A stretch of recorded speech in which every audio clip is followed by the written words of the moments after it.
The wealthy young Lady Jiang Wantong experienced a plane crash and unexpectedly became a poor little girl with the same name, a freshman in college, to earn a living. She became a talented female live streamer. With outstanding looks and skills, Jiang Wantong successfully attracted more and more fans with her adorable antics and costume changes, not expecting that they would all spoil her, and occasionally compete for her affection. Chapter 1 Don't. With a sharp scream, the person on the hospital bed woke up. Jiang Wantong opened her eyes, drenched in cold sweat. As she propped herself up on the bed, she realized she was in a hospital room, and a strange woman was watching her from beside the bed. Didn't she die in the plane crash? Could it be that there are hospitals in the afterlife too? She clearly remembered that she had run away to return to her country against her mother's wishes, and unfortunately, their flight collided with a flock of birds, causing engine failure. After a violent turbulence, the cabin's windows began to shatter, and the roaring noise and pressure of the airflow caused chaos in the cabin. Passengers, under the shadow of death, began to scream and cry, while flight attendants tried to calm them down, urging them to contact their families as much as possible. In that moment, she knew they were unlikely to survive. But her phone hadn't even had a chance to power on before the plane suddenly broke apart and began its fatal descent. Then, a deafening roar erupted in her ears, and she lost consciousness completely. She hadn't even had the chance to call her mother or say she was sorry. Chapter 2 Saturday evening at 7 o'clock.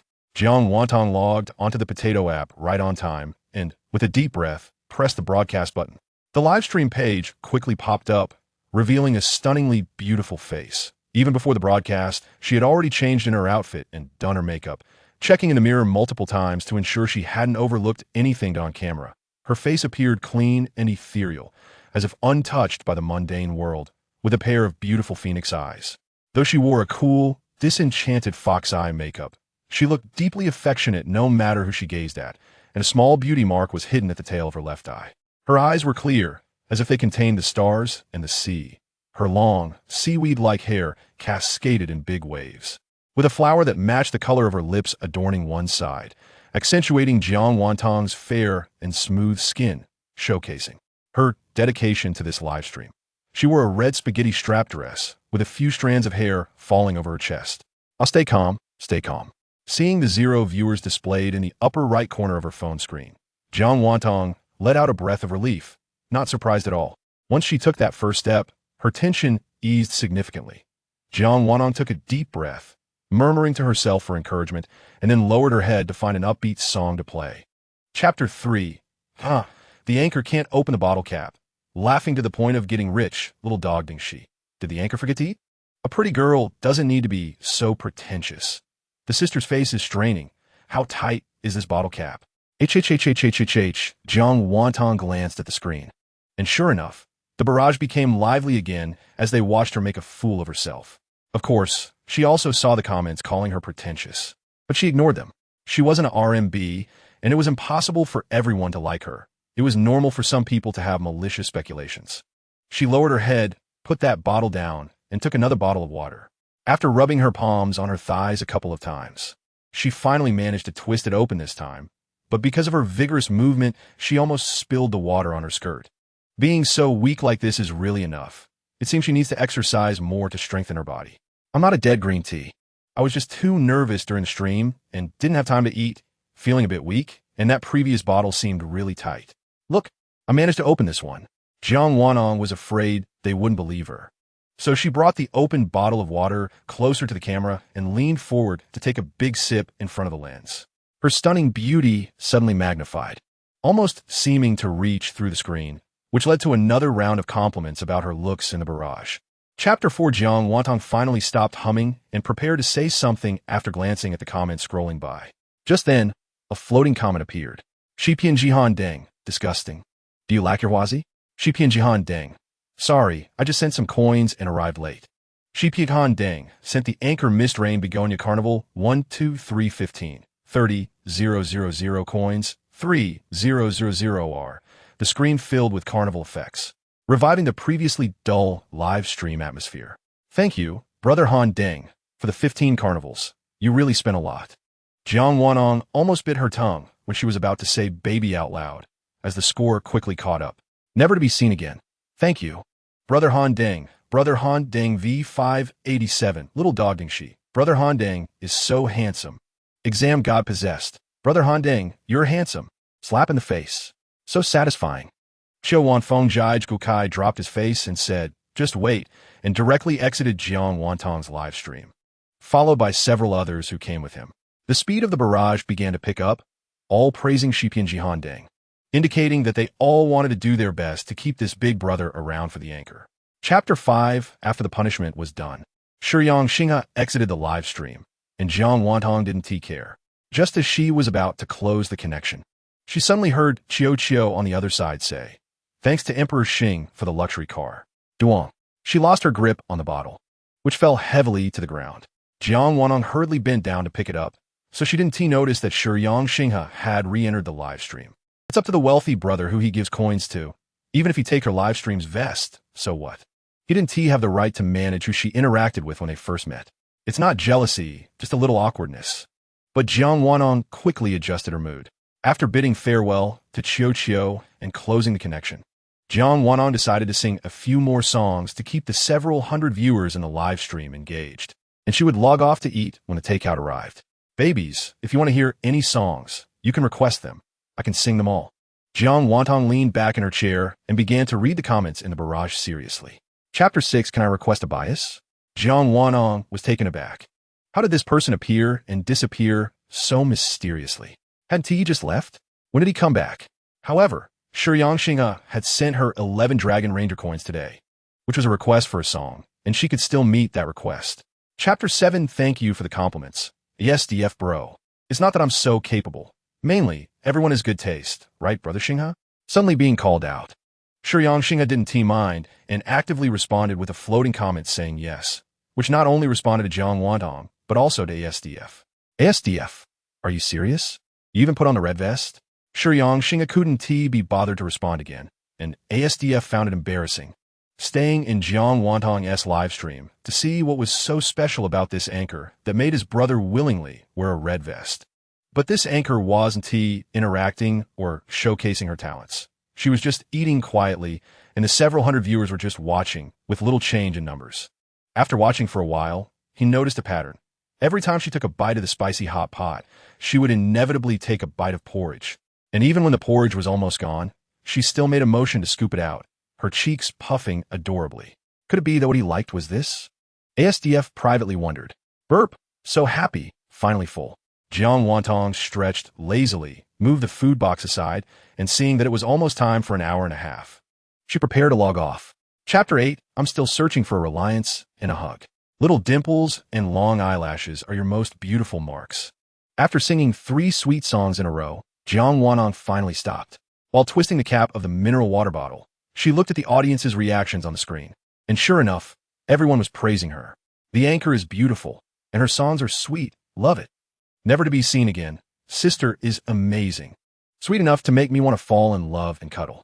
So sweet. Never to be seen again, sent the anchor Mist Rain Begonia Lollipop 9 coins. Little Dog Dungshi sent the anchor Mist Rain Begonia Flowing Cloud Rose 1. 599 coins. ZXE sent the anchor Mist Rain Begonia Rose 1 coin. ZXE. You 1T dislike 1 rose. Right, anchor? Thank you to the baby who sent the lollipops. Thank you to the baby who sent the Flowing Cloud Rose. And thank you to ZXE for the rose. Thank you, babies. After thanking the leaderboard, Jiang Wantong opened a certain yellow app on her phone, contemplating the important daily life decision of what to eat tonight. Babies, do you have any recommendations? I'm a bit hungry and planning to order takeout. The evening breeze has arrived. The weather is getting colder. Can you cover up a bit more soil? Take good care of the 3 graves in your 1 mu of land, and don't come out to wander around all the time, okay? People say that those who lack something tend to flaunt it, and you keep showing off your 2 broken Huazi. Is it because you have no real skills? It's really hard for you, especially since you chose to bully me when my big brother isn't around. Aren't you afraid to confront him directly? Bullying me, a small streamer, isn't much of a feat, is it? Chapter 9. ID brother, you only saw me for the first time last night before I ended my stream, right? Why do you have to help me avoid punishment? Jiang Wantong instinctively felt it was related to raising the galaxy, but she didn't dare to ask directly for fear of being scolded for being overly sentimental and also afraid of attracting hatred. After all, attracting 2 max-level wealthy fans to the live stream after just 2 days is already quite impressive. ASDF, why do you think so? ASDF suddenly showed some interest in Jiang Wantong's response. Of course, Jiang Wantong deliberately dragged it out for a few seconds to pique the audience's curiosity before saying, "It's because AD brother is captivated by my charm, right?" As she spoke, she lightly tapped her shoulder with her fingertips, then spread her hands to feign a helpless expression, saying, "What can I do? You all know that in this world, there are three kinds of lives: life, life-threatening, and my irresistible charm as a streamer. No more. Hey sister, where did you learn this joke? It's so cheesy." "Ah, streamer, you lost the PK. Have you finally gone crazy? Competing for underwear with dinosaurs. Streamer, let me remind you, AS God is his God, not AD God." Chapter 10.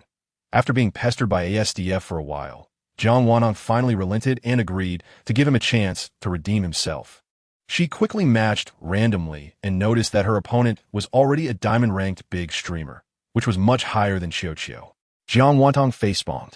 She hadn't checked the luck for today SPK. What kind of luck is this? Since starting the stream, she had only been randomly matched twice, and each time she couldn't find someone of the same rank. Did even the system think she was too capable to be challenged at her current level? "Hi, Yinyu Haitang," the boy on the other side said, looking delicate with his brown hair and a slight accent, which was quite cute in contrast. "Hello, Zinmui." Jiang Wantong clicked into his profile and saw that he was likely a good-looking chat streamer. "No more. Wow, the guy on the other side looks good. Sister, this counts as bringing us benefits." Informed, the guy on the other side is very strong. He has many older sisters and strict family upbringing. Strict family upbringing? Jiang Wantong glanced over, feeling curious but not daring to ask. "ASDF, what are you dawdling for? What's so good about the pretty boy? He is not even half as handsome as my brother. Hurry up and ask him if he wants to PK." Chapter 11. Jinmu didn't expect his older sister to suddenly step in. He couldn't bother replying to Zhou Jio and quickly thanked the ranking, expressing gratitude for the 10 hands of the carnival sent by Sister Orange. Sister Orange is so cool. Despite some confusion, he still needed to show the appropriate emotions immediately. Although he had a bit of a crush on Yinyu Haitang, he had known Zhou Jio and Xiao Taohua longer, and he didn't want to offend them for the sake of Yinyu Haitang. However, since it was his group, he originally planned to give Yinyu Haitang a bit of a hard time in the game, but who knew his older sister would suddenly throw in a ticket without a word. Now, he had no choice but to stand with Yinyu Haitang. He absolutely couldn't let his sister's ticket become a waste. He secretly sent a message to Romantic Orange, asking her what was going on and why she suddenly threw in a ticket. "Romantic Orange, it's a request from someone. You don't need to worry about it." Jinmu. All right, he kept quiet. It was better not to pry into his sister's affairs. After all, she was spending her money on him, and as long as she was happy to support him, he would just focus on thanking her. Xiao Taohua was stunned. She didn't expect Jinmu's family to also throw in tickets. If she continued to try and bring him over, and his sister's ticket turned out to be a waste, she would offend not just Yinyu Haitang, but also Jinmu. Chapter 12. With continuous hits, the screen was filled with carnival effects, and Jiang Wantong had to clear the screen time and again, finally opting to disable the gift effects altogether. Only then did she notice the golden number in the lower left corner, which kept bouncing and was still rising. "Enough, enough, AD brother. That is more than all three of them combined. Please stop." Jiang Wantong quickly called for a halt, but it was no use. ASDF was like a wound-up machine, and the combo speed only increased, finally stopping at 333. Wow, AD God is amazing. He directly hit 333 carnivals. AD God is so handsome, so exciting. No more, too pampered. AD God is spoiling the sister too much. What's wrong with having one more rich person in this world? Little Dog Lantern West. AD God, don't love her too much. ASDF, I can't take it anymore. My hands are sore after just a little while. Jiang Wantong, thank you, the domineering CEO, AD brother, for the 333 carnivals. I love it too much. AD brother, are you not afraid for your life with how handsome you are? She knew AD brother wouldn't let her lose, but she didn't expect his way of throwing in tickets to be so domineering. It really made it hard not to love. Chapter 13. Since it's the first time playing, let us start with something simple. Jinmu brother, remember your name is Cowherd year after year, loves Lun Yang. Jojo brother's name is Milk Grandma, says Lu Grandma's milk will flow, and Xiao Taohua's name is Ways Talk Fee will talk fee. You have 10 seconds to remember your own and others' names, and then we'll let the ladies go first, starting from Xiao Taohua. Anyone who makes a mistake will face an extra penalty. Radish squat isn't hard, but the tricky part is the tongue twister-like names. If you don't have some verbal skills, you won't be able to pronounce it smoothly. The audience in Jiang Wantong's livestream originally worried that their girl was silly, but unexpectedly, she was a bit dark-hearted and playfully mischievous. The two boys had no objections. After Jiang Wantong finished speaking, some fans typed the 3 names on the screen, and they concentrated on repeating these names, creating a good atmosphere in the live stream as they joked about how they never studied this hard in school. The only one with objections was Xiao Taohua. She felt Jiang Wantong was targeting her. Although all 3 names were tongue twisters, hers was the hardest.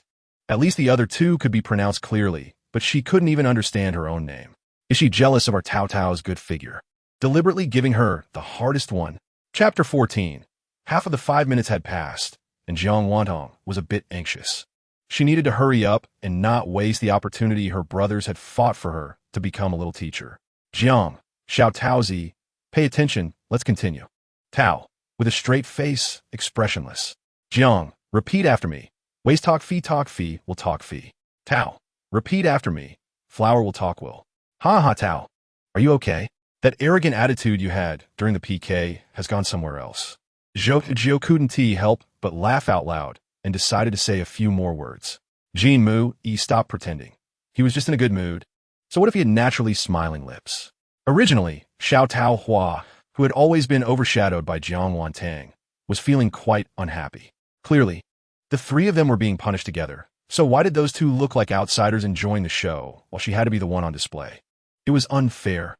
Why did it have to start with her? Who knew if those 2 even remembered? Xiao Taohua now felt her cheeks burning, not sure if it was from anger or shyness. In any case, it was already embarrassing, and if it continued, it would only get worse. It would be better to drag someone else down with her. Oh, what do you mean by that? Let those 2 squat first? Chapter 15, Romantic Orange. Go for it.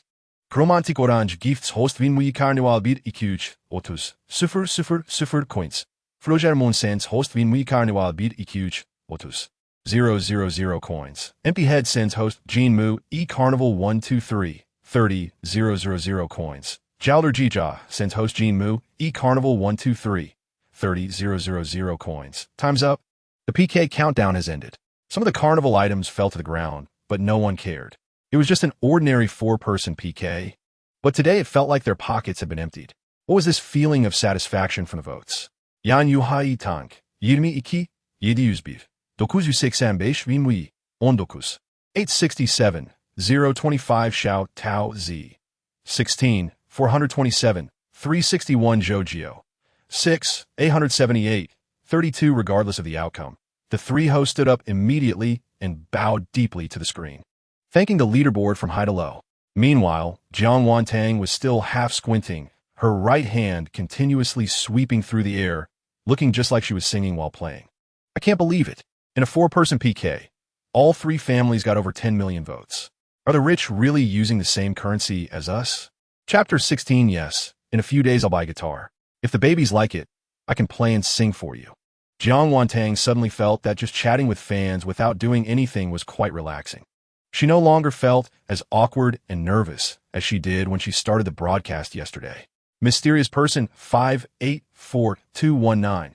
I'll gift you a guitar. ASDF. Ahem. I want little Hai Tang's address. Dream on. No need to spend money, mysterious person. I just happen to plan to go shopping next week, so I can buy it myself. Seeing her refusal, the mysterious person didn't say anything further. Instead, Jiang Wantong asked if he had any songs he wanted to hear, and she could sing them if she knew them. Mysterious person 584219. Do you know Cantonese songs? Mysterious person 584219. If not, it's fine. You can sing anything. I can learn it. Just give me some time, and I can sing it for you next time during the live stream. Okay? The little girl's eyes sparkled as she looked at her phone. Even though she knew he couldn't see her through the screen, the mysterious person still couldn't help but nod before typing a reply. Mysterious person 584219. Sure, I'll come listen next time. Chapter 17. Lazily lying on the sofa, Jiang Wantong looked at the contact information given by the 3 big shots and added them as friends one by one. ASDF and the mysterious person approved almost instantly, but Pan Jihan Dang had yet to respond, probably still busy. Jiang Wan Tang filled in the notes for ASDF and the mysterious person, her finger lingering on the chat interface, contemplating whether to say something. JWT, AD brother. Remember to work on a maintenance plan? Send it to me when it's done, and it'd be best to make a couple of versions so I can choose and giggle. AD brother, you little girl, you're just turning the tables on me. Jiang Wan Tang didn't reply to him, but opened the chat interface with the mysterious person again. Having added him as a friend and checked out his moments, she noticed he mostly posted about outdoor activities like rock climbing and skiing. Some even showed him sleeping on cliffs, which looked quite dangerous. Completely different from the gentle impression she had when chatting with him. But no matter what, facing the chat interface, she couldn't bring herself to call him baby. JWT mysterious brother, how should I address you? Why aren't you calling me baby anymore? Giggles. Mysterious person, my last name is G. You can call me whatever you like. If you want to call me baby, that's fine too. Chapter 18 class is over. Let us go. Li Jiatong suddenly became anxious, pulling Jiang Wan Tang and Chun Jingjing to leave. Why the hurry? Chun Jingjing didn't understand her sudden urgency and asked. Isn't Tang Tang supposed to work in the cafeteria? If she's late, the auntie will scold her. While Li Jiatong was talking, she didn't stop pulling them, want to take off. No need. Jiang Wan Tang felt a bit touched and held on to Li Jiatong's hand to stop her. Seeing her confused look, she leaned in and explained, I won't be working at the cafeteria and convenience store anymore. I found another part-time job. Huh? Li Jiatong was puzzled, and before she could ask more, Jiang Wan Tang was suddenly bumped into and stumbled. If it weren't for Li Jiatong and Chun Jingjing holding her, she would have definitely fallen. What are you doing? Can't you watch where you're going? Li Jiatong yelled at the person in anger. That person was also busy playing with others and hadn't noticed them. Only when Li Jiatong yelled did they turn around and, upon lowering their head, met Jiang Wan Tang's tearful eyes. It wasn't that she wanted to cry. It was purely a physiological reaction. She had accidentally bitten her tongue when she was bumped, and it hurt. But she would never admit to such an embarrassing thing. Chapter 19 Jiang Wan Tang opened the Potato app, thinking about checking out other live streams to see what other hosts were like while streaming. After scrolling through a few, she accidentally entered Jin Mu Yi's live stream. At that moment, Jin Mu Yi was connecting with fans, discussing the issues of online dating, and Jiang Wan Tang found it interesting. So she didn't swipe away. Isn't this my sister Hai Tang?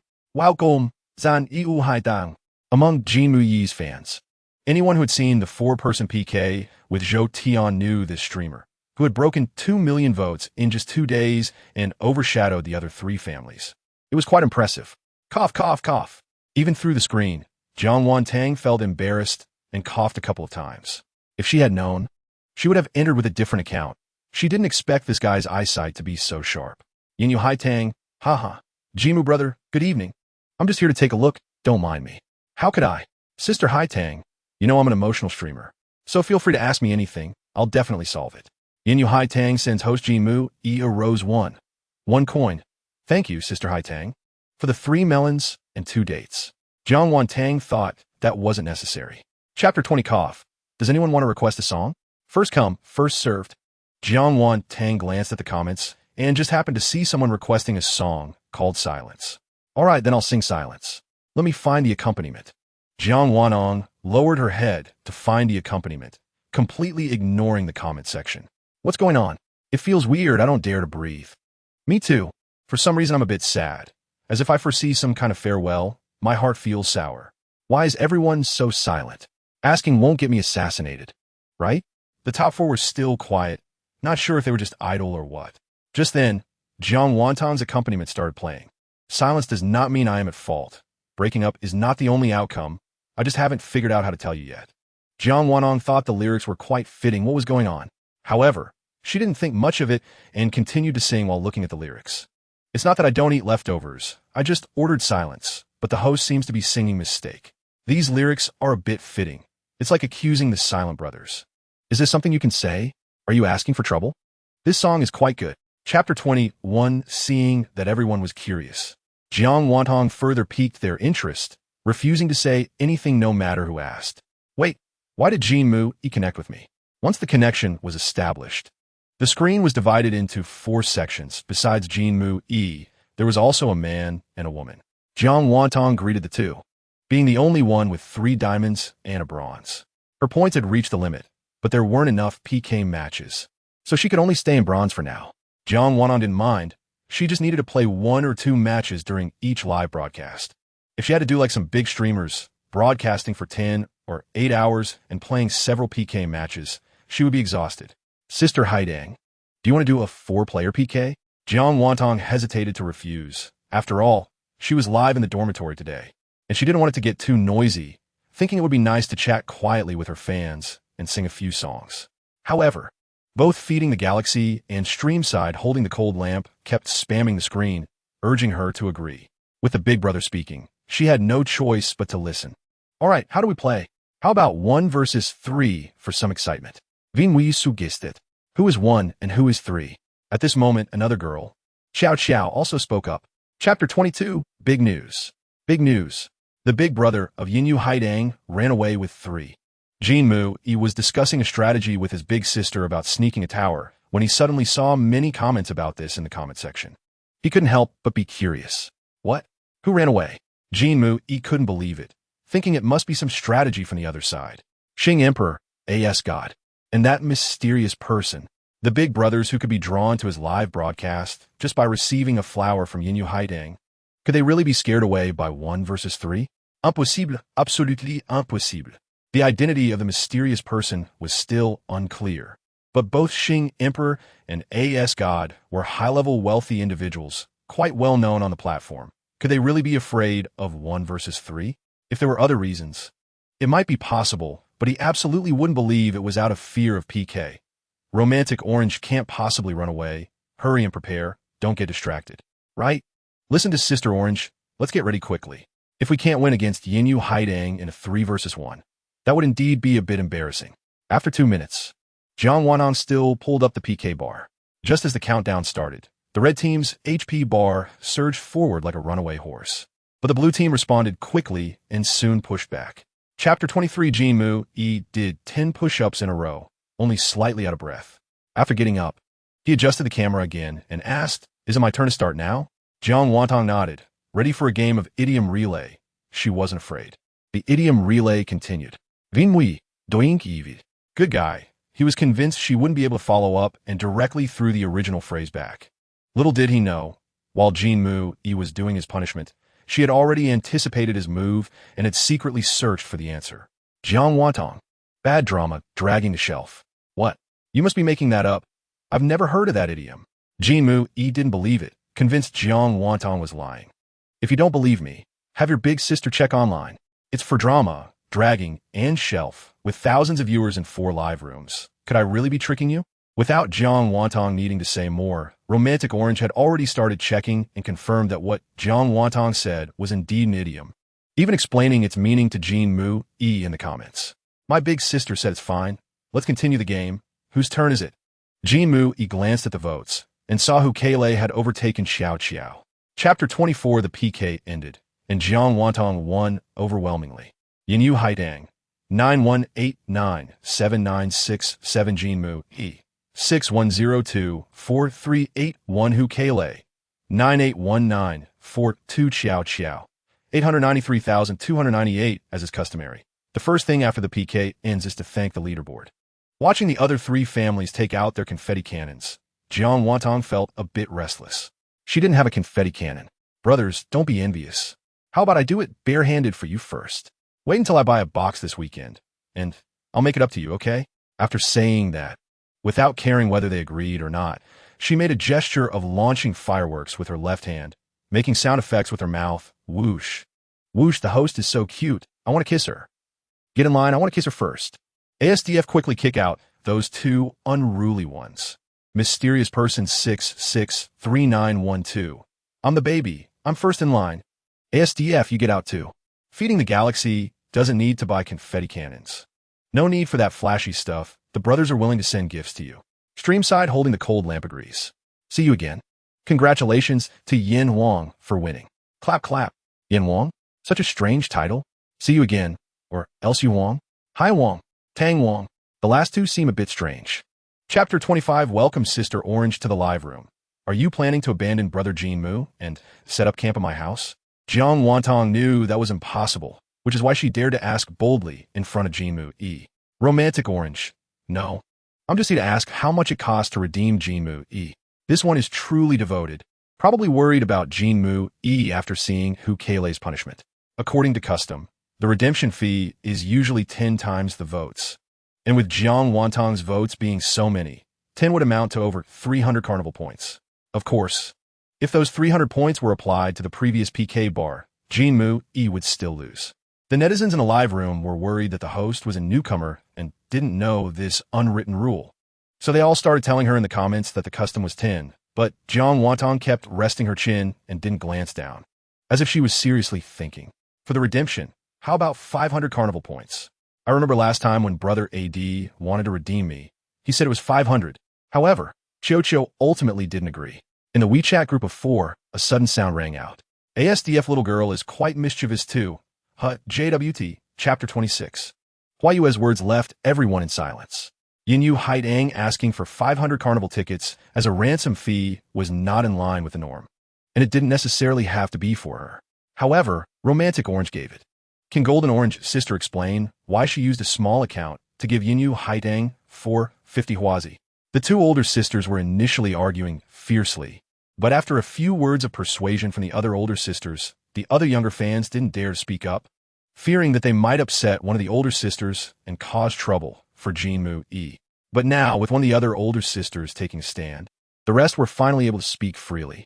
In a live broadcast room, most of the light boards were from fans who liked Jinmu E, so their words and actions naturally leaned towards him.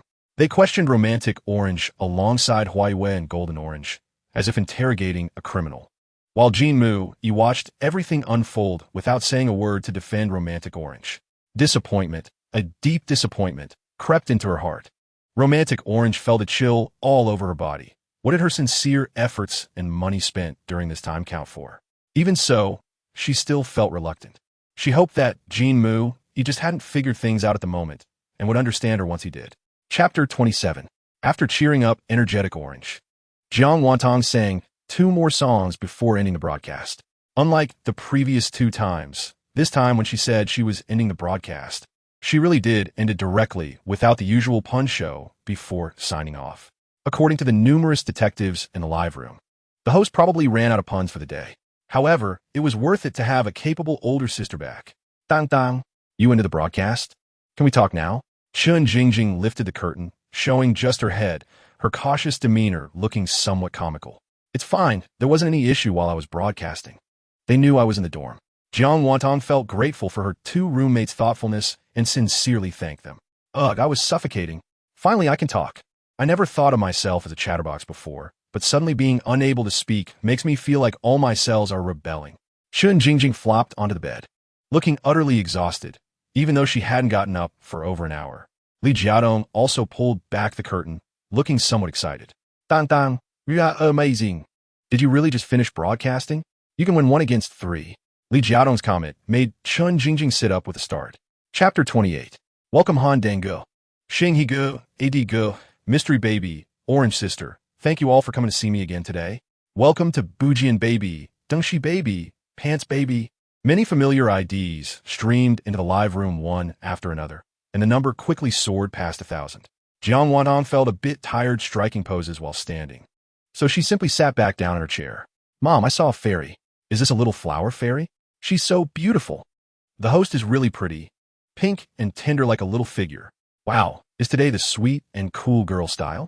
The host's fashion sense is still on point. What kind of fairy host is this? She's too talented. Never to be seen again. Fairy host, beautiful and sweet-voiced. Follow the host to avoid getting lost. All the babies who like her, please click to light up Brother Liang's lightboard. Thank you for the compliments, babies. Love you all. First, let me show the big brother something. Jiang Wantong's words piqued the curiosity of several big brothers. But they didn't have to wait long as a black frame appeared in front of the camera. They were very familiar with the content inside the frame. It was the promise made during the live broadcast, and there were even a few cute Q-version characters drawn in the blank spaces. Chapter 29. Little Star Catchers. Remember to take care of yourselves. Emotions shouldn't be bottled up inside. If you're sad, say it out loud, even if it's just to the wind or the rain. I forgot where I saw this phrase. When living for the first time, it's all chaotic, and even little things make you feel like dying. This is a normal human's cute response mechanism, so it's all okay. Things will get better. After saying this, Jiang Wantong rubbed her cheeks, feeling a bit shy about comforting others so seriously for the first time. Ahem, thanks to Han Dengo, Xing He Go, Edi Go Mystery Baby, and Orange Sister for the Dream Castle. It's really romantic. When I become successful in the future, I want to build a castle like that for myself and leave a room for each of you. Thank you to Pants Baby, Bujian Baby, and all the other babies for the gifts. I'm very happy. Thank you for liking me. Jiang Wantong stood up, bowed to the camera, and then said, now let me sing another song, Tears Bridge. Mystery Person 689748. Is little Haidang going to kill us all today? Dressed so beautifully to lure us in and then kill us all with her singing. Chapter 30. Jiang Wantong shook her head and explained, the environment here isn't suitable for playing electric guitar. It would disturb the neighbors. When I have money in the future, I'll rent a detached villa, and then I can throw a party without anyone being able to stop me. Saying this, Jiang Wantong still planned to buy that electric guitar tomorrow. Shi Pianji Han Deng. I see your displayed IP is in Qing City. I happen to have a vacant detached house there with a nice environment that you can use. Feeding Xing He Me too, Jiang Wantong, like a startled little deer, quickly shook her head to refuse, saying it was unnecessary trouble. Besides not being able to make too much noise, the conditions in her current house were sufficient for her live broadcasts, and she had just rented it a few days ago. Changing now would be too much of a loss. Oh, this person is connecting with me again. Suddenly, a connection request came in. Jiang Wantong recognized the avatar and ID. She had connected with her several times tonight, but hadn't accepted previously since she was singing. But now, to steer the conversation away from the detached villa topic, Jiang Wantong decided to accept the request. The screen split in two, revealing a girl with black hair on the other side. Hello, little T, don't cry. Jiang Wantong was instantly captivated by the girl's makeup. She wore a golden headband with flowers on either side of her head, and strands of hair fell over her chest. Chapter 31. A 10-minute PK bar was pulled up, and Jiang Wantong muted the other person's microphone, calculating which tickets to pull for the remaining 5 rankings. Energetic Orange sends the host Yinyu Haidang a Dream Castle 123, 28,888 gold coins. Never to be seen again sends the host Yinyu Haidang a Sports Car 1, 1,200 gold coins. Little Dog Dengshi sends the host Yinyu Haidang a Hot Air Balloon 2, 520 gold coins. Thank you to Orange Sister for the Dream Castle. Thank you to Bujian Baby for the sports car. Thank you to Dengshi Baby for the hot air balloon. And thank you to all the other babies for the gifts. In the live room, almost all the gift givers were girls, while the boys, led by the big brothers, remained collectively silent. Jiang Wantong noticed that the big brothers were quiet and guessed that they must have listened to little T's words. Energetic Orange had just said tonight that she had the big brothers under control like training dogs, and yet, before this live broadcast ended, the big brothers collectively rebelled. Although she wasn't too concerned about it, she was skeptical and insisted on trying out to see if the big brothers could really make her hold the line. She had to find someone to make the cut, so Jiang Wantong scrolled through the comments and decided to start with the one who expressed their feelings first. Chapter 32, ASDF. How about we switch to alternative accounts for another round? Only the 3 of them had alternative accounts. Shipan Jihan and Yuanqi Orange didn't have one.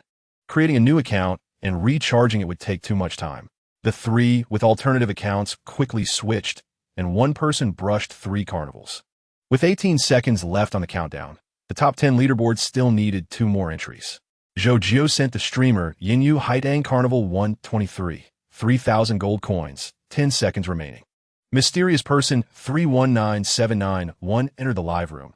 Mysterious Person 319791 sent the streamer Yinyu Haidang Carnival 123, 3,000 gold coins.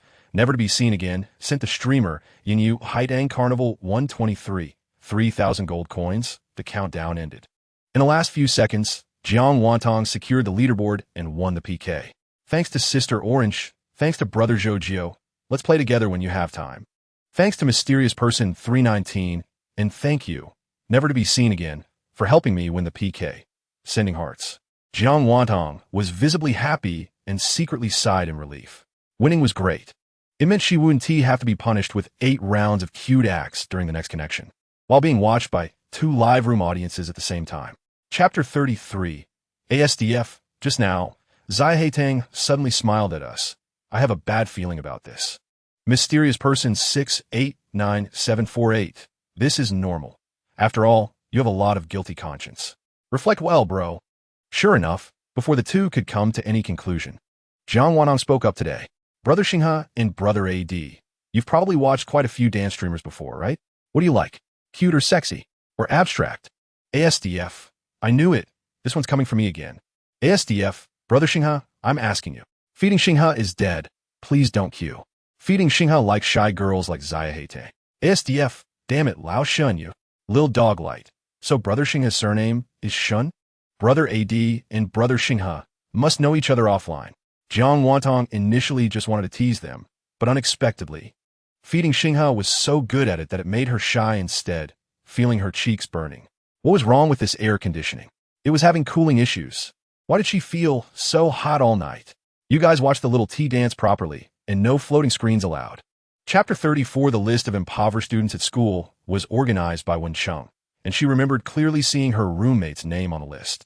Jiang Wantong's parents' information section was empty, and the teacher told her that Jiang Wantong was an orphan and was in the same dormitory as her, advising her to put away her young lady temper and not bully her.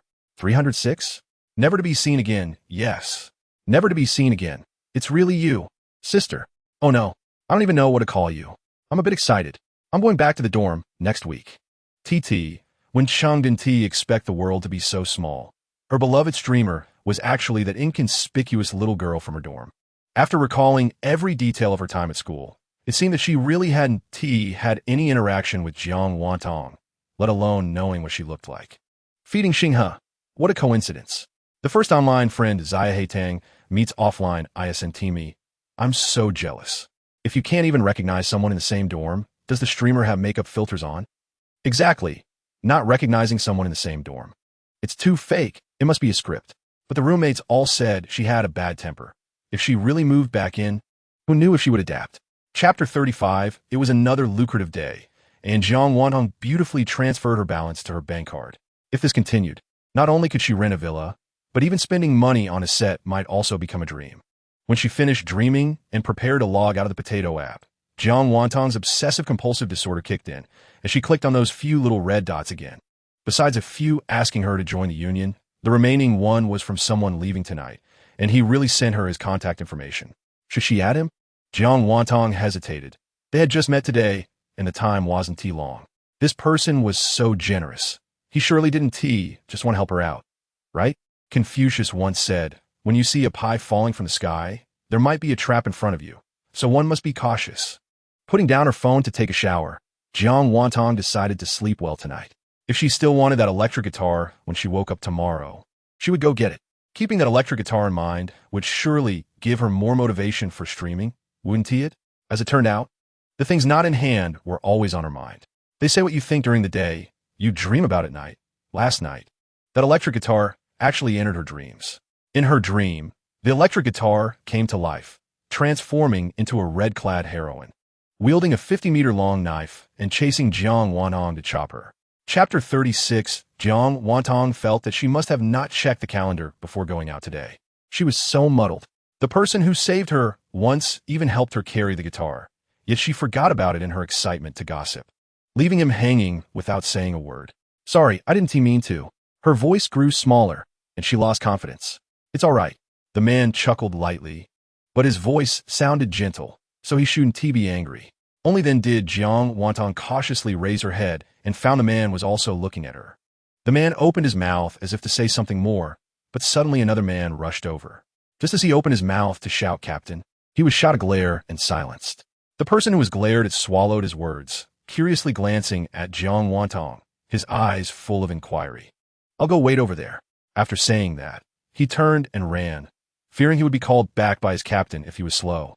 After watching his subordinate leave, the man referred to as the captain finally took down the guitar he was carrying and handed it to Jiang Wantong.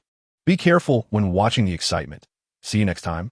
After saying that, he suddenly patted Jiang Wantong's head and strode away, leaving her standing there, staring at his back in a daze. Chapter 37. Jiang Wantong lay on the sofa, using her alternative account to watch a gossip livestream, most of which talked about Zaida Wawa, of course, and casually mentioned her as well. The gossip host dug into the details from the time Zaida Wawa gained some fame until now, listing the notable big brothers, among whom Xingdi and Feeding Xinghe were mentioned, though they couldn't be considered her protective big brothers, at most. They had given her quite a few gifts. And this time Zaidawa got caught precisely because she was caught in a hotel with a big brother, right in front of the big brother's wife. Jiang Wantong has some impression of the name Chuanliyuxi. It was during the time when she had a PK with Zaidawa, and the opponent's strongest supporter turned out to be the husband of the original wife, a scumbag who had cheated multiple times and misappropriated public funds to tip female streamers. TSK, TSK, TSK.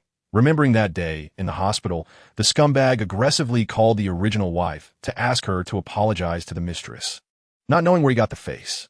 However, this time of misappropriating public funds should lead to imprisonment, right? After eating some gossip, Jiang Wantong drowsily fell asleep on the sofa. When she woke up, it was already past 6 o'clock. She quickly got up to wash up, change her clothes, and do her makeup. A glance at her phone revealed unread messages. Chapter 38. He clearly wasn't there when the broadcast started. She didn't know when he arrived. Thanks to Xinghe Gu for the diamonds, Dalong, roses, and carnival. I thought you were busy today, too. When she read the latter part, Jiang Wantong felt inexplicably aggrieved. She took a sip of water, suppressing the extra emotions in her heart. I was supposed to be busy raising Xinghe, but I have to follow my heart. So I came when I thought of you. Oh no, her eyes were getting teary again, and her cheeks were hot. Was she getting sick? Never see you again. Is Xingdi hitting straight? Competing for pants with a dinosaur doesn't seem like a confession. It's just that kind of casual tone, saying the most flirtatious sweet nothings. Who understands? Xiaogo Dingxi still says the same thing. Xingdi, don't love too much. Is this something I can listen to? Xingdi is too good. The streamer is shy. Her face is all red. Screenshot, screenshot, send it to other big brothers, hee. Jiang Wantong felt her mind go blank. She didn't even know what to say, only hearing her heart pounding violently. Chapter 39. Jiang Wantong scratched her head, wondering if Muten would laugh herself to death. But she was only 18 now, and her birthday was still a month away. It was normal not to have dated anyone. I haven't dated, but there are people around me who have, and I just summarize others' experiences to share with the babies. What's wrong? No way. Jiang Wantong started speaking, a bit stammering. But the more she talked, the more she felt justified, and by the end, she began to speak fiercely, crossing her arms as if to show her disdain. Never see you again. Sister, you have no impact at all. Do you want to kill Xingdi with cuteness? So cute. How can there be such a cute streamer? I want to pinch. The one sleeping in front. Keep an eye out. Xingdi is watching you. Oh, wife, let us cuddle. Wife is so cute. Big guts. If you all call her wife, then I will too. Outside the screen, Shun Xingli looked at the cute person on the screen and couldn't help but smile. He didn't know how this kid grew up so beautifully and adorably, and she could always step on his heart. Raising Xinghe Sense streamer Yin Yu, hiding a kiss on the little face, 999 gold coins. Chapter 40. Unlike the sweet atmosphere just now, the current live broadcast room was filled with gunpowder smell. Originally, it was said that only one big brother was present today. So many people came to watch the fun. Now, Xiao Xiao's fans had also come over, thinking of speaking for their beloved broadcaster. What does Xiao Xiao mean by saying big brother and big sister on a hit? The streamer says to ask the babies. Does that mean there are no big brothers and sisters at home? Laughing to death. The video of Yinyu Haitong's boyfriend hugging her in public has come out. Big brothers probably ran off with a train overnight. Never see you again, sister. You really blew up. Even being saved by a passerby can lead to rampant rumors. Raising Xinghe. Little Haitang finally admits, I'm also your baby. Afraid that her comments would be drowned in the sea of comments. Raising Haitang specifically floated the screen 3 times. Xingdi has been bewitched by the streamer. Didn't see the other big brothers running away, and he's still in this love brain? There might be some unspeakable relationship. The rich big brother casually donating so much must want something, otherwise, is he doing charity? It must be said, Yinyu Haitang's looks are indeed stunning. If I had money, I'd also be willing. Chapter 41. Never see you again, sister. I used to underestimate you. Your mouth could totally publish a book. Xiao Godingxi's combat power is impressive. Raising Xinghe. Little Haitang has become a little golden warrior, like fearing that Yinyu Haitang might change her mind. Xiao Xiao quickly pulled the PK line with a countdown of 5 minutes. Just as the countdown started, the opposing team's health bar surged directly, instantly reaching over 100,000 points. Jiang Wantong opened it to see that the opposing team South 5th place had already filled up, each person sending a carnival. This clearly looked like a prearranged plan, and they were sure she had no big brothers or sisters present. Otherwise, no one would give her so many points. Raising Xingha Scent Streamer, Yinyu Haidang Star Cloud, Duke, 1, 2, 3, 10, 30,000 gold coins. Raising Haidang Scent Streamer, Yinyu Haidang Carnival, 1, 2, 3, 10, 30,000 gold coins. Never See You Again, Scent Streamer, Yinyu Haidang Carnival, 1, 2. Xiao Go Dengshi Scent Streamer, Yinyu Haidang Carnival, 1, 2. Competing for pants with a dinosaur scent, Yinyu Haidang, a big airship, 1, 20,000 gold coins. Competing for pants with a dinosaur. Sorry, streamer, I tried my best. My salary for this month hasn't been paid. Chapter 42. It turns out that Xinghe Gu and Song Song Gu were worried I would lose. So they called for external help. I'm so touched. Heart gesture. Jiang Wanong knocked on her cheeks with both hands, doing a heart gesture with each hand.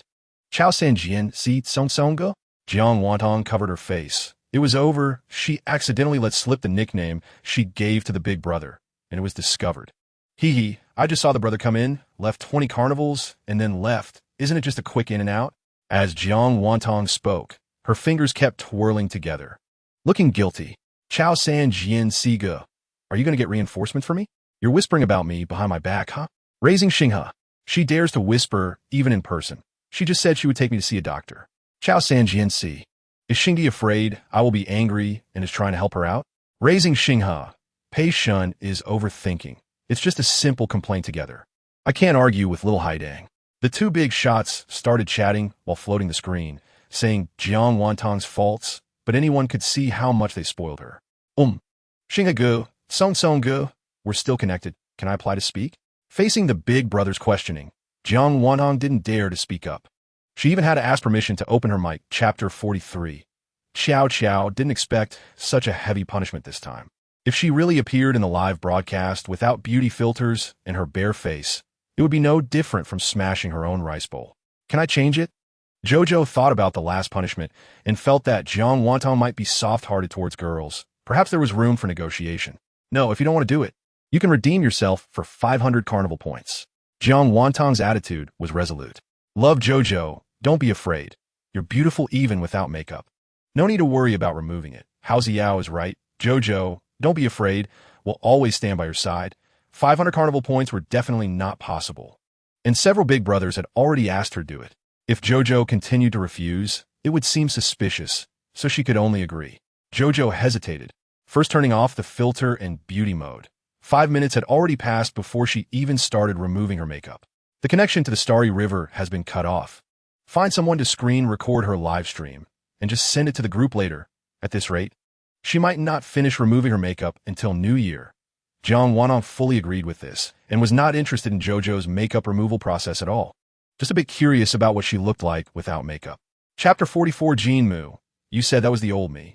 Back then, I was in the prime of my favor. Unlike now, when I'm old and faded and the big brothers have all abandoned me. Now only Xinghe Gu is left, outnumbered. Jin Mu is such a drama queen. Although this is what happened. If I say it, you might think I'm mocking you. I feel good about it, but now you say it out loud and let me hear it. What kind of situation is this? Jiang Wantong said, while playing the background music from demigods and semi-devils. Yes, the music you often see in novel recommendations. Ha! Teacher Haidang, you're too funny. Meng Shiqi couldn't help but laugh. Originally, he didn't think much of what his cousin told him about being robbed of an older sister. It wasn't like he was competing with a male anchor of the same type. Why should he care about a little girl? Moreover, listening to it, it was the older sister who felt cold-hearted about his actions and left on her own. It just happened that she quite liked this little girl, so she stayed around. It made no sense for him to hold a grudge against the little girl. Unable to stand Jin Mu's harassment, Meng Shiqi was forced to help him win a PK against that girl. Also curious about what kind of girl could attract a male anchor's older sister. Chapter 45. Sister Huaiwe is too cool. Sister Huaiwe is the coolest. A golden flower, Sister Huaiwe. You're quietly doing big things. I was just worried. Because of Jin Mu's words, the comment section was filled with praise for Huaiwe, all waiting for her to make a big move and secure the 1 million votes. If Romantic Orange was still around, Jin Mu wouldn't even have to speak.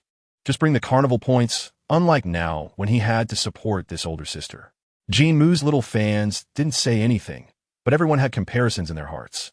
After Romantic Orange left, Huaiwe really started to act like an older sister, but her actions were far less clean and decisive than before, making people feel that her strength still fell a bit short. Half the time had passed, and many gifts were thrown in, yet Heiress showed no signs of action, causing some in the comment section to become anxious. Is Sister Heiress busy? There's still 20 seconds left. If she can't catch up, there won't be another chance. Indeed, losing to others is fine, but if we can't beat Yin Yu Haitang, where'll Jin Mu's face go? Sister Heiress, you can start now. Yin Mu urged. Worried she might run away. Chapter 46. Isn't that Pei Shun? Why is he here to join the fun? What a joke. Can't you see Pei Shun is still wearing a red vest? What? Isn't Pei Shun a big shot in the gaming area? What's this anchor's background? With the arrival of Qiao Shan Jian Yi, the comment section for Jiang Wantong sped up even more. Welcome, Brother Pei. Have you finished your business? Jiang Wantong silently complained in her heart, coming and going in a hurry. It's more appropriate to call him Brother Hurry. Tiao Shan Winyi. I'm here to see if you're being bullied again. Feeding the Starry River welcomes Pei Shun. Tiao Shan Jian Yi thanks Xinghe. It was Meng Shiqi again. Like Jiang Wantong, he didn't exert much effort. Over 500 carnival points came up, and by the end of the countdown, he surpassed Jiang Wanong by over 3 million points. Truly a battle of deities. I feel like an online bystander, a VIP spectator. Go Haitang. Xiao Cha, not crying, had a great mindset, watching them reach tens of millions while she was still in six figures, not feeling anxious at all, and could cheer for Jiang Wanong. The pressure was back on Jin Mu, as both Meng Shiqi and Jiang Wantong scores broke the 10 million mark, while his was just over 1 million. He was now 10 times behind Jiang Wantong. Chapter 47. The main act hadn't even started yet when a verification bureau hit over 40 million votes. This was enough for a gossip account to open a separate post about it. Some gossip accounts kept up with current events, directly setting up a timed vote, with gifts on both sides costing 1 gold coin. Sending hearts counted as betting on Yin Yu Haitang, while sending flowers counted as betting on Jin Mu. After the countdown, whichever side had more gifts, the anchor would send gifts to that side. Although Jin Mu and Yin Yu Haitang both started with carnival points and didn't care about the gossip account's trivial matters, there were many spectators enjoying the show, which was equivalent to indirectly participating in this multi-million project. For a moment, both sides were in a tug-of-war, and the gossip account's live stream was filled with small gifts non-stop. Like Xiao Cha, I'll abstain, you two continue. As soon as Meng Shiqi saw it was so large, he directly surrendered. There was no way to win in this situation, and he could save some for the older brother and sister, leaving the votes for later, unlike Jin Mu, who planned to squeeze the older sister dry all at once. Meng Shiqi has withdrawn. The newcomers are too strong, with Xing Di and Pei Shun as double insurance. Whoever envies me won't say it. One match with Yin Yu Haitang would be enough for me to eat for a year. Is this the charm of a big shot? I'm just watching. It's so enjoyable. I can't even imagine how much money it would take if I were to swipe. Chapter 48. Jiang Wanong took the initiative, and naturally, the PK was conducted in a solo format. Qiao Shan Jian Yi. So, after all this time it was for this? Even if Jin Mu and Meng Shiqi teamed up. So what? Feeding the Starry River, we don't know. Maybe little Haitang is afraid of losing. Of course, she must be afraid. Meng Shiqi is a big anchor, with more fans than all three of them combined. Jin Mu is just here for the sister, if he can't win on his own. He wants to team up with Meng Shiqi to win, just to punish the sister. Qiao Shan Jian, when I wasn't here, little Haitang didn't trust you. Xing Yi. The desire to win surged, and Pei Yuan wanted to step on Shun Qingli. After all, he had shown off at the beginning, feeding the Starry River. So Pei Shun should reflect on why you weren't here. Did you go play games again, or were you swiping gifts for other anchors? Qiao Shan Jin. Then it's the same as usual, 10 minutes, overall ranking, top 1 and bottom 4, with 5 minutes of gameplay in between. The penalties are 1 punishes 2, 3, 4, 2 punishes 3, 4, 3 punishes 4, okay?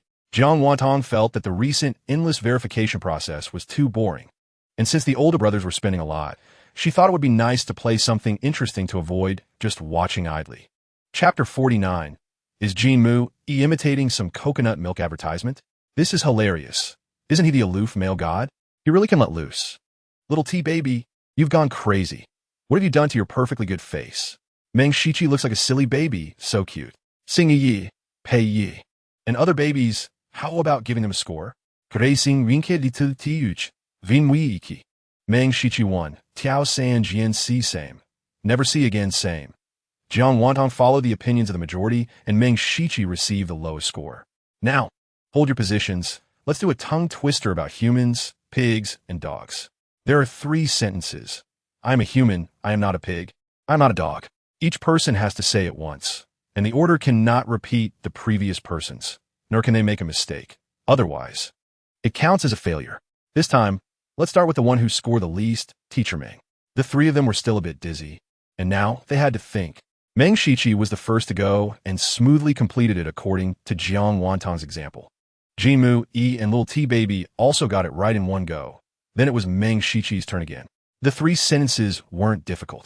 The challenge was not to repeat the previous person's order and not to make mistakes. And, as time went on, it was easy to slip up.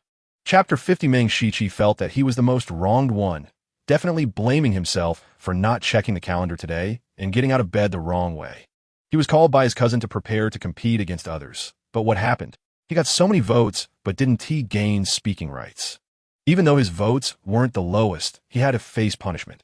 The little bit of aloof and noble persona he had maintained was gone, and he had to act cute to scare the older brothers away. Fortunately, the long 5 minutes finally ended, and the remaining 4 minutes of the park was time for each to mute and gather votes. Luckily, the traveler didn't really leave because he was disgusted. After estimating that Meng Shiqi had finished acting cute, he came back. Brothers and sisters, it's a great humiliation. A great humiliation. After all, I'm a tall guy at 185 meters. Having me act cute for 8 rounds is worse than swallowing a cockroach whole. Meng Shiqi was still brooding over his earlier act and thought of saying something to regain a bit of face. But those familiar older brothers and sisters didn't give him any face at all. Traveler doesn't believe it. Unless you swallow a cockroach to show everyone. Win and rain rainbow, I think it's fine. If you swallow a cockroach, we'll help you win the PK. There were spies from Jiang Wantong in Meng Shiqi's livestream, and upon hearing his older brothers and sisters say this, they hurried back to report to Jiang Wantong. Chapter 51. Yinyu Haidang 5184382 Meng Shiqi 375-21462 Little T Baby 384519 Jinmu E18641 7. The PK ended, and Yinyu Haidang won overwhelmingly. Never see again. Congratulations to Haidang for winning. Welcome Queen Haidang to the throne. We welcome Emperor Haidang back. The comment section was filled with congratulations, and Jiang Wantong was very happy. Winning meant she wouldn't face punishment. She thanked all the babies who supported and liked her, and especially thanked Brother Xinghe, Brother Pei, and Sister Orange. Sister Orange wanted an audio earlier, and I saw it. I'll record it for you when I have time. Brother Xinghe and Brother Pei, do you want one too? If you do, I'll record it together. Tiao San Jian Si wants it. Thank you, Little Haidang. Raising Xinghe wants it. No rush, don't work too hard. Tiao San Jian Si, right? Don't work too hard, I'm not in a hurry. Energetic Orange, thank you, Little Haidang. I've been having some insomnia lately, and the song you sang just now was perfect. Your voice is warm and feels like slowly telling a story. It felt like my chaotic thoughts were calmed down after listening. So magical. Upon hearing Energetic Orange mention insomnia, Jiang Wantong thought about sending her something to express her feelings, so she directly asked for her address. Chapter 52. After Meng Shiqi's punishment, only Jiang Wantong had to punish the 3 remaining. Little T Baby was originally called by Jiang Wantong for help, and seeing her forehead still sporting a small turtle shell, Jiang Wantong couldn't bear to punish her too harshly. Little T Baby, I punish you to praise me for 30 seconds without repeating. Praising Jiang Wantong was something Little T Baby was very familiar with. She could easily do it. And now she could almost start speaking without needing 30 seconds. She could praise her for 3 minutes, and this punishment was easily passed. Of course, when it came to Meng Shiqi and Jinmu Yi, the punishment wasn't going to be that simple. Otherwise, how could it be justified for the older brothers and sisters to give so many votes? Teacher Meng, I thought of a punishment that is especially suitable for you. Jiang Wantong said this excitedly, making Meng Shiqi unable to help but rub his arms. How could he suddenly feel a chill on his back in this hot weather? Teacher Meng, open your private messages. I sent you a piece of text that you need to read out loud with emotion. Oh, and the recipient is your number 1 big brother. Hee. Traveler feels something is off and wants to run. Wind and rain rainbow. Traveler, don't run. What if it's not that disgusting this time? What Jiang Wantong sent to Meng Shiqi was a segment from an online diary of a devoted admirer. And as soon as Meng Shiqi read the first sentence, the corners of his mouth couldn't help but twitch. Chapter 53. After the PK connection was cut off, Energetic Orange said goodbye to Jiang Wantong and exited the live stream. Jiang Wantong guessed she might not be in a good mood and didn't say much, just reminded her to rest well and that she would send the audio once it was recorded. Little dog Dengxi finally returned and also shared the entire process of Xiao removing her makeup in the group. After Xiao took off her makeup, she looked at least 10 years older, although it could also be her actual age. Only she knew, and others wouldn't. Jiang Wantong took a few glances at the video and found it dull, so she directly dragged the progress bar to the end. Upon seeing Xiao's completely bare face, she finally understood that little dog Dengxi was not exaggerating at all.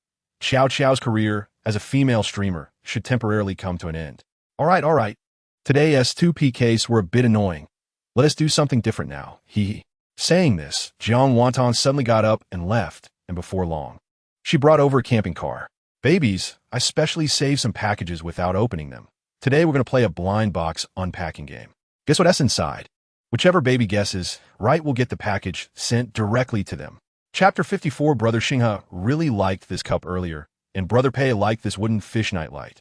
So I'll give these 2 to you. Remember to send me your addresses later, okay? The items are cheap, not as expensive as what you usually use. So don't be picky, brothers. Jiang Wantong was completely acting on impulse.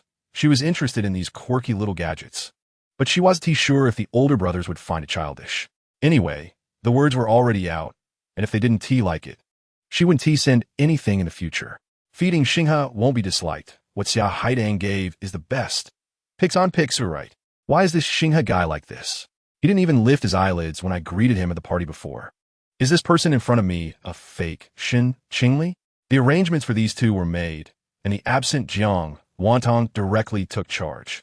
ASDF got a glowing toy sword that changes color when swung, similar to an ambient light, but very cool. Shipai Jihan got an Ultraman mask that also glows and changes color when you touch the forehead area, looking very impressive. Chapter 55. Early Monday morning. Jiang Wantong still appeared in the dormitory carrying KFC breakfast, and to her surprise, Wen Cheng was actually back before her. It was a bit awkward to suddenly meet in reality after chatting so much online. Even more awkward was that Wen Cheng also brought the same KFC breakfast. Such a tacit understanding can't be ignored. The 2 exchanged glances and couldn't help but laugh. Sister, let's hug. Wen Cheng suddenly leaned over and hugged Jiang Wantong, who was taken aback and quickly raised her hand to pat her back. Although they already knew they were classmates, it still felt a bit awkward and distant, like online friends meeting for the first time. They wanted to be close, but were worried about annoying each other, so they hesitated to be too enthusiastic. Chen Jingjing and Li Jiadong were stunned. Their temperamental and cold-rich roommate treated Jiang Wantong like a little pet, even hugging her. Chen Jingjing secretly tugged Li Jiadong's arm, asking if she was crazy, to which Li Jiadong shook her head, completely bewildered by the scene. They were clearly fond of each other, and in no time, that familiar feeling from online chatting returned. On the way to class, they walked hand in hand, like real sisters. Chapter 56. I'm speechless. My mom opened the door to speechlessness, and here I am. Jiang Wantong had never seen someone so shameless in her life. Did he really think he was the currency of RMB? That everyone liked him? Where did he get his confidence? Especially since he called her baby right away, without any relationship, and told her not to be jealous. If they really had a relationship, wouldn't she be driven crazy by him at KTV? What nonsense is he saying in broad daylight? First of all, I have nothing to do with you, don't call me baby, and secondly, keep your distance. Thank you. Jiang Wantong rubbed her arms, feeling disgusted to the point her hair stood on end. She didn't want to spend another second with Xiao Jinsheng. She raised her hand and punched his arm. Xiao Jinsheng's arm that was propping up the doorframe recoiled, causing him to stumble forward. Jiang Wantong pushed him again on his back, finally creating enough space at the door for one person to pass. Jiang Wantong stepped out first, followed closely by the other 3 roommates. Since Wen Cheng was still sharing this bizarre incident with some friends in the fan group, it was actually Li Jiadong who forcibly pulled her wrist to drag her away. Xiao, are you okay? Chapter 57. Jiang Wantong ignored the noisy comments from the big brothers in the comment section and quietly sang a song. The other 3 roommates sat opposite her like good babies, each holding a phone displaying her live stream. However, they weren't looking at their phones at all. Instead, they were staring intently at her singing, unwilling to ask your heart, my kiss, tired of my debts, replacing the one you love. She didn't bring her guitar back to school, so she was singing a cappella. Jiang Wantong had already immersed herself in the emotion. But when she inadvertently glanced up and saw the three good babies sitting across from her, she couldn't help but break character, laughing out loud before finishing the song. The viewers in the live stream had been immersed in Jiang Wantong's singing, but the song abruptly ended, replaced by the cheerful laughter of the girl. ASDF, huh? Why did Xia Haidang suddenly laugh? What is so funny? Mystery person 258369 is curious one. Energetic Orange is curious too. Jiang Wantong collected her laughter, thinking she should finish singing first, but when she looked up again, she instantly broke character, leaving Wen Cheng and the others looking confused. Big Orange, can you three move to the side? It's really hard for me not to laugh when you're right in front of me. Haha. Chapter 58. Just as Jiang Wantong was looking down for the accompaniment, a force PK popped up. Hello, Yanui Dunk, let's do APK. Yang Chihua jumped straight to the point as soon as he connected. Jiang Wantong only looked up when she heard the voice. The man in front of her was wearing a white suit and had a little mustache, with sunglasses on top of his head and a slightly hoarse voice. Not convenient. I'm singing now. No PK. Find someone else. Yang Chihua on the other side was a diamond streamer, with 3 force connection privileges each month. However, in Jiang Wantong's mind, force connections were very rude, and since the other party was rude, she had no intention of indulging them. There are thousands of potato streamers, so encountering an impolite one is quite normal. After saying that, Jiang Wantong was about to hang up the call. Aren't you afraid? They say you are the strongest newcomer. Turns out you're nothing special. Yang Chihua clearly had bad intentions. Jiang Wantong recalled that she had never interacted with this person before, let alone anything else. Teasing me, 1T work. Whether I'm strong or not ISNT determined by your words. After saying that, Jiang Wantong hung up the connection without another word. Potato only granted force connections to diamond-level streamers. It didn't say they couldn't hang up, right? If he could connect, she could hang up too. Chapter 59. Huiyin Yinshi's singing is really amazing. Now that she has sung 3 songs, can she do a PK with my brother Chihua?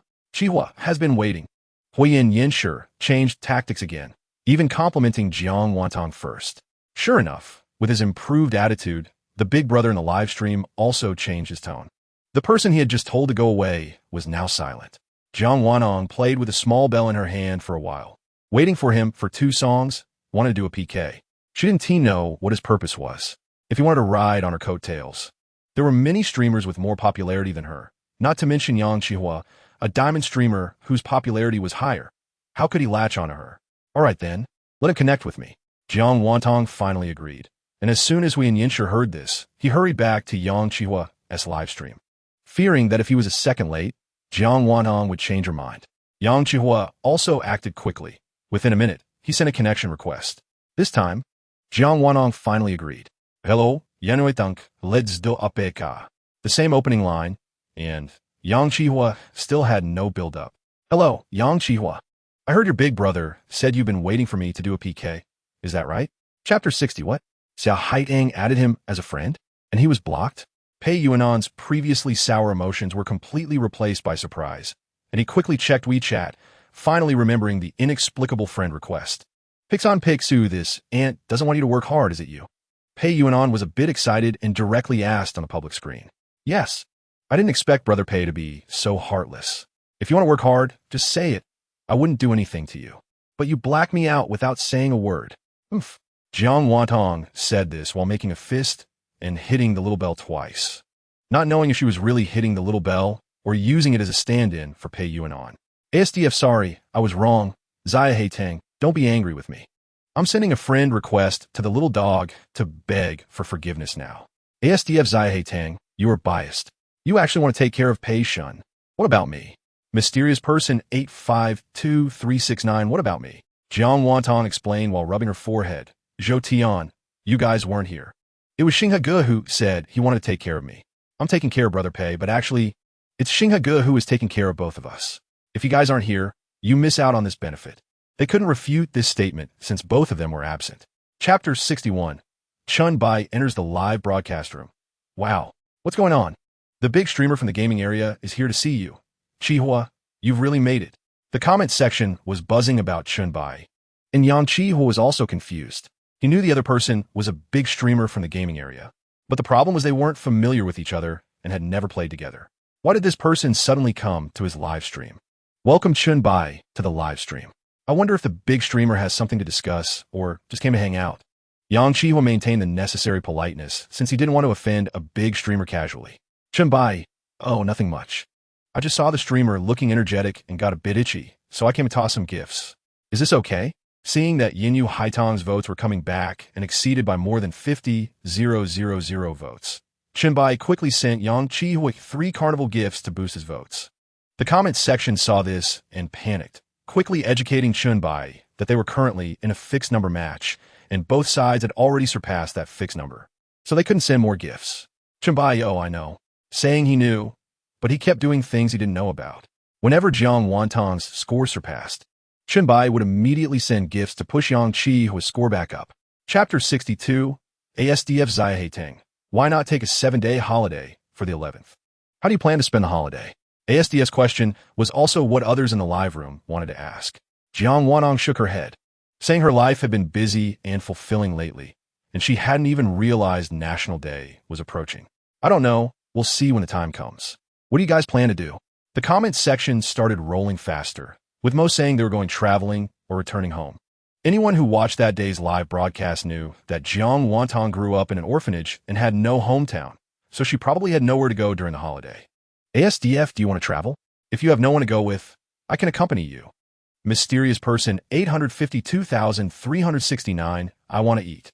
Xiahetang, do you want to come play in the port city? Food, drinks, fun, tickets, and hotel expenses are all on me. Energetic orange, get away. You all have no sincerity. If my sister is bored during the holiday, I'll find you and take you to touch some abs. How about that? ASDF, it's just abs. I have them too. Xiahetang wants to touch them. Feeding Xinghe, ahem, I'm just idling, not dead. Orange, you can't lead Xiahetang astray. The comment section burst into laughter as energetic Orange was caught in the act. Knowing how cunning she was, especially with Xingdi around, she didn't dare provoke them further and quickly fled. Chapter 63, Sister Haidang. How about taking a 7-day holiday and coming to whose city to assist your brother for a day? To be honest, apart from occasionally forgetting, Yang Chihua had become increasingly adept at using repetitive phrases. Can we change it? Jiang Wantong naturally disagreed. At this moment, several big brothers also exited and teleported into Yang Chihua's live broadcast room.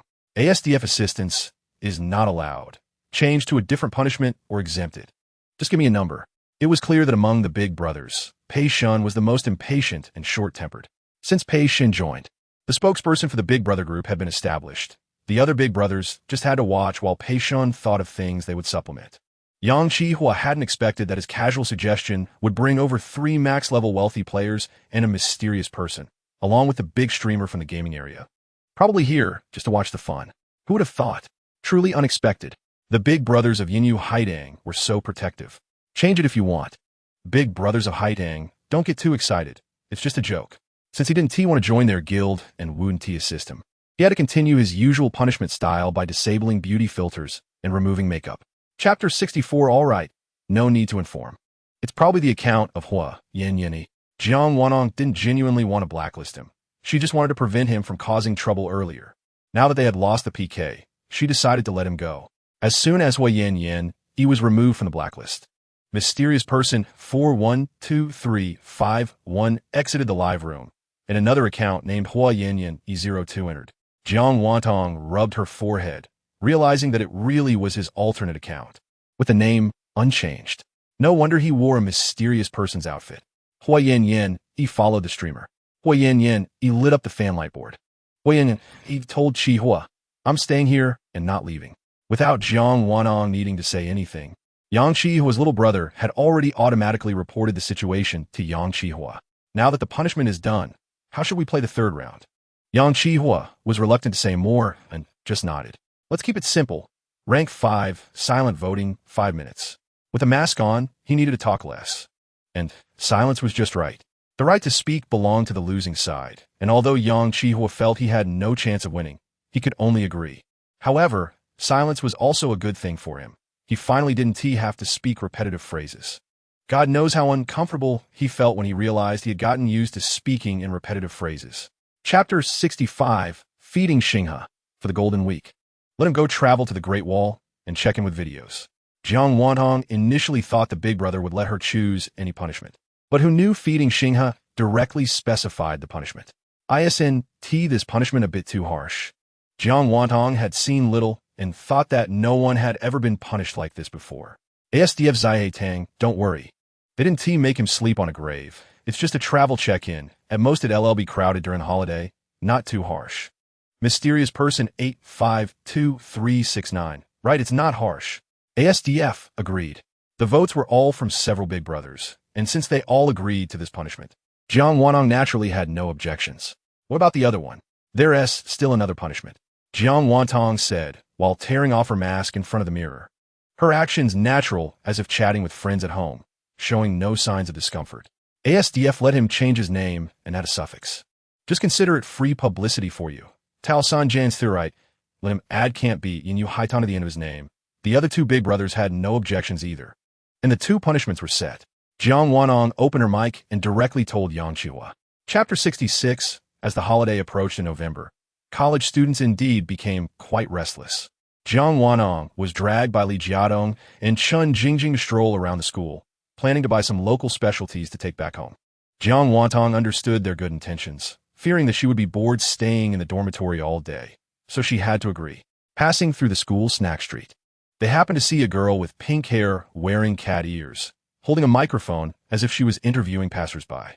The girl turned around and made eye contact with Jiang Wantong, who instinctively thought the girl was coming for her, immediately wanted to run away. However, Li Jiadong had just paid for some candied fruits, and the snack street was quite crowded, so she couldn't run away quickly. Hey, hello miss. I'm a sophomore at our school, and I'm doing street interviews. Can I interview you? Sure enough, Jiang Wantong had already hidden behind Chun Jingjing, but she was still found by the girl with pink cat ears. Behind the girl was a boy carrying a camera, clearly part of the team. Wow, it's the Broadcasting Club street interview, quite famous at our school. Chun Jingjing whispered to Jiang Wantong, pushing her to the front. In her mind, Jiang Wantong was a live streamer, and the more exposure she got, the better.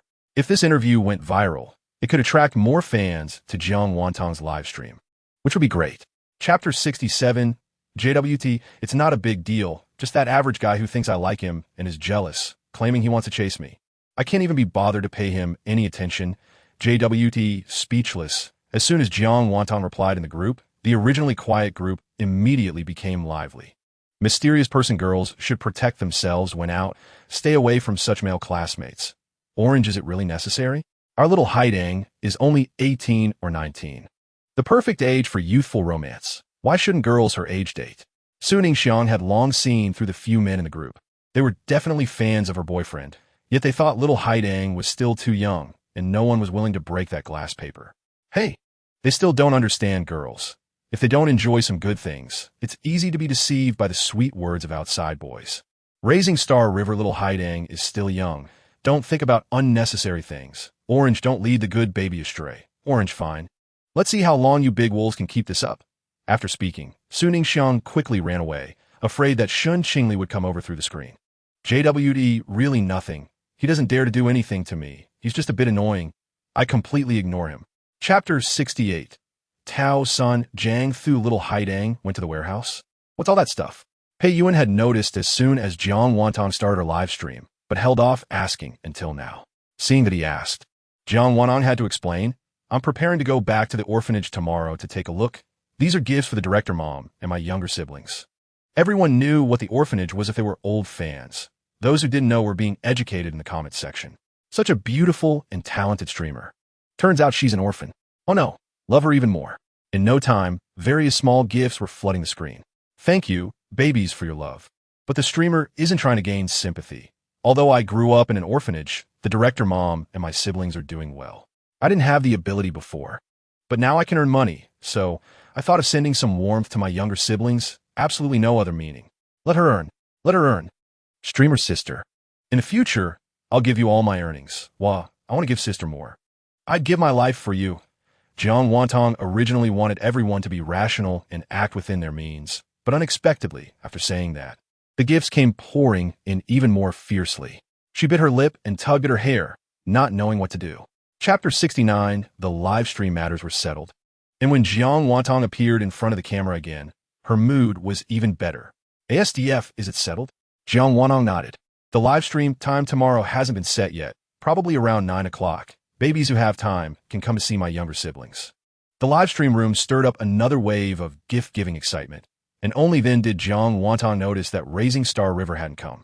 He had been chatting with her in the group in the afternoon, and he hadn't mentioned having any plans tonight. Star River brother isn't coming tonight. Is he busy? It was obvious Jiang Wantong was asking ASDF. ASDF, yeah. He owes her little Haidang $1 million. How can your Star River brother earn money to pay you back if he doesn't hurry up? Jiang Wantong thought to herself, I don't believe you. If Star River brother really gave her $1 million, she wouldn't dare take it. ASDF, he has a social engagement tonight. It's not convenient for him to come. Jiang Wantong nodded. It was good that he had something to do rather than just disappearing for no reason. But it had been a week, and Han Deng brother still hadn't made a move. Not a single message he received was replied to. It was as if he had evaporated from the world. Jiang Wantong shook off the inexplicable emotions and prepared to start singing. I learned a new song today, babies. Listen to how I learned it. Chapter 70 when I have the chance. I must find you and let you take me cosplaying once. Jiang Wantong couldn't help but feel a bit envious. No need to wait for an opportunity. It's the holiday now. Come find me to play. Or I can come find you too. I'm free. Little T don't cry didn't feel at all that Jiang Wantong was being perfunctory. Instead, she really wanted to meet her friend, Yu Haidang, offline. Sure, just let me know in advance when you're coming, and I'll arrange some time. Ahem. There's still a living person here. The boy who had been ignored for a while finally couldn't help but speak up, and only then did Jiang Wantong notice that the one piking with little T was Hu Kailei, ASDF pornographic streamer. Don't continue, little Haidang, go home, whatever gift you want. Brother will give you. Idol? Who's the pornographic streamer? Mysterious person, 741,123, that guy opposite. Last time he lost the PK and had to do a punishment, panting like that trying to seduce our little Haitang. Luckily, little Haitang's equipment suddenly malfunctioned and couldn't see or hear, and it was fine again after the punishment ended. Pei Yuan thought that guy looked a bit familiar. Afraid Pei Shin didn't know, many people in the comment section explained to Pei Shun. Chapter 71 Don't think too much. Pei Gu is here with me because you didn't start your stream just now. If it really comes to a PK, Pei Gu might not even stand on your side. Jiang Wantong didn't want to vie for attention. Besides, she felt that knowing Pei Yuan was far less than knowing Chun Bai for so long, and Pei Yuan's max-level account was all built up for Chun Bai. So the feelings must be different. As for which side to stand on, Pei Dad could stand by without intervening. I'm already grateful enough. Little Haidang, you have no idea what position you hold in Pei Dad's heart. Chun Bai was well aware of his own worth and understood Pei Yuan's feelings for Jiang Wantong. Therefore, he made every effort to speak well of him in front of Jiang Wantong, hoping that when Pei Yuan scolded him later, he might show some leniency due to their father-son relationship. Of course, this is a given. If the ungrateful son dares to go against Xia Haitang, he must face the family law. Hearing Chun Bai's words and seeing the comments for Brother Pei, Jiang Wantong couldn't help but laugh. I said, do you two need to be this in sync? If it's a deliberate setup to trick me, I won't let it go. I promise I won't. You asked that ungrateful son, is Xia Haitang someone he should call? Chapter 72. All right, Brother Pei agreed. I will team up with Xiao Cha, and Kailei will team up with Brother Bai. How shall we play? Jiang Wantong insisted on moving forward, and since Pei Dad was already in the ban position, Chun Bai couldn't say no and had to go along with her. Let's have a 10-minute match, 1 in the front and 4 in the back. What about the process? The 4 of them had a decent relationship, and playing through the process would increase interaction, making it more interesting. Jiang Wantong was also in favor and readily agreed. What about the punishment? Hu Kailei had already given up hope of winning, so it was good to ask in advance to prepare himself. We'll discuss the punishment after it's over. It won't be too severe, don't worry. The 10-minute PK timer was set, and the countdown began. The opponent's health bar quickly dropped, and Jiang Wantong couldn't help but exclaim, no wonder they're good at gaming. Their speed is impressive. Chapter 73. Seeing Hu Kailei's miserable state after falling, Xiao Cha, feeling merciful, spared him from being last. The military training ended in 2 minutes, and it was now Jiang Wantong's turn to shine. During the military training, the blue team's votes had been steadily rising, while ASDF kept an eye on their vote count. Whenever they felt they had closed the gap, he would quickly throw in 10 carnivals to pull the distance back, like teasing a cat, giving them hope but not allowing them to surpass. When Shipon returned with the cold lantern, he needed to ask if there was any room for improvement in this technology, if it could be timed or quantified. It would be even better. Meanwhile, far away in Southeast Asia. Han Xiao had no idea that someone was missing him because of a small program he casually created. Xiao Cha had just finished military training, so let's do something lighter next. Upon hearing it would be something relaxing, Chun Bai and Hu Keilei secretly breathed a sigh of relief, as they were still dizzy from spinning 20 times. You two do a dance. It's the big pendulum dance that many streamers do, and try to make it as standard as possible. Chun Bai stumbled. He would rather continue with military training. Dancing was even harder than dying. Chapter 74. Jiang Wantong thought the username tonight leaving port looked familiar, and when she asked, she remembered. Last time, a top-tier user suddenly came in and sent over 100 carnivals, leaving contact information for anyone who needed to reach him, and then left. How was this different from a pie falling from the sky? The anti-fraud app on her phone didn't allow her to contact him proactively. She was about to forget about it when this top-tier user showed up again. Thank you for the carnival sent by tonight leaving port. It's an honor that you are willing to come see me, but I wouldn't dare to disturb you casually. Just as Jiang Wantong finished speaking, the PK ended. Red team, 157, 130, 875. Blue team, 149, 862, 691. Narrow victory. Mushroom picking in the wild. Xingdi is here too, and there's a max-level account called Tonight Leaving Port that I don't recognize. I wonder if it's an external aid from someone. A 98-year-old lady has cast over 1 billion votes, but still hasn't T1. Is the girl Brother Pay favors really that strong? Could it be Brother Pay's alt account at play? Chunbai was quite annoyed. He thought calling an external help would secure victory, but they still lost. The most frustrating part was having cast over 1 billion votes and still not winning. Who could he complain to about that? Chapter 75. After disconnecting, Jiang Wanong checked the back end and saw that the number of followers had increased significantly. A PK that had over 1 billion votes naturally attracted many onlookers. If you like the streamer, feel free to click to follow and light up a sign. Today's PK was fierce, especially since AD and his alt accounts both participated. Would they still be able to eat tomorrow? One account casting enough was already a lot. He even had 2 accounts together. She didn't know what he did for a living, but she was a bit worried about him going bankrupt. ASDF, is Zia Tang worried about me? If I can't eat tomorrow, will Zia Tang feed me? Mysterious person 741123. If you can't eat, come over. I'll personally feed you. What S with you relying on Zia Tang? ASDF, can silence suffocate you? Mysterious person 741123. Zia Tang, look at him. He is bullying me. ASDF Jiang Wantong facepalmed. She didn't understand why AD and the mysterious person loved to bicker so much. Alright AD, if you really can't eat, come find me. I'll feed you. Mysterious person 741123. I want some too. Tao Sanjian Thu, I want some too. Chapter 76.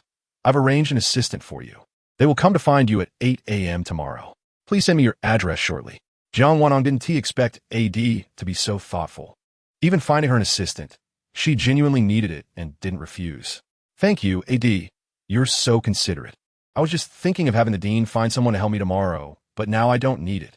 Hearing that she didn't refuse, Shang Fuyin felt that she didn't treat him as an outsider, and the smile on his face deepened a bit. Yes, I've communicated with the government and the broadcasting station. A reporter will come around 8 a.m. tomorrow, as they are filming a documentary.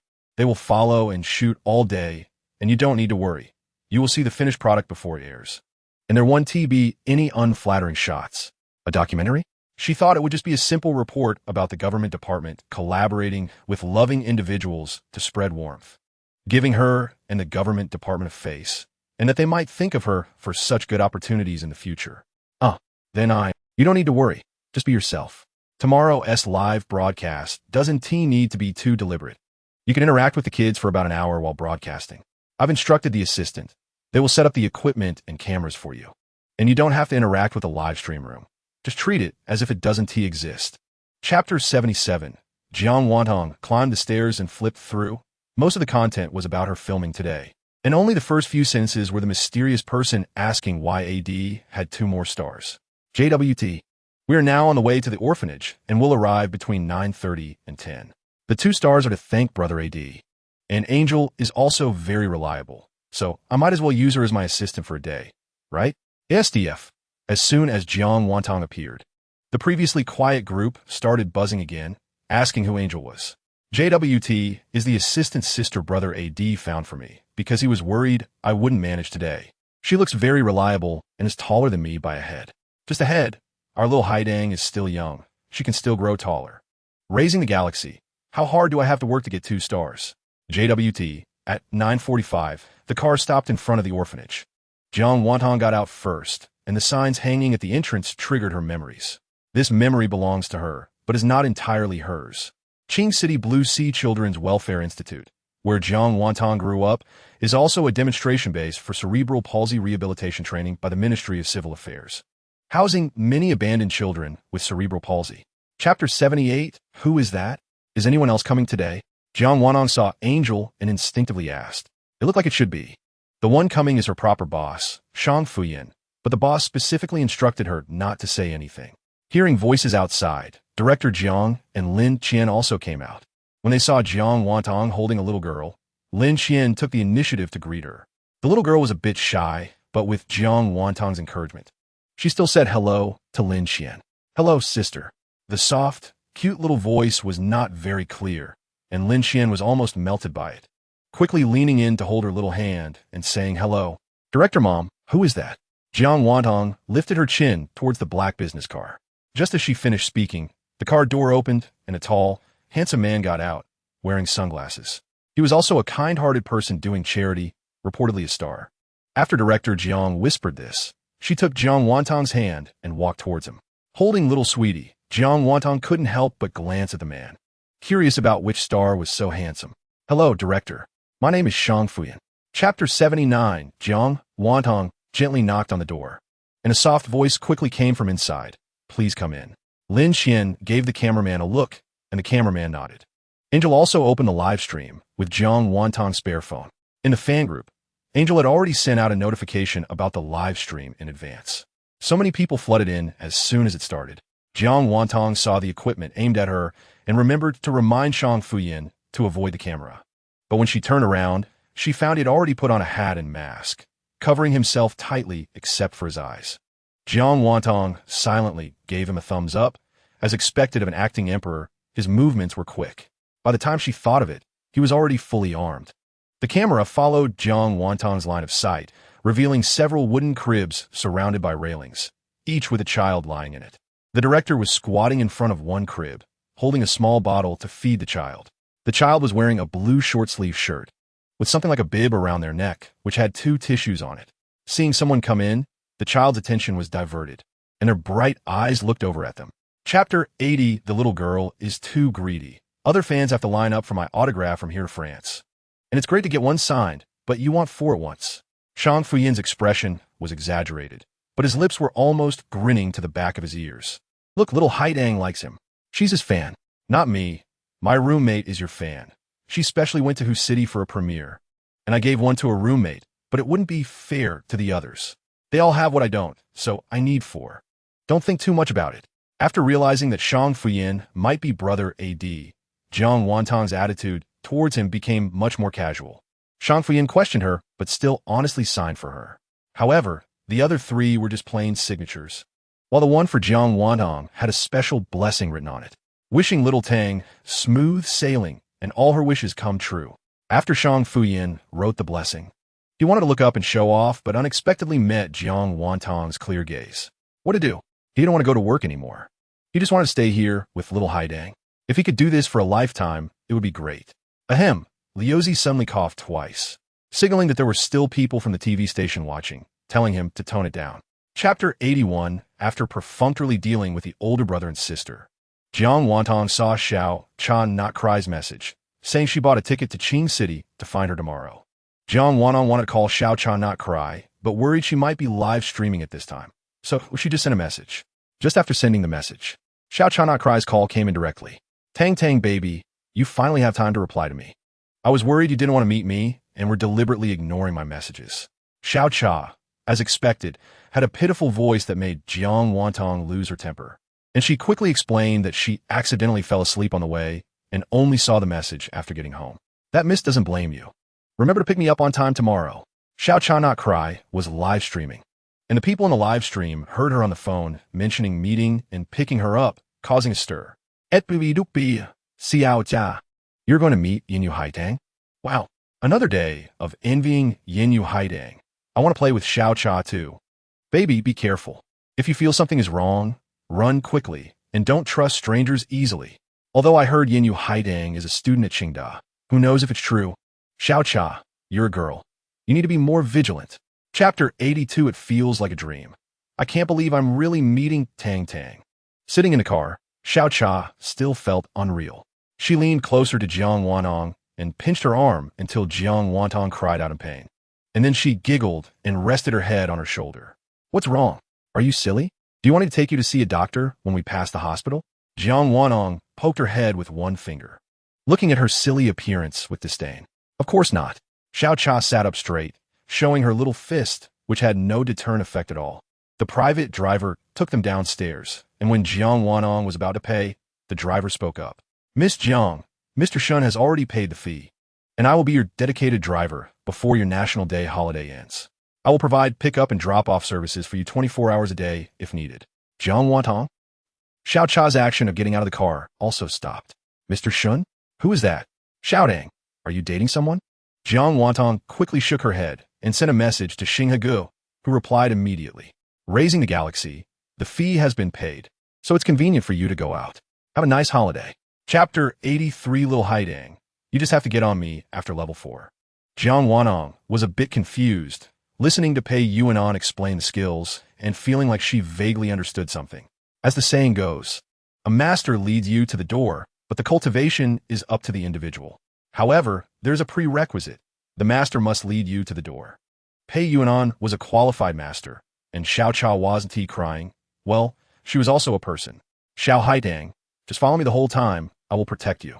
Jiang Wanong didn't know what level Pei Ge was at, but he was definitely stronger than Xiao Cha. After all, Pei Ge had chosen to play jungle. Got it. Pei Ge, you have to protect me. At the start of the game, Jiang Wantong controlled the character on the screen to follow Pei Yuanon's hero into the jungle, where the marksman in the development lane kept spamming the request to gather, and it was obvious who he was requesting. I have no quality, Lon stop spamming. She is a newbie. I'm leading her. Let her develop first, and I'll support you. Lying down and carrying Luban number 7, I'm done. Another conjoined twin. Can those playing Yao just go to 4?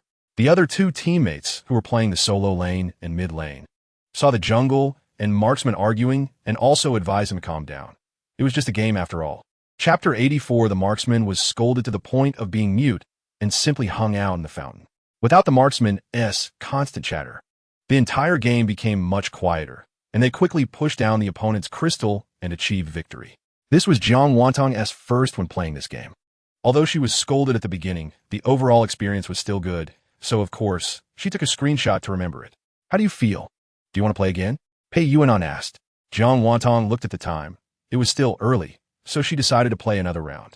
Xiao Cha was going to stream in the evening, and her fans asked her to stream every night to report her safety. Just as Xiao Cha finished that game, she didn't play again, so Jiang Wanong pulled Xiao Cha into the room. Can Pei Ge take us both? Wait for me, I'll call 2 more people. Pei Yuanon didn't want the same situation as last time to happen again, so he simply found 2 acquaintances to join. It didn't matter how they played in a 5-man team. In less than a minute, 2 more people entered the room, their IDs being, I have no culture and I have no wife. Jiang Wanong couldn't help but tease. So you guys are my no family? Why does your voice sound so familiar? Is it Xiao Haidang? A familiar voice suddenly came from the other end, and Jiang Wantong tentatively asked, is it Bui Ge? Chapter 85. It was 7 p.m. again, and Yin Yu Haidang started streaming on time. 2 faces appeared in the live stream, both wearing outfits from the same series, with the difference that one was a dress and the other was a short-sleeve top with pants. Xiao Cha wasn't crying and wore a dress, with her hair in a bun and 2 pentagram-shaped hairpins stuck in her hair, while Jiang Wanong had her hair in low twin ponytails, with pink bows dangling on both sides. Welcome, babies, to the live stream. I'm the new anchor Yin Yu Haidang, and this lovely anchor next to me is Xiao Cha not crying. Today we are streaming together. Little Dog Light West. Wow. 2 beauties streaming together. Today is a feast for the eyes. Explosive duck pair. No wonder Xiao Cha asked me to come to Haitong's live stream. It turns out they're streaming together. I don't understand. Where can I find such beautiful women as wives? Raising the galaxy. So pretty. Energetic orange. Which star emperor is prettier? Sneaky smile. Looking at the increasing number of viewers in the live stream, Jiang Wantong didn't forget to remind everyone to click to follow and light up the gift board. Then played a very cute song. The dance moves were simple. They had just learned them 10 minutes before the stream started. As soon as the music started, the two of them took a step back together and began to dance. Chapter 86, Jiang Wantong sang beautifully, which was recognized in the live stream. And to everyone's surprise, Xiao Cha not crying also had a good voice.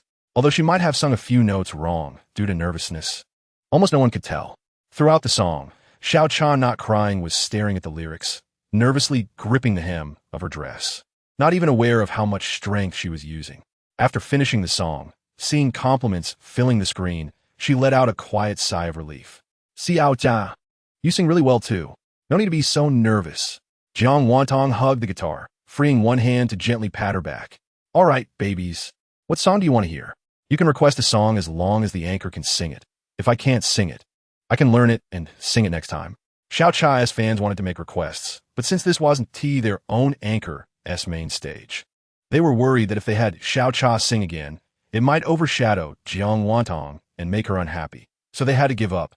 It seemed Jiang Wantong was aware of their thoughts and added, Xiao Cha's babies can also request songs. Does Xiao Cha still want to sing? Xiao Cha not crying shook her head. It's too rushed today, and I didn't prepare much. If anyone wants to hear me sing, I'll practice when I get back and sing for you then. Chapter 87, seeing Pei Gu being besieged in the public chat, Jiang Wantong chuckled and helped him out. It's nothing much. It's just that Xiao Cha is going to take me to cosplay tomorrow, cosplaying 2 characters from a game called Honor of Kings. To help me understand, Xiao Cha took me to play this game for 2 rounds. But I'm a newbie, and Xiao Cha only knows how to play support. We lost 3 rounds in a row very badly, and someone even scolded me. Pega happened to be online, so he kindly taught me how to play a round. But I had a bit of bad luck, and when I played with Pei Gu, I got scolded again.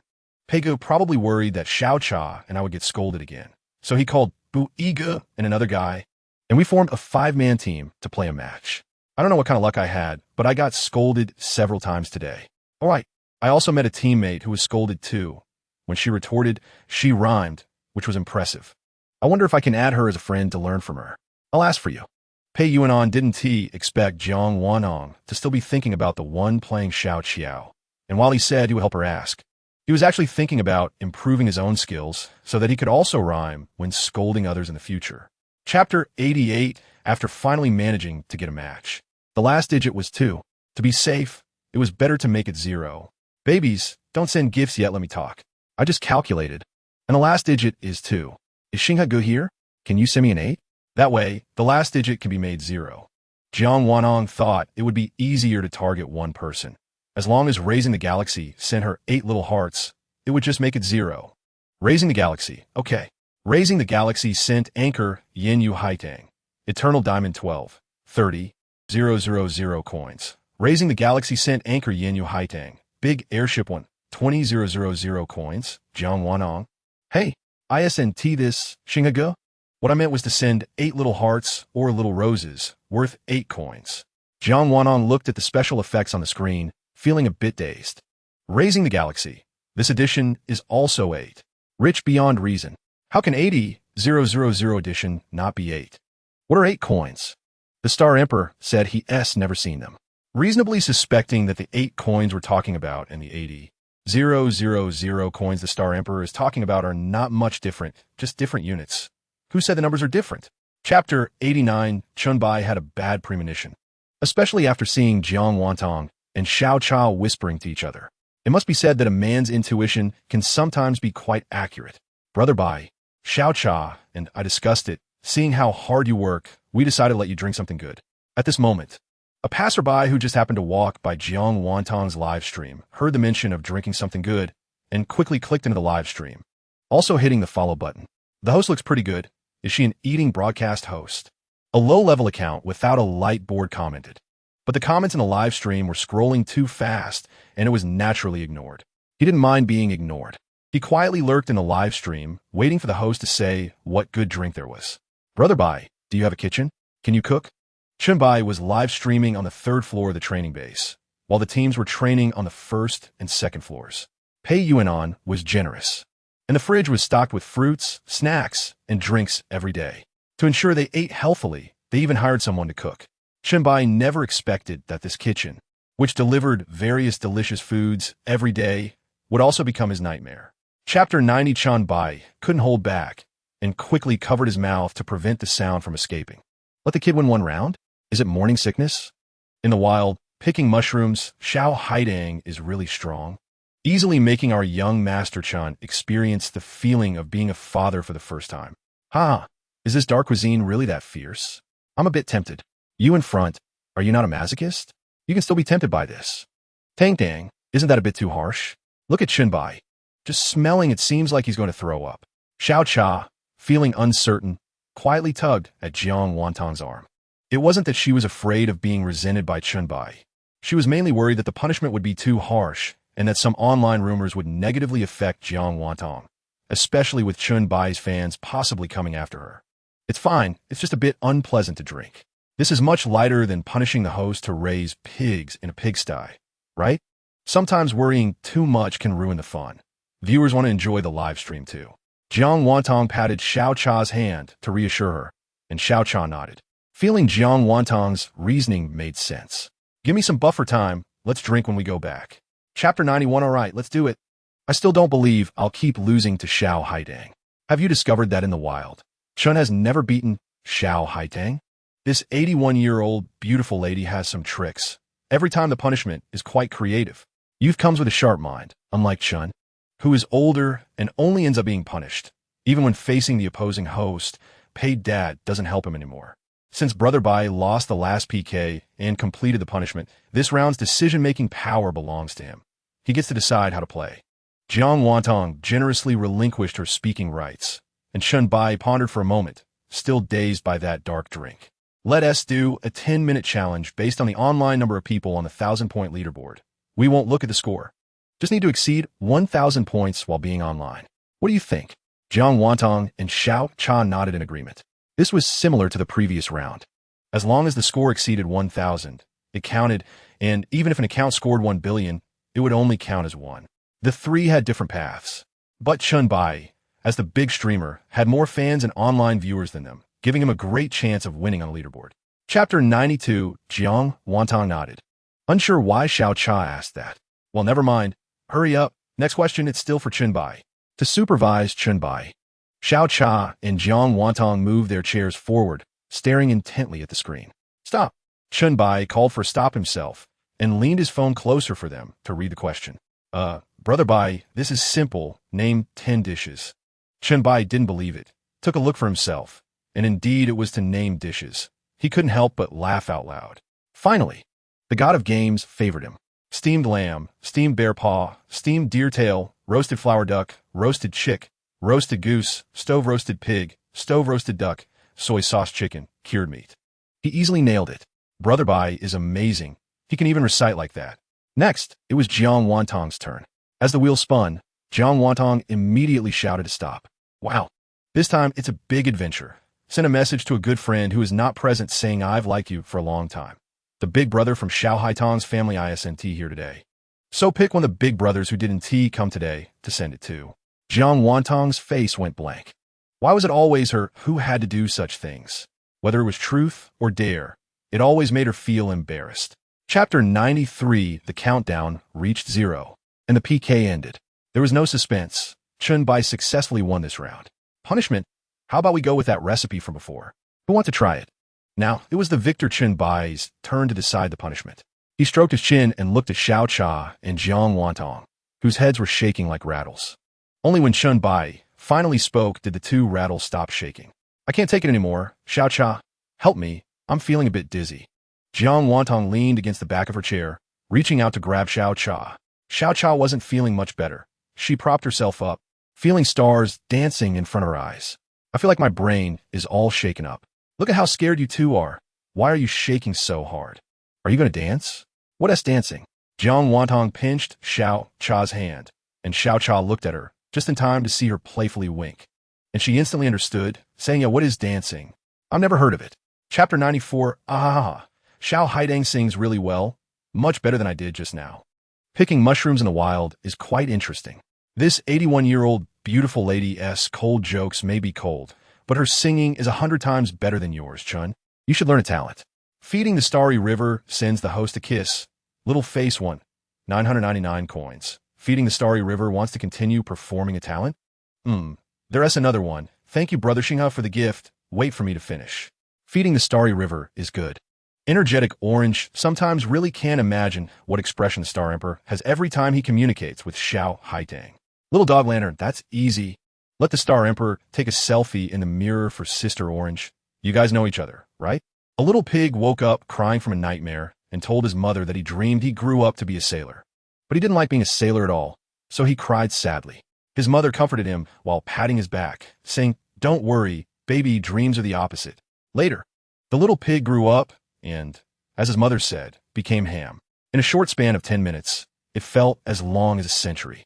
In the tug of war, none of the streamers managed to perform for more than 5 seconds, and when the countdown hit 0, everyone breathed a sigh of relief.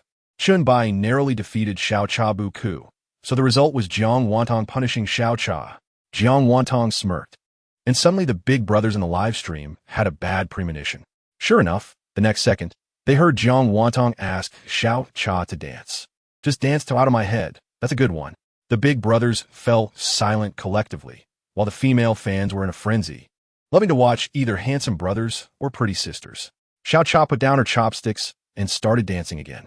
As soon as the dance ended, Chun Bai quickly said goodbye and logged off, as if something unsavory was chasing him. What's going on? Why is Bai running so fast? Can I still punish him to dance?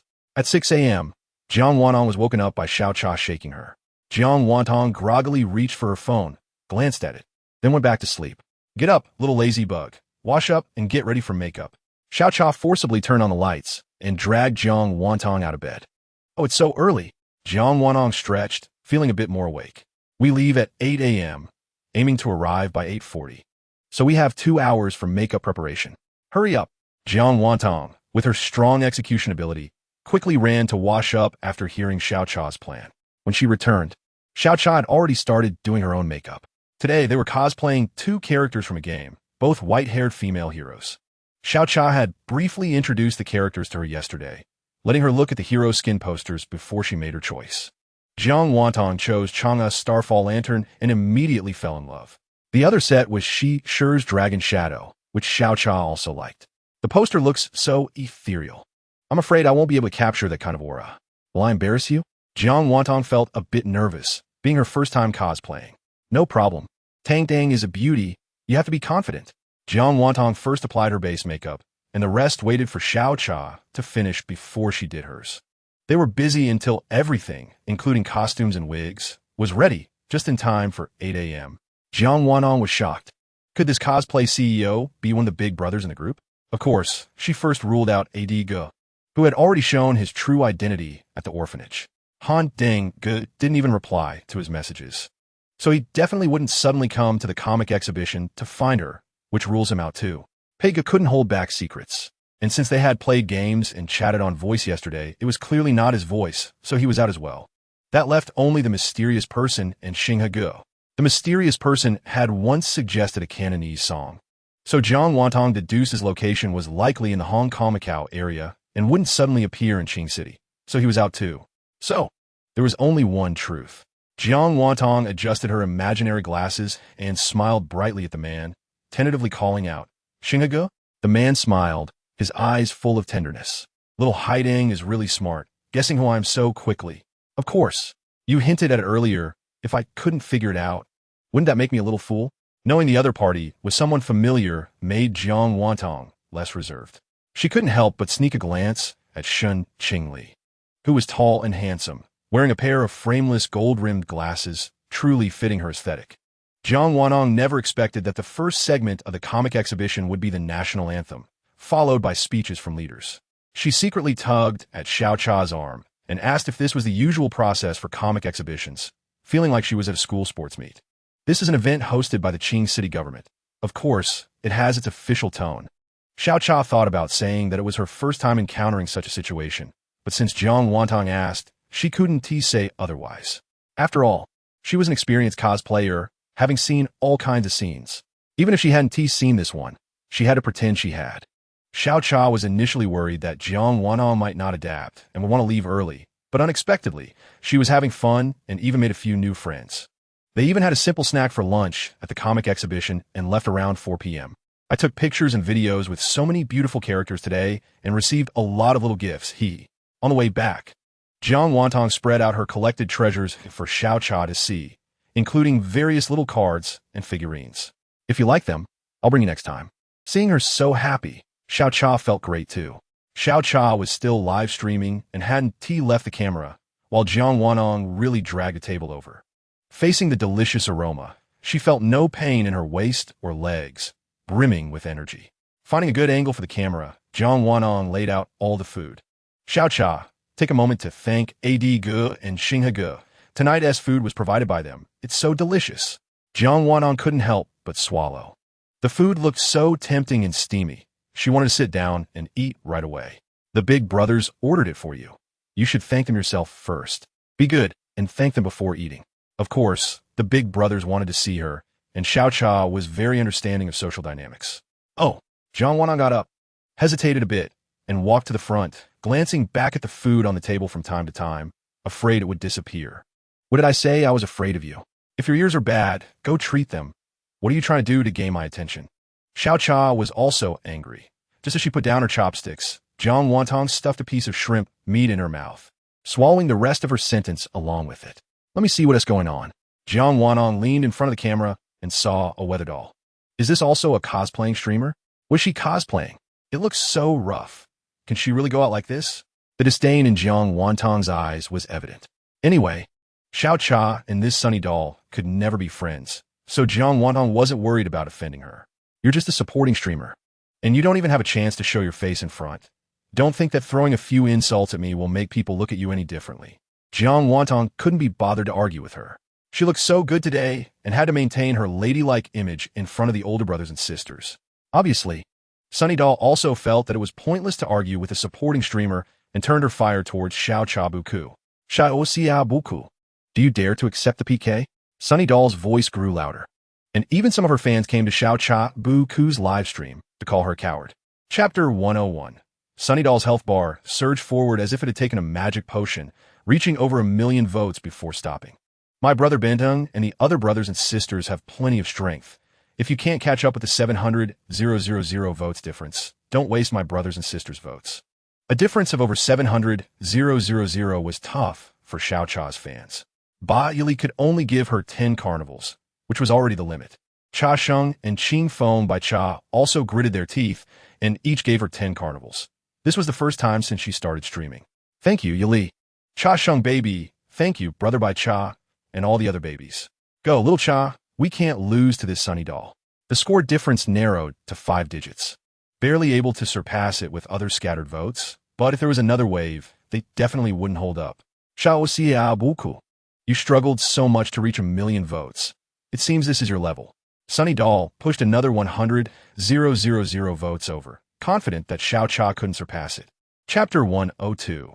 Sunny Doll, unwilling to back down, insisted on maintaining her tough persona, shouting that the second round would definitely make Xiao Cha lose. Is there really no decent way to start stream? Jiang Wantong couldn't help but ask again, not to mock, but out of pure curiosity.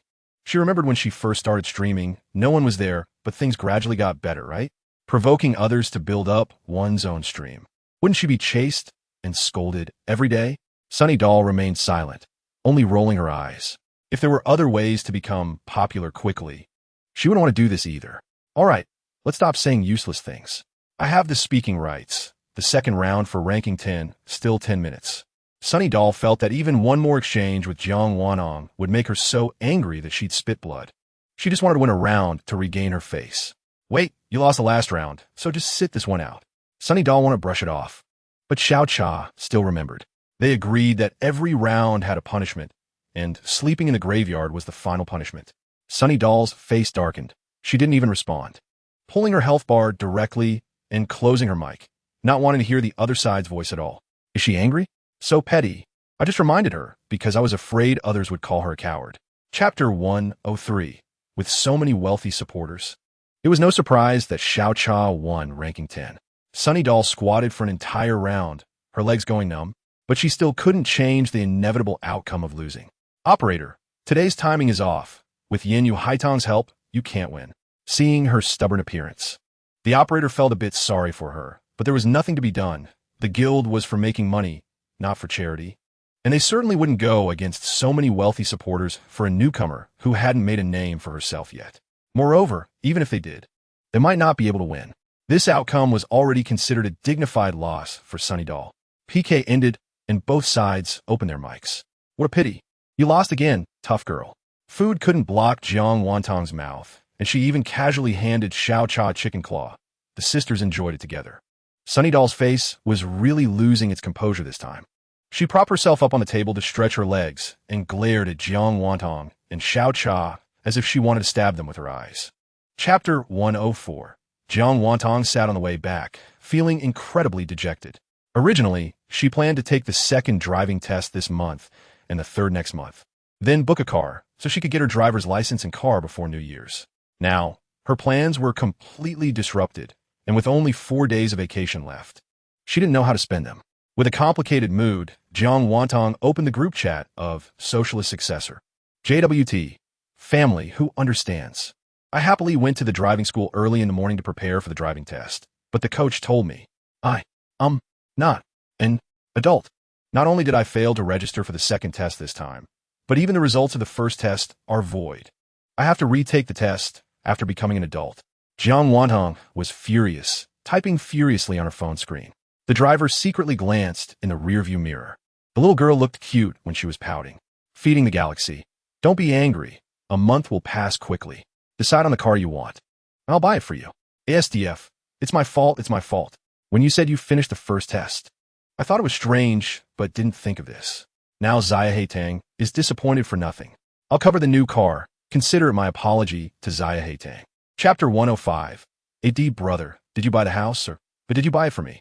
Is this really not a joke? Buying a house in Los Angeles? That a big deal, right? Clearly not. The contract has her name written in black and white. Jiang Wantong's face was filled with disbelief. She thought AD brother was renting her a house for free, which was already a self-centered thought, but she didn't expect AD brother to do something even more extravagant. Well, consider this your adult gift, an early present. Shang Fuyin rubbed his temples. Even just listening to Zaya Haitang's voice made his fatigue disappear. AD brother, this gift is too extravagant. I can't accept it.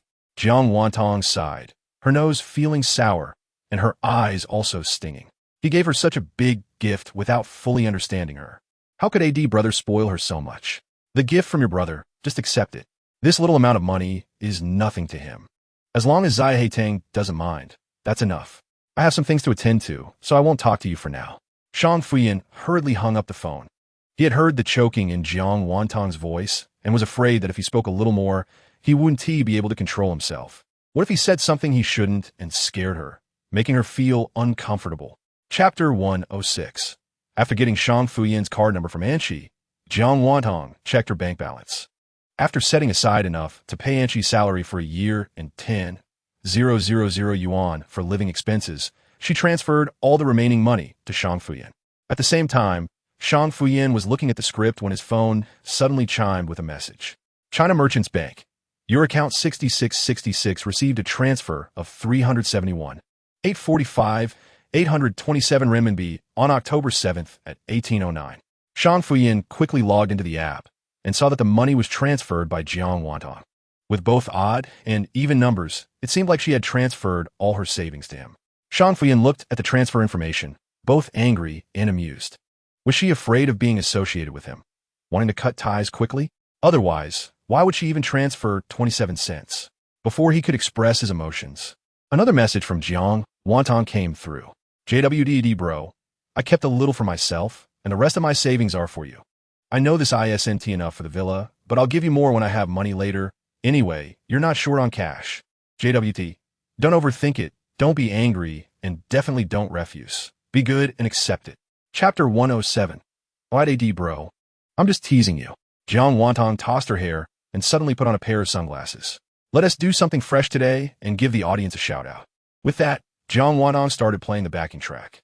Crows on a Plane, Location Hotel 801, Uniform 007, performing Contemporary Liberation West. Her cold, mature voice was completely different from the playful tone she used while singing earlier. Deal little dog, come here. Wow, the host's voice is really captivating. Love it. Love it, this mature voice, mama. Vital, orange, little Haidang. How many surprises do I not know about? Little dog lantern, West wife. Tang Tang is amazing. I can't believe the big brothers have no reaction at all. A shout-out lasts barely over 30 seconds. Shun Qingli was extremely thirsty and downed 2 glasses of ice water, but his gaze never left the phone screen. Hadn't she been busy organizing her new house these past few days? Where did she find the time to learn this chaotic shout-out? Brother, be mindful. Sister ISN, T 200 pounds. After finishing the last line, Jiang Wantong threw a deck of cards she had prepared towards the camera and took off her sunglasses, revealing a shy smile. Chapter 108. Is he talking about that punishment? The dark drink that almost made Chun Bai throw up? Feeding the galaxy is very likely. Little dog lantern. So he drank that stuff? You know, I never go soft on anyone, but I feel a bit sorry for him eating that billion times. Vital orange, the real victim of the dark drink, has arrived. Eating a billion times? Dark drink? Sympathy? Jiang Wantong confirmed that this eating a billion times indeed referred to the dark drink she had randomly concocted as a punishment for Chun Bai. And he had even tried it himself. That eating a billion times, let me explain, that formula was because the male host lost to me that day. So his punishment was haphazardly mixed. Did you not watch the whole live stream and misunderstood? Eating a billion times, eating one more bite and crying. You know how I've been these past few days? In a foreign country, afraid to go to the hospital.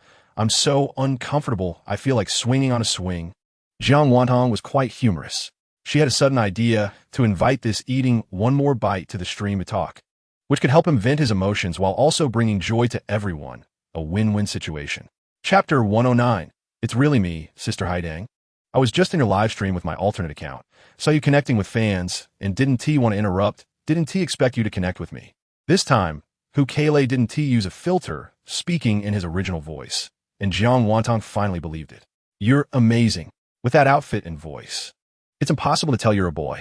Jiang Wantong couldn't T help but give a thumbs up, seriously sizing up Kele as if he were a work of art. Kele was particularly grateful to Jiang Wantong for pointing him in this direction. After contemplating for a long time that night, he decided to give it a try. He filmed 2 videos to test the waters and surprisingly attracted a lot of traffic. Today was also his first day dressing fully as a girl for the live stream. He adjusted the camera to show his full body and even turned around for Jiang Wantong to have a good look. Great, except for being a bit tall. Everything else is perfect. Jiang Wantong exclaimed excitedly. Sister Haitang, you're really my sister. I have to thank you for your suggestion. Today is my first day dressing as a girl, and the number of viewers in the live stream has increased by over 2,000. Kele's joy was evident on his face, and he was particularly polite to Jiang Wantong, who felt happy for him as well. Chapter 110. Jiang Wantong noticed a comment in the chat where someone was barking like a dog, and she rolled her eyes, too lazy to respond. Several big brothers had red vests, and this little task was easy for them, especially since AD Bro needed a chance to shine today. And here it was right in front of him. ASDF, what is your shibao? If you don't keep your dog leashed, it'll run out and bite people. ASDF kicked them all out, each one sounding like they've been pickled too pungent. Tiao San Jianair, is this family sick? Little Haidang didn't do anything, and they just came to curse her. Watch me curse them back. Feeding the galaxy. Don't bring trouble to little Haidang. Just PK her to death later. Vital orange, Xing Di is right. Alright, since he knew Haidang doesn't want to team up with me, let us randomly team up for the overall ranking. Jiang Wantong thought, does this person have a problem? Why drag her down? Jiang Wantong was speechless and too lazy to engage. Okay, how about a 10-minute match? After seeing the 3 nod, Kele initiated the PK. The system randomly selected teams, with Jiang Wantong and Zhou Jiu paired together, while Shi and Kele formed the other team. Chapter 111. Eating a billion times had nothing to do today. Keeping his phone in Jiang Wantong's live stream while using another phone to connect with friends to play games. What's that noise on your side? Sounds like a girl is talking. I'm saying, bro, can you focus? Come help me in the bot lane. Fu Chujing responded, just as he was low on health and jumped to the bot lane, where they were surrounded by 5 opponents and got killed under the tower. Fu Chujing. So you just want a companion on the road to the underworld? Huh? Useless. The screen faded to gray with a countdown. And just as Fu Chujing was about to close the stream, Jiang Wantong's singing suddenly came through the phone.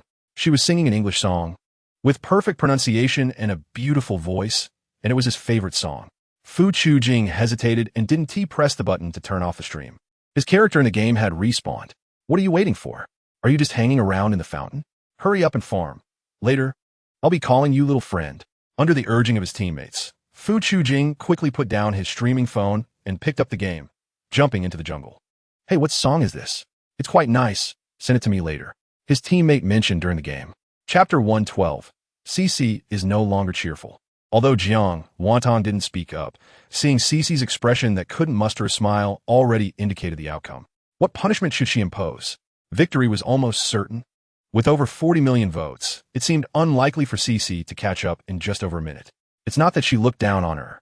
She simply didn't have that kind of strength. Report to Haidang. They were just discussing what punishment to give you. Someone suggested you clean the pig pen.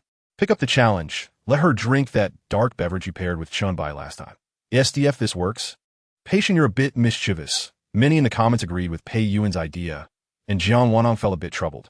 That recipe was random, and she had almost forgotten the ingredients and steps.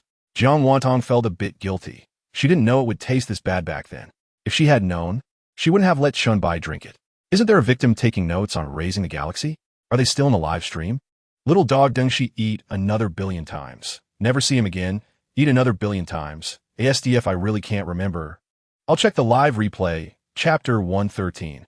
After Juanfu was kicked out of Jiang Wantong's live stream, he ran back to Cici to vent his anger. Naturally, Cici's live stream was filled with people comforting and supporting him. It took a while to calm him down. Cici, you lost. The punishment is to make a drink yourself. Simple enough, right? When Cici heard this, she thought it was just drinking something, not difficult at all. If Juanfu brushed her 200 carnival votes, that would be great. All right, you said it. Don't go back on your word. Afraid Jiang Wantong would change her mind.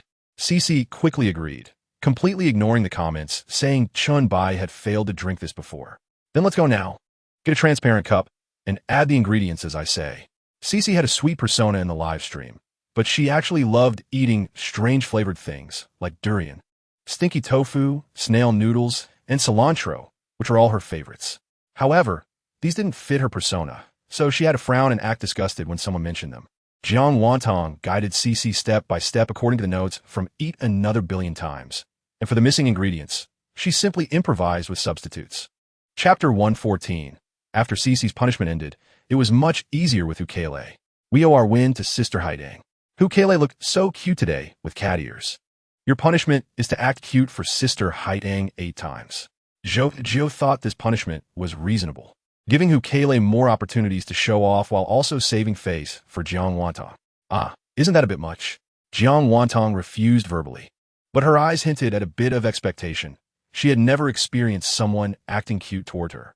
Moreover, Ukele looked quite good now, so even if she acted cute, it shouldn't be too much to handle. ASDF little Haidang, we won't watch. If you really want to see, ask your Pei Good to give you an apology 8 times. He's good at that.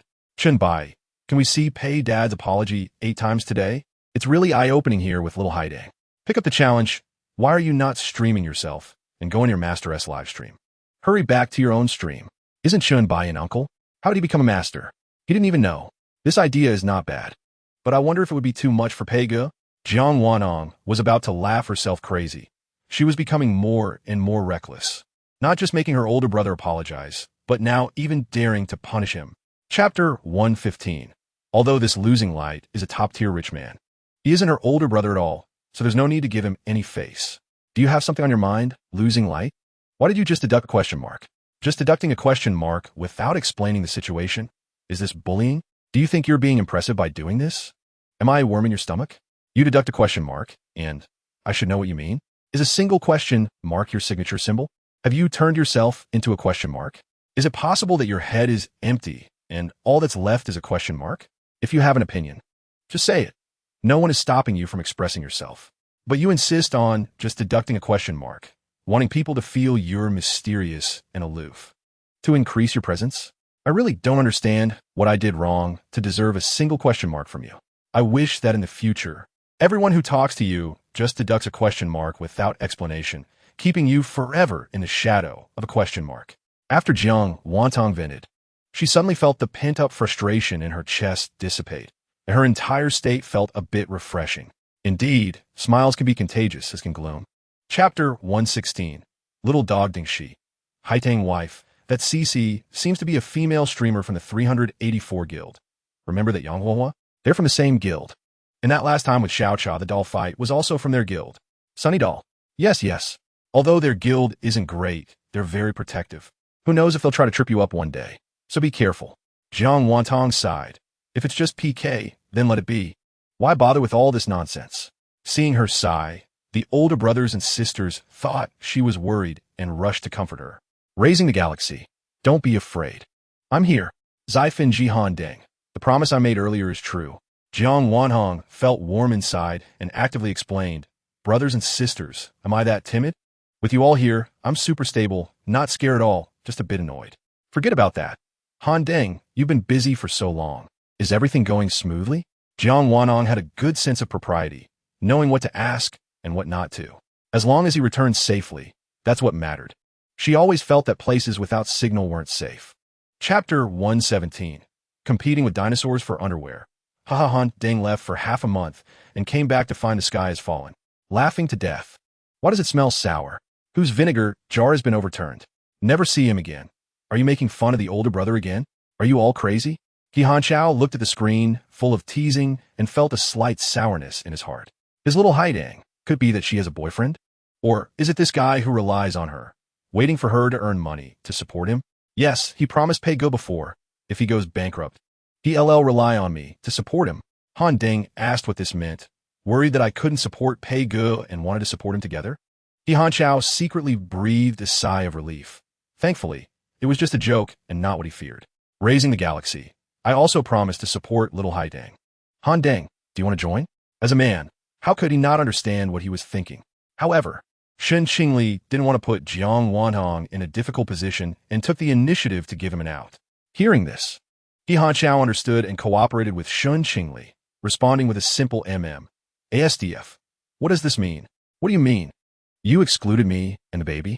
Energetic Orange, and me, our big brother is older and our big sister is younger. It's a bit too much yang and not enough yin. Chapter 118, let's not chat about that. Let's verify the funds first. We can't fight without tickets. Jiang Wanhong had no objections to the leader's suggestion. And Meng Shiqi and not sleeping also had no objections. Do you have a ticket? Not sleeping? Tonight, both Sister Haidang and Meng Shiqi have tickets. If you don't have a ticket, hurry back. Don't delay us from switching to someone else. The leader couldn't help but retort, not sleeping again. Of course, not sleeping wasn't afraid and directly started pulling in tickets. If you have them, I have them. Come on, brothers, let's show them a radish. 10,000 gold coins. Without much hesitation, the ticket count in Not Sleeping's bottom right corner directly changed to 10,089. Not sleeping. Aren't you embarrassed? A diamond streamer just calls out for a radish. Can you even hold your own? Watch me. 3, 2, 1. Carnival. 3 seconds passed with no movement. And Not Sleeping began to mock. Leader, you're impressive. So inflated that you look down on radishes, but you called out for a carnival. Do you have it? Just as Not Sleeping finished speaking, the leader's ticket count jumped to over 30,000, and then he set off a firework to thank his big brother. After the leader and Not Sleeping finished shouting, it was Jiang Wantong and Meng Shiqi's turn. Chapter 119, then let's have a quick match. 5 minutes total ranking. I'll take on all 3 of you. Let's go. Jiang Wantong, having the most tickets, held absolute power and didn't need to discuss with them at all, pulling up the PK bar and starting the fight. As soon as the countdown started, Huan Xiao directly used technology to send up 5 groups, each group having 420 carnivals for 1 minute, perfectly filling 5 minutes. Jiang Wantong muted the microphones of the other 3 and also turned off the gift effects. Continuing to chat on the public screen. Brother Huan, I've turned off the gift effects. You just came back and spent so much. Did you earn a lot of bonuses this time on business? Jiang Wanong was just casually asking and didn't really want to inquire about his salary and bonuses. However, for Jiang Wantong's questions, Huan Xiao always took them seriously if he could answer. Shipianji Huan, I brushed 5 groups of carnival. No spending, no bonuses, just honor. As for what honor was, Jiang Wantong guessed it might be some award or certificate, and she didn't want to dig deeper, fearing it might involve Brother Huan's profession. So she didn't bring it up again. Anyway, knowing that Brother Huan was an amazing person was enough. However, without bonuses, if he brushed so many, wouldn't he go bankrupt? Chapter 120, the 3 streamers now had only one thought. Is this guy crazy? During the PK, he actually wanted to drive the big brother away. or all of them at once. The other streamers could only watch, wishing they could rush to Jiang Wantong's live broadcast room right now and pick up the big brothers she didn't want. Each one was a golden nugget. All high-level rich people. If any of them became dedicated, wouldn't they be able to go horizontal during their live broadcasts? It wasn't just the streamers thinking this. Some little fans from other houses had already sneaked into Jiang Wantong's live broadcast room to help their streamers dig the wall. Once xiao xi guase. It's the first time I've seen a streamer drive away the big brothers. Big brothers, come look at my shishi. Taking the big brothers. Taking the heartbroken big brothers. This woman is crazy. Big brother should go check out Kai Kai Bei's live broadcast room. Goddess Kai Kai is beautiful, sweet-talking, and emotionally intelligent. Absolutely won't argue with the big brothers. Super good at providing emotional value. Maluya is also a singing streamer, beautiful, sings sweetly, and has a good personality. If the big brothers like singing streamers, they can go check it out. Investing won't be a loss. Originally, Wen Cheng, who was already frightened by Jiang Wantong's words, was even more frantic when she saw that others were also coming to dig the wall. Chapter 121. Come on, continue. Watch me take revenge.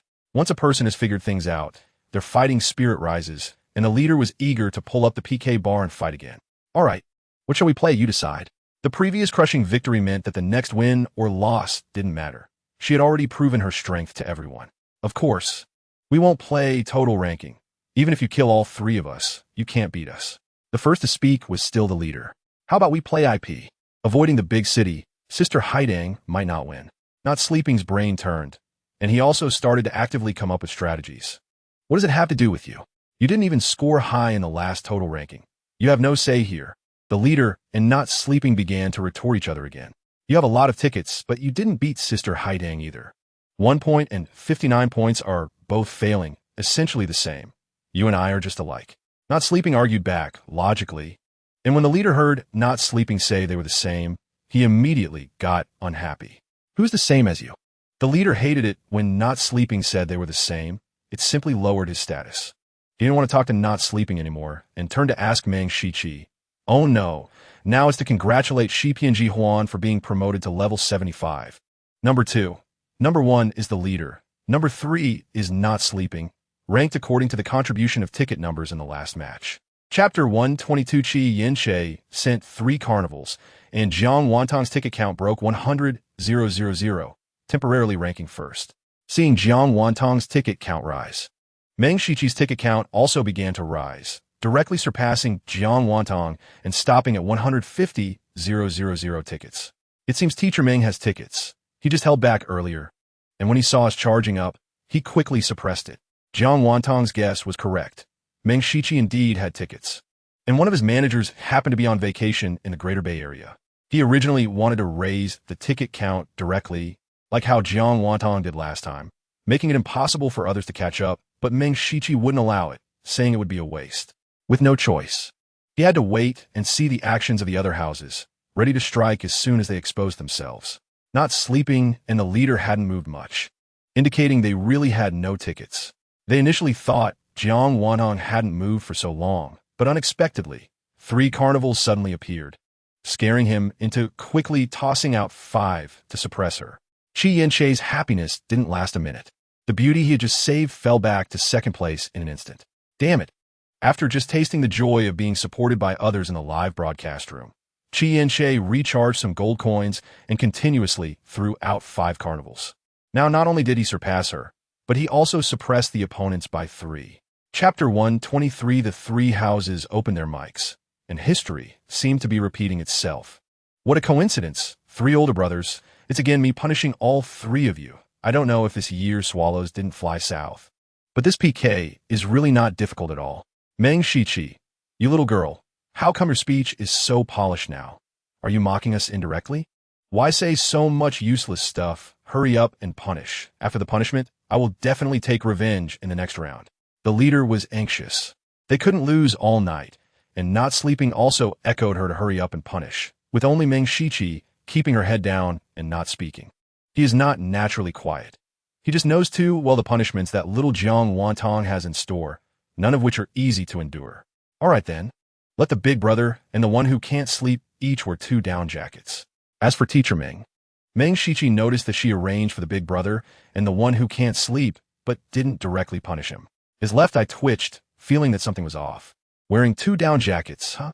I understand, I'll go find them. Meng Shiqi tried to play it off, stood up, and pretended to be busy to leave. No, come back. How can I treat Teacher Meng like this? You're not like them. You almost defeated me. Chapter 124. After the New Year greetings, Jiang Wanong had already given up on the competition and started sharing some new jokes she learned recently. Babies, let me quiz you. What word is the most charming when flipped upside down? No searching online for answers. Jiang Wanong leaned her right hand on her head, her fingers tapping randomly on the table, aimlessly looking at the varied answers. There were all sorts of responses, but she hadn't seen a standard answer yet. Raising the Galaxy Tang, whether upside down or right side up, it's you. Little Haidang is the most charming person. Vital Orange Star Emperor if you get kidnapped. Just type 666. ASDF, so sycophantic. Has Brother Duyu been possessed? Don't be ridiculous. Is the current Star Emperor the same person I knew back then? Quietly saying, it's not just the Star Emperor. AS's image has long collapsed. Just say it. Why are you tapping quietly? Doesn't it hurt? Yihan Xiao and Pei Yuhan didn't dare to speak, fearing they would get caught up in it again. However, the boundaryless netizens wouldn't let them off easily. They would give the big brother the respect he deserves and the ridicule as well. Hee. ASDF Brother Duyu. Look at how obedient I am compared to Brother Yudian and Brother Yudian. Isn't that good? Chapter 125. After Jiang Wantong closed the gift effects, she happened to see a comment from Huiyin Yini. Oh, welcome, Brother Shihua, long time no see. Jiang Wantong remembered him. He was the older brother from Yang Huahua's family, and she had blacklisted him before for causing trouble during a previous PK. Of course, Huiyin Yini came to see Sister Haidang. Isn't she still in a PK? It looks like she's about to lose. Why isn't she worried at all? Little Dog Lantern, Brother Shihua, if you had come a bit earlier, you would have seen Sister Haidang playing the guitar. It was so cool just now. Yes, Brother Shihua, come early next time. It was clear that Huiyin Yini had a good impression of Jiang Wanong, and he was quite generous. The young fans in the comments were particularly enthusiastic. Wanted to bring this big brother over to their beloved broadcast. With so many brothers, sisters, and babies accompanying me, what is there to fear? Plus, always winning isn't fun. Losing occasionally is also quite good. Right, Brother Shihua? Huiyin Yini, the little girl is really quick-witted. Don't think I didn't catch on to your jab at old Yang? Some viewers in the live stream didn't understand what Huiyin Yini meant, but fans who had watched that previous connection explained that last time Yang Huahua lost the connection, he was punished by Jiang, went on to go travel for 11 days. Chapter 126. Among the 4, 2 were on the leaderboard, Meng Shiqi and the big brother. However, Meng Shiqi was on the carrot leaderboard, 10,000 gold coins, while the big brother was on the airplane leaderboard, 5,000 gold coins.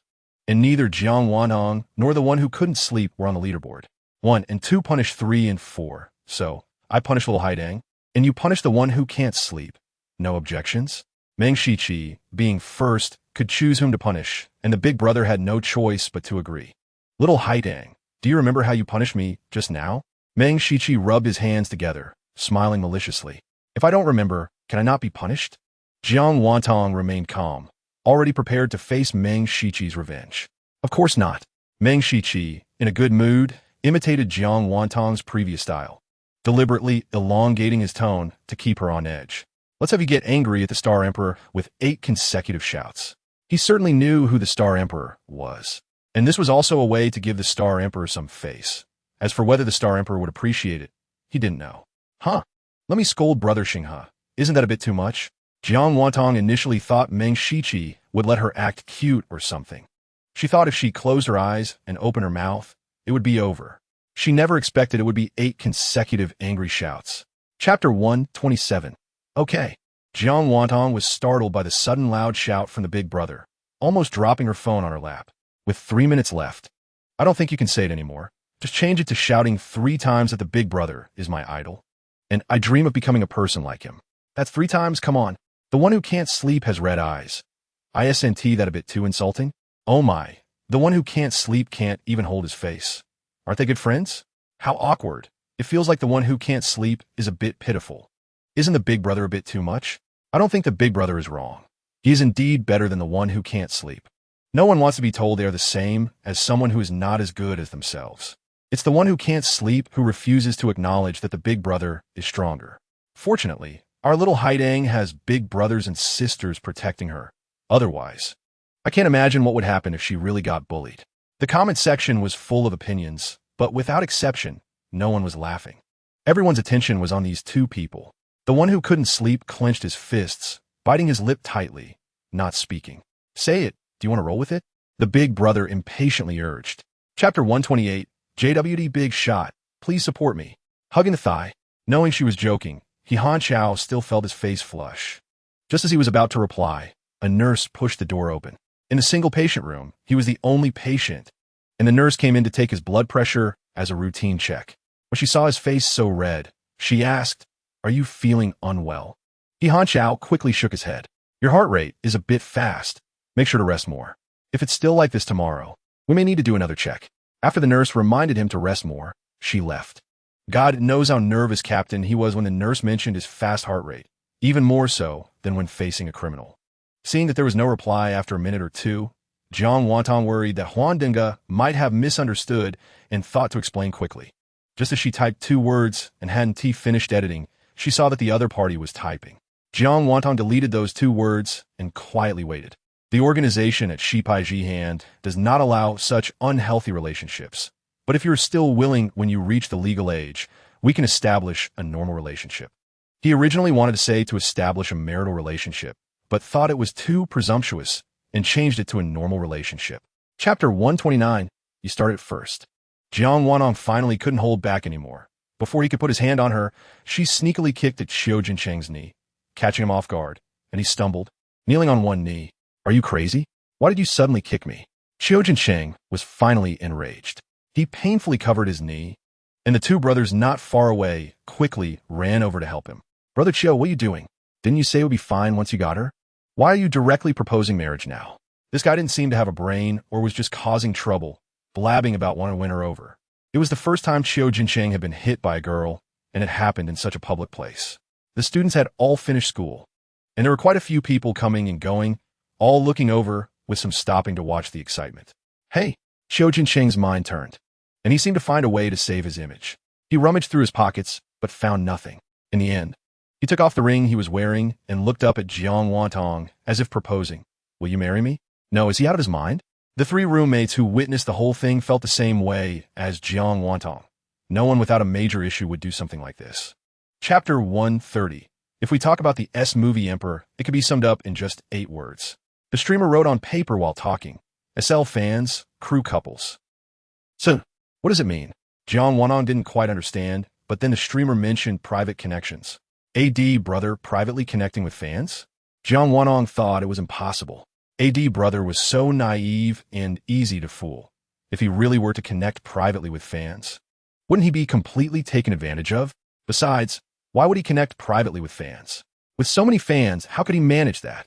After piquing everyone's curiosity, the streamer took the opportunity to promote a product, which was a certain spicy chicken foot dish that looked quite delicious. If she had seen this in another live stream, she would have bought it to try, but she didn't like the gossip the streamer was talking about, so she didn't buy it. She wasn't lacking for chicken feet. After the streamer finished talking about the chicken feet, he finally returned to the main topic. This S-movie Emperor usually pretended to be aloof and high-minded, but in reality, he was very easygoing with women. He would secretly tell his assistant to find contact information for attractive fans and then invite them to hotels. Not only that, but he also had his assistant search the girls for any hidden recording devices before letting them in, and he would say some PUA lines to the girls. In short, he was particularly despicable. Chapter 131. As soon as Jiang Wantong started singing, the comment section fell silent. Everyone was listening to her sing. Her voice was clean and clear, and she frowned slightly while singing, which gave a hint of emotional involvement. The cold lamp by the creek is beautiful. ASDF is amazing. Xiao CNNV is so impressive. In the comments section, whether big brothers or little fans, everyone was praising her. It's so good to listen to, but I won't give you my heart. A level 1 account commented, but no one paid attention. Not even Qi Yinshe, who didn't notice that Fu Chujing had arrived. However, Fu Chujing knew Jiang Wantong's livestream schedule. He would come at 7 p.m. every Wednesday and Saturday and Sunday night. But tonight, he almost couldn't find a livestream room. There seemed to be a few other streamers with names similar to hers, but thankfully, they weren't as good-looking as her. Tonight, he accidentally entered another streamer's room. which was also a singing streamer and had just started broadcasting at 7 p.m. The name was something like Yinyu Haidang, just one word off. There weren't many people in the live stream room, and during the opening introduction, she said she was a new streamer. After Jiang Wantong finished singing, she finally dared to look at the camera and also checked if anyone had requested other songs in the comment section. Chapter 132. The table was set up. An angel helped her prepare the tools and then left. Jiang Wantong also watched her live stream on her phone, but Angel was very respectful of boundaries. She was worried that being around Jiang Wantong would make her uncomfortable. Jiang Wantong never bothered her when she didn't need her, which was also why Jiang Wantong liked her so much. Jiang Wantong bit into a small biscuit, wanted to show off her cool talent in front of the big brother, and it wouldn't be in vain for practicing for several hours today. Okay, let's start. Jiang Wantong snapped her fingers coolly, played some suitable music, and then slapped the team mat on the table. She didn't unfold it. Jiang Wantong frowned, pulling back her confidence. It had gone well during practice in the afternoon. Why was it like this in the actual performance? Oomph. Angry. In front of the camera, the girl angrily crushed the small biscuit into pieces. The cold lamp by the creek. Don't be angry, let's try again. It will definitely work. Xiao CNV. Little Haidang is quite the temper. I like it. Feeding the galaxy. Pei Shun, is there anything you don't like? Xiao CNV. Yes, I don't like you. I like Little Haidang. Feeding the galaxy. Chapter 133. Alright, things have happened, and after I hit him, he didn't harass me again. So let's just turn the page on this matter.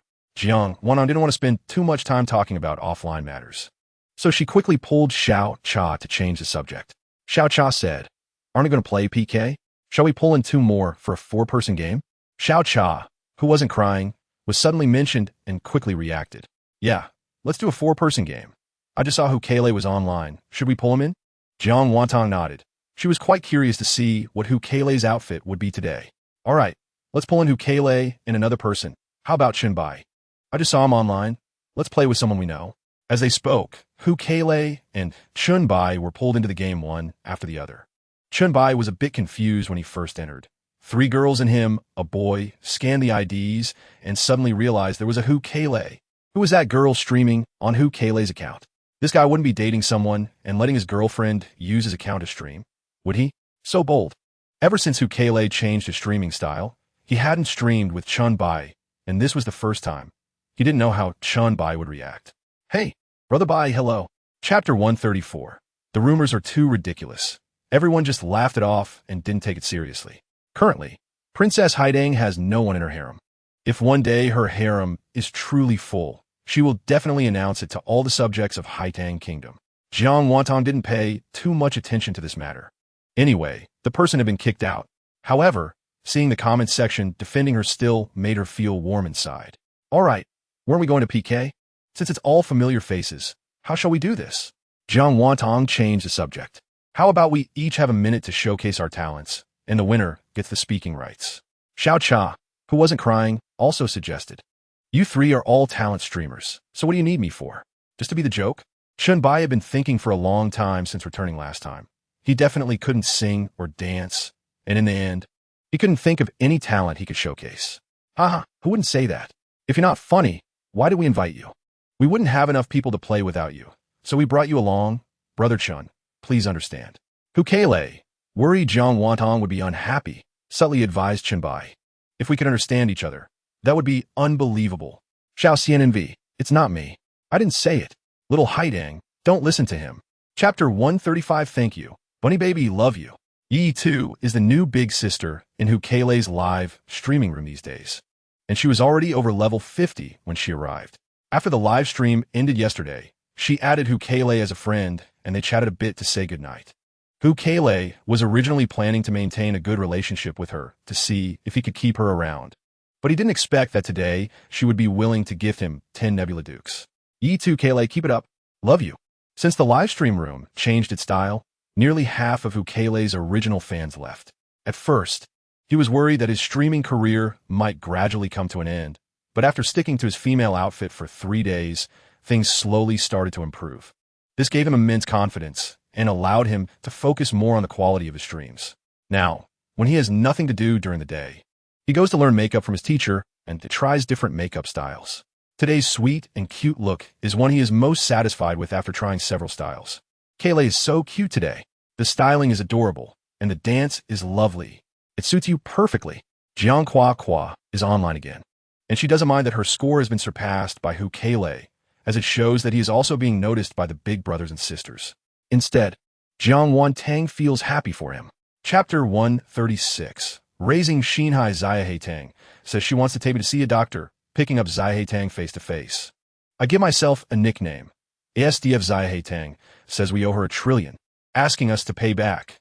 Mysterious person 9513557. Zia Tang still hasn't given me management. After a few old big brothers finished speaking, they noticed one was lagging behind. After waiting a few seconds and still not seeing Han Dangge catch up, they were about to remind him when he spoke up. Shi PNG. Han Dang. Zia Tang says she wants to elope with me. Everyone was confused. So Han Dangge is the true love, and you all are just accidents? Little dog Dang, she laughingly said the big brothers are collectively complaining about their wives. And Han Dangge still wants to stab their hearts. Never see mysterious person go again. Not giving you management is because you're wearing the mysterious person's skin. Even if you want to give it, you can't. It's been so long, mysterious person Gu is still so shy, afraid to unveil this veil. Exactly. An ugly daughter-in-law has to meet her in-laws sooner or later. What is mysterious person Gu afraid of? Mysterious person 9513557. You are the ugly daughter-in-law. Your whole family is ugly. Are the big brothers actually fighting for favor with the dinosaur over the pants? Zia Tang was clearly preparing to coax Shan Yuegu just now. Chapter 137. Ahem. Babies, let me tell you a secret. Jiang Wantang put down the carrot knife and pulled the chair forward. Suddenly her face enlarged in front of the camera. Originally a prominent daughter from a wealthy family, but due to bad luck and a troubled fate, was harmed by a cunning maid who infiltrated my home as an undercover agent, resulting in me being homeless, abandoned by my family, ostracized by my classmates, and even attacked by stray dogs. At this point, Jiang Wantang paused. Anyone who has seen her live stream at the welfare home knows she is an orphan, but she has gained quite a few followers recently, and some people came to watch the PK for fun. Hearing her speak so convincingly, some really believed her. Now, all I need is a car. Listen to my revenge plan. A carrot can also join my team for revenge. Friends without light sticks, don't miss out. If you miss today, you'll have to wait another year. The tragic little poor thing suddenly turned into a street sale. Who can handle such a contrast? Moreover, while Jiang Wantang was speaking, she held a megaphone and recorded her voice, then directed the megaphone at the sound card to play it repeatedly. Whether anyone wanted to listen or join her revenge plan was not important. Fu Chujing had been listening all along, although she did not follow Jiang Wantang. She never missed any of her live streams. Chapter 138. Never See Again surpassed. Tang Tang is now number 1. Never see again. Quickly remind Tang Tang to take a look. No need to act like Sadako now. Little dog Dang. I think my wife's Sadako dances quite rhythmically. The hostess hair is really silky. What shampoo are you using? Give a link. In front of the camera, Jiang Wantang was lowering her head, her long hair covering her little face, both arms straight out in front, feet together bouncing in place. Indeed, looking like a mutated Sadako zombie. Laughing to death. This is an imported Sadako that has mutated from not adapting to the local conditions, right? Or maybe Sadako and zombie are descendants. Jean Sadako. Mysterious person 951357. If such a cute little Sadako crawled into my bed at midnight, I wouldn't catch her ASDF. If anyone is to crawl, it should be into my bed. Don't even think about it. Picking up Zia Tang. If you want Sadako to crawl into your bed, you two should hug the quilt and sleep in the graveyard. Raising Xinhai. It's better to go to the lakeside or wellside or something like that. Are Chi Yin Che and the others sick? Although Zia Tang does look quite cute like this, right? Shanhua doesn't know where to go to the graveyard, wellside, lakeside. That S called Tianzhong. Well, Zhang, what in a chapter 139 Bu Iga, you forgot to say hello. Jiang Wantang, reminded while watching Chun Bu Yi getting beaten. Pei Shun, don't hit his head. The kid is already silly. Hitting him will make him even dumber. Hu Keilei was also suppressing laughter, only speaking up for his good brother. 81-year-old charming old lady finally saw Pei Shun beat Qinzong in her lifetime. This old lady can rest in peace now. Let the kid win once. Saying beat you just beats you. Pei Shun is not ambiguous at all.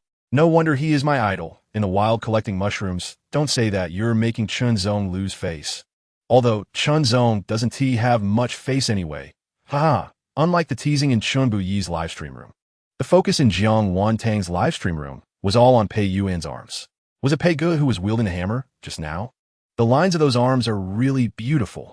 Jiang Wantang never hesitates to praise, and just as she finished complimenting, Pei Yuan stopped swinging the hammer, but instead brought his arms even closer to the camera. Little dog dang she, Pei Shan's arms at a glance are muscular, thin muscles. Want to touch? Even the forearms can be trained like this.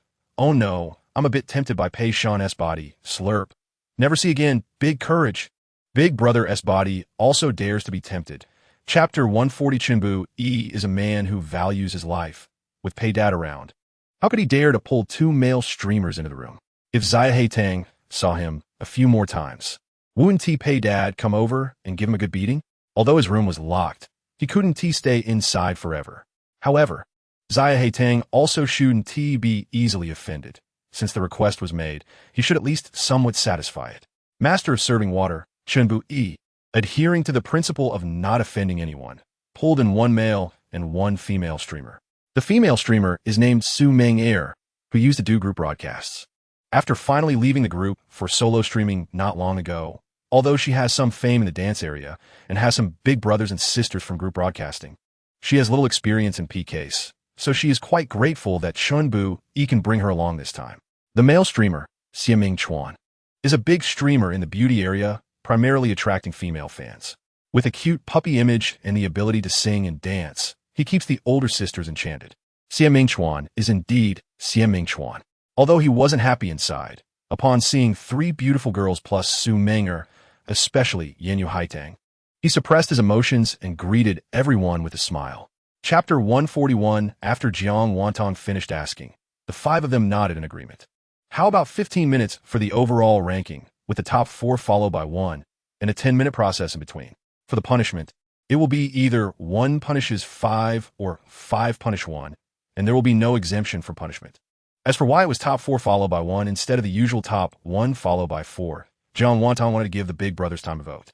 If only 1 minute was left for the front, and all 5 families exerted their efforts at the same time, Jiang Wantong still had her concerns. ASDF. Little Haidang still doesn't dare to fully trust us, otherwise why wouldn't she choose top 1 followed by 4? Feeding the galaxy. I've mentioned before that she lacks a sense of security. As for why, AD bro, you should reflect on that. ASDF, he just can't keep his mouth shut. Why bring this up for no reason? It makes every time they encounter such situations feel like digging up old grievances, and this has become his black history on the internet. HHHHH. AD bro should just be called Reflective Bro from now on. Every other big brother has a nickname. We can't leave out our AD bro, right? That's true. But wasn't AD bro originally just a nickname? I remember AD God used to be AS God, but was forcefully renamed by Haitang Baby. Chapter 142 Jiang Wantong suddenly stood up and bowed deeply to the camera. As Air Kwaning you stopped, Jiang Wantong picked up her guitar again and lightly strummed the strings. I want to be with you, to enjoy the most beautiful scenery, to watch the longest movie, to listen to the most touching melody. The sweet singing voice of the girl unknowingly touched someone's heart. No wonder she's a singing streamer. Even I want to fall in love listening to her. What is this streamer singing? Not a single note, sounds bad. It's fine that she looks good, but her singing is also so nice. Is this fair? This is still for the big brothers. This must be mesmerizing them. Streamer, control yourself. Don't release your charm anymore. I'm in love. What a treasure of a streamer. I'll never see the streamer sing so well again. Support song requests. Won't learn it. And remember to follow the light board if you like it. Don't miss it as you pass by. Wencheng finally took the initiative to manage before the big brothers. Unlike the sweet atmosphere on Jiang Wantong's side, the others were nervously rallying votes. Sisters, let's give it our all. We are 5 against 1, and as long as everyone works together, we can definitely win. Chapter 143 Little Dog Light West. No wonder my Haidang wife is so sweet. Just let me die from sweetness. The streamer is too good. Using homophones to say sweet nothings, the sweetness is off the charts. I won't need to add sugar to my milk tea anymore. Mountain Moon doesn't know. What little Haidang said earlier, I thought it was real, and I was sad for no reason. What an ungrateful little one. Chi Yin-che complained verbally, but inside he was relieved that it wasn't true. Mysterious person 951357. It is true, reality is even harder than she said.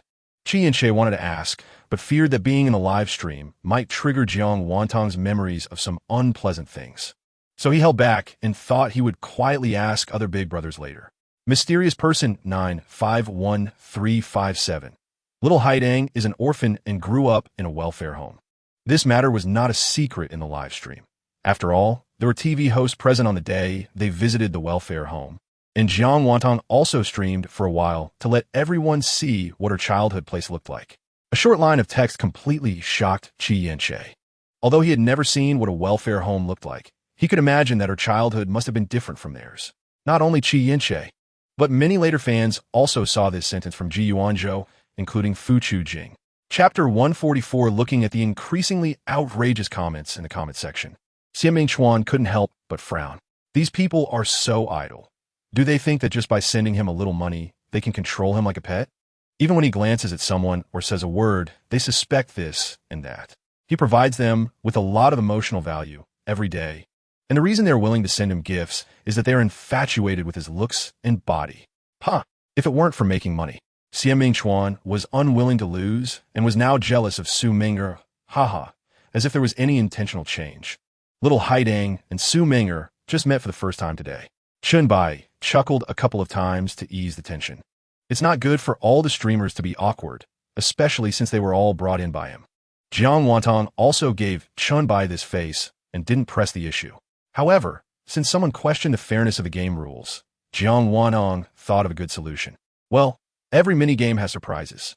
I will write the surprises down on paper in advance during your game, so everyone won't question whether I change the surprises based on the rankings. Saying this, Jiang Wantong showed an A4 paper in front of the camera. I will write it here shortly. Chapter 145. Xie Mingchuan seemed determined to give up, taking the last place again.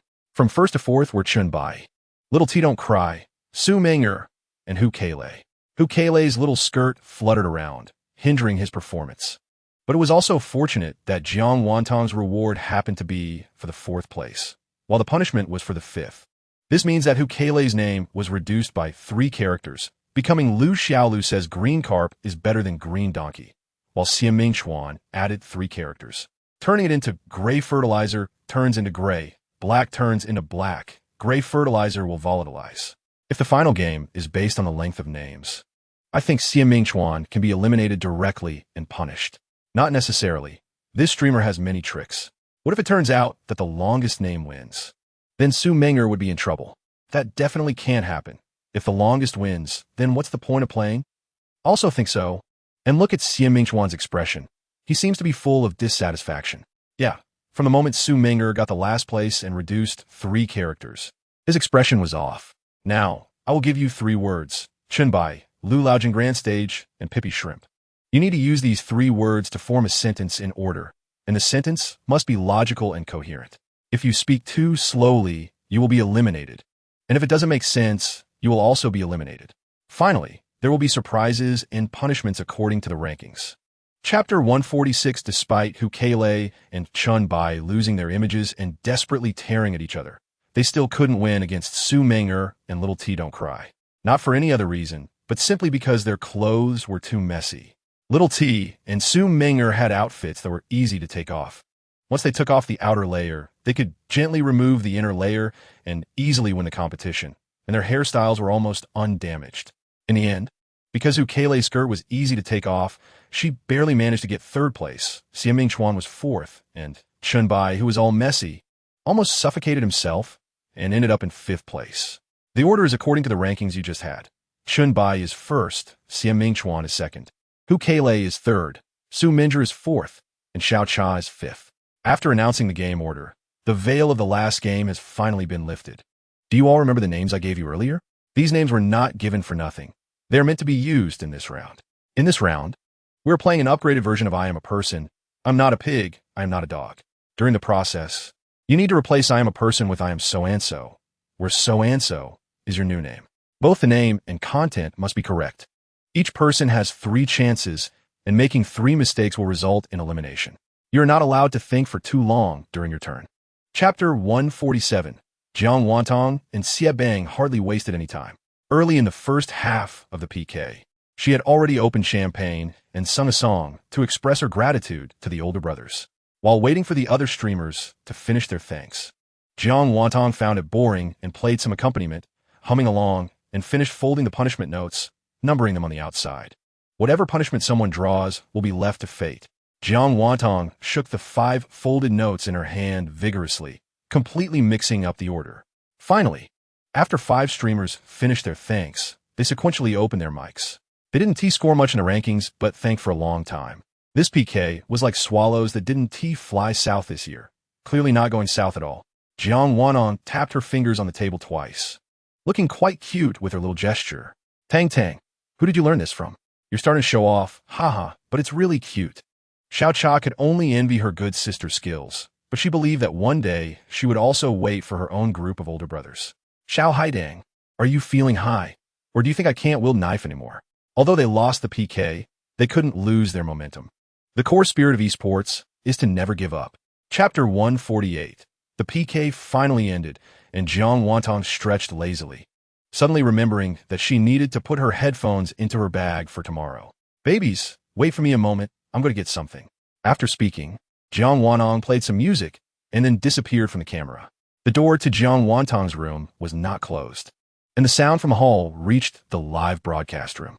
Sister Anshi, have you seen my headphones? The red ones, I clearly remember putting on the dining table. Anshi thought she had finished her live stream and came out to help her look.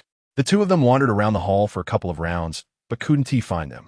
Sister Anshi, can you help me look again? My live stream isn't over yet. If I can't find them later, then I'll look for them with you.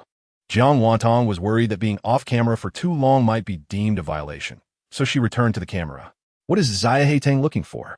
Did you find it? Jiang Wantong shook her head.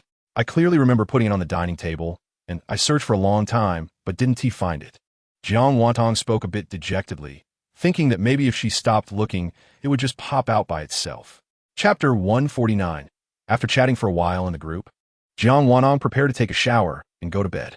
Recently, she had been very interested in voice acting and wanted to find a teacher to learn from. Luckily, Shang Fuya knew a teacher in Qing City and recommended them to her. Tomorrow would be her first day visiting this teacher. Just as she put down her phone to head to the bathroom, she suddenly heard a notification sound. It was a friend request from Su Minjer. Guessing she had just finished her live stream, Jiang Wantong casually clicked to accept it. Seeing Su Minjer reminded Jiang Wantong of the punishment that Xie Mingchuan had to face, room inspection. Having offended another streamer today, wouldn't she have more enemies than friends on Douyin from now on? Jiang Wantong sighed. Actually, she couldn't blame him. If anyone was to blame, it could only be Xie Mingchuan himself, who told him he wasn't as lucky as Su Minjer and insisted on checking. If only he had just said it was inconvenient earlier, she could have changed his punishment. When Xie Mingchuan adjusted his camera, it was obvious he was in a hotel, and he had mentioned to his fans at the start of the stream that he was in a hotel for private matters in another city. When Jiang Wantong said to check the suitcase, Xie Mingchuan might have felt guilty. His hand holding the camera was a bit tense, and as he moved forward, the camera shook past, revealing a pair of shiny silver high heels that flashed by. Chapter 150. Valued guest? Are you kidding me? With just the 3 of them looking so shabby, you're telling me they're valued guests? Aren't you afraid they LL dine and dash? Forget it. I can't explain it clearly with a waiter. Get your manager out here. The suited man was speechless. He had already said he was the manager. Did this person not hear? After being innocently scolded repeatedly, even the most patient person couldn't stand it anymore. Andy, who are you? If your eyesight is bad, that is fine. But haven't you heard that what is not allowed should not block the way? They want to let you in. So why are you blocking my way? Trying to sneak in to share a table? Sure enough, women understand women better. Jiang Wantong successfully ignited Lulu's anger with just one word. Andy, are you blind? Who are you calling Andy? Have you ever seen such a young and beautiful aunt? Lulu trembled with anger, her chest heaving violently, and the girl who came with her was afraid she would faint. One hand on her shoulder, and the other patting her back to help her calm down. Jiang Wantong didn't speak, but first took a look at her from head to toe, sadly discovering that her figure was quite good, with an exaggerated front and back. Oh, not an aunt? I think it looks quite like one. How about an uncle instead? Also, don't yell at me. I've been afraid of dogs since I was little. Chapter 151. Jiang Wantong looked at the emoji sent by Shang Fuyan, showing a chubby little kid squatting by the curb, wiping away tears in distress, and couldn't help but laugh. JWTED, what do you want to eat? Give me the address, and I'll order for you two. How can I let my AD go hungry while working? If he starves, who will make money to pay off debts for me? Shang Fuyin's eyes naturally filtered out unimportant information, leaving only my AD in his mind. He stared at those words for a long time, feeling sweeter than eating honey. My family, she is talking about my family. Shang Fuyin shoved his box lunch into Liuzi's hands and squatted back down. Liuzi shook his head, not understanding what the boss was up to, grinning widely at the wall like a fool. Shang Fuyin's new play happened to be about a person locked in a mental hospital, and at that moment, he was wearing a blue and white striped patient outfit. Oh, little Shang, no wonder you can win multiple Best Actor awards at such a young age. Look at this hard-working spirit. While others have gone to rest, he is still maintaining his state.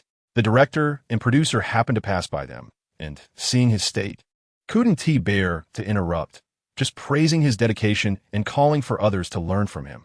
Chapter 152. The clerk's eyes kept wandering over the three of them as she spoke, not noticing any high-end goods at all. What attitude do you have? You let people buy without even trying, and your vanity doesn't mean others are also vain. Chun Jingjing, who was originally a bit timid, felt a surge of anger when she heard the salesperson talk about Jiang Wantong like that. She didn't care about whether it was a luxury brand or if she could afford it, and she shot back directly. Jiang Wantong looked at her in surprise, and Chun Jingjing comforted her by patting the back of her hand, imitating how Jiang Wantong had just acted. It's okay, I'll protect you. No one dares to bully you. Jiang Wantong's eyes curved into a smile, feeling warm inside. Her friend really treated her well. Then thank you, Sister Jingjing. Jiang Wantong said in a soft tone next to Chun Jingjing's ear, making Chun Jingjing feel a bit embarrassed. What was she? She had no money and only a reckless spirit, yet dared to call herself sister to Tang Tang. Chun Jingjing felt a moment of regret.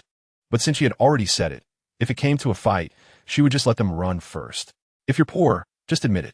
Why bring up attitude? If you can't afford to buy, don't come here. I feel like our store loses value when people like you come in. Chapter 153. And you need to work hard. Otherwise, you'll think even this little money is too expensive. If she hadn't had a handkerchief, she would have really wanted to slap it on Sister Li's face. Exactly. If you can't afford 65,000, then don't try it on. Chun Jingjing and Li Jiadong repeated what Sister Li had said earlier, dragging out the ending. Jiang Wanong turned back to see their faces contorted into funny expressions, and she couldn't help but laugh out loud. With so many people watching, Sister Li's face turned red. Whether from shame or anger, no one could tell. What a piece of work! You're not worth anything. Let me remind you, is there something wrong with that? Sister Li retorted defiantly. At your young age, not learning well, I won't mention which old man you're flirting with at the restaurant, but with this sharp tongue, I wonder which man will dare to marry you. Sister Li wasn't alone.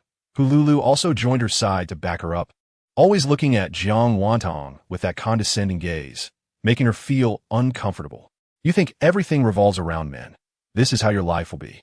Jiang Wantong's words were light and airy, showing no anger, and after she finished speaking, she sighed, as if lamenting something.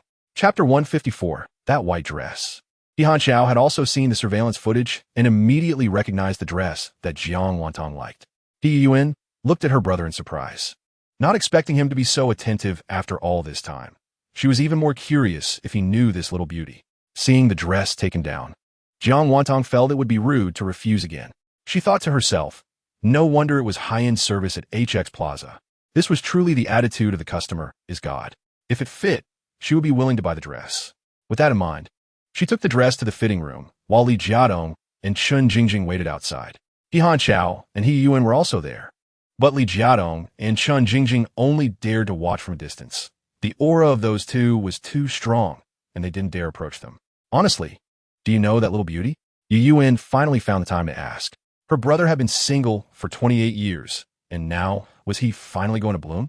As an older sister, how could she not be anxious? Well, we are friends and have met, so it counts, right? It's just that little Haidang doesn't know it's him.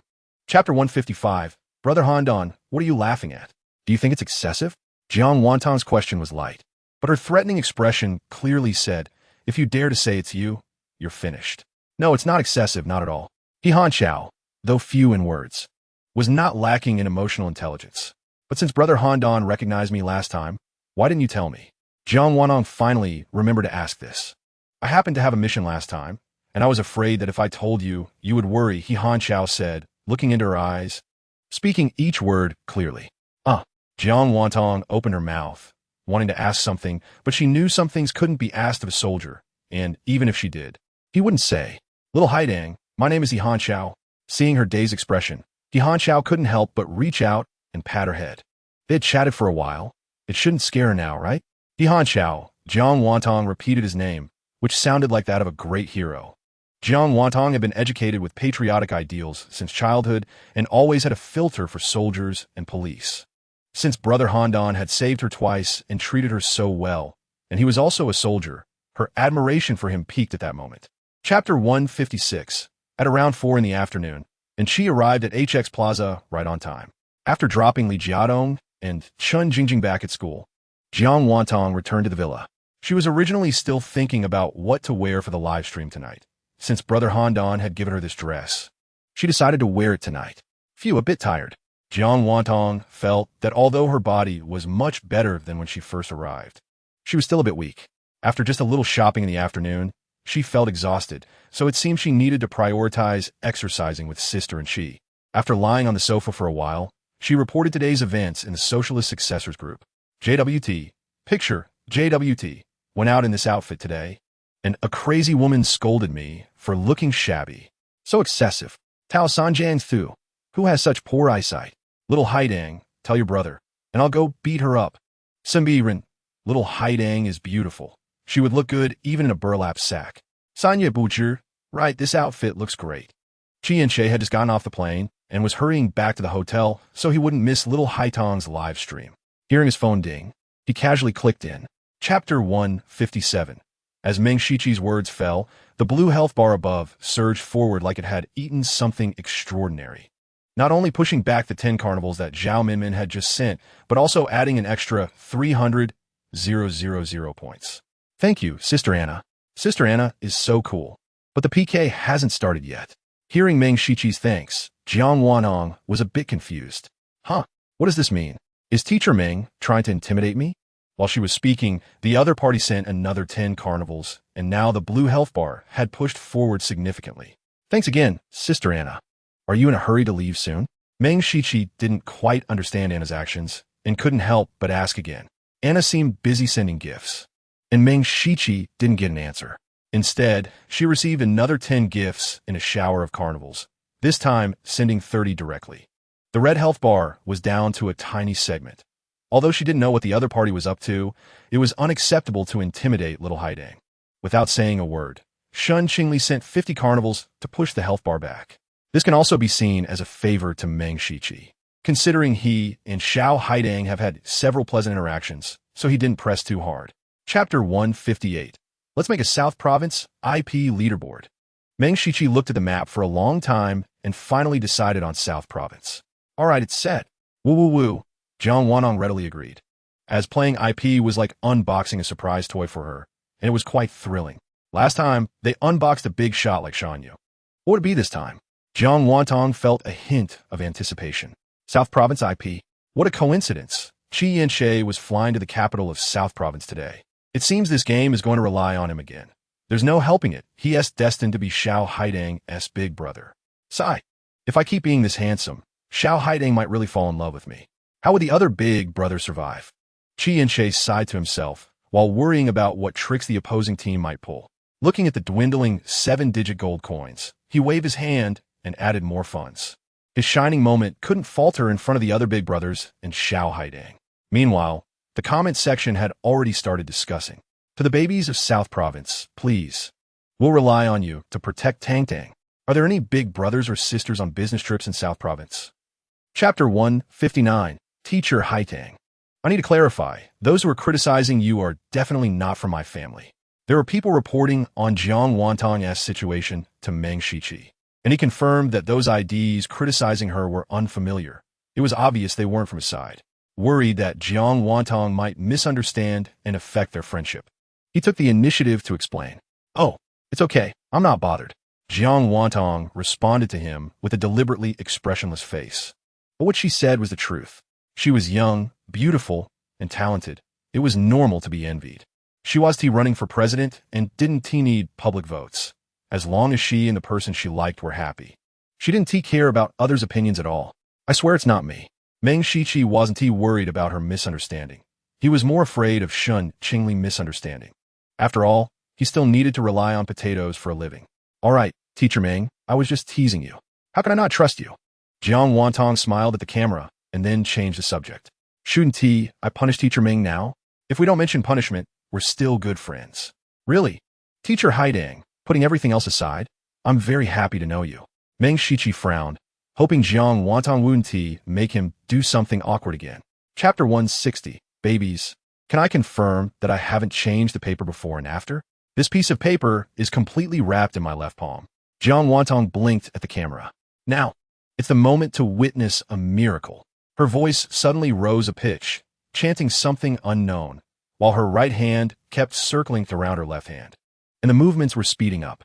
Everyone's attention was focused on her left hand, afraid to blink and miss anything until her right hand lifted, and her left thumb and index finger formed a heart, appearing alone in front of the camera.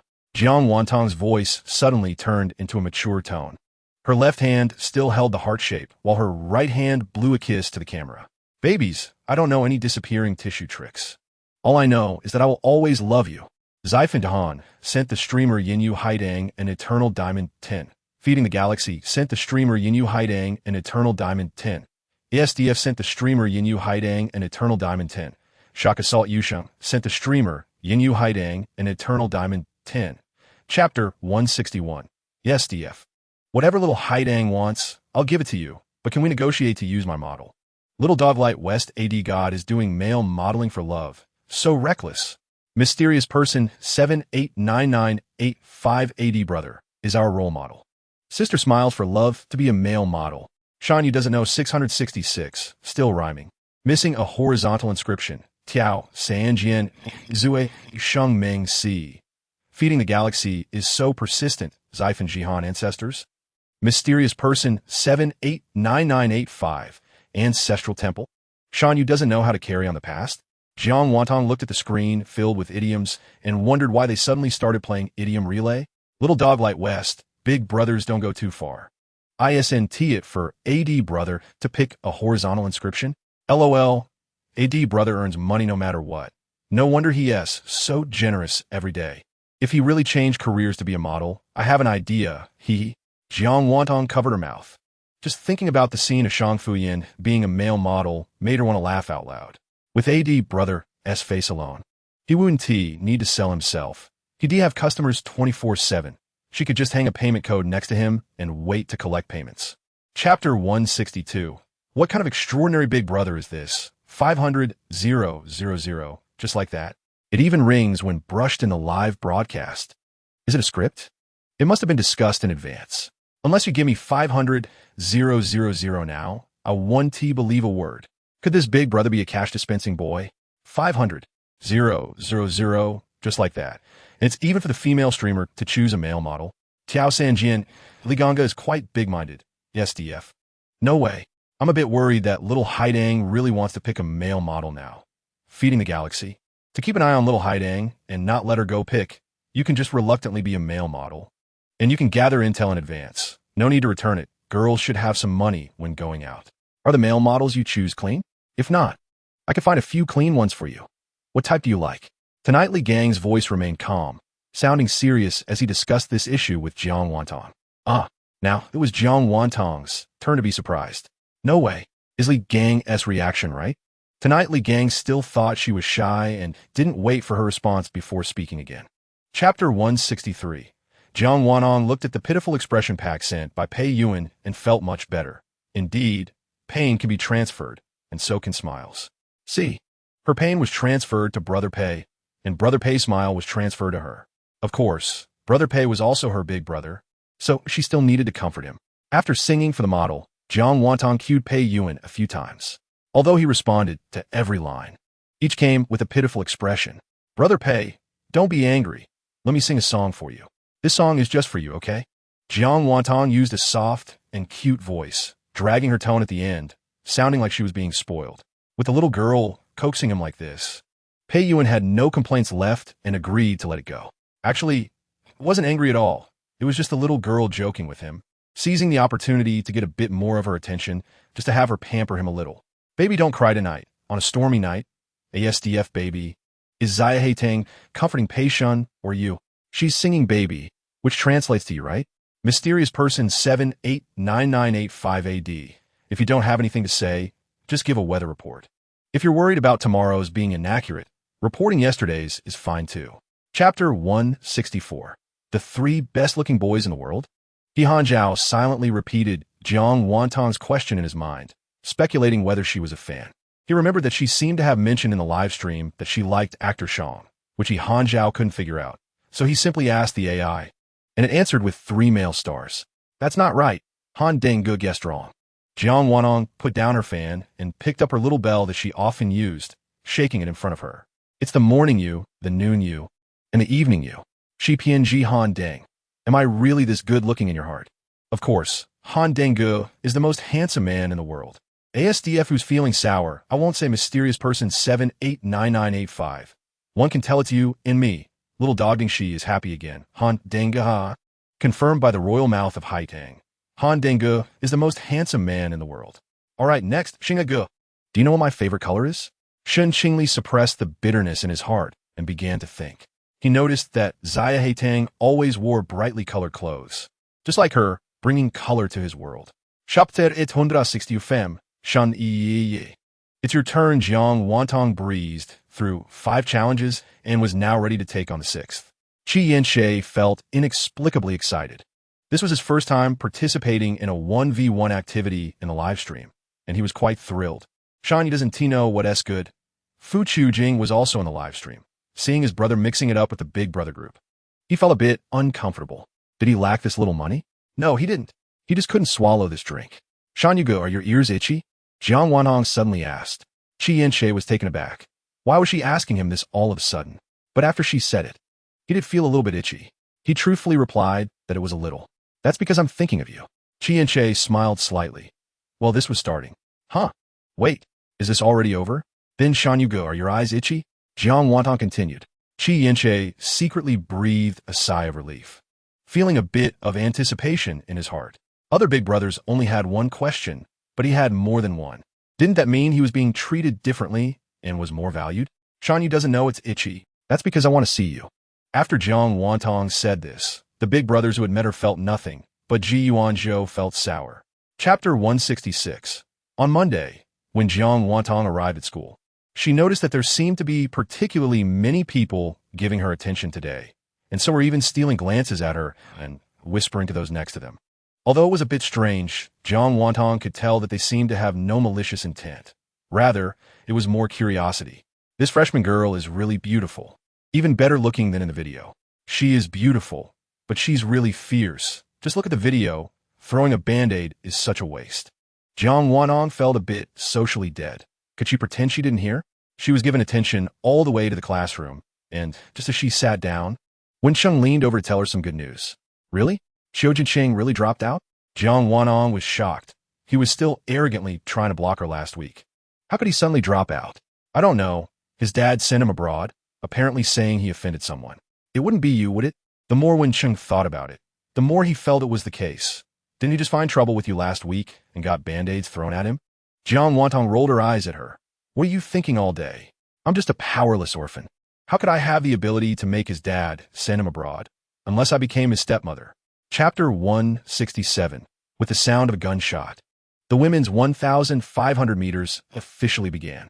There were 12 people in their group, 3 of whom were wearing matching black short-sleeve shirts and looked like they were athletes. The 3 of them pulled ahead from the start and maintained a steady pace. Jiang Wantong fell to the third-to-last position, not competing, mainly because her strength didn't allow it. Although, according to Li Jiadong, she should start at a steady pace, running at a steady pace is tiring. Running is tiring no matter what. Before they had even finished half a lap, Jiang Wantong already had the urge to give up. Tang Tang, go for it. Go for it. Take it slow, don't rush. Tang Tang, you're the best. Hearing the cheers, Jiang Wantong looked up and saw Wen Sheng and the others standing in front cheering for her, especially Wen Sheng, who was holding her phone up to film. Tang Tang, the big brothers and sisters know you're running the 1,500 meters and have assigned me a task. Don't worry. I will definitely make you look beautiful and post it in that little group. Jiang Wantong really didn't have the extra energy to talk, so she could only nod, wave at the phone camera, and muster all her strength to put on a show. Chapter 168. Your hand is red. You should go to the infirmary. Jiang Wantong was helped up from the ground, and when Chung looked at her hand, which had been stepped on, turning red, and gently blew on it. Tang Tang. Does it hurt?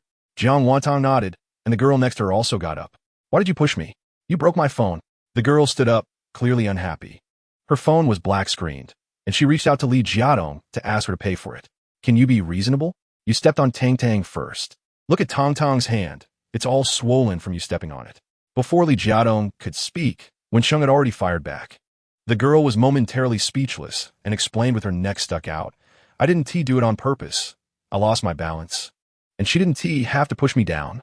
The girl, seeing Jiang Wantong not speaking, intentionally called her out. Haidang baby, say something. Jiang Wantong had just run 1,500 meters and was a bit tired. Now she was caught up in this mess. Her patience had run out, and she just wanted to get back to her bed and lie down. What do you want me to say? Say that I'm fine, and you didn't do it on purpose? Say that Tong Tong should compensate you for your phone? Jiang Wantong said without a hint of a smile, stepping closer to the girl, but my hand is injured.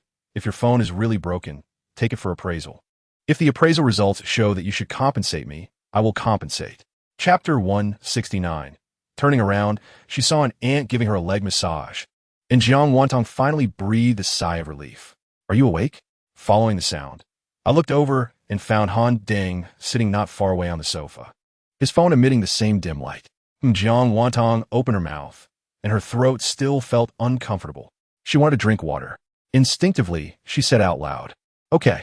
Han Xiao looked at her sleepy appearance and couldn't help but smile, then got up to pour her a glass of honey water. Jiang Wantong took a sip, frowned. It was too sweet. She took another small sip and then handed the cup back to Han Xiao. If it weren't for her sore throat, she wouldn't even want to drink a single sip. Han Xiao stood beside her, and even in the dim light, he didn't miss the little frown on her face. She was really cute. His little Haidang seemed a bit delicate, but he didn't mind at all. In fact, he liked her even more. Didn't she just say she wanted to drink water? Why was she only drinking such a little bit and then stopping? Han Xiao leaned slightly closer, his voice unusually gentle. Afraid of scaring this little girl who had just woken up. It's too sweet, not good. Chapter 170. After a meal, Jiang Wantong felt full. Burp. Not paying attention. She let out a loud burp as she stood up. Jiang Wantong's face turned red, and she sneakily glanced at Han Xiao, feeling shy enough to want to hit the wall. Han Xiao smiled nonchalantly, finally reaching out to pat her head. You've eaten so much. Let me help you digest it a bit. Otherwise, you'll feel uncomfortable tonight. Oh. Jiang Wantong followed Han Xiao with her head down, feeling a bit regretful. Saying it was to help her digest was really just to drop her off at the school gate and then accompany her for a stroll to the dormitory building. Before parting, Jiang Wantong finally asked the question that had been on her mind. Han Deng, is it dangerous when you go on missions? Han Xiao was taken aback. He didn't expect her to ask that. But seeing her serious expression and the worry between her brows didn't seem fake. An unusual emotion rose in Han Xiao's heart. Sometimes, yes. Seeing his vague answer, Jiang Wantong understood that there must be danger, and the missions lasted about half a month with no news. She couldn't bear to think more about it. With no one around, Han Xiao couldn't help but step forward and hug her, comforting her anxious heart.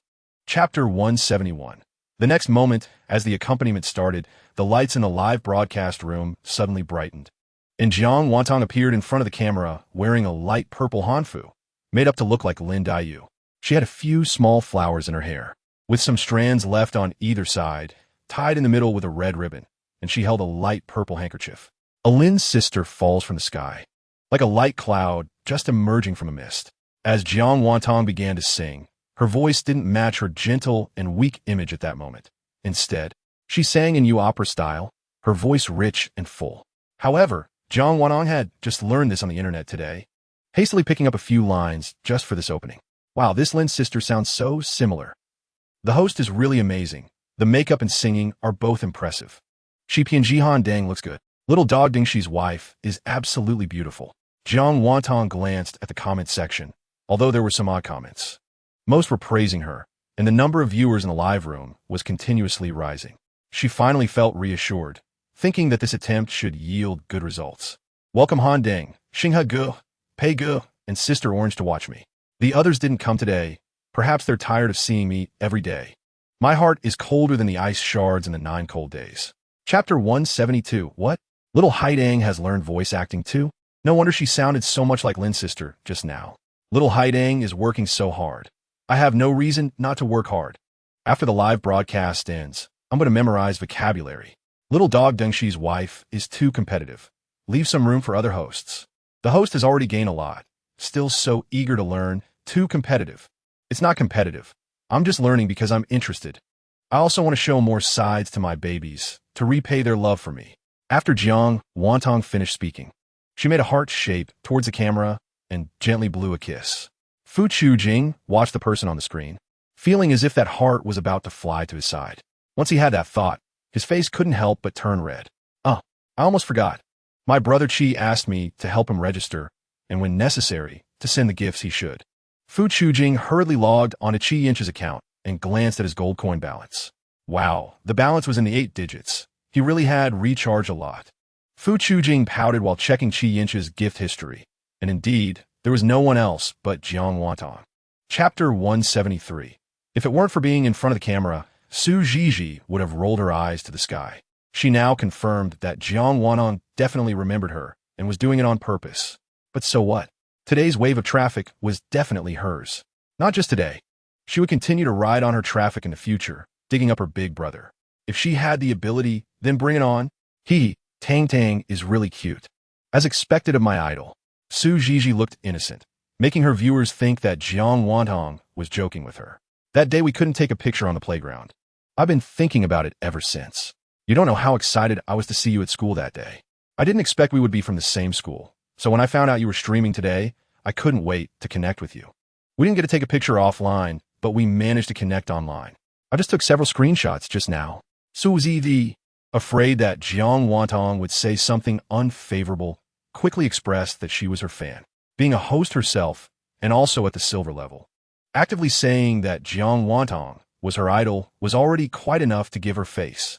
She hoped Jiang Wantong wouldn't be ungrateful and say something annoying. Jiang Wantong wasn't stupid. She naturally picked up on her little thoughts, but she wasn't in a hurry to expose her. Chapter 174. Because it was a verification of funds. Jiang Wantong didn't mute her mic during the voting and quietly rested her chin on her hand, watching. Su Zhizhi sat there pulling for a while, but the carnival didn't come out and only a few scattered tickets appeared. Half a minute passed, and the scattered tickets hadn't even reached 2,000. Looking at Jiang Wantong, whether it was intentional mockery or genuine boredom, she actually yawned at her. Is there any brother or sister willing to step up and help me with the carnival? Can't you bear to watch me fail, even the verification? Su Zhizhi finally couldn't sit still and stood up. She wore a pure white t-shirt on top and a pair of frayed light denim shorts on the bottom, making her legs look white and straight. She took a few steps back, pinching her thumb and forefinger into a heart shape, strutting back to the camera like a model. Come on, 3, 2, 1, carnival. The heart she pinched in front of the camera paused for a few seconds, and finally, the first carnival was born. AAA Building Materials Wholesale King sent to host Zhizhi for Zhizhi Carnival 1, 30,000 gold coins. Thank you, Brother Wong, for the carnival. Thank you, Brother Wong. Family, post that Brother Wong is the most handsome on the public screen. Saying this, she took 2 steps back, bending down to get something from a box. Chapter 175. 10 carnivals were also set up. Are we still playing? Jiang Wantong propped her chin, her fingers tapping absent-mindedly on the table. Of course we were playing. It would be a waste of everyone's effort not to play after verifying the funds. Su Zhizhi was afraid she would change her mind and quickly agreed. All right, then how about a 5-minute silent leaderboard? Do you accept? Jiang Wantong didn't bother with the pretense of humility. She verified the funds quickly and had the right to speak. Su Zhizhi already knew that Jiang Wantong was strong on the leaderboard, and a 5-minute silent one seemed to confirm that she would lose. Silent is boring, right? It only lets everyone send gifts with no interaction at all.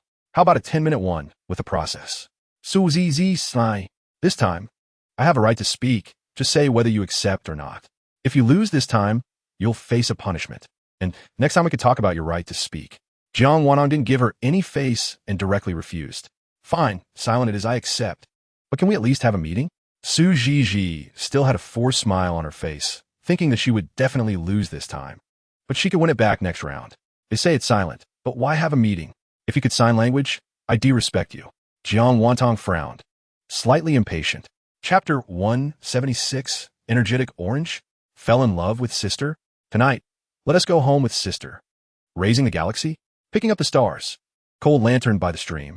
Little dog lantern, I wish Sister Orange good luck. Ha, I don't understand. What kind of live broadcast room is this? Why is it all about jealousy? Can I hold dumplings and dip them directly? Fortunately, there are only 4 big brothers here today, so no one will be too angry, haha, when Cheng forcibly changed the topic to save face for the big brothers. Never to be seen again? I see Brother Mount Moon is online too. Why is he so quiet today? Hasn't he said a word? Fu Chu Jing suddenly tensed up. Why is this his business? But since he promised to help Chi Yinche log in, he might as well explain. Brother Mountain Moon, doesn't he know he's not here? I'm his friend, helping to log in, worried the host might get bullied. Brother Mountain Moon, doesn't he know when to step in? He asked me to help him send gifts to the host. Everyone realized another big brother worrying for them. Shang Fuyin and Ji Yuanzhou also had things to do today and mentioned in the group that they wanted someone else to log in the account, but were rejected by Jiang Wantong. Chapter 177 I accept. I accept, is that all right? I accept the punishment. Su Zhiji immediately agreed readily. She didn't dare to think that if she continued to argue with Jiang Wantong, she might explode in anger. Oh, okay then. Just don't forget to notify me in advance. Even if I'm not online, I can have someone else help me connect. Don't worry. Su Zhiji. Worry about what? She hoped Jiang Wantong wouldn't be free, and she could just find some middle-aged woman to act with her and get the punishment done. She didn't dare to chat casually with this ancestor anymore. She had to quickly compete in the PK and went around. Her request wasn't high. Winning 1 round would count as a profit. This time, the right to speak belongs to me, right? Let us compete for leaderboard 7. No external help, no alternate accounts, 10 minutes, no process. As for why it's leaderboard 7, it was just informed by the operations team earlier. Today, a total of 5 big brothers came to Jiang Wantong's side, and leaderboard 7 would control the minimum cost while maximizing the chance of winning the PK. As for why not leaderboard 6, it was mainly to prevent any surprises. All right, I accept. As for why it's leaderboard 7 and not leaderboard 5 or 10, Jiang Wantong didn't even bother to ask. It was simply because Su Zhiji thought she could win. Chapter 178 No, Brother Departure, you misunderstood. We are competing for leaderboard 7. I asked them to go by what I said. Jiang Wantong quickly explained, fearing to create a bad impression for Shun, Qingli, and the others. She also thought that since they were competing for leaderboard 7 and not the overall ranking, no matter how much was given earlier, it wouldn't help at leaderboard 7. Cold Lantern by the Stream sent to host Smoke Rain Begonia Carnival 100. Raising the Galaxy sent to host Smoke Rain Begonia Carnival 100. Picking up the Stars sent to host Smoke Rain Begonia Carnival 100. Little Dog Lantern. Okay. The big brothers are silent, just continuously sending carnivals to prove themselves. Ha ha ha. What is this about? Brother Cold Lantern, Star Emperor, pay God. I've never seen this in my life. Never to be seen again. Please remind all big brothers and sisters. The PK is still ongoing. We are competing for leaderboard 7, not the overall ranking. With Brother Departure joining, let us see leaderboard 7 now. Is leaderboard 7 never to be seen again? Raising hand, Jiang Wantong saw the topic shifting back to the PK. She looked at the leaderboard, and there was no need for Little Dog Lantern to top it anymore. Wen Cheng was leaderboard 7, and as long as Wen Cheng held on, there would be no problem. Chapter 179, Fire Flame, Yin, Little Begonia. Are you looking down on me? Why didn't you arrange for me to join? Picking up the Stars, Little Begonia is soft-hearted. Seeing you just came, and you are someone else's big brother, can't bear to bother you. Begonia is too indulgent towards Brother Fireflame. This treatment is almost catching up with Sister Orange. Jiang Wantong couldn't help but laugh. Her babies were too cute, each one lying through their teeth to protect her, making Fireflame, Yin, bewildered. Brother Fireflame, are you touched? Jiang Wantong asked with a smile. Fireflame, Yin, dares, never to be seen again. Don't go up later. Give me a chance to prove myself. I'm also part of this family. Wen Cheng prided herself on being Jiang Wantong's career fan. Since the big brother took the initiative to show himself, she was of course willing to give him this opportunity, especially since it saved Jiang Wantong money, so she directly agreed. Never to be seen again. All right. Thank you, Brother Fireflame, for protecting our Tang Tang. The stage is yours. Fu Chujing watched Jiang Wantong interact with Fireflame Yin, feeling suspicious in her heart. Did she trust Chi Yinche that much? Even if he handed the account to a friend for casual play, wouldn't she remind him? Chapter 180. Fu Chujing's heart was filled with contradictions at this moment. Watching Jiang Wantong lose, she didn't seem as happy as she had imagined, even feeling a hint of regret. Just now, she didn't know what she was thinking. Her hand was already on the edge of carnival. And suddenly, such an absurd thought arose. She agreed, but didn't follow through. Losing was inevitable, and she didn't care about the blame all over the screen. Once the account was logged out, who would still know who she was? It was just seeing her defending him, or rather, calming others' emotions, that suddenly made her feel a little heartache.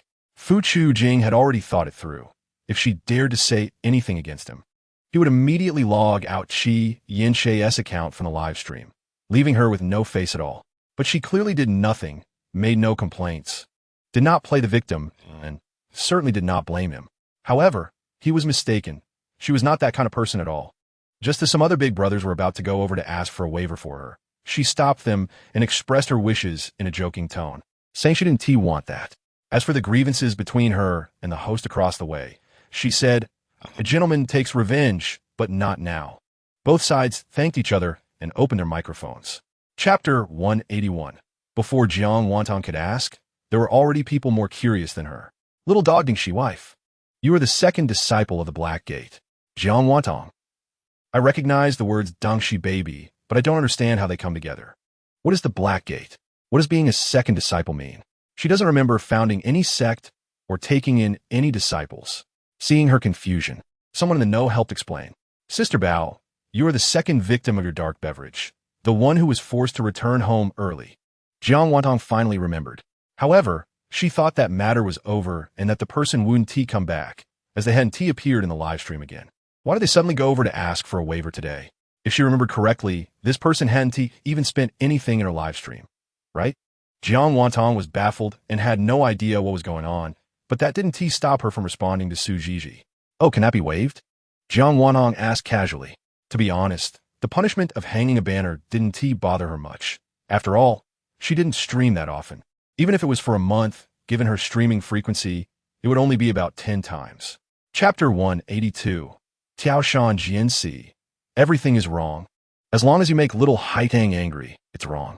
Little dog Dingxi, with Pei-shan's awareness, who wouldn't praise him as a rare good man. Can't stand it anymore. Always targeting Pei-shan alone. Who wouldn't say? Pei-shan is the spokesperson for the brothers' apologies. Raising the galaxy. First, making little Haidang angry is a mistake. Second, our side makes a mistake while little Haidang makes none. That's a second mistake. Third, our side makes a second mistake while little Haidang still makes none. That's a third mistake. All three mistakes are on our side. That's a big mistake. Shipon Shihandeng. Little dog Dingxi. Good, good, good. When did the Galaxy Emperor become so abstract? Galaxy Emperor directly elevated Pei-shan's words. Han Dengu remained silent, just endlessly drawing circles to show support. Jiang Wantong couldn't hold back any longer and finally laughed out loud. Fu Chujing had already logged out of his account when her connection with Su Jiji was cut off, but Qi Yinch's account remained in Jiang Wantong's live stream, watching intently. Seeing that Jiang Wantong wasn't affected by the punishment and the big brothers were making her laugh, Fu Chujing felt increasingly uncomfortable. Chapter 183. I won't say the apology. Let me sing a song for the big brothers. Jiang Wantong recently learned an ancient-style song, intending to sing it today, and now was the perfect time. The accompaniment had already been prepared, and she just needed to hit play. Wait for you to add a few strokes. Wait for you to play a few tunes. The child is eager to improve. I wonder if the big brothers understood. Indeed, singing a small tune of progress. Just afraid it's like playing the lute to a cow. Haha. Meanwhile, He Han Xiao and the others were confused, with no one knowing what the small tune of progress meant. It was Su Ningshuang who couldn't watch it any longer and actively share the lyrics in the group. "Oh, little lover, don't worry. This life is only for you to hold the red sleeve." The host sings really well, and the acting tone sounds so nice. No wonder she is a talent host.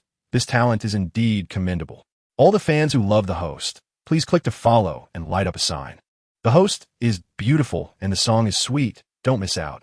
By the time Jiang Wantong finished singing, the big brothers finally understood what the so-called small tune of progress meant. However, little Haidang had already become Haidang Huang.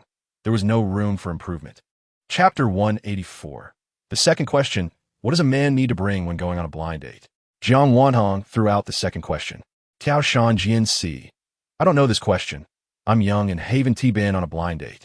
Galaxy brother should have experience, right? Wow. Pei Shan is really brave. He dares to say things I don't even dare to hear. Little dog ding she. Tomorrow I'm going to temple with a friend. I'll help Pei Shan pray for good luck to avoid being secretly assassinated by the Galaxy Emperor one day. Pei Shan is really crazy. Daring to step on the Galaxy Emperor. Haha. Raising the galaxy. How about I arrange a few blind dates for you? Tiao Shan Jian Si. Tiao Shan Jian Si. No, really don't. Haha. Just joking. Does our Galaxy brother even need to go on blind dates? If he really wants to find someone willing, he'd have to queue from here to Antarctica. Raising the galaxy. You can keep that long queue. I have little Haidang with me, and that's enough. Jiang Wantong saw the comments getting more and more ridiculous and couldn't help but shake her little bell. No discussing other things. Hurry up and answer the question. With her arms crossed, Sister Jiang looked fierce.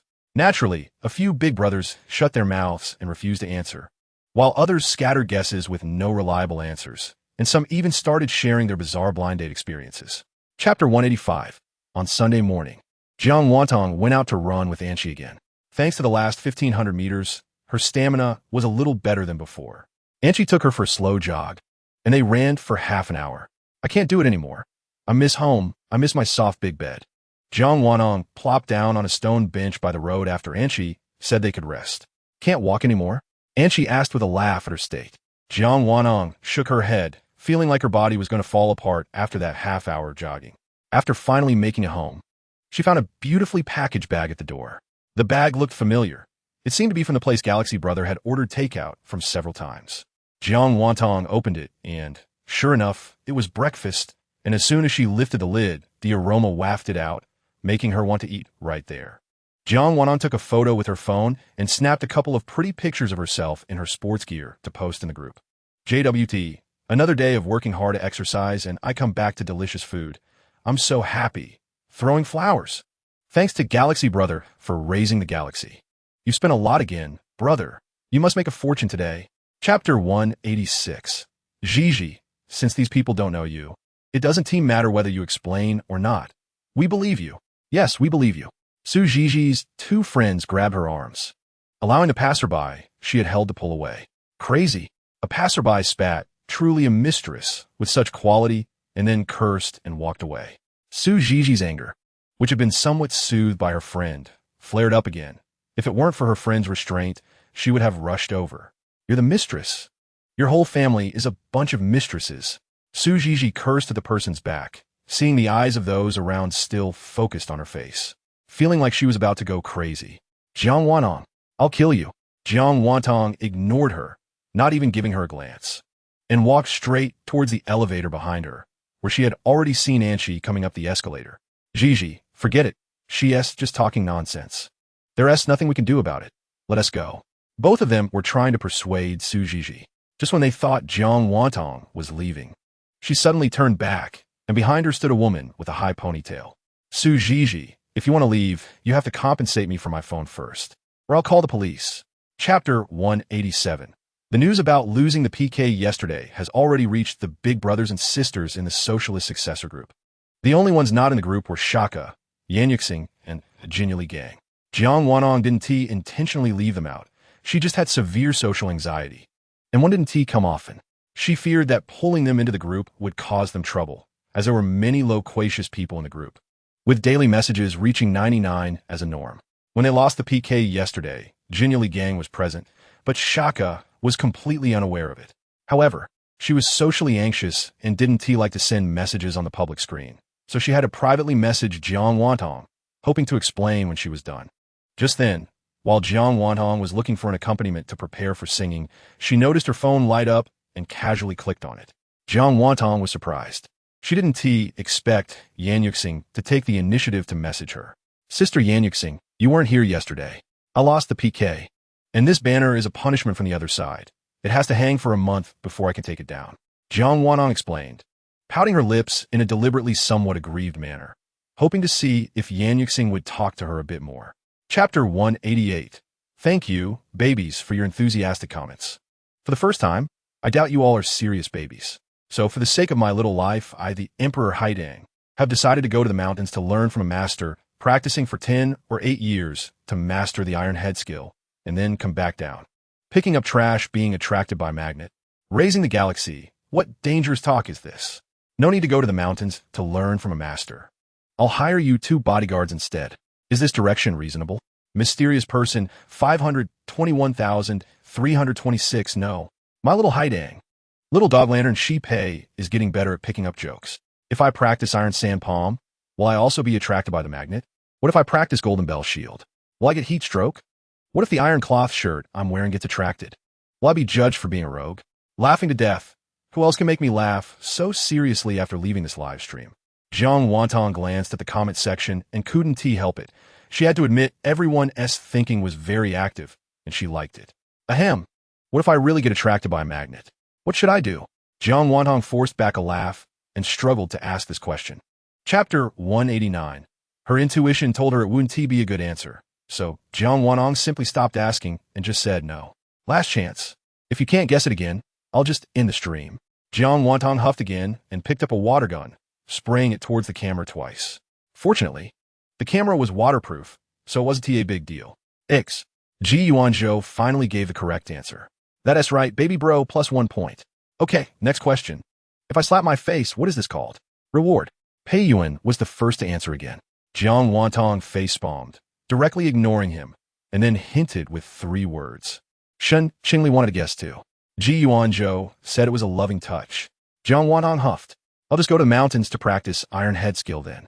I won't come down anymore. Chapter 190. Raising the Galaxy. Hearing Pei Shan say this gives me an ominous premonition. Shan Yu doesn't know. It should be fine to sing with accompaniment. How bad can singing be? Pei Shan is doing it on purpose. His voice is quite nice. Even if he is off key, at least the nice voice is still there. Huh? Shun Bai is calling me. Let me pick up and see what he wants. The call connected, and the screen split in 2. I heard you lost the game to Pei Dad and have to sing? Chun Bai and Zhang Wantong were somewhat familiar, so without any pleasantries, he went straight to the point. Yeah, I haven't started singing yet. Your news travels fast. It hadn't even been a minute. Those who didn't know would think Chun Bai was hiding her live stream every day. Oh, someone just went to inform me. As soon as they heard Pei Dad was going to sing, they urged me to connect with you to listen in. After all, our Pei Dad is... It felt like he sensed the gaze of death. Chun Bai suddenly had nothing more to say. He is on the same level as me. All right, don't mind me. Little Haidang, let Pei Dad sing already. Chun Bai couldn't wait any longer. Once Pei Dad started singing, everyone would understand what he hadn't finished saying. Chapter 191. Because Zhang Wantong spread rumors and extorted money for her phone during lunch, Su Zhizhi was furious. After returning to the dorm, she threw a huge fit, knocking everything on the table to the ground. The dorm leader had just cleaned up earlier, and seeing her go crazy for no reason and making a mess everywhere, couldn't help but say a few words. Who knew Su Zhizhi would directly slap the dorm leader? Su Zhizhi, are you crazy? Why are you hitting people? The dorm leader wasn't a soft persimmon either. She had been holding back because they were classmates and in the same dorm, but now that she had been hit, she didn't hesitate to slap back. In the dormitory, besides Su Zhizhi and the dorm leader, there was another person. When Su Zhizhi went mad, the other person wanted to pretend not to see, but since Su Zhizhi hit someone, it was no longer reasonable not to step in. You dare hit me. Surprised that her dorm leader would fight back, Su Zhizhi screamed and charged at the dorm leader without caring about anything else. Fortunately, another roommate was quick to grab her. What is wrong with you? How dare you hit me? Chapter 192. Oh, Tang Tang has such a big mouth, so proud, coming right at me wanting to hit me.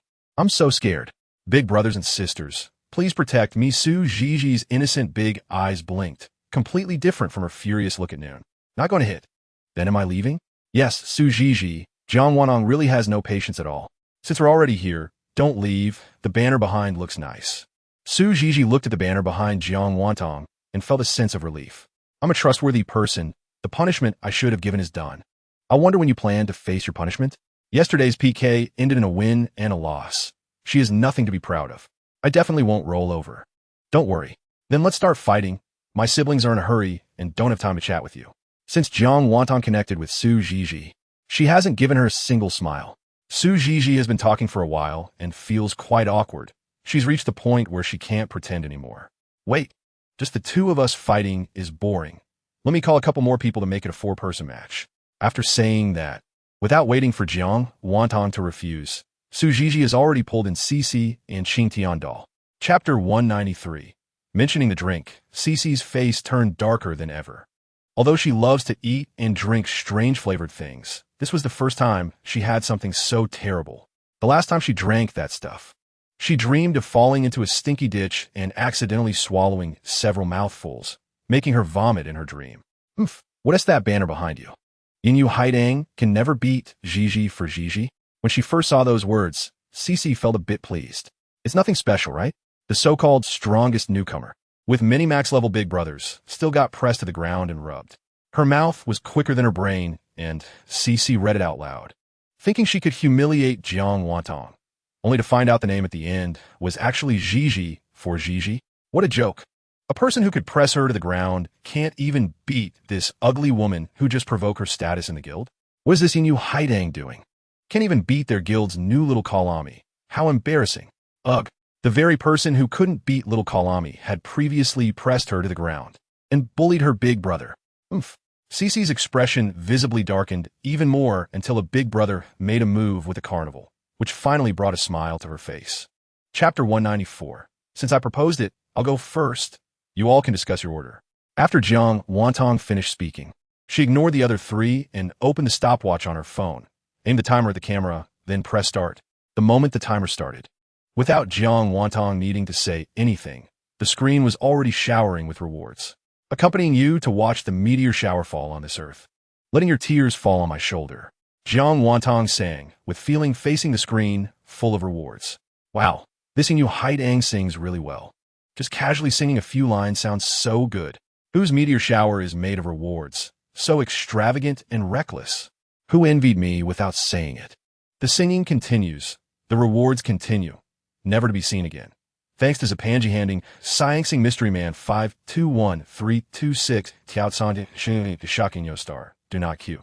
Just by verifying her qualifications, Jiang Wantong's score had already surpassed 3.6 million. Just verifying qualifications. Big brothers and sisters are so generous. What if they get scared and run away later?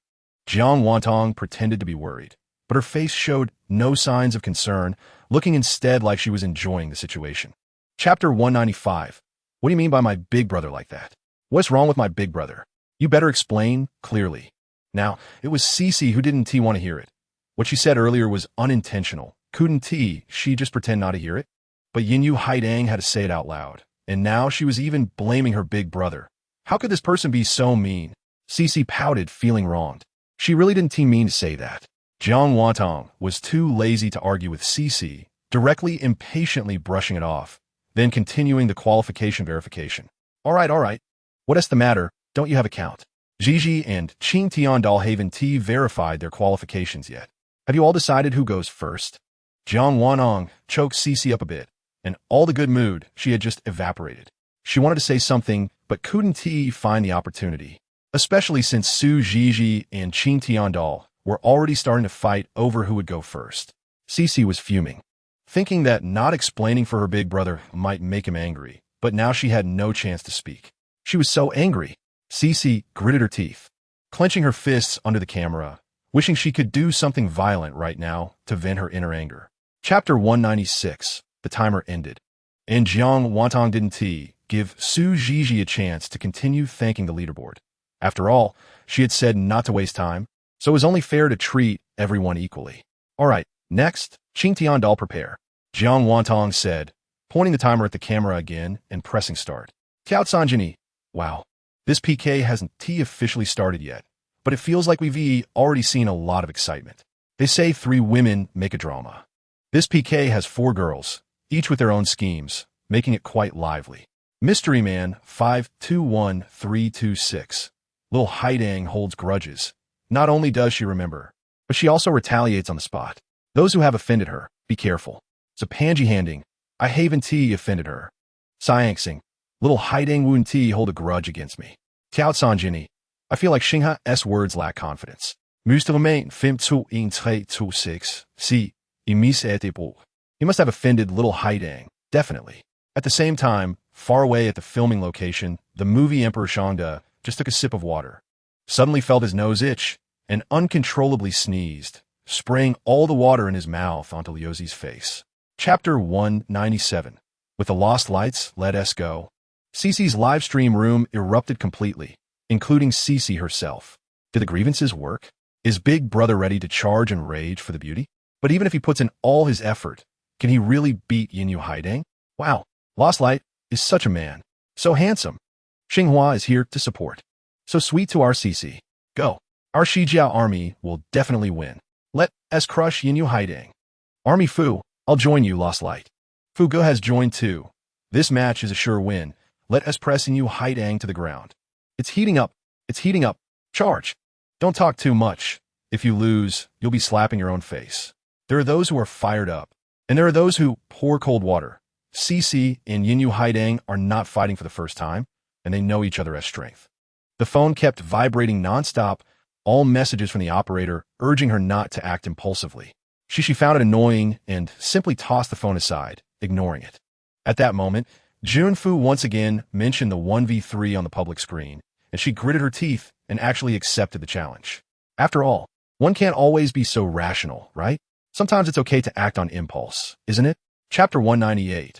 A minute passed quickly, and Jiang Wantong's score could no longer be described as just first place. It could basically be said that she was far ahead, leading by leaps and bounds. Zanu hai tang jin shao, ba hai bon bai ba hai si shao, hai ba bon tam hai jin zi ba jam hai mui tu ngin mo jam na mui bai king tian wa wa hai jam mui lam yin hai jam ba mui mot wow. Yinyu Haidang has gone crazy. It's only been a minute, and her score is almost breaking 100 million. I just heard in her live stream, she said she doesn't want to lose this round of PK. And then her older brothers and sisters went wild. Go check her live stream now. The rain hasn't even stopped falling yet. Wow, isn't her fan base just a return ticket? No matter how rich the brother is, he can't be that foolish, right? Is the money just blowing in from the wind? Among the four, Shishi had the worst expression. She knew Yinyu Haidang was strong, but she didn't realize she was this strong. It wasn't that she didn't know. She just subconsciously didn't want to admit it. But the facts were in front of her, making it impossible not to acknowledge. Even though her older brother had achieved unprecedented results in her live stream, surpassing 6 million votes in just 1 minute of PK, the gap between her and Yinyu Haidang was still vast, so much so that she didn't even reach a fraction of Yinyu Haidang's score. Chapter 199. Chao Sanjian Air, our Haidang Huang is still outputting steadily today. Love it. Mysterious person 521326. Have you noticed when little Haidang confronts people? Her eyes light up, feeding the galaxy. Since that's the case, baby, you should sacrifice a bit more usually. Let little Haidang scold a few times. She's still young. The pressure of being a streamer is quite large, and she needs to vent her emotions. Mysterious person 521326. I think this task suits Patient better. After all, he apologizes the fastest and most sincerely, making it easy for little Haidang to feel better. Chao Sanjanair, thank you, brother, for thinking of me first for such a good thing, but the task arranged for you by Xing, I won't steal after all. I also respect the elderly and love the young. Mysterious person 521326. What? Are you saying Xing he is old? Feeding the galaxy. Don't leave after school. Meet at the playground. Chao San Jian Air. Mysterious person 521326. Little Dog Lantern West. Ha ha ha. Wife, you quickly manage your brother. Your backyard is on fire. Jiang Wantong rubbed her forehead, unable to bear it. A few people, regardless of whether they added up or were singled out, were all older than her. How childish. Cough cough. You three, don't leave after class. Each of you write a 500-word reflection. Chapter 200. This time, Qing Tianhua was the first to return, but her current appearance was quite a sight to behold. It seemed she heard some noise, and Su Zhizhi and Shishi gradually came over. But Shishi moved 2 seconds faster than Su Zhizhi. The PK time had passed halfway, and there was less than a minute left until the end. According to the order of their return, they each counted the clothes they were wearing in front of the camera. Su Zhizhi and Shishi's outfits were relatively normal, mostly adhering to the principle of dressing outward since childhood. However, Qing Tianhua, perhaps due to her strong competitive spirit, hung everything she could on herself. And perhaps she didn't notice that there was even a piece of underwear mixed in. Fortunately, she wasn't foolish. Quick on her feet, she covered it with her clothes. But the fleeting moment still didn't escape everyone's sharp eyes. Whether it was eye-catching or not, Jiang Wantong wouldn't comment. She also didn't specify that underwear couldn't count when she was laying down the rules. Considering how hard Qing Tianhua was trying, let's just say it passed. In this round, Qing Tianhua added 2 points, Shishi added 1 point, and Su Zhizhi didn't add any points, but adding up the total. Su Zhizhi was still in first place. Now announcing the total scores. Zhizhi 3 points, Shishi 2 points, Qing Tianhua 1 point. The one who lost was Qing Tianhua. Chapter 201. Jiang Wantong, don't be so pleased with yourself. I will definitely surpass you. Winning once doesn't mean anything. The stubborn little white flower wiped away her tears and began to talk tough again. Pleased? Me? Jiang Wantong pointed at herself, incredulous. She knew some narcissistic people easily took themselves seriously, but this she was taking herself too seriously, wasn't she? Winning against you is just basic skill. What is there to be pleased about? You must have forgotten that I've even beaten teacher Meng Shiqi. Are you implying you're better than him? Jiang Wanong could understand Shishi's feelings at this moment, but she couldn't agree. After all, Shishi had just said her older brothers and sisters were foolish and still acted tough.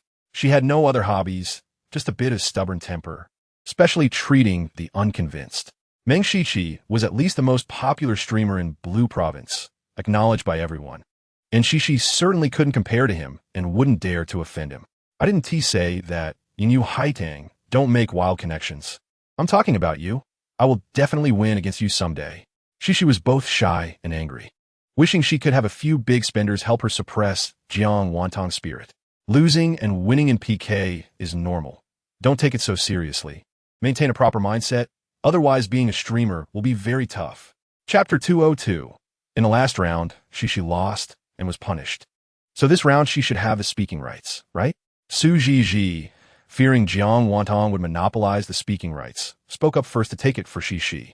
Of course, Jiang Wantong had no intention of monopolizing it, but just because they proposed something didn't mean she had to accept it. Even if they wanted to play tricks, they still had to see if she would agree. They had already done a 1v3 on the leaderboard once, and doing it again was meaningless. Moreover, even if Jiang Wantong 1v3 against them, as long as it was the total leaderboard, they definitely still wouldn't win. But they still needed Jiang Wanong to score a lot to help them with their scores, so they had to give her older brother some room to maneuver. Yinyu Haidang, you're only strong on the overall leaderboard. I don't believe you can do well in other aspects. If you dare, how about this round you 1v3 us? Let's see who can get the second place. Do you dare to accept? She felt like she had grasped Jiang Wantong's weakness, and her previous confidence returned. What a joke. You three each produce a 6th or 7th place, and let me get the 2nd place by myself. Your calculations are quite clever. It's all yours. Right? People can be shameless, but I didn't expect it to reach this level. Chapter 203. Yinyu Haidang, if you don't PK with us, what are you doing here? Shishi hated that Yinyu Haidang looked so good with a charming face. While she and Zhizhi were busy arguing, Yinyu Haidang was acting cute with her older brother, clearly not taking him seriously at all. What fever? I'm not feverish. You keep arguing, don't worry about me. I'm just a bit hungry and got some food and drinks.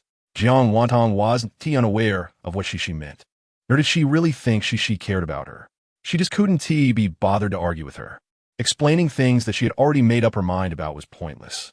Moreover, she had never eaten from that chicken claw place, so she wouldn't know how tempting those chicken claws were to her. You too, have you figured out how to persuade me to join? My patience is limited, and if you can't provide me with sufficient reasons, I won't participate in this PK. By the way, if we really take on the top 20, can we win? Exactly. Did you forget how we lost yesterday? We only managed to get rank 7 yesterday. That's right, the banner is still hanging behind us, and it will hang for another month. Mentioning yesterday's PK and the banner behind them, Qi Yinshe and Fu Chujing couldn't help but feel guilty. Qi Yinshe felt guilty because of his account, while Fu Chujing felt guilty because he was the one controlling that account. Chapter 204. Tang Tang. If the 3 of us lose, you'll get double the punishment. Do you think that's a sufficient reason? Knowing what Jiang Wanong wanted, Su Zhizhi discussed with Cici and Qing Tianhua and finally made a decision. Double punishment? Does it mean that if you lose, I can punish each of you twice? To prevent Su Zhizhi and the others from playing tricks, Jiang Wantong felt it necessary to confirm again. Yes, if we lose, each of us will take 2 punishments from you. And if you lose, we will only punish you once each. Jiang Wantong pondered for a moment and thought that was about right, but she couldn't show it immediately. she still needed to see if she could negotiate further. But I have to take on 20 ranks alone, while each of you only has 6 or 7. Isn't that a bit unfair for me? Then let's add another condition. If you lose, the banner behind you can be taken down tonight. How about that?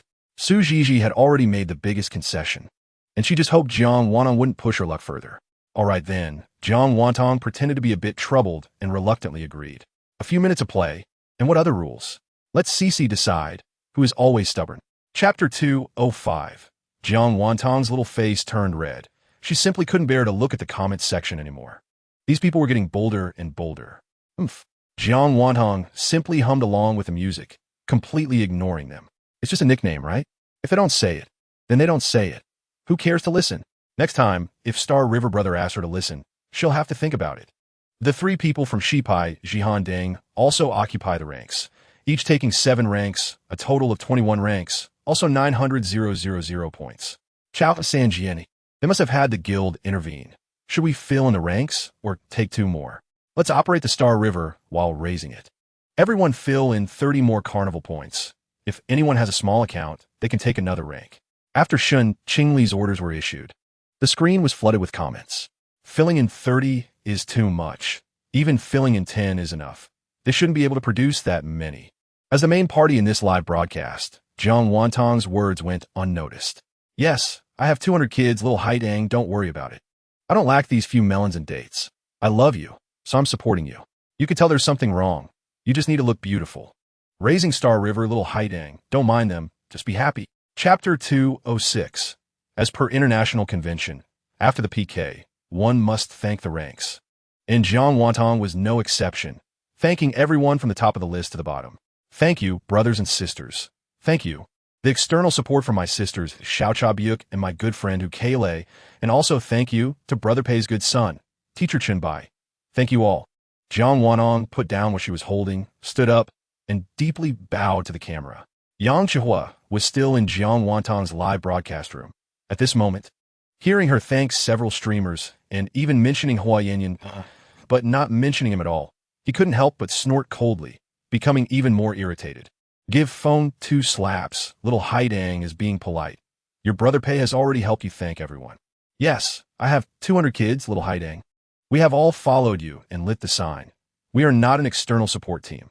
Just like Star Emperor, you don't need to treat us so formally. You can tell there's something wrong. Little Haidang is so cute and sings so well. We'll come often when we have time. Raising Star River, who invited you? You can tell there's something wrong. Little Haidang, do you not welcome us? Welcome, welcome, you sick brother, slap brother, kid brother, and all the other external support brothers and sisters. You're always welcome here. Chapter 207. Yang Shiwa watched as more and more people were led by Jiang Wantong's rhythm in the comment section, and he began to doubt his relationship with Cece. Finally getting anxious. Yang Chihua, teacher Haidang misunderstood. I have no relationship with Cece. Oh, how strange. Teacher Chihua would stand up for a female streamer he has no relationship with. That doesn't seem like your style, TSK.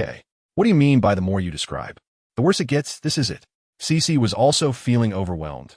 Her brother was all voting for love tickets. If they suspected she had something with Yang Chihua, then who would still vote for her? Malicious. Too malicious. Yinyu Haidang is definitely doing it on purpose. And this Yang Chihua, what nonsense is he stirring up? It doesn't matter if rumors spread about him, but for her, it would be nothing good. It would be like cutting off her own future. Yinyu Haidang, don't talk nonsense. I really have no relationship with Brother Yang. Cece quickly explained. Jiang Wantong remained silent, just smiling with her arms crossed. Cece's words were exactly the same as Yang Chihua's earlier, and there was no need for her to refute. Seeing Jiang Wantong not speaking and just maintaining a smile in front of the camera, the more Cece looked at it, the more displeased she felt. What's going on? Why is she smiling? Hurry up and say something.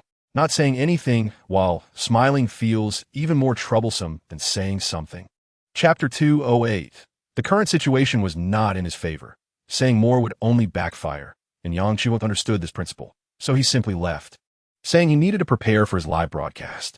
However, before leaving, he still didn't forget to provoke Yanyan E again, asking him to go back together. Huyen, you can go. I have good taste today. I need to take a good look at little Haidang. Yang Chihua knew that Huyen Yin, he was deliberately trying to irritate him. He didn't say anything more in Jiang Wantong's live broadcast room. Instead, after exiting, he called Huyen Yin E. Alright, now that there are no outsiders interfering, Cece also agreed earlier, right? Next one. Jiang Wanhong stretched lazily, unable to help glancing at the time. Why hadn't the chicken claws and milk tea arrived yet? She was nearly drooling. Just as she was thinking this, she heard a knock on the door behind her.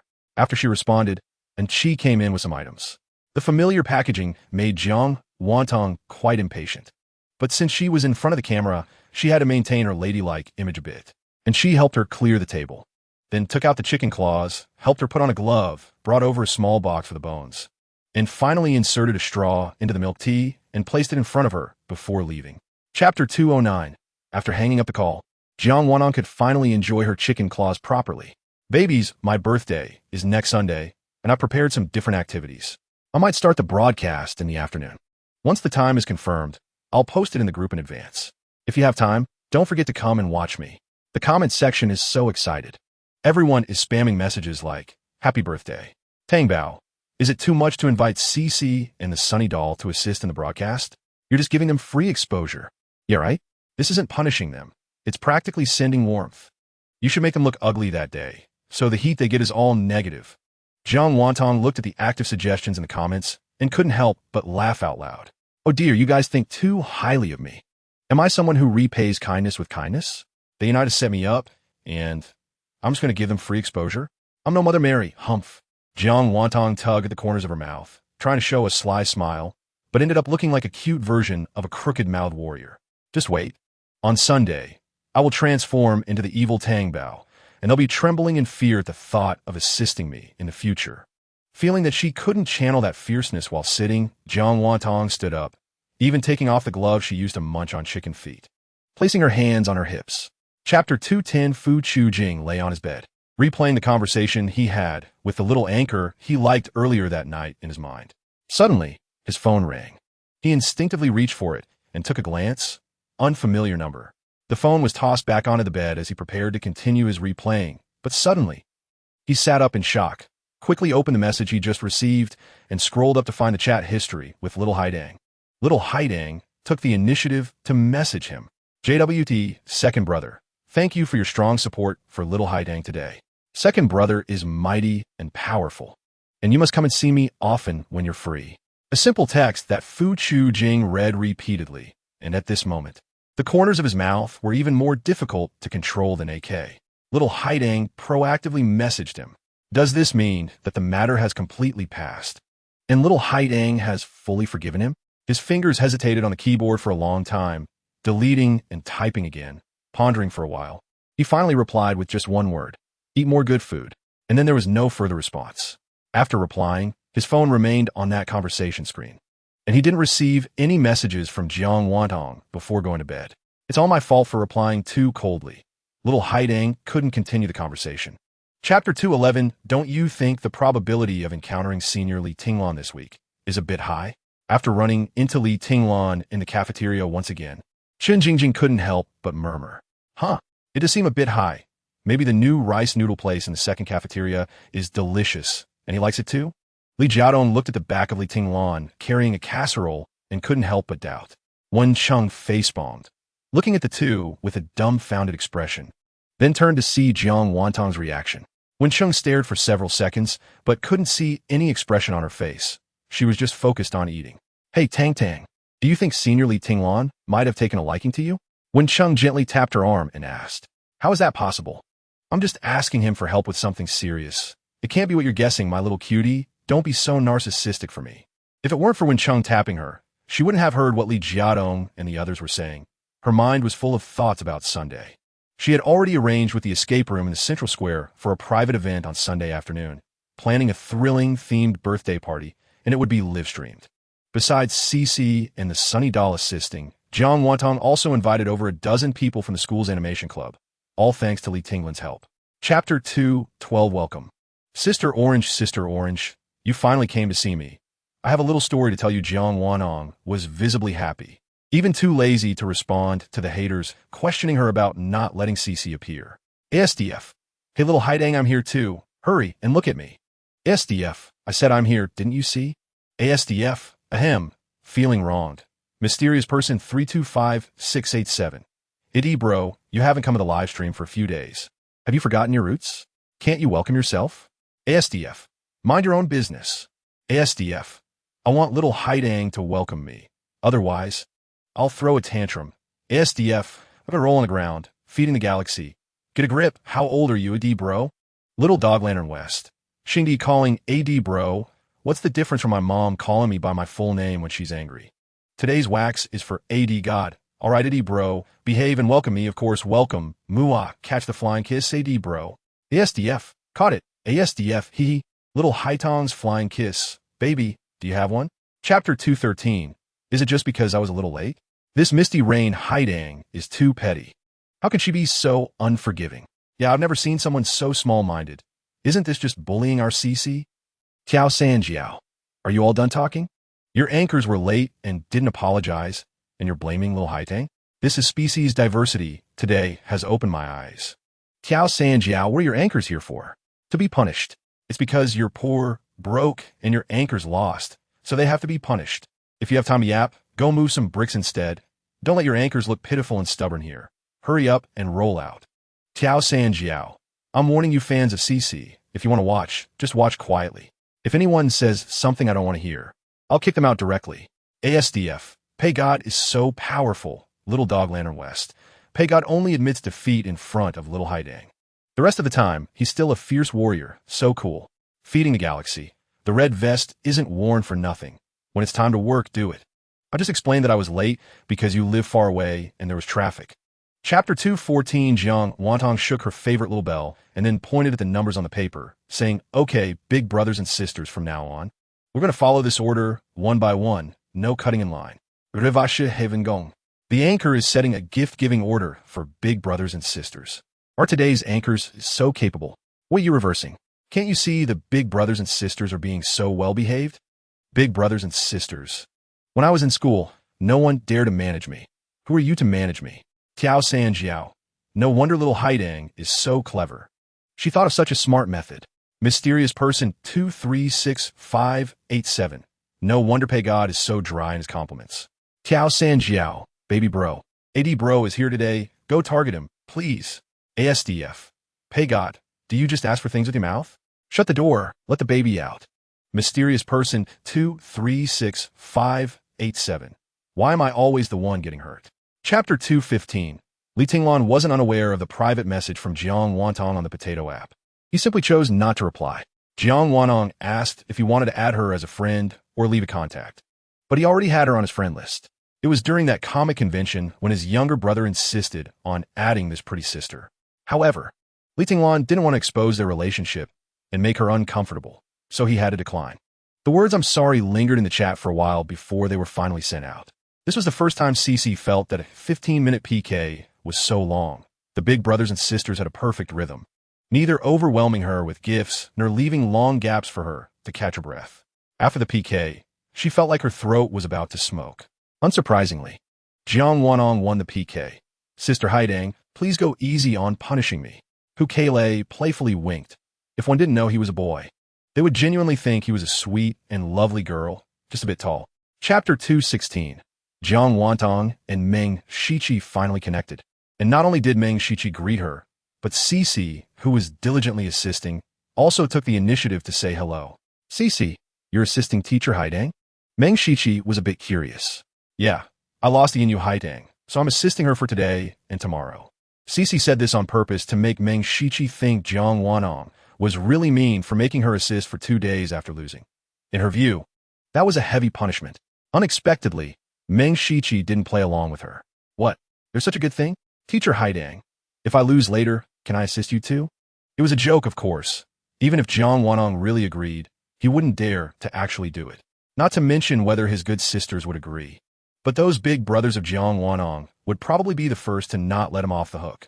If I agree, would Teacher Meng be willing to come? Jiang Wantong didn't answer directly, but threw the question back.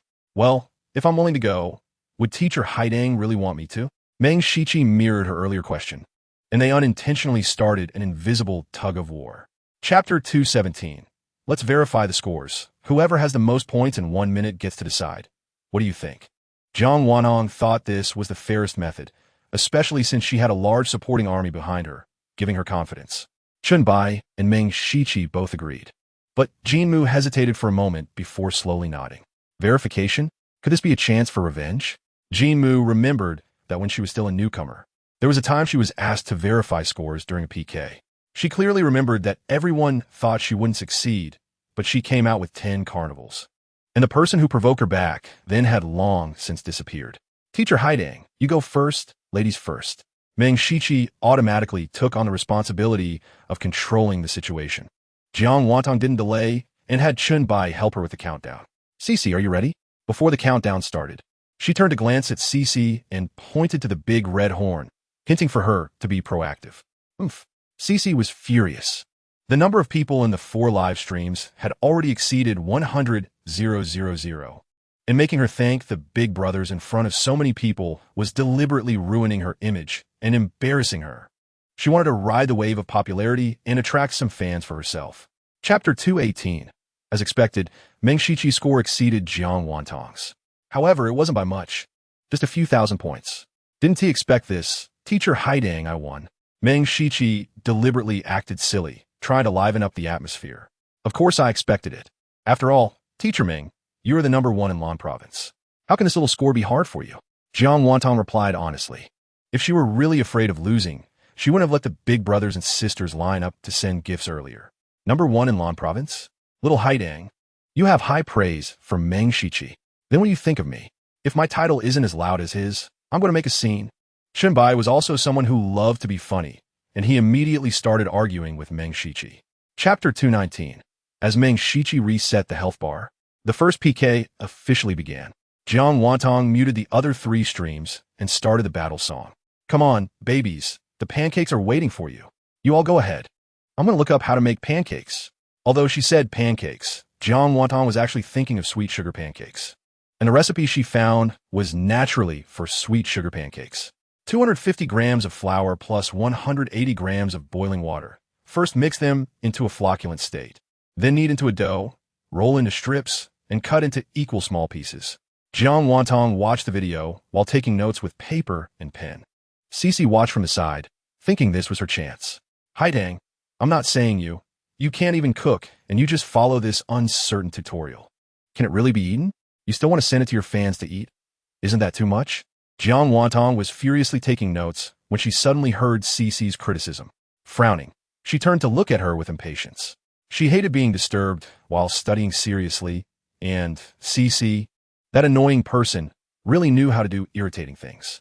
She pointed at the gifts floating on the screen, indicating that Cece shouldn't worry about anything else and should quickly thank the viewers for the gifts that were piling up. Chapter 220. Thank you to all my supportive babies. I know you're here because of Brother Xinghe, so thank you all. And a special thanks to Brother Xinghe and the other big brothers and sisters who worked hard and spent money. I love you all, Mua. Jiang Wantong put down her guitar and blew a kiss to the screen. That kiss unknowingly entered the hearts of many. What she thought would rely on Chun Bai to win the PK was easily achieved with Brother Xinghe's help. Winning 2 consecutive rounds had already determined the outcome, so it didn't matter if the 3rd round was played or not. So, Teacher Meng, do you concede? Jiang Wantong placed her hands on her hips, feeling proud. Fu. I must admit, Teacher Haitong's strength is too impressive. Meng Shichi knew what she wanted to hear and quickly offered compliments, while Jinmu Yi, with a dark expression, struggled to muster the words of praise. Jiang Wantong propped her chin and nodded, feeling exceptionally happy.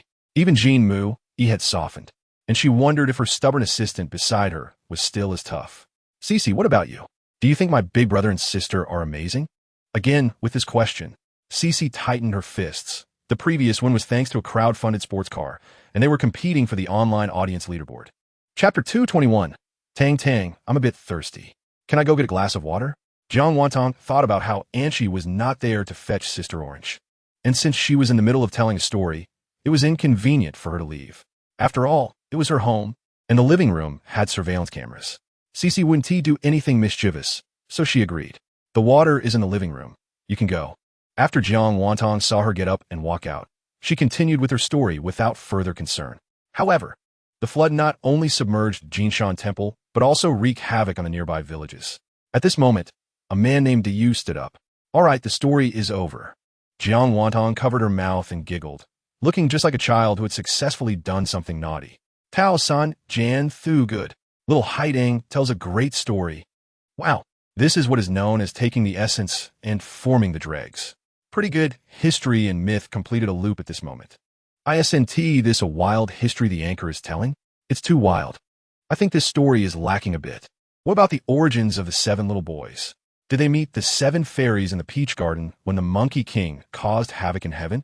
Later, did they become the 7 Calabash brothers? 666666.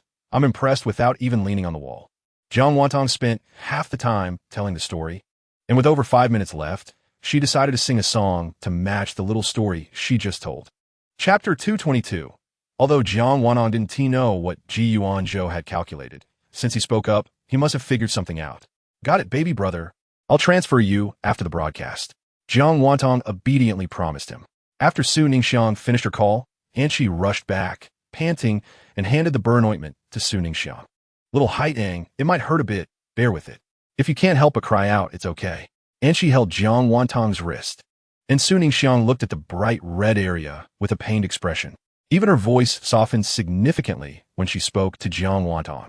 Jiang Wantong was still mindful of the camera, but Su Ningxiang was completely unconcerned and even teased her. What is wrong, little Haidang? Are you afraid that your sister will scare your big brother away with her looks? Jiang Wantong quickly shook her head. Not ugly. Sister Orange is the most beautiful in the world. The connection hadn't been interrupted. Xin Wei, who had originally just been waiting with Meng Shiqi for Jiang Wantong to finish applying medicine and decide on a punishment, suddenly heard Jiang Wantong mention Sister Orange. The person in the video applying ointment to the Misty Sea Haidang was indeed Sister Orange, his family's former eldest sister, Romantic Orange. He didn't expect her to be so beautiful. She was countless times more attractive than Huaiwei. Chapter 223. Is it enough to just admit the mistake? Jiang Wantong was getting into character, secretly winking at Su Ningxiang. Su Ningxiang's my indolente. This little girl was still so mischievous. So what do you think we should do? Cici was really about to cry, frightened. You burn my arm. So, is it too much for me to chop off one of your arms? Jiang Wantong became more and more animated as she spoke. Su Ningxiang almost couldn't hold back her laughter and quickly turned away to walk farther, fearing she might not be able to restrain herself. If one looked closely, they could see her shoulders shaking, not out of fear. Cici was even more scared. She thought she might have gotten involved with some dangerous people. If she had known Jiang Wantong was an orphan, she wouldn't have thought she was easy to bully. A person like this, alone and ruthless, had no worries and could do anything. This was truly a good seed for the underworld. Seeing Jiang Wantong speak so fluently about illegal matters, she must have done quite a bit of it. Could she really be involved in the underworld? Chopping is too bloody. No, lady, how about you burn me back? Okay? Cici's heart raced, and her body couldn't help but tremble. Chapter 224. In the Green Province. At the Gu family's old residence, a family meeting was held overnight. The 4 family members gathered around the projector with serious expressions. In the video playing on the projector was Jiang Wantong's live stream, showing her arm burned by hot water with a Haitang flower mark. My dear grandson, is this video real? Is this really my dear granddaughter? Is she still alive? The elderly woman with silver hair held Gu Juanxian's hand excitedly, tears welling up in her eyes. Behind her, a middle-aged couple also had tears in their eyes, looking at him with hope. Grandma, it's true. My sister is still alive. Gu Junxian was also very excited, but he had something more important to do. After confirming Jiang Wantong's identity with his family, he planned to rush to Qing City to find his long-lost sister. Grandma, Dad, Mom, her name is Little Haidang. She is studying at university in Qing City, and she is also a streamer on Douyin. Her birthday is tomorrow, and I'm preparing to set off tonight to meet her. Good. Hurry up and bring your sister back. The elderly woman excitedly held her grandson's hand, regretting that her old bones couldn't accompany him.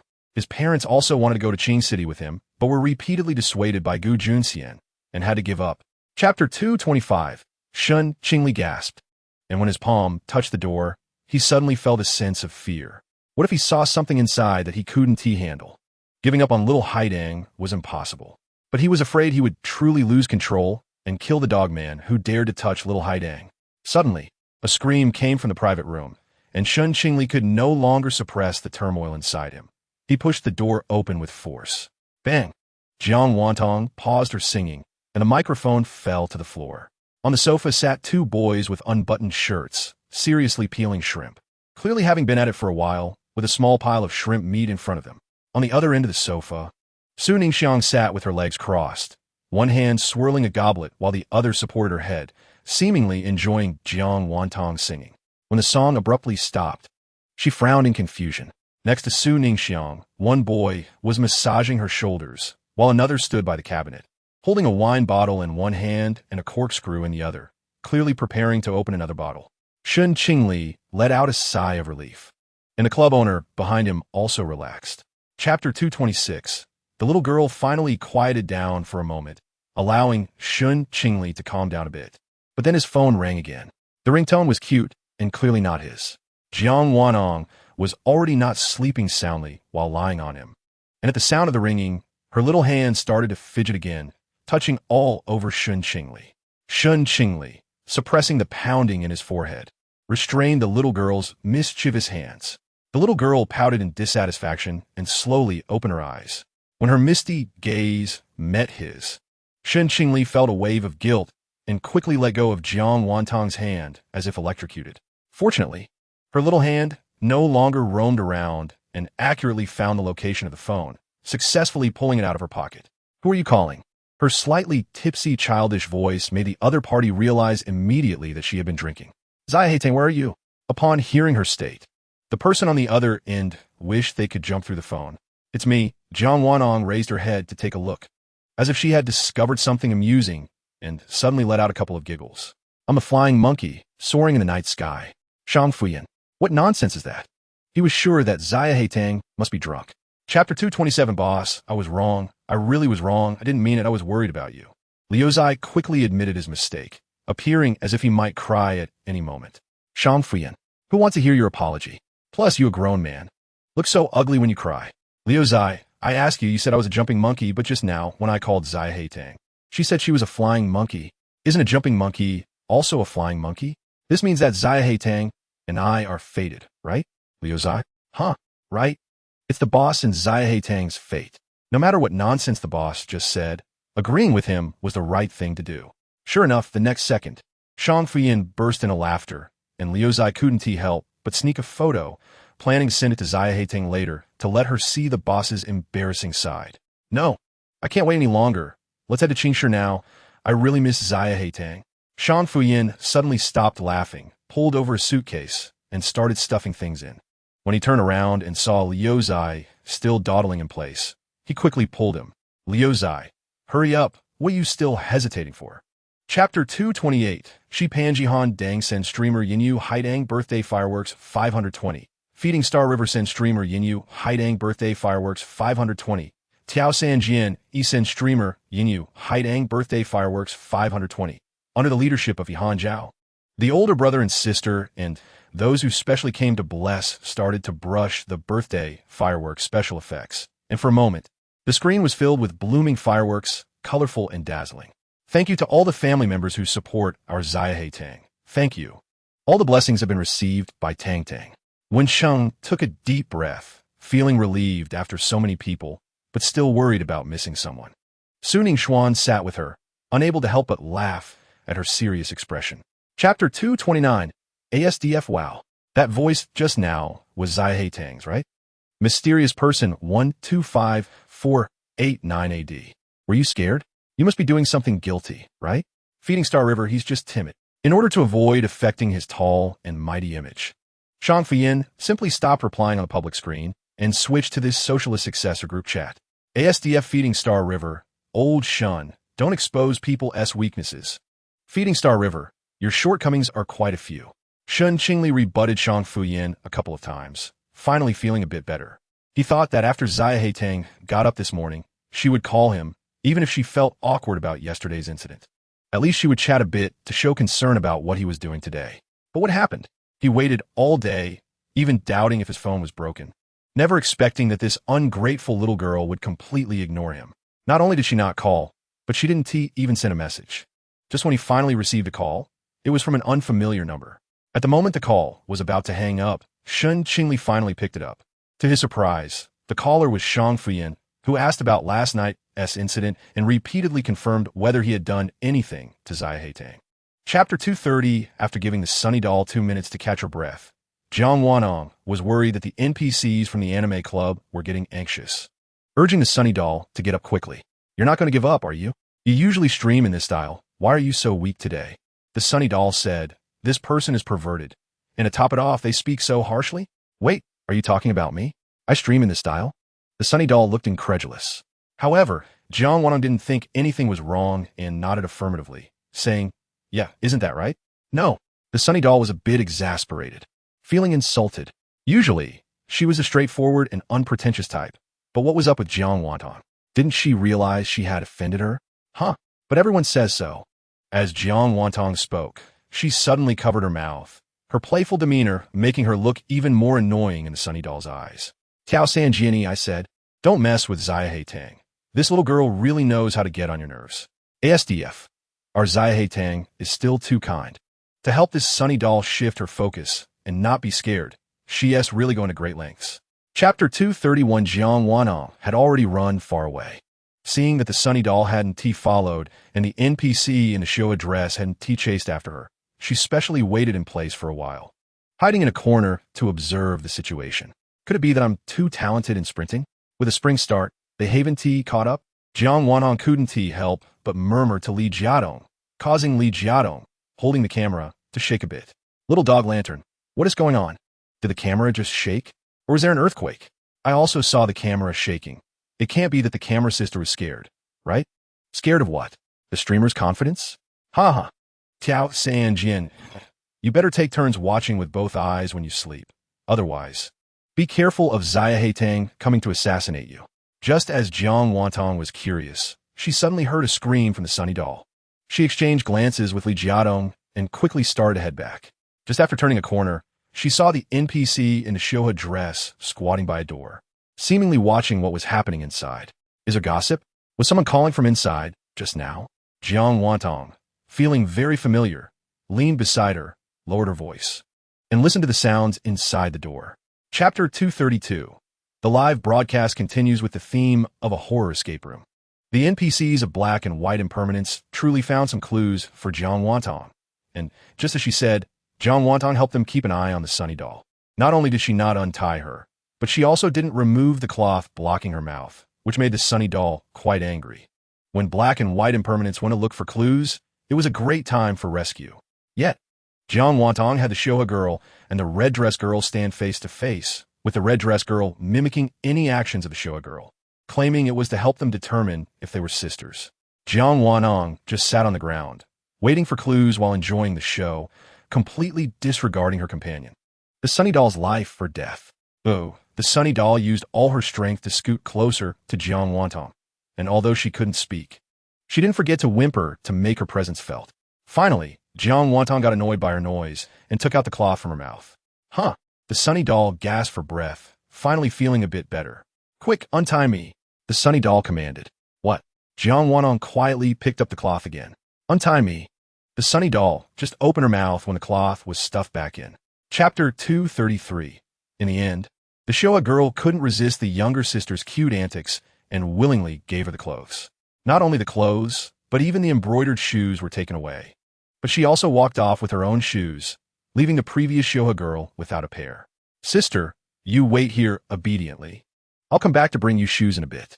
After changing into the Shoha outfit, Jiang Wanong with her hair disheveled rushed out holding the embroidered shoes, while the sharp laughter echoed again in the corridor, making the listeners' scalps tingle.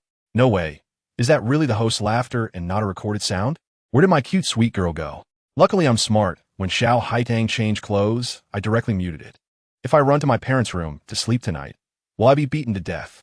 Help, this is giving me goosebumps. The comment section was filled with fear, which indirectly indicated everyone's recognition of Jiang Wanong's voice-changing skill. Not knowing if she was too excited, Jiang Wanong stopped in front of the previous door and changed her voice again. This time, it turned into a baby's cry, echoing in the dark and empty corridor. Jiang Wanong crawled on all fours while crying like a baby and slowly pushed open the door. Chapter 234. As soon as the car stopped at the entrance of the club, Jiang Wanong noticed a donkey tied not far away. This donkey looked different from the one she had seen before. It was small and chubby, looking quite adorable.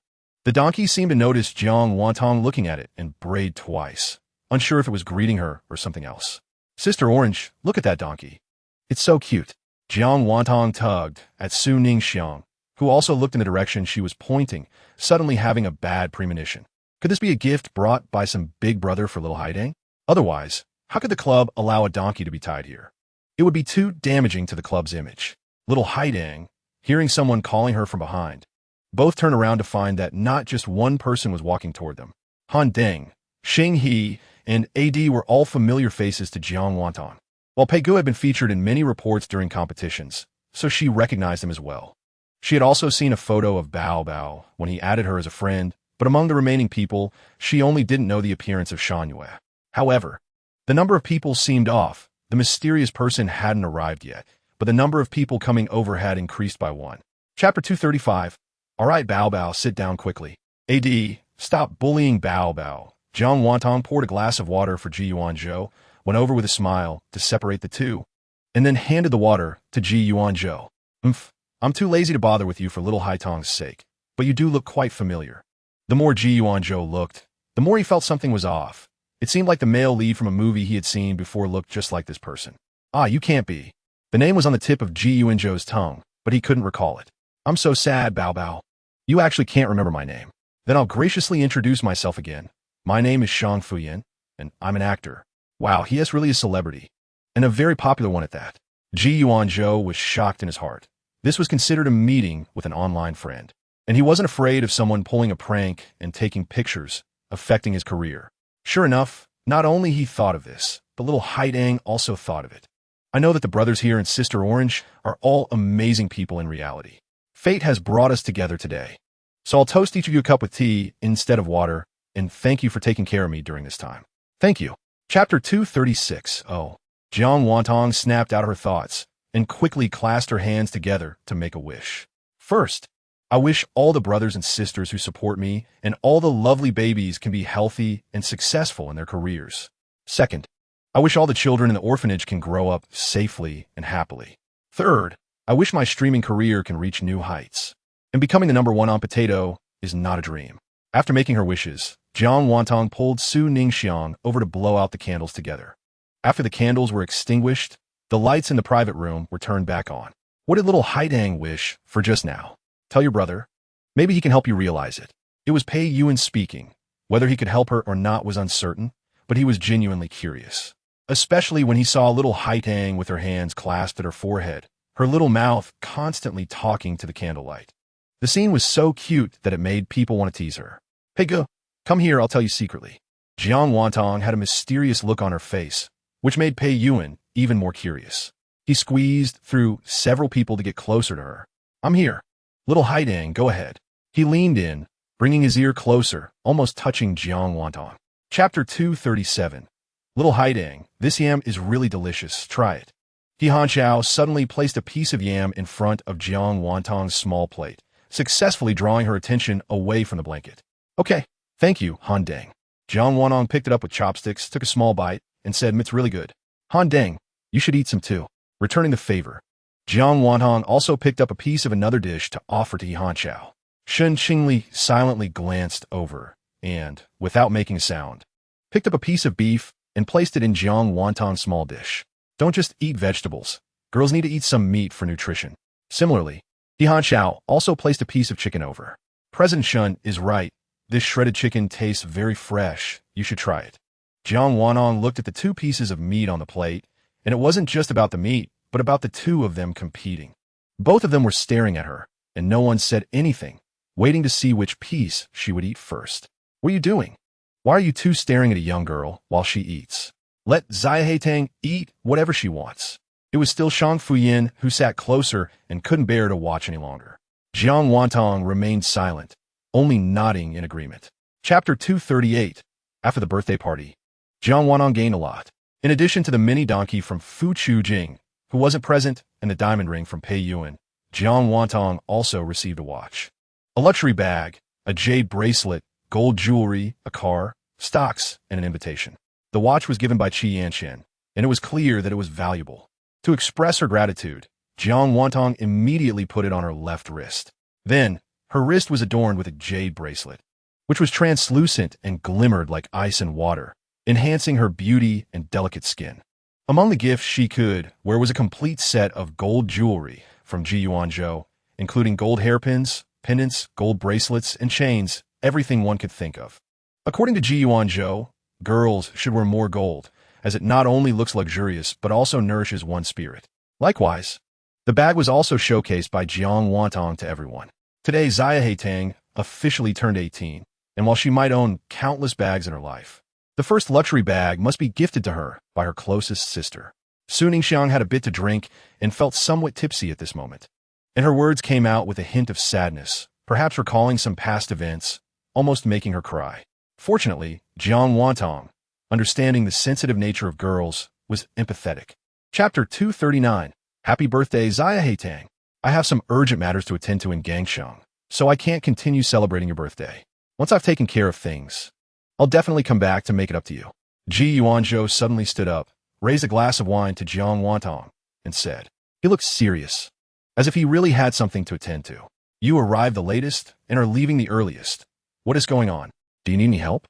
Shang Fuyan, who was sitting next to Ji Yuanzhou, also stood up and asked, I have something urgent to handle. Ji Yuanzhou forced a smile.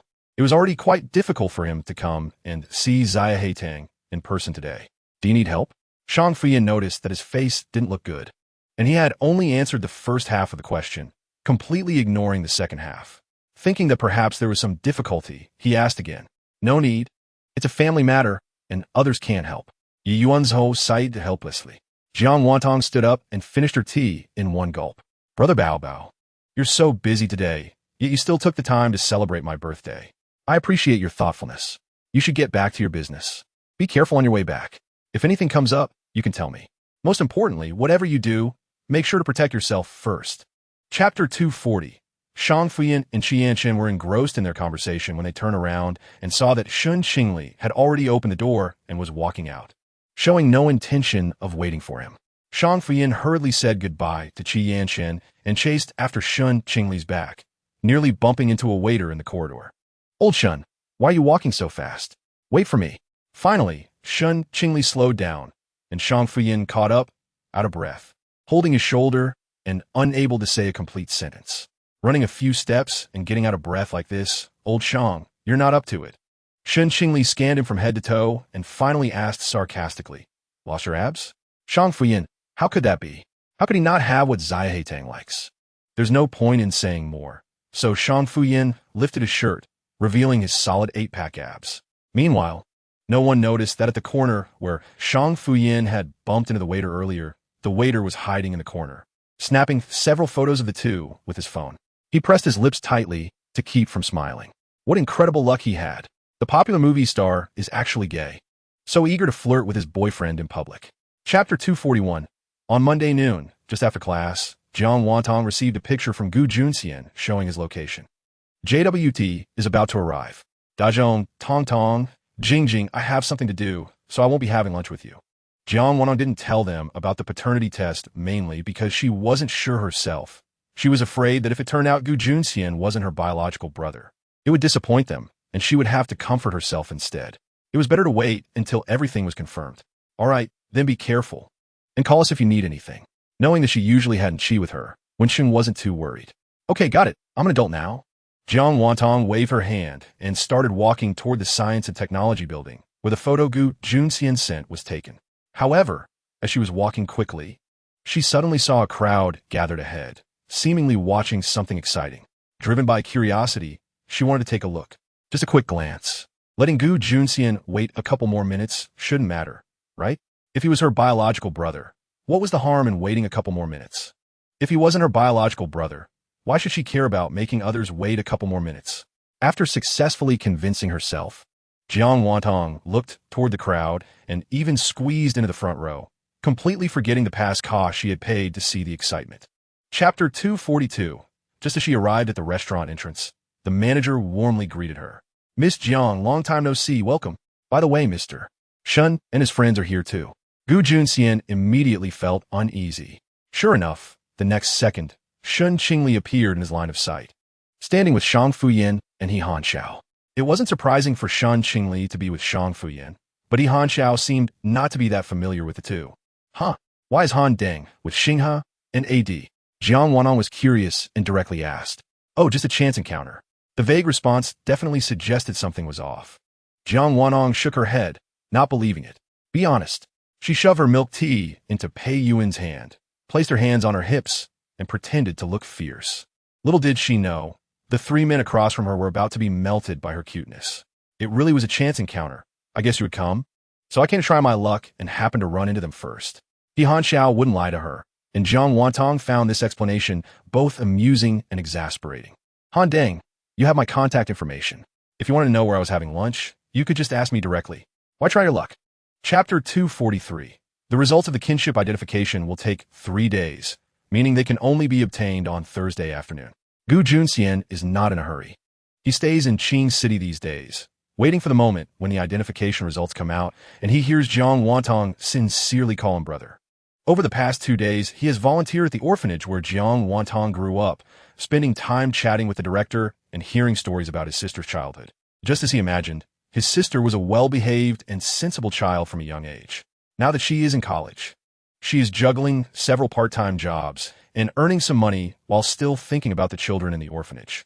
Gu Junxian doesn't watch Jiang Wantong's live streams too often, but he knows she has a beautiful singing voice and many talents.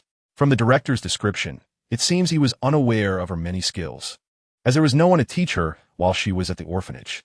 He keeps his doubts to himself, deciding to wait for the identification results first. Perhaps his sister has had some fortunate encounters. On Wednesday at 7 p.m., Jiang Wantong started her live stream as scheduled. The viewership of her stream has stabilized, and those who enjoy watching her know that, barring any surprises, she will stream every Wednesday and on Saturday and Sunday at 7 p.m., so they often arrive early to wait. Chapter 244. Jiang Wantong sang 3 lively songs in a row, reflecting her cheerful mood today. She couldn't quite explain why she felt so good. She was simply thrilled to know that someone cared about her. Among her older brothers, apart from He Hanjiao, who has returned to work after his vacation, Pei Yin, Shun Qingli, and Shang Fuyin remained in Qing City, finding excuses to come see her every day. Although He Hanjiao has gone back to the army, he hasn't been assigned any missions and continues his daily work, calling her every night to check on her mood and listen to her share interesting stories from her day. The only person she's worried about is Ji Yuanzhou. Since their last parting, he's been out of touch for 3 whole days. Not only did he miss today's live stream, but he also hasn't shown up in the Socialist Successor group chat despite all the messages. She wonders what troublesome matters he might be dealing with that have kept him occupied for 3 days without a response to her private messages, which makes her anxious. However, she reassures herself that her brother, who is skilled and resourceful, won't put himself in danger. Chapter 245. The 4 families cooperated smoothly in a business bureau PK. Xiao Chabaku and Chun Bai symbolically raised their votes, while Jiang Wantong's older brothers followed her earlier instructions, only sending 10 carnival votes for Shang Fuyin and leaving everything else to the siblings from Su Menger's family. In the end, the red and blue side scored 2-1-4-7-8-2-5-2-0-1-4-5-2-1, with Jiang Wantong and Su Menger's team winning by a narrow margin. Continuous Intervals sends the streamer Yinyu Haidang a large airship 3,20,000 gold coins. Thanks to Continuous Intervals for the medicine, it's really nice. Thanks for the 3 large airships sent by Continuous Intervals. Xiao Chabaku and Chun Bai also received medicine from Su Menger's older brother, with the medical expenses amounting to 60,000 gold coins, which is quite generous. The siblings from Su Menger's family were efficient and considerate, and given that Su Menger is beautiful and has a good personality, the 3 were naturally willing to spend time with her. After the PK, Chun Bai and Xiao Chabaku added Su Menger as a friend, planning to play together when they had time. Once the PK was over, Xiao Chabaku and Chun Bai left first, and, after Su Menger thanked Jiang Wantong, she also left tactfully. Chapter 246. What kind of name is ASDF? The correct answer is ASDF, Little Haidang. Did you read it wrong? Star River. Stop embarrassing yourself here. Tiao Sanjian Air, Brother Star River is right. ASDF, damn it. However, Jiang Wanong didn't pay attention to what was being said in the public chat. Someone had already guessed the correct answer, and she was busy walking towards the door while humming a little tune into the camera.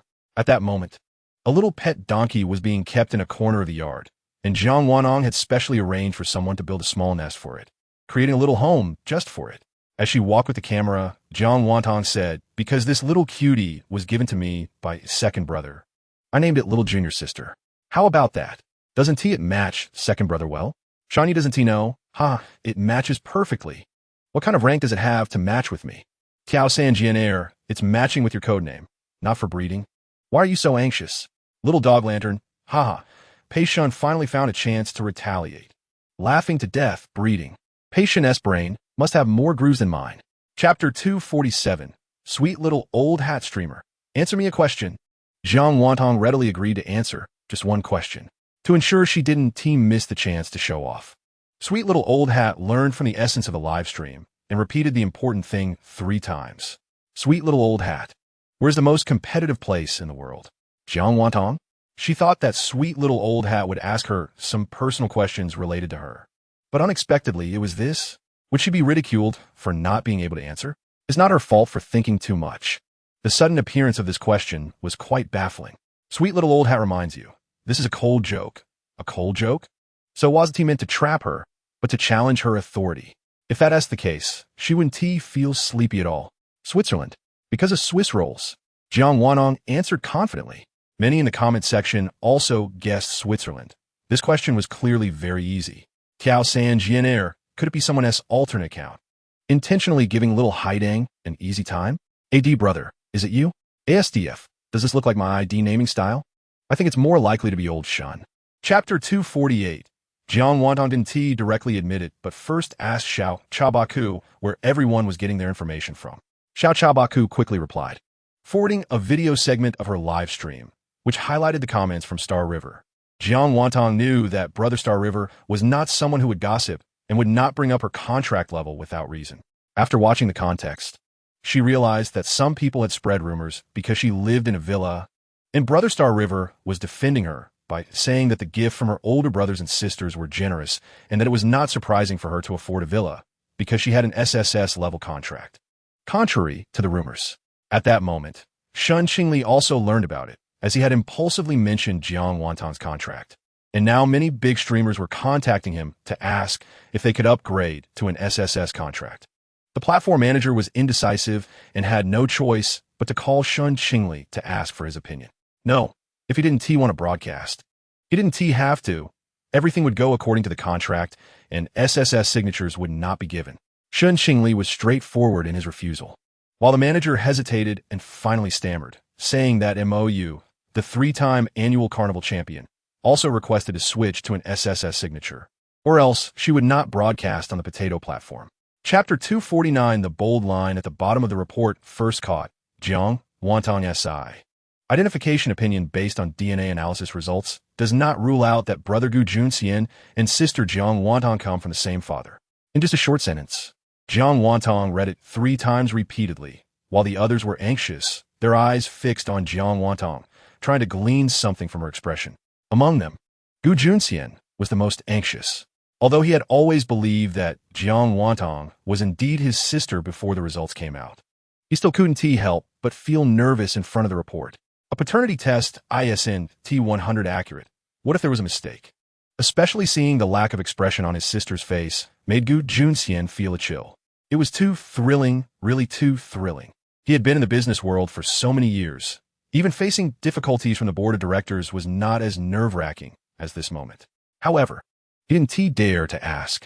After Jiang Wantong finished reading the results, she went back to read from the first page down carefully, almost going through every word in her mind. Finally, after finishing the entire report, she handed it to Gu Junxian. When the report was really given to him, he felt shy. Chapter 250. The Gu family knew the results would come out this afternoon and could hardly contain their excitement.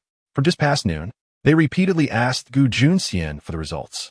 On the way to the restaurant, after obtaining Jiang Wantong's consent, Gu Junxian simply created a group chat, adding his grandmother, parents, and Jiang Wantong, then posted the page with the identification report results in the group. Sure enough, the next second, the group chat exploded. Jiang Wantong's phone rang incessantly like it was on a series of explosives, while Grandma Gu and his parents felt it wasn't enough and directly video called him. Gu Junxian facepalmed. He knew his parents and Grandma couldn't hold back at all, and he was a bit afraid his sister would be scared. When the video call connected, the first thing that came into view was his white-haired grandmother wearing gold-rimmed glasses, who opened her mouth to say, "Little rascal. Let me see my granddaughter." Gu Junxian hadn't had time to turn off the speaker, and not only did his sister hear his grandma's address, but the other few little rascals who were eyeing his sister also heard it. "Grandma, there are outsiders here. Give me some face. Next time call me your good grandson. Don't call me little rascal." Gu Junxian was still a bit concerned about this in front of his sister. Chapter 251, with the paternity test matter settled. Jiang Wantong also had family, and it was evident that she was very happy, which reassured her older brothers. They wanted to stay in Qing City to see little Haidang anytime, but reality wouldn't allow it. After all, they weren't idle people. They had a pile of things waiting for them to go back and handle. So this meal basically became a farewell banquet. "Little Haidang, I'm going back to filming again. Will you miss me after not seeing me for a long time?" Shang Fuyin peeled a shrimp and brought it to Jiang Wantong's mouth, asking a bit sadly. Jiang Wantong thought for a moment and nodded. "Yes, brother AD. You have to take good care of yourself while filming, eat on time, listen to the director, and remember to run back when it rains." Shang Fuyin found the first two sentences quite touching, thinking the child had grown up and knew how to care for others, but the last sentence felt increasingly off. What did she mean by remembering to run back when it rains? Wasn't that just insulting him for being silly?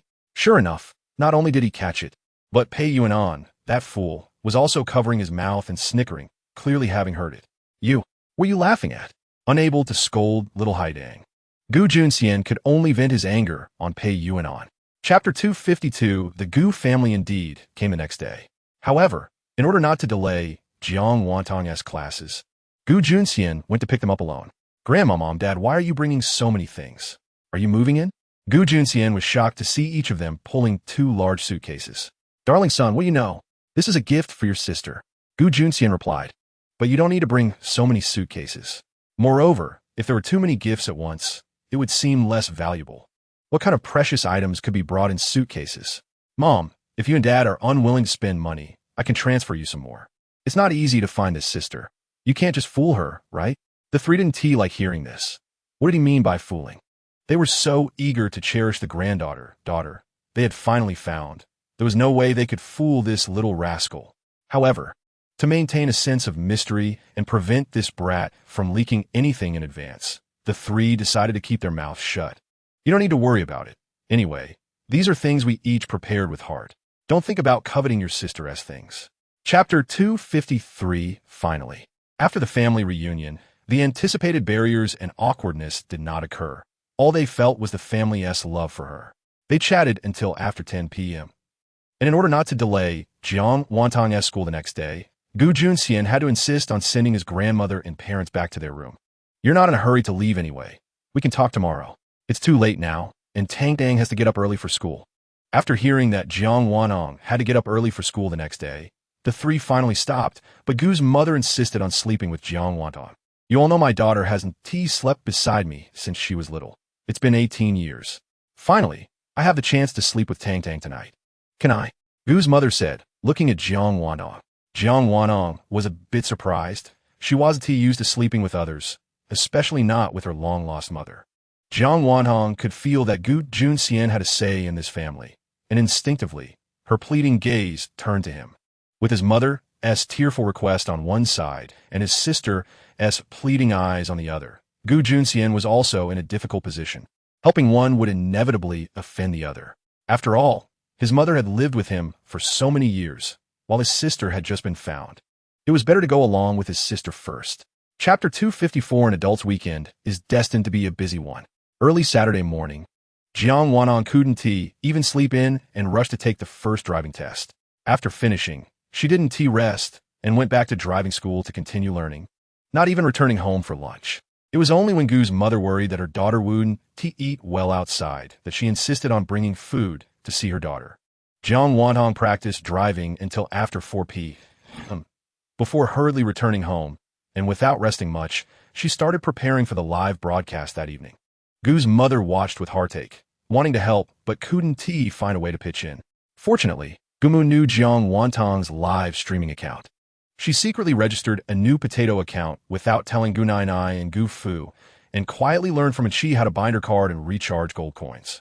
Before Jiang Wantong's live broadcast, she transferred all her pocket money into the potato bag. At 7 p.m., Jiang Wantong started her live stream on time. Although the three had agreed to watch together, by 7 p.m., Gu Mu was hiding alone in her room. When Gu Fu came to call her, she just made excuses, saying she was feeling unwell and told him to watch with your nine eye. Gu Fu genuinely believed she was unwell and didn't call her again. Unaware that she had already prepared everything and had sneakily entered Jiang Wantong's live stream at 7 p.m. Chapter 255. The song was requested for her daughter, who would sing it for her. Gu Mu felt immensely proud. As soon as Jiang Wantong's accompaniment started, Gu Mu hit the record button. She planned to watch this recording 100 or 80 times. That would be her. Sweet, sweet, you smile sweetly like flowers blooming in the spring breeze. It has to be said that Jiang Wantong's cool cosplay felt somewhat mismatched with this song, but her singing voice was pleasant, and her gaze while singing was spot on. The overall effect gave a strong sense of contrast, which was quite refreshing. The comments section, spurred by Gu Mu's song request, began speculating about the age of this favorite of Haitang, definitely a mother-level fan. Chapter 256. After the singing segment ended, it was naturally time for the PK. Given that the last wild battle didn't go well, Jiang Wantong learned her lesson this time and obediently invited familiar faces from the list to play. The first person she chose was, of course, her internet colleague, Xiao Chabuku.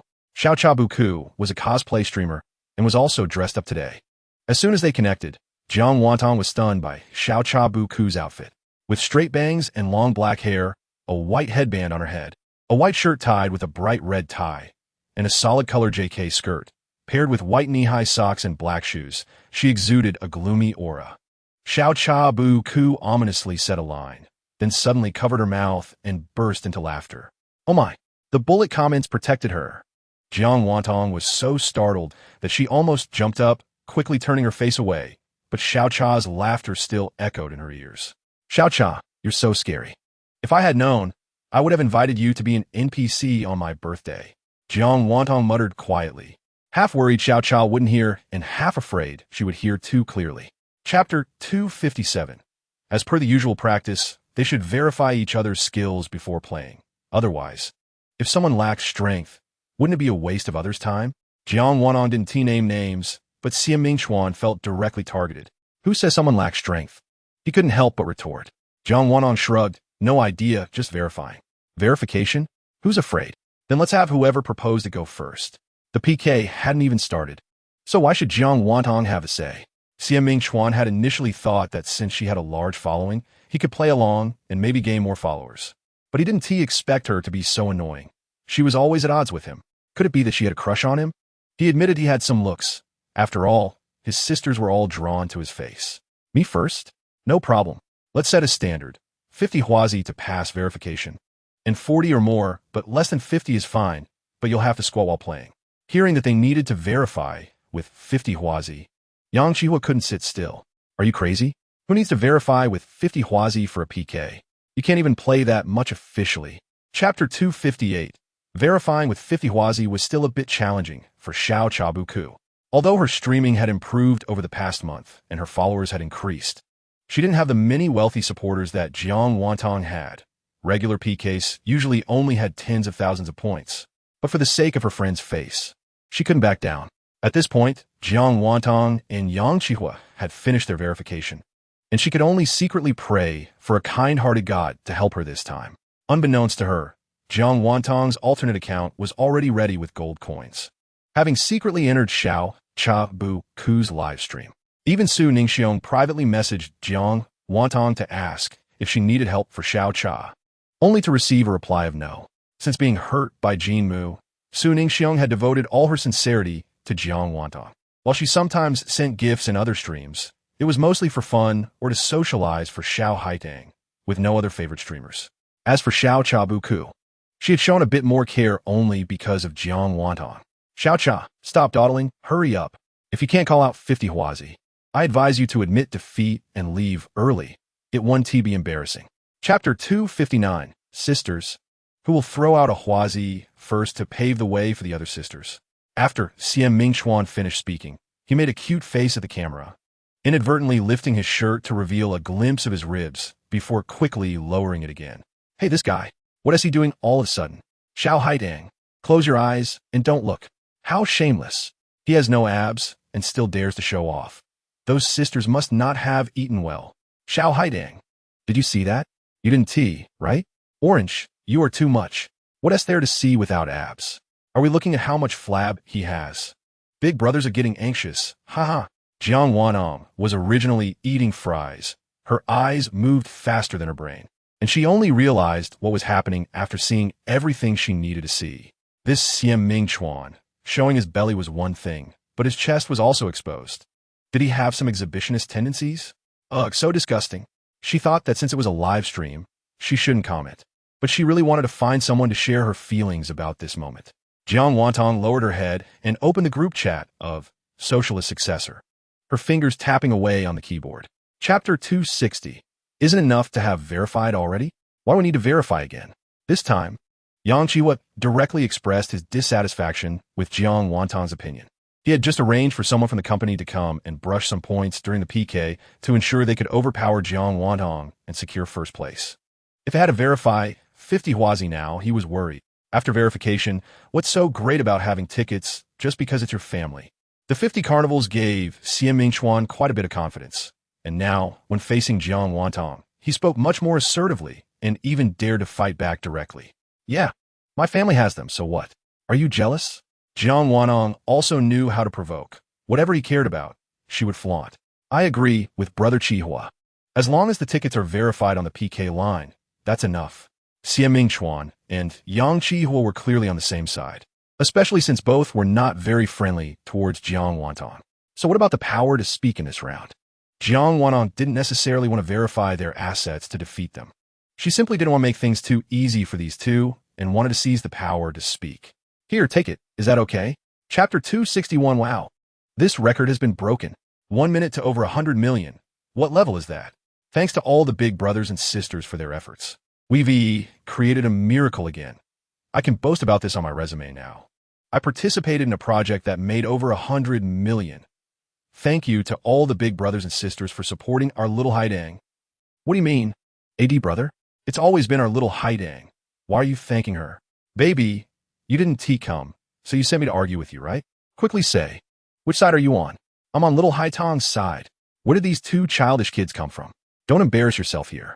Red side 111952176, blue side 1752148. 3 Jiang Wantong and little TS total score directly surpassed the two gentlemen by 1 place. And the red side S health bar pressed the blue side down to just a sliver. 1 minute is up. Jiang Wanong made a gesture to open the mic. Come on, gentlemen, first turn on your air conditioning and set the temperature to 32 degrees. Hearing this, it was obvious they would have to put on clothes soon. Chapter 262, A Promise of a Lifetime. Dazzling through countless twists and turns, Jiang Wantong casually picked a song she had been listening to recently. And as soon as the accompaniment started, she began to sing. Wow, the streamer's high ponytail goes perfectly with this song. If you don't understand, just use it. Is this a real performance? ISNT, this streamer, a cosplay blogger? No one mentioned the streamer sings so well. To the front. The sister is a singing streamer. Cosplaying is just a hobby, wanting to give her fans better. The streamer is a talent streamer, beautiful and sings sweetly. Don't miss this lovely streamer as you pass by. Like and follow to keep her. ASDF 666. Who can outshine you? Lao Shun. I messaged the streamer yesterday. Very nice. Loves little animals. Kept chatting with me about toads and swans. I understood everything. The streamer should be working at Gouda, always helping me find my own position. And also part-time fortune-telling, asking me what to calculate. By the way, the streamer is very caring, always asking if I'm sick. Alright, the streamer also sells vegetables, asking me which green onion I am. Haitang is not selling green onions. Don't slander her, haha. Chapter 263, What Little Gift? I envy. When can I have so much money like the big brothers and sisters that I can't spend it all? Laughing to death. The sisters in front must be extremely jealous by now. Do you want Haidang's little gift, or do you want endless money? Adults don't choose. Of course they want both. What gift will I share with everyone later? Don't be too envious. ASDF, Pei Shun's annoying tone. Hasn't T been beaten in a while? Brother, beat him up tonight, departing. Energetic orange, TSK, TSK, TSK. This is called calling brother, and it sounds so smooth. Tonight departing. Let us not mention anything else. What did you just send to Haidang? Why is her face so red? ASDF, ASDF. Why bring this up suddenly? He thought everyone had forgotten about it. Jiang Wanhong had been watching the comment section, and sure enough, mentioning this matter and recalling those photos made her feel a bit hot again, and her little hand unconsciously waved some air. Ahem, I'm opening the mic. Jiang Wanhong quickly changed the subject. Her guilty expression was obvious. Chapter 264 Yang Chi-hua's punishment was set, and the next one should be Xie Mingchuan.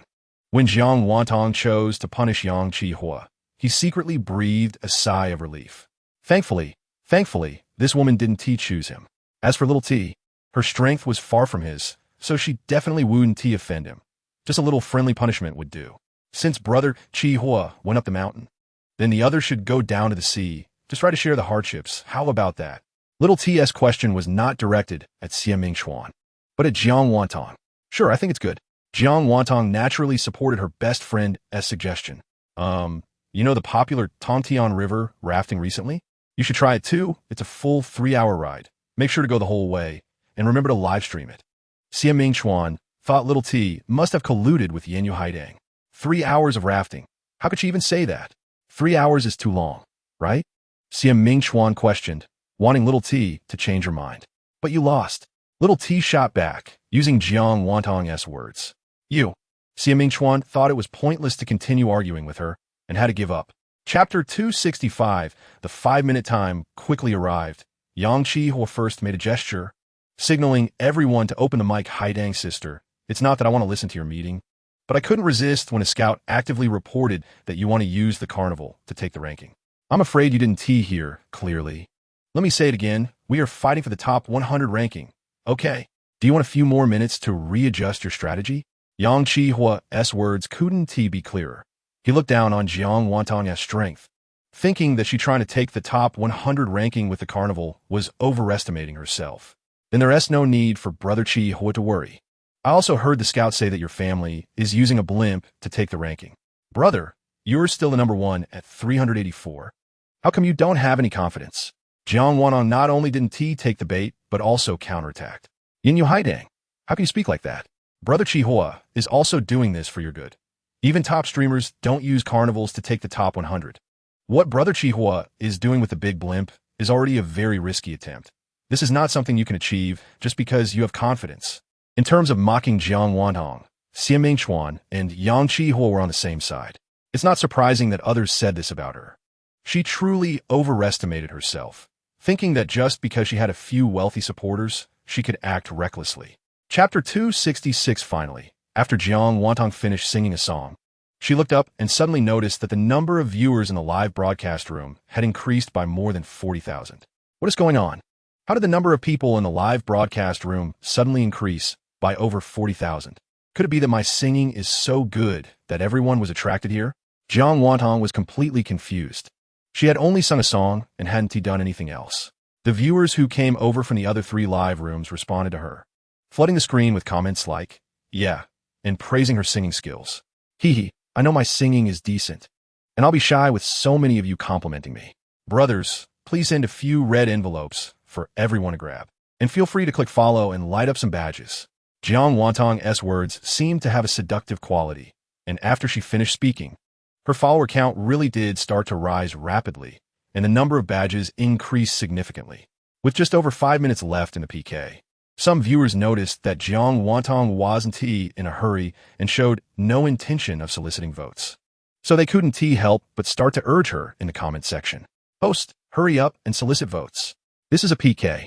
I don't want to see you lose to those 2 guys. Exactly, everyone passing by should take a look at the host. She is beautiful and sings sweetly. Let us give her a carnival. Can you guys give the host some face? She must know she can't call for votes, which is why she asks singing instead. Can't you see that? Chapter 267. The begonia flowers bloom again, and you're calling yourself that. Aren't you embarrassed?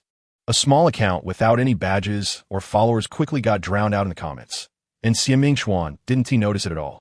However, Jiang Wanhong didn't plan to engage with him. She felt it would be a loss even to send a free flower. It wasn't meaningful to just complain a bit, and she was afraid that staying too long in Xie Mingchuan's live room would increase her intimacy with him, which would be really disgusting. Thinking of this, Jiang Wanong quickly slipped away.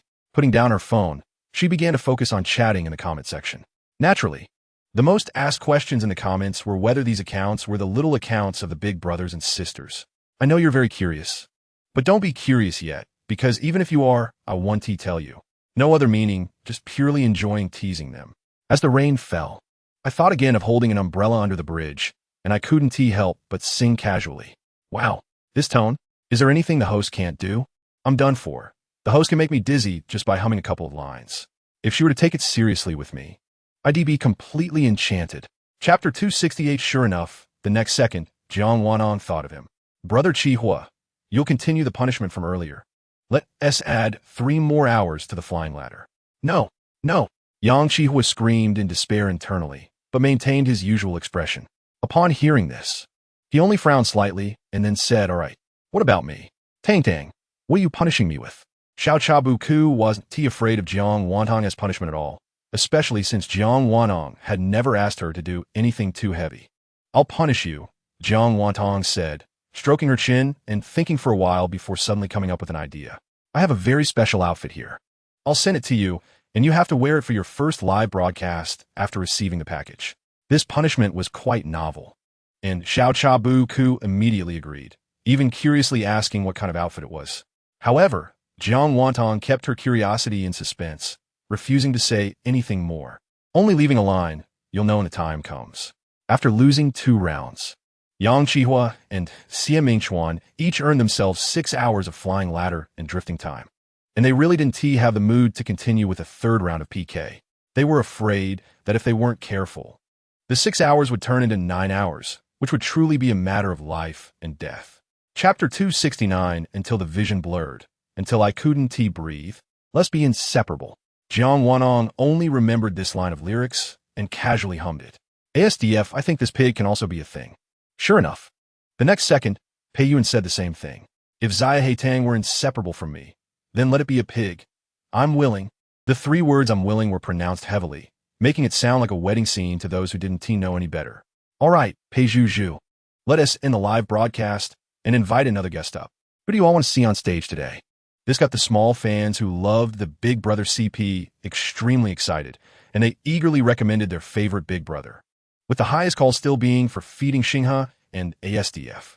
Given the special situation with Shang Fuyan, Jiang Wanong was worried that he would be recognized by his fans if he spoke up, so she decided to let Shun Qingli go up instead.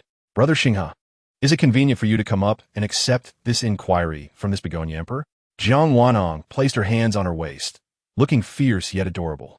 Feeding Xinghe can. Shun Qingli was brought up, while Shang Fuyan once again missed the opportunity to go on stage and communicate with Jiang Wanong. Chapter 270. Mother Gu's wish to stay and accompany her for her studies ultimately did not come true. As soon as she brought it up, she was met with opposition from the entire family, including Jiang Wanong. It took 2 days for the family to coax Mother Gu into a better mood, and Jiang Wanong promised that she would definitely visit the old house in the Green Province during the New Year's holiday, a place where she was supposed to grow up. After staying in Qing City for 3 more days and confirming that Jiang Wanong was currently focused on studying and had no thoughts of dating, Mother Gu finally relented. On Wednesday, Jiang Wanong specifically took a day off, including from her evening live broadcast, to spend time with her family exploring Qing City, and in the evening, they had a nice meal at a restaurant. On Thursday morning, the family of 4 boarded a plane back to the Green Province. Jiang Wanong stood at the departure gate, watching the 4 of them gradually move away after passing through security, and suddenly felt a bit reluctant. They are her family in this world. Her family members were equally reluctant, especially Mother Gu, who was almost in tears. After finally being persuaded, she nearly changed her mind. If she weren't afraid of disturbing her daughter's life and annoying her, she really wanted to just stay in Qing City without a care. However, seeing her daughter being well taken care of by she felt both relieved and a bit sour. As a mother, besides giving birth to her daughter, it seemed she hadn't fulfilled her responsibilities as a mother. Chapter 271. On Saturday morning at 9 a.m., in a corner of the Qing University campus, the online short drama Black Lotus Flower Reborn, overbearing school Hunk Spoils Crazy began filming, with the director shouting through a loudspeaker everyone on site started clapping their hands. Of course, Jiang Wantong, Chun Jingjing, and Li Jiadong were mixed in among them. It was their first time witnessing such a scene. The director and the main cast went to worship and pray, and after everyone took a group photo, the opening ceremony was considered over, and they immediately transitioned into filming mode. As expected of a short drama shoot, the pace was indeed tight. Chun Jingjing whispered to the two of them, like a baby who had never seen the world, glancing around curiously. Hey, look at that female lead's heels. They must be at least 15 centimeters tall. As Chun Jingjing's voice sounded, both of them turned to look. The heels were indeed a bit outrageous. It's impressive that she could walk steadily in such high shoes. No wonder she can be the female lead. With that kind of determination, she deserves to win. Jiang Wanong thought, while commenting that if she wore such shoes, she would probably fall after just 2 steps. Luckily, she looks good and doesn't need to wear them. Chapter 272 Me? Jiang Wantong pointed at herself with a chicken leg in her left hand, asking, hum. The male lead nodded, and seeing her dazed, he took the initiative to open the bottle cap and handed the water to her. Chun Jingjing and Li Jiadong also stopped eating and looked up at the male lead in unison. After exchanging glances, they reached a common conclusion. Does this guy want to pursue our Tang Tang? Jiang Wantong held chopsticks in her right hand and still wanted to eat, while her left hand held the chicken leg, showing no intention of taking the bottle of water. However, considering this was the male lead and there might be a scene together later in the afternoon, it would be best to avoid any conflicts. Thank you. My mom says not to drink water while eating. Jiang Wantong smiled slightly and declined. The boy was taken aback, but didn't get angry. Seeing that she wouldn't drink, he took the bottle back, gulped down a couple of sips, and then put the cap back on, placing it next to her. Jiang Wantong? Is he okay? Just when Jiang Wanong was unsure how to respond, the second female lead came over. Similarly, she glanced at the water on the ground first, then looked at the male lead with disdain. Are you shameless? Jiang Wantong and the others again put down their chopsticks and looked up together. If it weren't for the inappropriate occasion, they would have collectively applauded this brave man. Chapter 273. There are a total of 12 people in the group, and Jiang Wantong sent a red envelope for 12 people, but she hasn't grabbed her share yet. The remaining 10 were snatched up in less than a minute. The only one who didn't grab it was Ji Yuanzhou. Since her birthday, she hadn't heard from Ji Yuanzhou. She tried calling him, but the response was always a mechanical voice saying, sorry, the user you dialed is powered off, and she never received a reply to her messages. JWT. If baby brother is not here, I'll grab one for him, and the rest can be considered his. Jiang Wantong clicked in and found it was just a small red envelope worth a few cents. She was not the best, and the worst was definitely him. Chao Shuang picked a big one for baby brother. He must have the best luck. SDF, right? Stinky baby, when you come back, I'll help you beat him up. Little Hao Tong is so worried about him, and he doesn't even have a message. JWD hopes baby brother is safe and sound. It's fine if he comes back later. Everyone is waiting for you, mysterious person. ASDF gets angry at the 3 words mysterious person. We've known each other for so long, we've even met, yet we don't know who he is. I want to see how mysterious his account is. Chapter 274. Babies, guess what I did today? Jiang Wanong was full of excitement, eager to share her novel experience as a background actor. Little Dog Lantern, my wife looks so excited today. It must be something interesting. I know. Went on a date with me. Did you go camping? Chao Shuang picked a big one. Is it to be a background actor? Feeling like Pei Shun knows something about stealing pants from dinosaurs. Yes. Today a short drama crew came to our school to shoot, and I went with my roommates to be background actors. I remember the little sister is from Qingda. And today, there seems to be a trending topic about a male actor from a short drama getting caught in the bathroom for using drugs during filming at a university. Reported by students. No way. Could it be the one Tang Bao shot today? What was it called? Rebirth of the Black Lotus Flower. The overbearing school hunk is crazy in love. What to do? I feel a bit sorry for the host. It's hard to be a background actor. And now the drama is gone. Tang Tang, which crew did you go to today? Who was the male lead? Jiang Wantong looked at the comments and was completely stunned. The drama name mentioned in the comments was indeed the one she was a background actor for today. What a coincidence. Chapter 275. Babies, if you have any requests, feel free to request songs. Sister Wenna can too. Jiang Wanong was still very considerate of Wenna, who was also quite understanding and first sent 2 carnival gifts before requesting a song. Just so happened that Jiang Wanong could sing the song too, but since the original was a group performance, she simply asked Wenna if she would like to duet. Wenna me? I don't sing well. Wenna honestly said that her level wouldn't even make it into the top 3 at KTV. Not to mention in front of so many people in Jiang Wantong's live stream.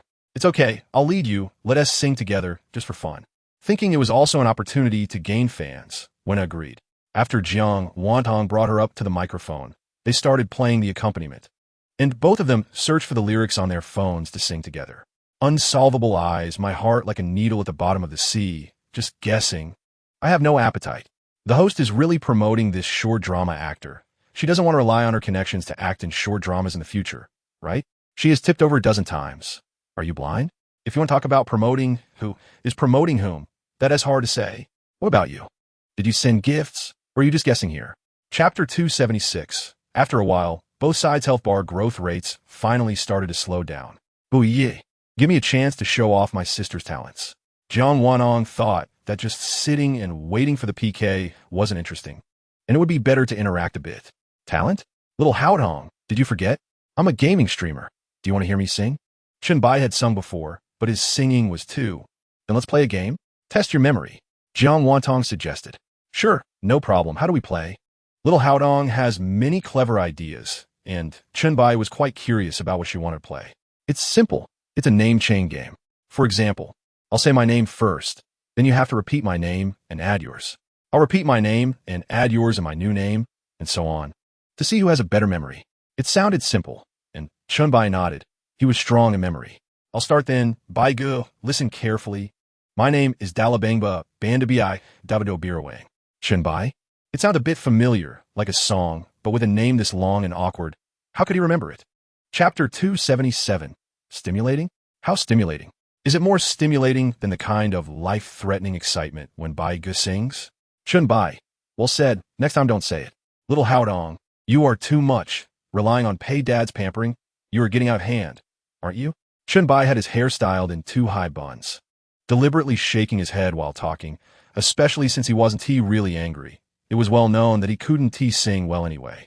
It was just that Jiang Wantong's playful and cheeky little appearance was too cute, making him unable to resist teasing her. Yes, Brother Pei spoils me. Are you jealous, Bai? Let the kid win once. He doesn't dare. He really doesn't dare, gathering mushrooms in the wild. Haha, let Pei Dad pamper him well.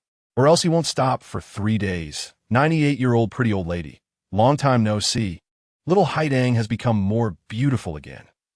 Welcome to the children of Brother Bai and Mushroom Brother. Welcome pretty sister to visit Chunbai. No wonder they hadn't been chatting on the public screen for a while. It turned out they all went to the enemy's house to visit, and so boldly. Picking up the challenge. I'm not saying, did you come empty-handed? Chapter 278. Mountain Moon doesn't know. I hate it. I didn't switch shifts with that kid from Port City to watch the live stream today. Otherwise, I would have arrived by now, raising the galaxy. There is sincerity, but the person is really not in Port City, eating another 100 million. Little Haidang, hold on, I'll fly to Port City now. I can definitely win after dragging for 2 hours. Energetic Orange, TSK, Tisk, Useless Men. Picking up the challenge. Sister Orange, are you in Port City? Energetic Orange, no. Picking up the challenge. MYDNR, Little Dog Lantern. Pay God, can you type it out? Picking up the challenge. No ability. The PK bar was raised. The countdown began, still with 10 minutes. At this moment, the baby's in Port City. Whether little Haidang survives or not depends on you. The other brothers and sisters, bear with your loneliness. Don't go hard without an IP after Jiang Wantong finished speaking. Sure enough, just like before, many strange questions appeared in the comment area. Anchor, although I'm not in Port City, my heart has already flown over. Is that okay? My household registration is in Port City, but I'm currently studying in whose city? Is that okay? My ancestral home is still in Port City. Does that count? Chapter 279. Jiang Wantong huffed, reluctantly letting go of another finger. She felt she was at a disadvantage. Brother Pei and Chunbai spent almost all day together, so they must have done many more things than she had. Brother Pei is now in my live stream. Not in your live stream. Jiang Wantong praised her own cleverness. It's just 5 fingers. Now each person has 3 left. As long as she has done something that Chunbai and Brother Pei have done, then she would definitely win. Chunbai also consciously put down a finger, leaving 3 as well. I'm in the same building as Brother Pei. Chunbai also used Jiang Wantong's earlier words to talk about the current situation. Just as Jiang Wantong was about to put down another finger, she suddenly saw Pei Yuan's message. Picking up the challenge, He lost. I went out to pick up the delivery. This new delivery guy is unfamiliar with the route, got lost nearby. I went out to look for him. The expression on her face instantly changed from cloudy to clear, and Jiang Wantong's slightly bent third finger stood up again, her face beaming with obvious pride. Bye, you lost. Brother Pei went out to pick up takeout. The delivery guy got lost. You want to help? Now he is not in the building. Chapter 280 Sigh. Chun-Bai let out a long sigh, the two little buns on his head swaying along, silently taking a bite of a meat skewer. Brother Pei, I've lost a little Haidang all night. Oh, really? That is wonderful. My little Haidang is amazing. Pei Yuan didn't show up, but his voice clearly came from Chun-Bai's live stream. I think Bai's little buns are quite cute. Why not make another one? Jiang Wantong thought for a moment and came up with his punishment. Chun-Bai, if this goes on all night. One tea he end up with his head full of buns. It seems that next time, he needs to prepare some hair ties. After Chun-Bai tied it up, he deliberately shook it in front of the camera. He felt he had no image left, just like a silly kid whose intelligence hadn't developed. All right, what shall we play next? It was agreed to play 3 rounds, and he wasn't the kind of person who would back down after losing continuously. Gamers never lack the courage to start over. Bai, are you and Brother Pei eating barbecue? Chun-Bai didn't know why she asked that, but still nodded honestly. How about playing the witch's poison? Let Brother Pei eat it for me. Is that okay? Chapter 281 Once again, it was Pei Yuan's turn to choose first. And this time he picked a skewer of chicken wings, still peaceful. Then it was Chun-Bai's turn. Chun-Bai rubbed his hands, then put his palms together, mumbling something, looking slightly nervous. After mumbling, he opened his eyes and scanned the small table, calculating which poison Brother Pei would choose. Given Brother Pei's nature, he would definitely choose something he loves to eat, so he would do the opposite and choose something he never eats. This is a guaranteed win. After thinking it over, Chun-Bai settled on the skewer of mushrooms. It was well known that he never ate mushrooms, so this should be a sure win, right? After a brainstorming session, Chun-Bai finally reached for the poison Pei Yuan had just selected, a skewer of mushrooms. Pei Yuan facepalmed, knowing this brat was a bit stupid, but he didn't think he was this stupid. Jiang Wantong was about to laugh out loud. Letting Brother Pei play this game for her was just perfect, as he could always accurately predict what Chun-Bai would choose next. The viewers of the live stream were also on the verge of laughing. This really wasn't scripted in advance, was it? If you call this a coincidence, it's just too coincidental. Ha ha, help, from today onwards. Chun-Bai is already the epitome of bad luck in my heart. Chapter 282 Chun-Bai refused to play games with Jiang Wantong anymore, quickly tying up the last bun and saying goodbye before cutting off the connection. As for why he was in such a hurry to say goodbye, of course, it was because Brother Pei was still next to him. Hey, wait, didn't you say you would bring my sister to play games? Until the connection was cut off. Jiang Wantong finally realized what she had forgotten. She urgently reconnected, and every time she did, Chun-Bai would hang up until the third time under Pei Yuan's watch. Chun-Bai finally accepted the connection. What is wrong, little Haidang? Chun-Bai held a skewer while talking and munching. Bai, we initially agreed that if you lost, you would take my sisters to play games. Did you forget? When Jiang Wantong brought this up, Chun-Bai remembered, oh right, there was such a thing. It was all Brother Pei's fault. The witch's poison had messed with his brain. Yes, there is. So when is your sister available? Let us set a time. Chun-Bai was the kind of person who would back out of promises, so he would definitely keep his word. Okay, you didn't deny it. But why did you hang up on my calls several times just now? Chapter 283. What the heck? Who's enjoying this without telling me? Zaya Haitang, you're just too cool. Well, my indecisive boss just bowed down for a beauty like this. Is this my indecisive boss? No way. It must be fake. Where's my aloof, indecisive boss? Who's this sweet-talking girl streamer? Jiang Wantong saw many fans of Ji Yuanzhou in the comment section, and it didn't seem too satisfied with the fact that Ji Yuanzhou was her big brother. She was worried that if this continued, it might affect Ji Yuanzhou in some way, and she wanted to explain but didn't know how to start. Babies, fans of my indecisive brother, first of all, welcome to my live stream, and thank you for your love for my indecisive brother. Although I just found out today that my indecisive brother is the mysterious person who has been silently protecting me, my relationship with him will not affect his professionalism, nor will it affect other matters. I hope you can trust him. After Jiang Wantong finished speaking, she stood up and bowed. She didn't know if this speech would help Ji Yuanzhou, but his professionalism was definitely not an issue. After all, wasn't he known as a master of metaphysics? You can't just buy a Taoist certificate, right? This thing can't be fake, can it? Chapter 284, after playing 3 songs in a row, Jiang Wanong really enjoyed herself. Long time no see. Such a handsome Zai Tang. Come here for a hug. ASDF baby, you're getting a bit carried away. This streamer is not simple. Thought she was just a pretty face, didn't expect her to play electric guitar so well. Supporting the Galaxy streamer, beautiful, sings sweetly, and has many talents. Don't miss out. Shi Pianhan's light stick is on.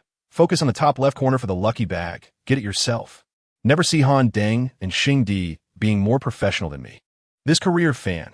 The Mountain Moon doesn't know that Han Deng and Xing, he secretly signed up for classes behind our backs.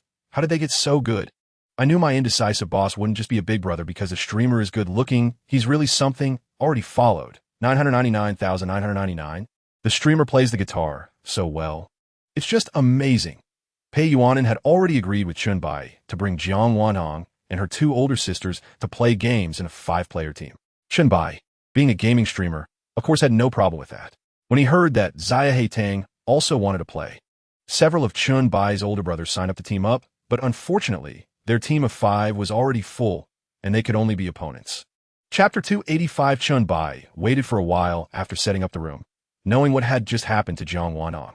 He didn't expect MOU to come directly to provoke her, even forcing a connection and letting her fans criticize her in Zia Tang's live stream. Wasn't that a bit too much? However, Zia Tang did well, showing no mercy to her. But this time a grudge was formed. Zia Tang had won the annual Carnival Championship for 3 consecutive years, so it was clear that someone was behind her high-profile provocation. Chun Bai thought for a moment and felt he should remind Zia Tang. It's okay, I have someone backing me too. If I really can't handle it, I'll just run. She can't come after me, right? Chun Bai glanced at his father, Pei, and saw he wasn't worried at all.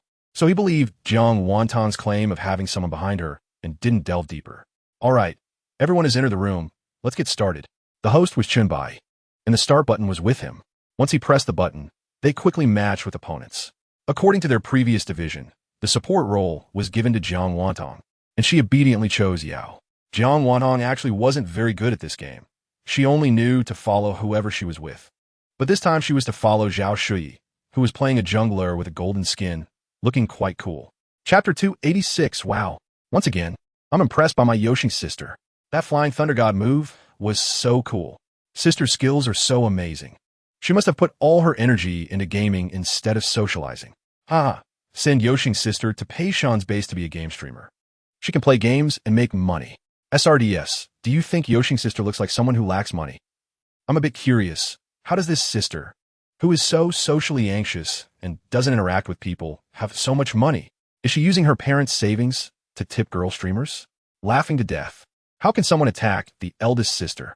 Are they so jealous they fell into a vinegar jar? Don't mind this person. They're a fan of MOU. Deliberately stirring up trouble here. Is this person a sticky plaster? The main character has left, but they still linger here. The comments section remained very active, and Wen Cheng dutifully managed the comments, kicking out anyone who spoke unfavorably towards Jiang Wantong. She was getting more adept at this job. In this game, with professionals like Pei Yuanin and Chun Bai present, along with such an impressive jungler like Zhao Shui, even Su Ningxiang, who was at a 50-50 level, managed to solo kill the opposing mage several times. It was a complete breeze, and they won the match so easily that it felt a bit unsatisfying. Chapter 287 Jiang Wantong slept in and nearly overslept, but thankfully Enchi woke her up just in time. Breakfast was sorted out on the way, with Enchi, like a mother, sending her child to a special class.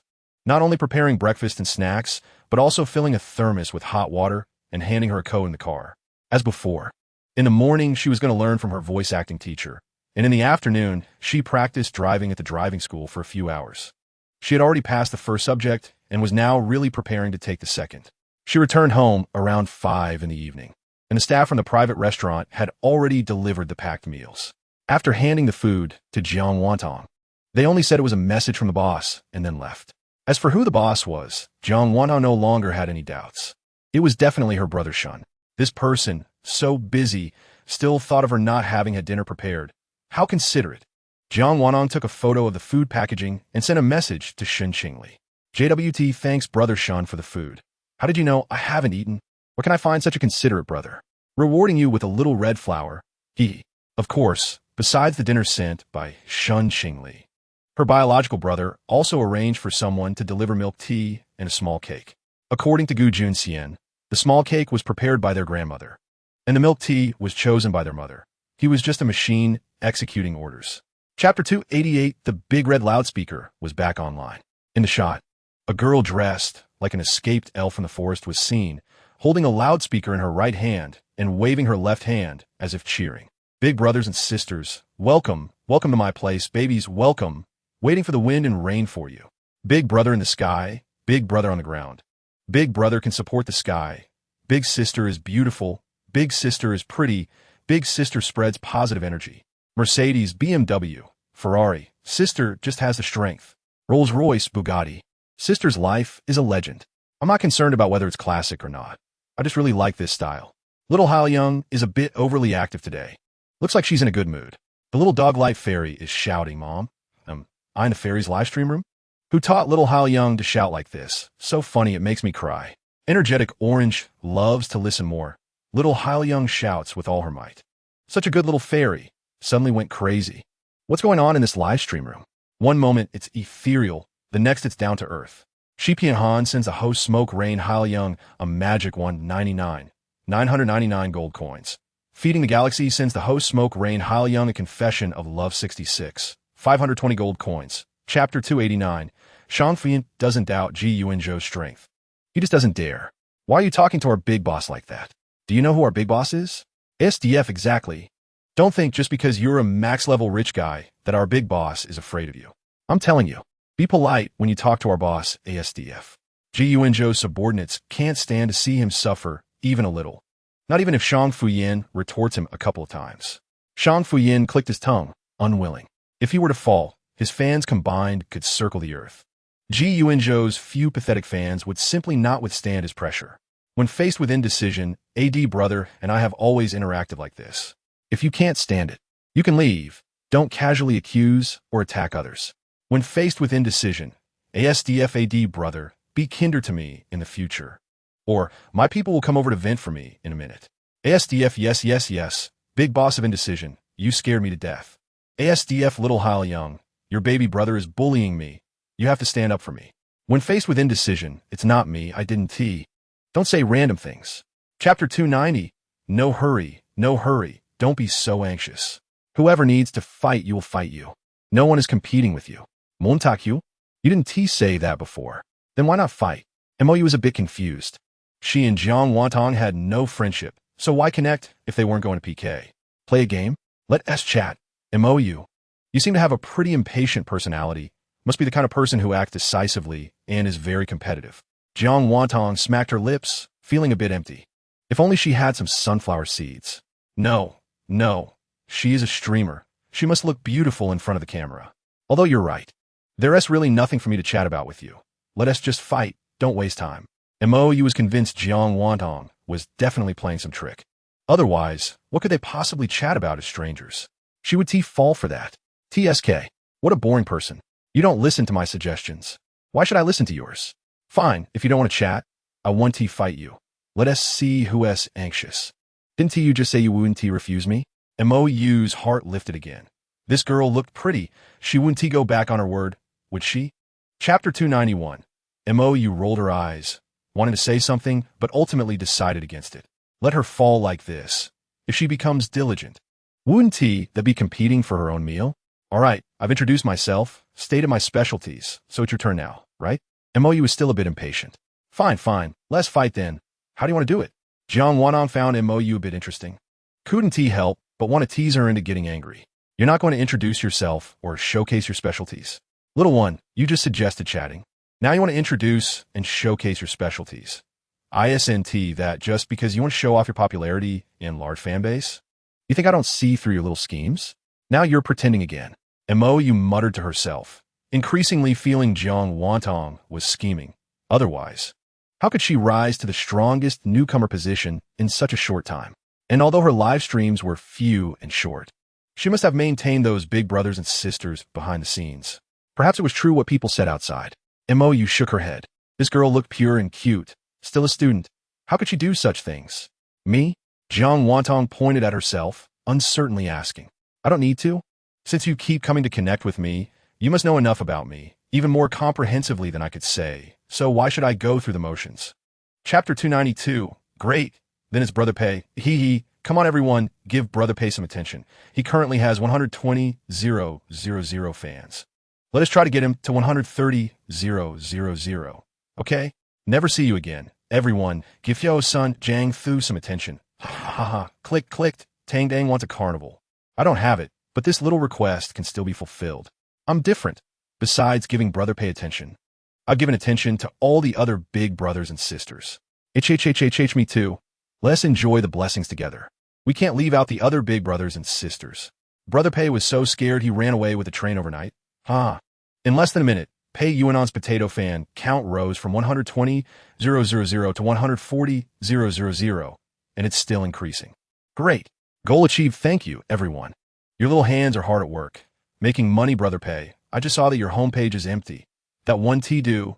You need to prepare some works later, like filming your base or your team's daily life.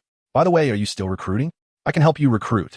Jiang Wantong became more and more excited as she spoke, as if she was about to help Brother Pay achieve great things. Chapter 293. Closing the mic. Jiang Wantong continued to focus on unboxing.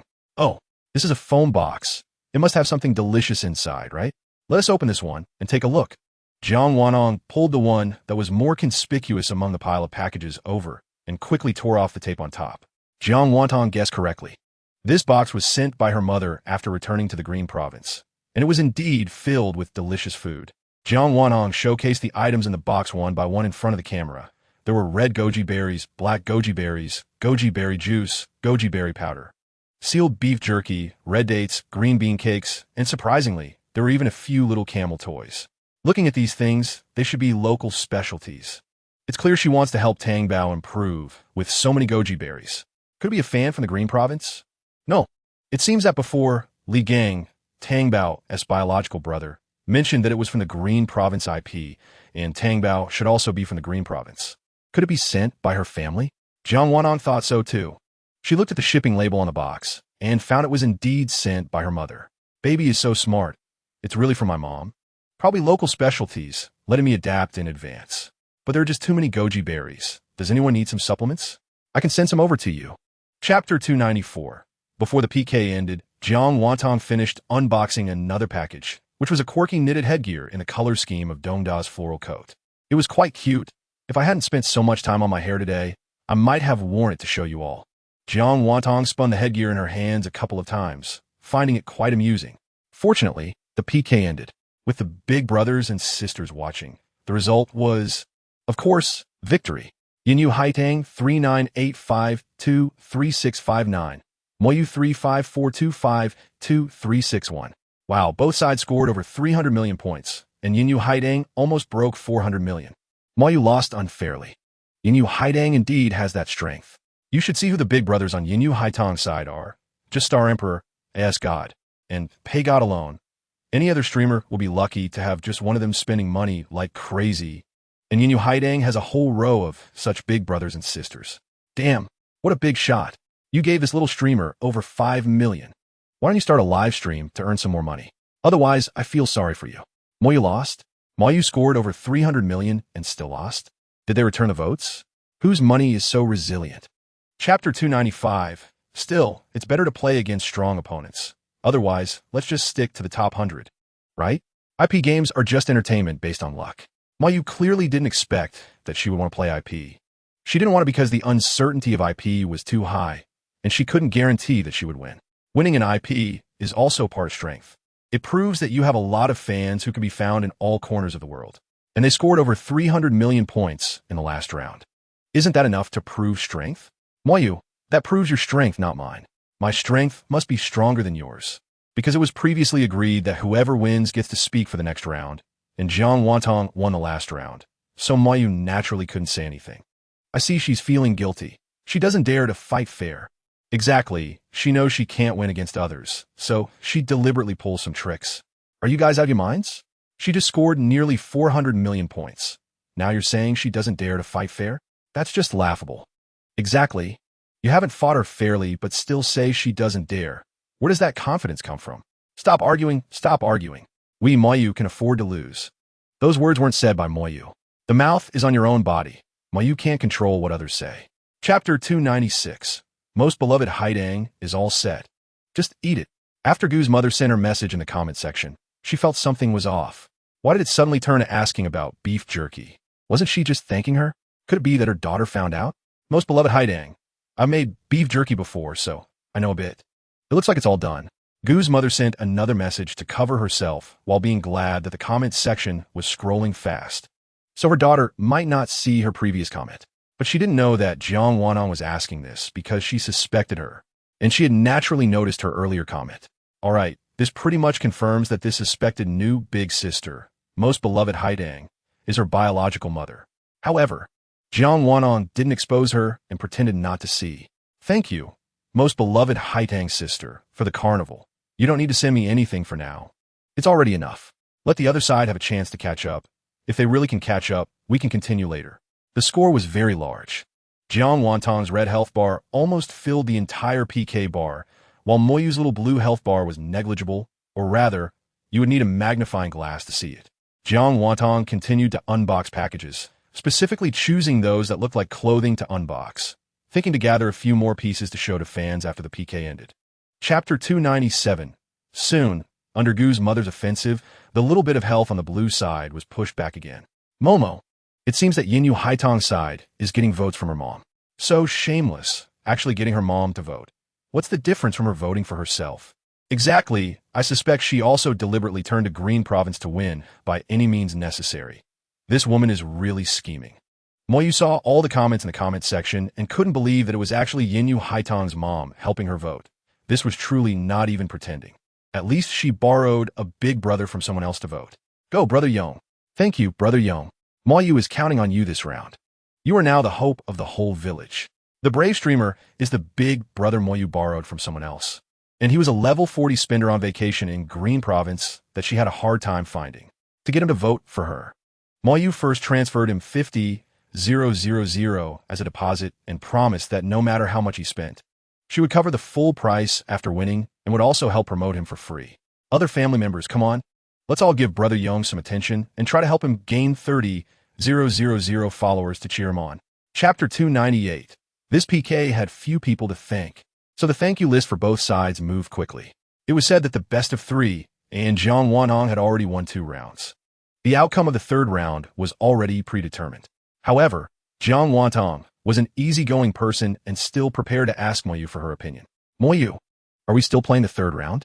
What was supposed to be a normal inquiry sounded like blatant provocation in Moyu's ears. Just because she won 2 rounds of PK, she started acting all high and mighty, daring to show off in front of her. Newcomers get inflated so quickly. Who knows when they might explode? Of course, let's play. It's supposed to be 3 rounds, and if there's one less round, it won't count as 3 rounds. Moyu had her own stubbornness, which was that she never admitted defeat. Even knowing that winning the last round wouldn't change anything, she didn't want to give up.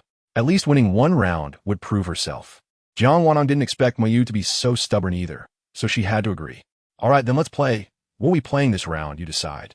Jiang Wantong said it nonchalantly, as if she didn't care about anything. This made Moyu notice, and the anger that hadn't subsided reignited. The established rules don't need to be changed. Whoever wins gets the right to speak for the next round. You say it, and that's it. No need for me to tell you. Chapter 299. For minutes of time, just right for the 2 of them to perform a piece together. The moment the last note fell, Moyu felt a sense of relief and slightly raised a smile at the camera. Whether this smile was for Jiang Wantong or for her live stream audience was unknown. Moyu's performance was quite good. Jiang Wanong didn't hold back her praise. Your hiding teacher is also quite good. This was the first time Moyu spoke to her quite politely. And Moyu realized that she seemed to have a slight change of opinion about Yinyu Haidang. She appeared to be different from what Moyu had initially thought. Not just a pretty face who could charm in, but rather a brainless female streamer who acted arrogantly due to having a big brother backing her up. With 5 minutes left in the PK, the 2 stopped talking and focused on their own tasks. Moyu was, of course, busy soliciting votes. Her title of having 1,000 PKs a day was not just for show. Even if she ultimately lost, she would still give her all in seeking votes. As for Jiang Wantong, she maintained her usual style. While contemplating what song to sing to pass the time, a rose suddenly flashed on the screen. And Zhao Minmin made her grand entrance with elaborate effects. Chapter 300. Laughing to death. The streamer next door is really stupid. offending both big brothers and sisters just to get votes. I just came back from next door. The big brothers and sisters are arguing in the public screen. Haha. Now they realize what others have that they don't. The big brothers and sisters must be running away now, right? Deserved, charming so many at once. There must be a day of flipping over. Didn't expect it to come so quickly. Yeah, she just became popular for how long? And now she's flipped over so fast. She hasn't flipped over, right? I see her big brothers and sisters don't seem to be really arguing. More like competing for attention. Less of those short dramas in front, okay? Do the big brothers and sisters need to compete for attention with the streamer? Don't tell me you've watched too many short dramas and your brain is broken. But what she earned during this time, not to mention before, just a day she earned so much. Some people can't earn a lifetime. Streaming is just too profitable. You was originally racking her brain for votes. But now seeing them chatting in the public screen, it seemed like they mentioned the other streamer flipping over. Human nature is naturally gossipy. And even the diligent you couldn't resist the temptation of gossip. Under the lure of gossip, her desire to solicit votes vanished instantly. All she wanted to know was what had happened in those few short minutes. Chapter 301. After thanking the top player of this round, Jiang Wanong made a gesture to MOU, and both sides opened their mics. Punish me. You can afford to lose in PK. As long as it's not illegal, I'll accept any punishment.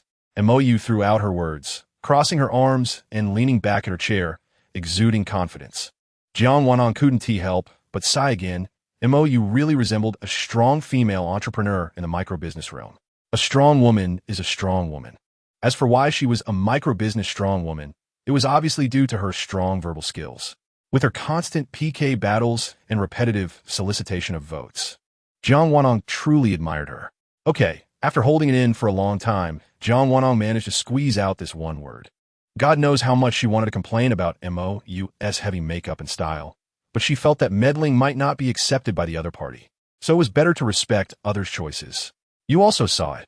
I only got punished once after winning 3 rounds. It seems a bit light to joke about the votes from the big brothers and sisters, so you will understand me, right? While Jiang Wantong's mind was thinking about what punishment to impose, her mouth kept chatting nonstop. Her intention was to inform MOU about the punishment and to let her not take it to heart. Who knew that the receiver and speaker had unequal reception of information, and MOU automatically understood it as her online boasting about winning 3 rounds. Chapter 302. Meng Shiqi thought that since the line was connected, it would be better to have a PK interaction to increase the heat for both sides. However, he did not expect that as soon as he asked Jiang Wantong if she wanted to battle, his own comment section was filled with voices of refusal. Old Meng, I'm not saying you, but don't humiliate yourself. Sister Haidang is terrifyingly strong today. Don't be modest for little Haidang. When has our old Meng ever won against her in PK? It's just a matter of losing badly or not. Meng, listen to my advice. Go find someone without much strength to fight.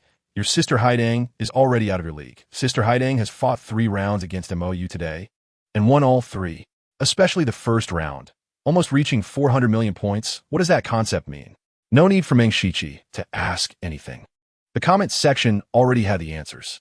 Seeing the nearly 400 million points, Meng Shiqi was so shocked he almost bit his tongue. No wonder Sister Haidang is the strongest newcomer. This record is impressive. Meng Shiqi was someone who listened to advice, since everyone advised him not to fight. He really didn't That's Sister Haidang. I have something to do, so I'll leave first. Let us schedule the PK for another day. Bye. From sending the invitation to quickly leaving, the whole process took less than a minute. And Meng Shiqi's actions exemplified what it means to be a person who knows how to adapt. Chapter 303. The second question. Why do motor vehicles and pedestrians have to keep to the right? As soon as Jiang Wantong's question came out, the 3 of them were once again dumbfounded. Because we have to follow traffic laws? With a questioning tone, Qi Yinshe answered first. But we drive on the left here. Ji Yuanzhou hesitated, but still voiced his confusion. Then Fu Chujing also chimed in. When I studied abroad, we also drove on the left. Jiang Wantong felt awkward. She had thought everyone was from the mainland, forgetting that these 3 were from a port city, an overseas student, and a pilot. Jiang Wantong sighed. She really liked this joke, which was why she brought it up. Some people panicked directly upon hearing Jiang Wantong sigh. It's over. It's all my fault for forgetting that little Haidang has been an orphan since childhood. She's had a tough life over the years. How could she have money to see the outside world? So in her mind, what's wrong with keeping to the right? What made him even angrier was that the comment section had some fake people starting to stir up trouble. It's really laughable, living in your own little world since childhood. Haven't seen the world? Think about it with your brain. The world is so big. It's not what you think it is. Chapter 304, although Qi Yinshe, with Jiang Wantong's help, barely answered one question correctly. Because it was the third question, he only earned 1 point and was still the one being punished. Wait, isn't the sister too lenient on Brother Shanyue? How can this count as his answer? Maybe she just wants to give Brother Shanyue some face after all. She can't let him go home with a 0. Brother Shanyue probably didn't expect that his poor exam results would earn him Tang as favoritism. So what? He is still in last place and has to face the consequences. The comment section was lively, already seeing through the facts. Okay, I announce no decision brother is first. Second senior brother is second. Brother Shanyue is third, and Brother Shanyue will face punishment, which will be decided by no decision brother. Yi Yuanzhou? He hadn't thought of what punishment to impose yet. Then like last time, Brother Shanyue should also sing a song. But it has to be a song from your family's side, and little Haidang can't join you in singing. Ji Yuanzhou still remembered that last time Pei Shun also received such a punishment, but he found little Haidang to sing along, turning the punishment into a reward. Qi Yinshe wanted to say something, but Ji Yuanzhou cut him off. Chapter 305 Chunbai had just hung up the phone when the door to the room was suddenly opened. Pei Yuanan didn't even bother to notice that Chunbai was still live streaming and immediately asked, "Are you going to meet Xiao Haidang tomorrow?" Realizing it was too late to hide, Chunbai generously admitted, "Yeah, there's a friendly match tomorrow. I'm going too." After dropping this line, Pei Yuanan hurriedly left again. Whether to pack his luggage or prepare something else, no one knew. 98-year-old pretty old lady Chun has made progress. He is going to meet Xiao Haidang tomorrow. Mushroom picking in the wild. Are you going to play with the witch's poison? Live stream? I want to see. I'll send you a big rocket. I also want to see the live version. Begging Chun to stream tomorrow. I also have big rockets. Chun has also made progress. Being able to live stream with Xiao Haidang. The future looks bright. He probably won't even be able to sleep tonight. It's because he is going to meet Xiao Haidang tomorrow that Pei Dad hurriedly came to say he is going. Laughing to death. Chun is going to see Xiao Haidang on his own. Pei Dad is definitely worried.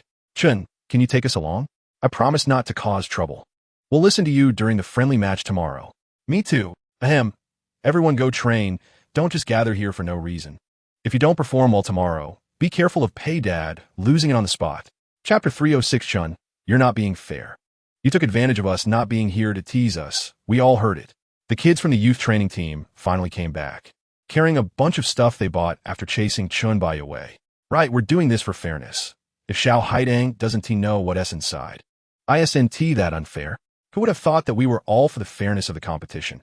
And Chun, you think of us this way. Our hearts are colder than the knife used by Xiao Ruinfa to kill fish. The few of them took turns denouncing Chunbai. And no matter how wrong Chunbai felt, he couldn't get a word in.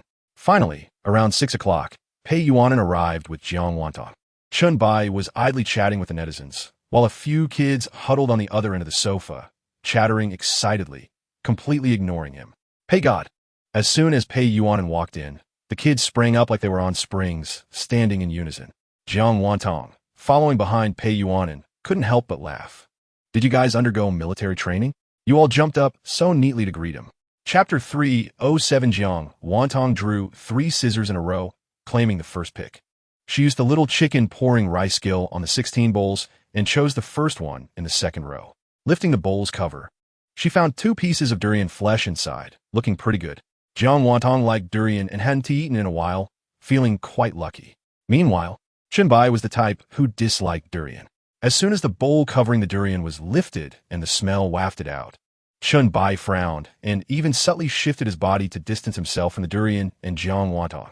Especially when he saw Jiang Wantong pick up the first piece of durian to eat, his frown deepened as he held his breath, trying hard not to make any unpleasant sounds. However, Jiang Wantong, seemingly on purpose, turned to him after taking a bite and asked, "Brother Bai, am I dead?" Chunbai's hand almost left a shadow as he raised it, while covering his mouth and nose with the other hand, not saying a word. He feared that if he opened his mouth or breathed, the durian smell would invade his body. The kids from the youth training team nearby were laughing so hard they were about to burst, giggling uncontrollably. Chapter 308 98-year-old pretty old lady, what the heck? This pay dad? Wow. In my lifetime, pay dad can be this gentle. Not that it matters who it's for. If Xiao Haidang hadn't come today, I might never have had the chance to see pay God being this gentle. Xiao Haidang is so cute. Her cheeks puffed up while eating ghost pepper. I want to pinch them. Hey, are you out of your mind? Can't you see pay God glaring protectively? I've shipped it. I really have. Mom, I want to fall in love. It's too sweet. Hurry and give me a girlfriend. I want to spoil her to the heavens. At this moment, the Socialist Successor group chat was also buzzing with activity. To avoid disturbing Chun Bai's live stream, the older brothers and sisters logged in with alternate accounts to watch, noting down this moment quietly, with no other way to react. ASDF picked up the pieces. Pay God. Having fun. Energetic orange. Pay God scored big today. Other brothers, please don't be angry. If things get uncertain, remember to send Xiao Haidang home early tonight. Always report your whereabouts. Chapter 309, it's not wasteful. It's about saving food. I bought a serving of doji, and since I didn't finish it just now, I'm reusing it. Oh no, I mean saving food and using it again just this once. The kids from the youth training team tried hard to explain, fearing Chun would be dissatisfied. If you're worried about waste, you could drink it yourselves. You don't have to use it again. This reasoning was not going to fool him. That one do.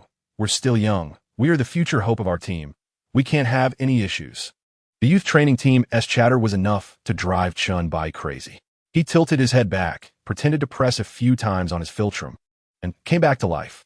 He shot the kids a disdainful look and picked up the ice cream soaked in doji, taking a small taste. Am I dead? Chun Bai felt like his heart was dead. Nope. All right then. He is also quite unfortunate. Having had the experience of drinking doji for the first time, this time it wasn't so hard to swallow. Just kidding, it was still disgusting enough to make him want to puke.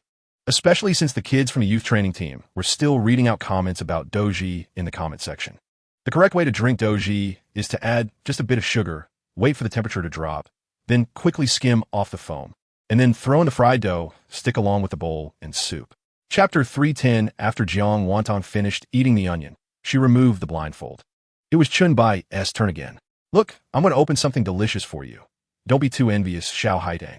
Chun Bai provocatively finished, lifting the cover off the second bowl in the third row. Seeing what was inside, the smile on Chun Bai's face widened. See? I told you I could pick something delicious, a piece of cheese.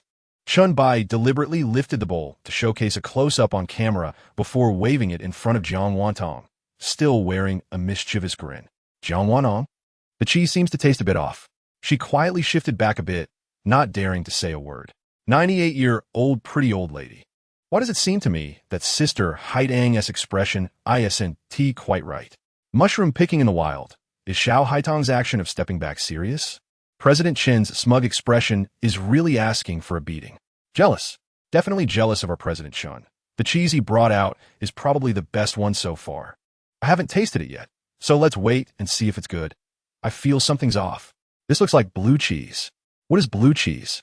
After showing off, Chun Bai finally started to get to the point. Chapter 311. Let's just say, next time you all get me some human middle yellow, this thing. As soon as you open it a bit, a strong smell of rotting corpses comes rushing out. While Chun Bai was complaining about the youth training team, he also wanted to share it with Jiang Wanong, so she could smell it too. Who knew that when he turned around, she was already 3 feet away from him. Hee, I can't enjoy this smell. Let the good stuff be for Brother Bai alone. Jiang Wanong quickly covered her nose and mouth, afraid that the smell might accidentally sneak in. Chun Bai, good brothers should share their blessings. How can I eat such a good thing alone? Come on, Brother Haidang. Let's enjoy the food together. Chun Bai held up a can of herring and tried to get closer to Jiang Wantong, but was ruthlessly stopped by a large hand. Little Haidang is not your good brother. You should eat this yourself and not try to harm her. Well, with a protector around, Chun Bai had to give up on his prank. Ha! President Chun now calls for human middle yellow. If you really give it to him, he'll make a fuss again. Chapter 312. Jiang Wanong took a small spoon and started eating. After confirming it was edible with the first bite, she didn't think too much and focused on battling the bowl of rice. Not to mention, the kids in the youth training team are really solid in their work. Just like this bowl of rice, crushed down with no loose spots in between, let alone any hollow areas. Eating such a big bowl of rice. Sister Haidang won't get stuffed to death, will she? Is there any pickled vegetables for her? If this cute little Haidang gets choked, that would be terrible. Clearly full, but this scene looks a bit sad. Hey, Patient, why don't you help Sister Haidang eat some? I'll pretend I didn't see it. Huh? Why is my screen broken? What happened? What a coincidence, my eyes also suddenly went blind. Chunbai, you guys are really double standards. Oomph. Jiang Wantong saw everyone's comments and heard Chunbai snort, almost bursting out laughing. She used to find Chunbai quite interesting, but today he seemed more like a kid whose nature hasn't fully matured yet. Thanks, babies, for pampering me so much. But this small bowl of rice. Watch me finish it easily. I don't need Brother Pei's help at all. Chopter chista chinashche, I'm sorry. Chunbai quickly apologized, but he still had crumbs in his mouth, causing a second wave of damage to Jiang Wantong. Realizing this issue, he quickly covered his mouth, his peripheral vision glancing towards Pei Yuan. Oh no, Pei Dad is definitely going to kill him. He sprayed little Haidang into a little black coal. Jiang Wantong. People really laugh when they are speechless. Zhao Zilong is full of courage. Why should she be punished? Jiang Wantong's face was full of black powder. Her watery eyes blinked twice, looking extremely innocent. A large hand suddenly reached out, pulling her towards the bathroom. Clean up the battlefield first. I'll take little Haidang to wash her face. Pei Yuan's voice was relatively calm, and Chun Bai quickly nodded in agreement. Fortunately, Pei Dad didn't explode in anger. How is it? Is there anywhere on your face that feels uncomfortable? Pei Yuan looked at the little girl's dark face, both worried and slightly amused. Jiang Wantong originally didn't know what effect her face had, but when she got to the bathroom and looked in the mirror, she couldn't help but laugh out loud. Ha ha, this is quite fun. Brother Pei, my phone is over there on the table. Can I borrow your phone to take a picture?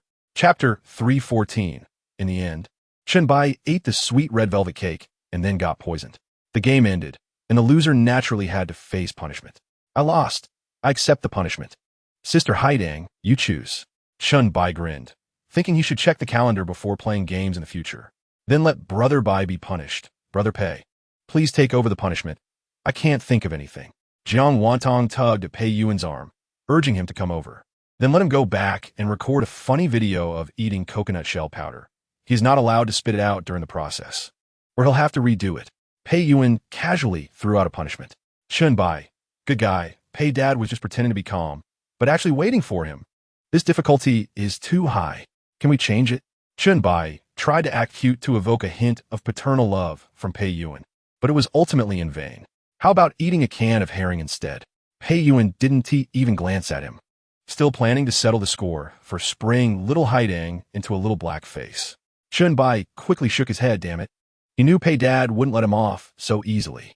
No changing, just let me eat coconut shell powder while watching funny videos. I think this is quite good. It's quite good. Chapter 315. Brother Pei, make Brother Bai compensate me for my mental distress. I had nightmares last night because he ate the herring. Early in the morning, Jiang Wantong left a message for Pei Yuan and then hurried to wash up. Pei Yuan liked to have a response to everything, so naturally, he responded to Jiang Wantong's complaint. After the first class, Jiang Wantong had just stretched when her phone rang. It was a video sent by Pei Yuan. The theme of the video was simple. Chun Bai got beaten up. Of course, he avoided the vital parts during the beating, and there was not a scratch on his face. After all, Chun Bai still had to go out and socialize today, and Pei Yuan, as the boss, flew away right after dealing with him. Today, Pei Dad and Pei Mom are coming back. He had to hurry back to serve them. If it weren't for wanting to see little Haidang, he wouldn't have rushed over and left in a hurry. Life returned to its usual calm. Jiang Wantong resumed her regular university life, still busy every day. There was no special reason. The live streams were still on Wednesdays, Saturdays, and Sundays at 7 p.m., and there were almost no breaks. Saturdays and Sundays were also fully scheduled. Besides learning to drive and taking voice acting classes, Jiang Wantong also signed up for a cooking class. Chapter 316. Sure, when I have time, I must go see her dad and mom, and also eat Sister Yoshing's snacks. Drink Sister Yoshing's drinks, and sleep on Sister Yoshing's bed. Shaka salt Yoshing. Can we cure a bit? It's all wrapped up. Who is envious of me, but doesn't say it? Sister Yoshing, do our parents still lack an internet daughter? I can bark like a dog. On rainy days, I will run home. Does Sister Yoshing need a pet? A 260-month-old baby with a college diploma. Ha, you guys are not too rigid. Only asking Sister Yoshing, unlike me. I want to ask all the older brothers and sisters, whether as a person or a dog, I'm fine with either. After chatting with the netizens for a while, Jiang Wantong sang 2 songs, both from the same singer, with a lively and cheerful style. Overall, Jiang Wantong seemed very relaxed. However, she still lacked regular exercise, and after bouncing around for a while, she felt a bit weak in her limbs and was out of breath. No more singing or dancing. She was getting old and couldn't keep up. Jiang Wantong noticed that there were still song requests in the comments, so she quickly waved her hand, saying she needed to take a break. It seemed that going for morning exercises with Anchi had to be scheduled again. Chapter 317. I just need one older brother from each side to compete in a PK. Surely I can get someone to rake in the wool? Interesting, quite interesting. Could it be that this Zimelu only brought one older brother? I need to ask my older brothers and sisters' opinions. Unless you can bring a team of 70 or 80 to give every brother and sister in my family a chance to showcase themselves. Zimelu never expected Jiang Wantong to ask this. Was she a fool? Even if the older brothers and sisters had more money than they could spend, they might not want to spend it on her, right? The way she spoke made it seem as if it were an honor for the older brothers and sisters to spend money, fearing that it wouldn't be fair. But since she had given her the right to speak, Yingyu Haidang couldn't stop her from discussing it. All right then, hurry up, you have 1 minute. But don't use this to stall. Saying this, she opened her phone to start the countdown, displaying it in front of everyone. Jiang Wantong muted her mic and then asked who wanted to come for the one spot available. Of course, nobody wanted to miss such a good opportunity to stand out alone, and several older brothers and sisters quickly rushed to claim it on the public screen. Seeing that they couldn't reach a conclusion, Jiang Wantong had a better idea. Chapter 318.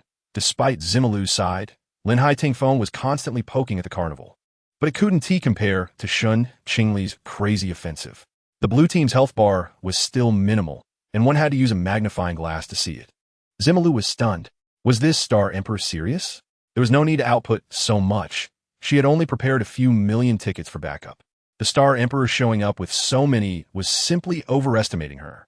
Even though the operation had deliberately shown her several well-known PK videos of Jiang Wantong, Zimelu only felt that her older brothers and sisters were united and doted on her, completely unaware that today would be such a personal showcase.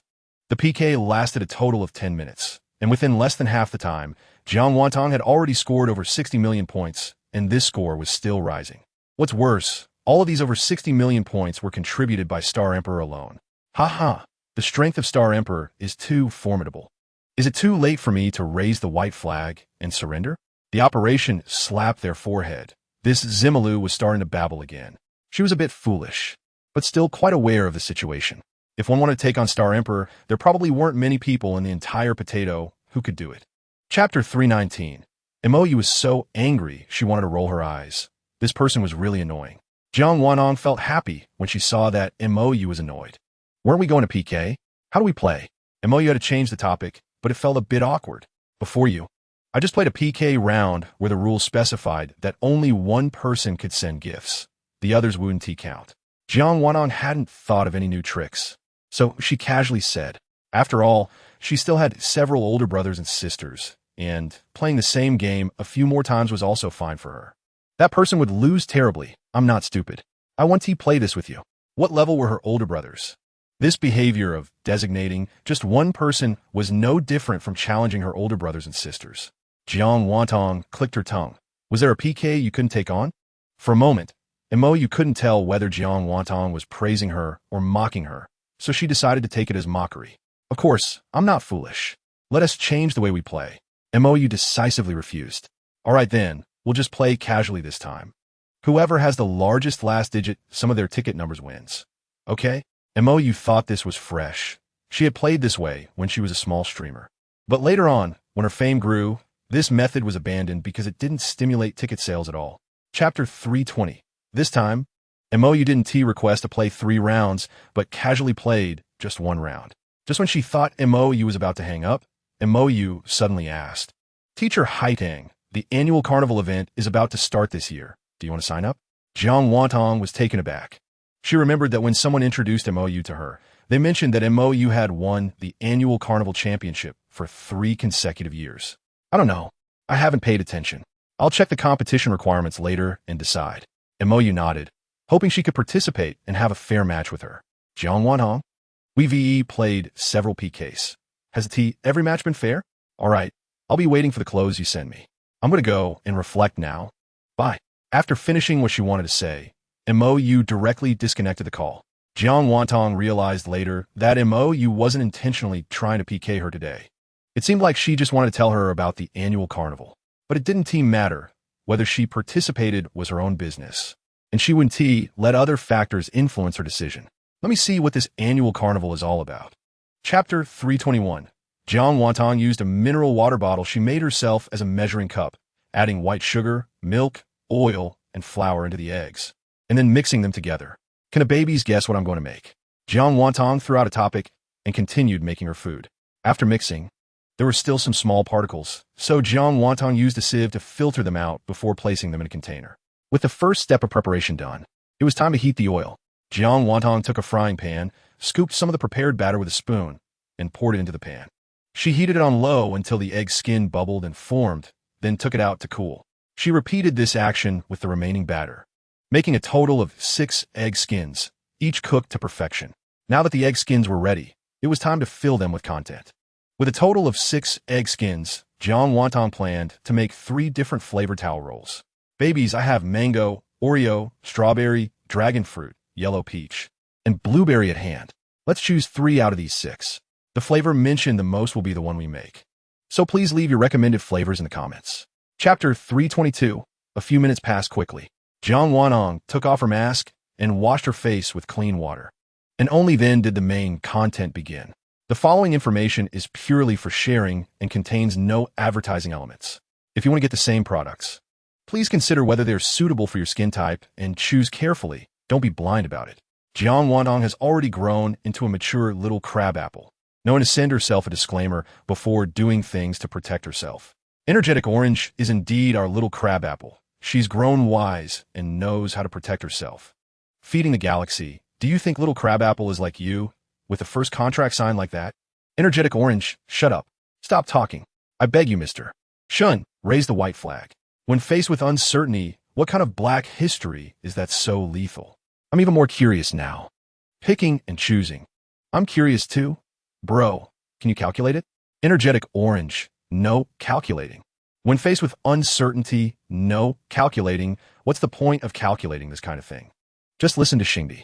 Ahem, you all are not allowed to bully Sister Orange, and Brother Xinghe is not allowed to speak either. Jiang Wantong put her hands on her hips, pouting her lips to make a fierce expression on purpose. Chapter 323. Just as she predicted, it really took the longest time to do her hair, a full half hour. But fortunately, the result was good. At this point, a complete makeup and hairstyle was done. Jiang Wantong stood up, moved the chair away, and adjusted the camera angle so that her whole body could be captured. She turned slowly in front of the camera, showcasing herself from all angles. This was not only for the people in the live stream, but also for herself. Not bad. It looks much better than the last time I did it. It's definitely because you all are watching me. Jiang Wantong's little mouth is still very sweet when not attacking others. Sister S mouth, what a liar. Last time when you cheer me up, you call me little heart and little treasure, and now you just want to brush me off with a couple of hasty sentences. Laughing to death. You should open your eyes and take a good look. It wasn't T2 sentences, it was clearly just one, and it turned you into an embryo with just one sentence. Your brain isn't working well now. Nonsense. When has little crabapple ever looked bad? She looks amazing every time. The only difference is that before she looked like a fairy, and today she looks like an ancient fairy. Crazy for you. Obsessed with you. Banging my head against the wall for you. Woo-woo. Tang-ding baby, mommy loves you. Chapter 324. Xiao Cha is really smart. She guessed it right away that I was indeed trying to stretch the time, still needing over 10 hours. Speaking of this, Jiang Wantong couldn't help but sigh. Sigh. There's nothing I can do. Even queens have their unsatisfactory moments. This is all for the sake of living. Xiao Cha doesn't cry. Upon hearing that I still need over 10 hours, she knows that Jiang Wantong must not have prepared in advance and is relying on the last 2 days to cram. However, with some effort, it can still be made up, and her popularity is definitely not lacking. No more sighing. Your Majesty the Queen, cheer up. If there's really nothing to broadcast, just connect with me. I'll keep you company and stare blankly together. Haha. Jiang Wantong. She was slightly touched by the first half of her sentence. Who wants to stare blankly with you? Oof. All right, my queen. I'm always available to connect with you anytime. Is that okay? Xiao Cha doesn't cry, calling her Queen Majesty on the left and Queen Lady on the right. almost turning Jiang Wantong into an embryo. But of course, her face was all smiles. Fine, seeing how perceptive you are, this queen 1T hold it against you. Jiang Wantong flicked her sleeves again, and this motion was becoming a bit addictive. Chapter 325. Hey, brothers and sisters, the limit is 50,000. Don't send so much, it's over the limit. Also, welcome my brother Ten Fire, it's been a long time since you came to see me.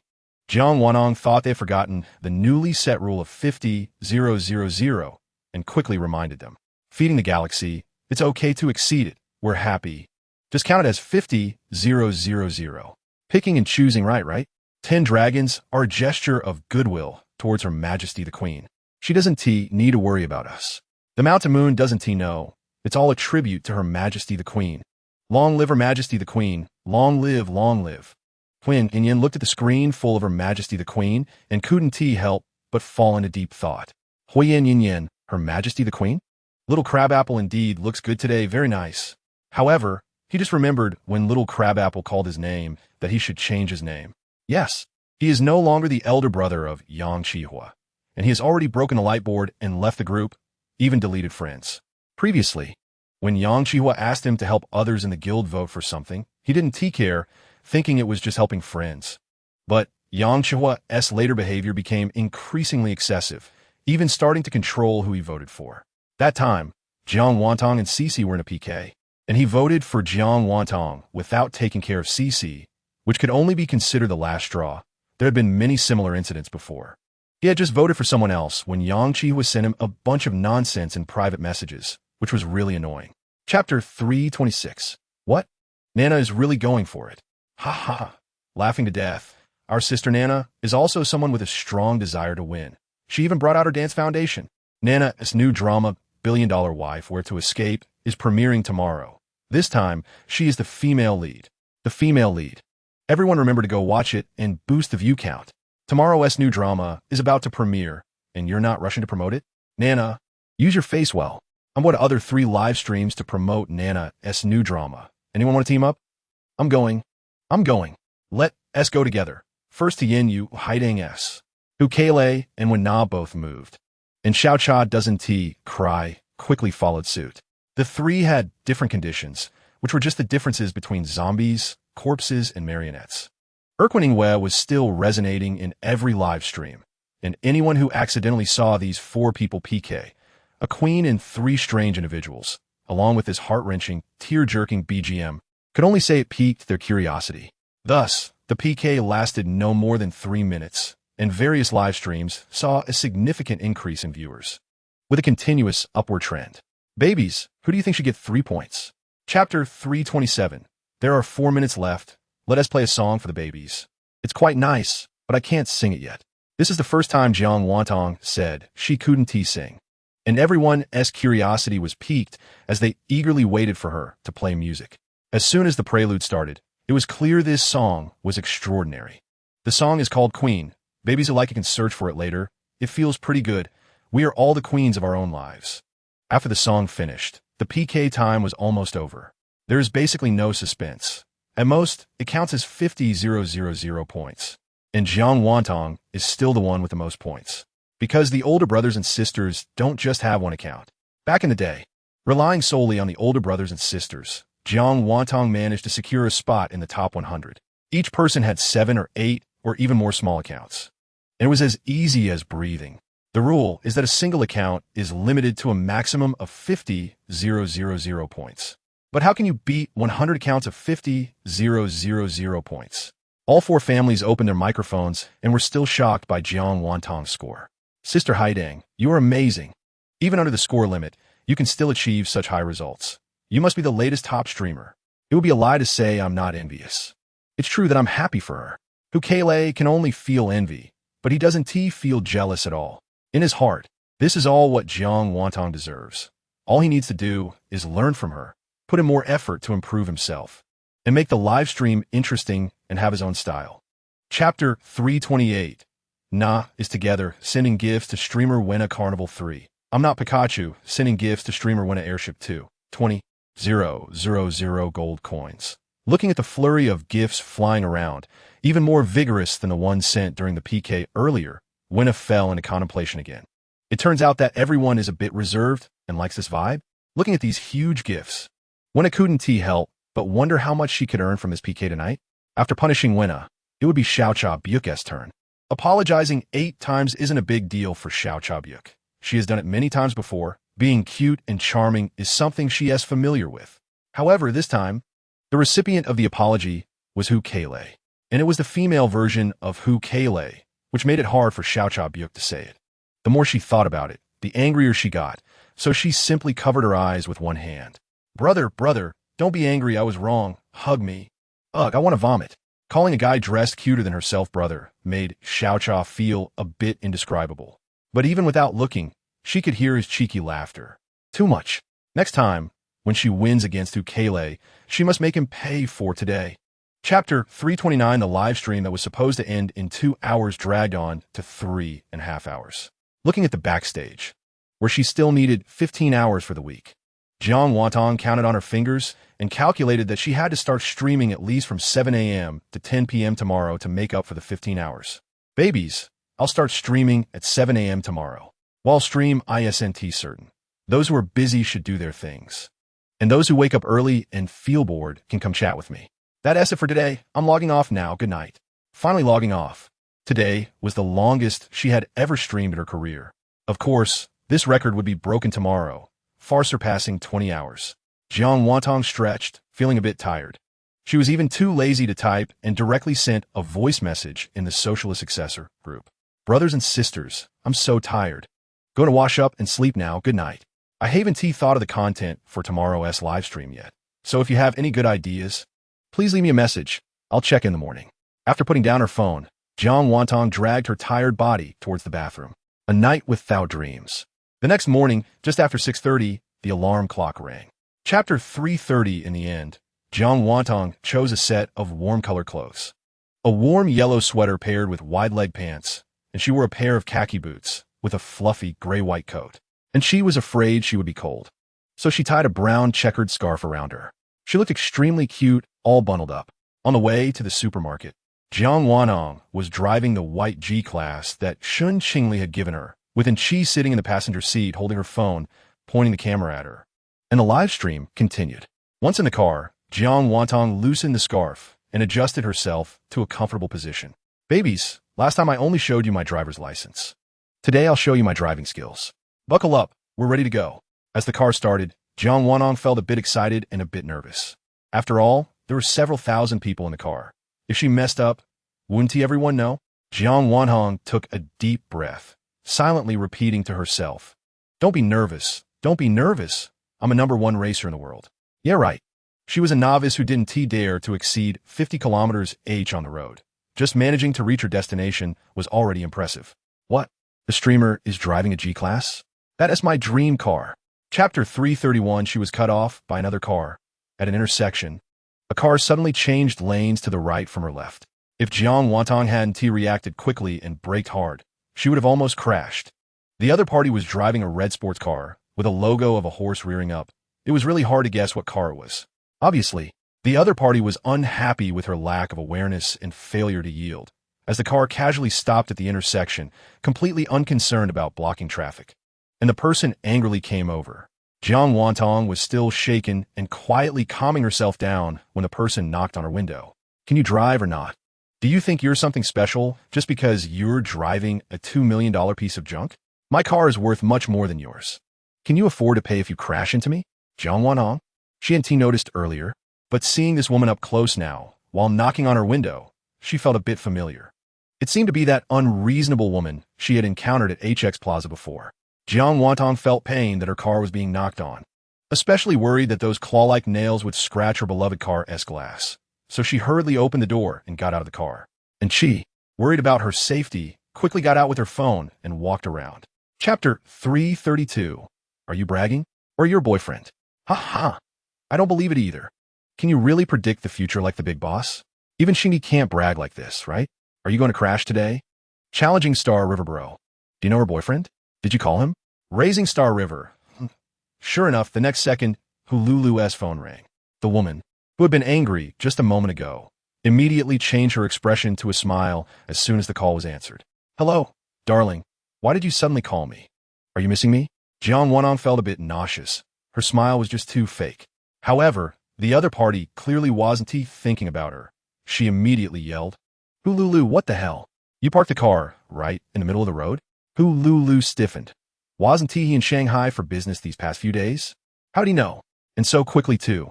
But at this moment, she could only brace herself and explain, That's Shin Xiao. Don't listen to others' nonsense. How could I do such a thing?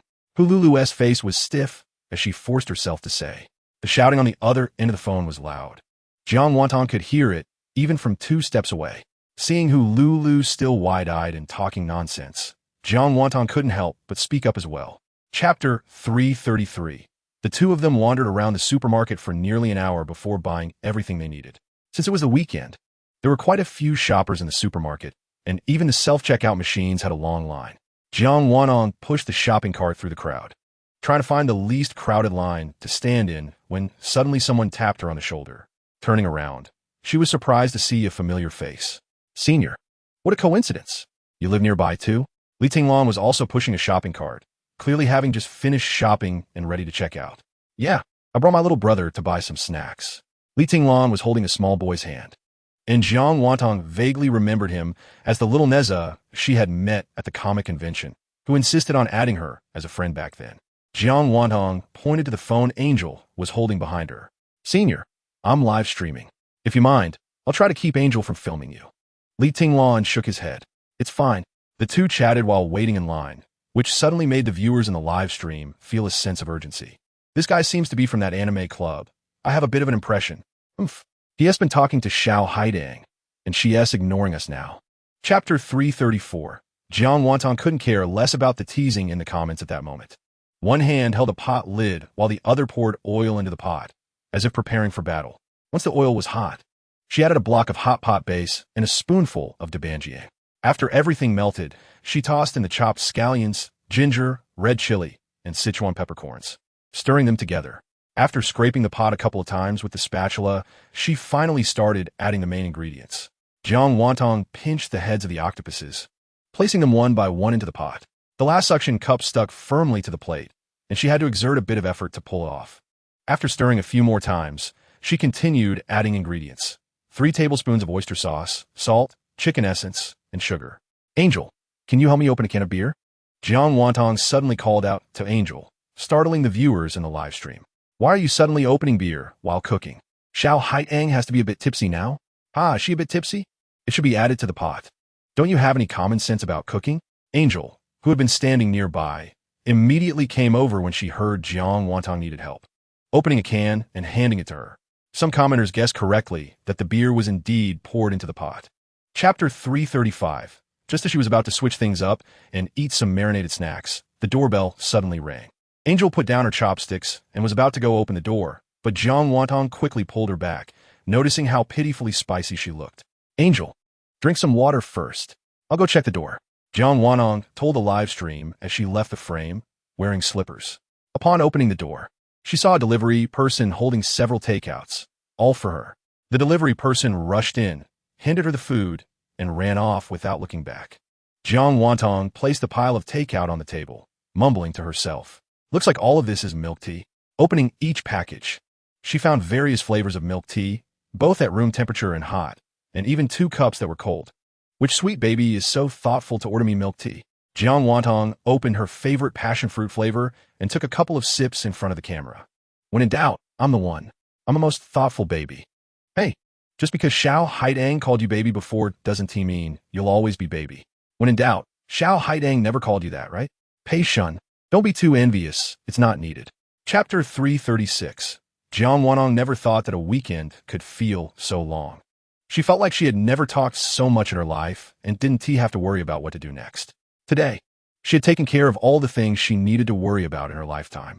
In the afternoon, she went into the bedroom, initially planning to read for a while, thinking she could share something good with the live stream. But unexpectedly, she fell asleep as soon as she looked at the book.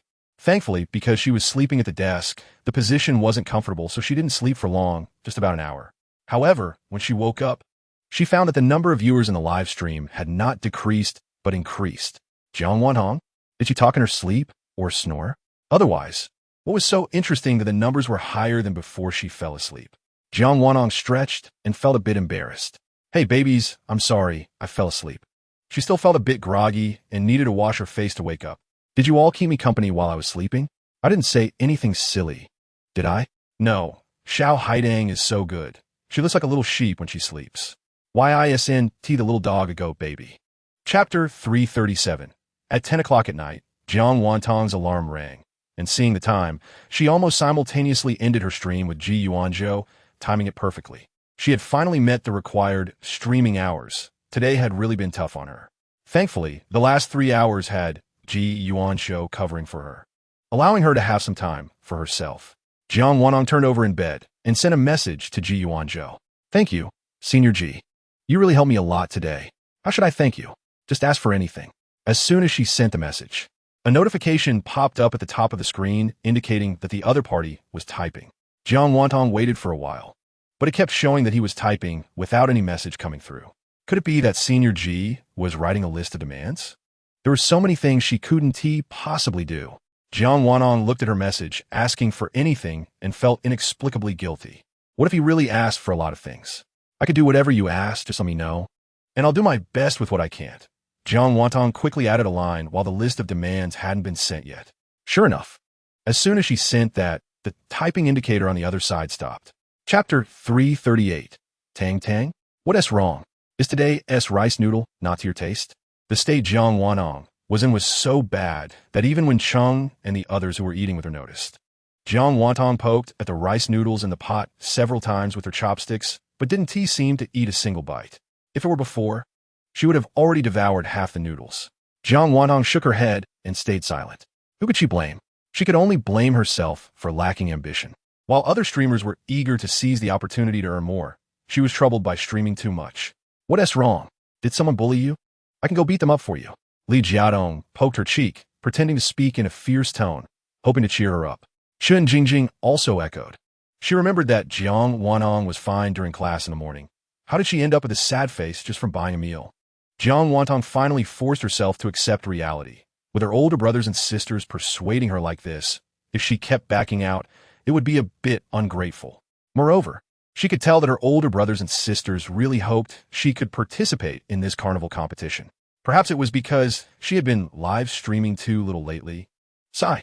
Because of this, Jiang Wantong showed the annual carnival schedule calendar sent by Shun Qingli to Wen Cheng and the others. And the three finally understood why she was unhappy. Chapter 339. Energetic Orange. Where's my little Haidang? My big Tang Bao has disappeared. Chao San Jian. Little Haidang wouldn't forget that we want to sleep, right? Little Dog Lantern Shi. This cute pet demolition video seems to remind me all the time to give up on the idea of raising a cat. Can my wife change the video? Just hang on for another half an hour. The streamer can circle around again. Anyway, the older brothers and sisters are all big spenders. The streamer has a good calculation, earning money while lying down. What is the sour chicken in front saying? Admin, get up and work. Chao Sanjian, he has been kicked. Chao Sanjian, let's not talk about whether we are big spenders. Little Haidang is not that kind of person. Raising the galaxy. There are more jealous people. No need to care. Just protect little Haidang. ASDF, exactly. Do not know if I'm a big spender? Although, with that said, Shan Fuyin is still a bit worried about his little Haidang. Afraid she has already fallen asleep and doesn't dare to call her directly. The other older brothers and sisters have the same thought. Everyone knows that Anshi is the person he sent over, so naturally, they all place their hopes on him. In the Socialist Successors group chat, everyone urged Shang Fuyin to quickly ask Anshi about the situation. Chapter 340. Jiang Wanong touched her head, feeling that everyone was a bit excited. Moreover, Ad Ge was stammering, making something that originally didn't exist become mysterious. Ad Ge, just say it boldly, the more you hide it, the more they really think something is going on. Energetic Orange. Ha ha ha, my silly Tang Tang. The more you do this, the more your Ad Ge won't dare to say it. Shi Pan Jihan. Little Haidang, be obedient, don't look. ASDF. They think we are living together and messing around to save our lives. ASDF. But we are not living together. Really not. ASDF. Not a bit weak. Ha ha ha. So this is a misunderstanding? So the truth is that Tang Bao just forgot us and forgot for 40 minutes. Well, I don't believe it, but ADG's performance is really good. It was worth the wait. Raising the galaxy. I am. All right, let us disperse. dying of laughter. I hope there will be more misunderstandings like this in the future. So entertaining. You didn't let AD got off either, huh? Jiang Wantang. No? Who knew you were going to say it was messing around? If I had known, I would have obediently kept my mouth shut. Jiang Wanong felt her face flush at the thought of what AD Ge had said. It was hot. Definitely because the hairdryer was too hot just now.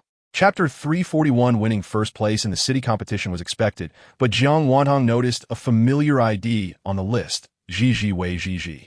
It seemed that after that incident, Su Zhizhi realized the gap between herself and Jiang Wantong and had been behaving herself for a while, no longer provoking her. They only occasionally encountered each other at school, where Su Zhizhi could not help but roll her eyes and make sarcastic comments. But Jiang Wanong could not be bothered to deal with someone like her. However, she could still feel that Su Zhizhi had changed quite a bit. The previously cute girl had become more refined and mature after a few months of being a streamer, always wearing heavy makeup and carrying luxury brand bags, surrounded by a group of people whenever she walked down the street. Doesn't it feel like her appearance has changed a lot? She used to look somewhat cute, but now it's hard to say. Looking at Su Zhizhi, who had just walked past, Li Jiadong couldn't help but complain. Just because she has a bit of money. She thinks she's some big deal, Wen Sheng sneered. Even as a rich second generation, I'm not as exaggerated as Su Zhizhi, and Tang Dang is richer than her now. Yet she still carries a 10 yuan cloth bag, going back and forth at school every day. Chapter 342 Little Haidang didn't say a word about missing me when she mentioned the house, which shows that the welcome wasn't sincere. Sigh. Shang Fui inside, his face full of grievance. The boss is an actor, and this grievance expression comes and goes easily, and she really couldn't bear to stay any longer. So she decided to give the boss some alone time. I'll go check on Liuzi, you all chat. After saying that, regardless of whether Liuzi's situation had any flaws, and she quickly left with her phone. As she closed the door, she saw the former boss giving her a thumbs up from behind, and she felt a bit happy. Maybe she would get an extra bonus this month. After Anchi left, Jiang Wanong felt a bit more relaxed when facing Shang Fuyin again. Yinge, just act normal. I never said I didn't welcome you. Although she was rebutting him, Jiang Wantong's tone was elongated, clearly more playful and spoiled. After saying that, she rolled her eyes at him. Such a dramatic person. She didn't know how he maintained his aloof persona outside. Liu Zigu spent all day with him. He must have suffered a lot. Shang Fuyin, what to do? After meeting with the person he likes for less than 10 minutes, she starts rolling her eyes at me, waiting online, quite anxious. Chapter 343 When Jiang Wantong brought over the orange juice, she just happened to hear Pei Yuan and snort. Seeing the unfriendly expressions between the two, Jiang Wantong found it a bit funny. They were such grown-ups, yet still so childish. Why is Brother Pei so angry? Did Yinge make you mad? Pei Yuan felt a bit better when he saw Jiang Wantong coming over, but when he heard her call that guy Yinge, his earlier displeasure surged back up. He just came over a few minutes earlier and even got a special title? Yan Yi. Pei Yuan repeated. Good, Brother Pei. Pei Yuan looked at Jiang Wantong with a wronged expression, his eyes full of drama, clearly not saying a word but saying everything. Jiang Wantong. Why do you all know this set? Is it a prerequisite to be an older brother? Brother Pei, Yinge said that AD is his online name. Since we're meeting offline now, calling him by his online name feels too distant. So he changed it to Yinge. Besides, I've always called you by the offline name, right? Otherwise, should I change to calling you Sanga? Yige. Pei Yuan's mouth twitched as he began to consider changing his online name. Chapter 344. However, since he can't stay, he also can't just give this opportunity to Pei Yuan. I also have a spare room, and since Pei Shun is a boy, it's not good for him to stay. So let's go next door together tonight. Pei Yuan wanted to struggle, but Jiang Wanong didn't hesitate at all and directly agreed for him. It makes sense. What if Grandma and Mom video call me tonight and see Brother Pei? They might misunderstand, so Brother Pei can go live with Brother Yin. Once the decision was made to have hot pot at home tonight, they naturally had to go to the supermarket to buy supplies. Anchi and Liuzi hadn't seen each other for a long time, and Jiang Wantong didn't want to disturb their reunion. Having Pei Yuan with her was enough. As for Shang Fuyin, he could only obediently wait at home. Even if he wanted to follow, Jiang Wanong would definitely not agree. Brother Yin, be good and stay at home to watch the house. You have too many fans, and your face is too outstanding. If you're photographed outside, it could cause unnecessary trouble. If you're really bored at home, go chat with the little donkey. It likes to make friends too. After calming down Shang Fuyin, Jiang Wantong took Pei Yuan out. Chapter 345. Seeing that there was still some time, Jiang Wantong had them both change into the clothes they had just chosen. Sisters, can you help me out as models for a bit? Jiang Wantong suddenly thought about what to broadcast today. However, she needed both models to agree first. Zhao Shui didn't say anything and first glanced at Su Ningxiang. It didn't matter if she went on camera. She just had a bit of social anxiety and was worried about not being a good model for Jiang Wantong. As for Su Ningxiang, she had already been on camera once when Jiang Wantong burned her hand, and some people from their company were also Jiang Wantong's fans.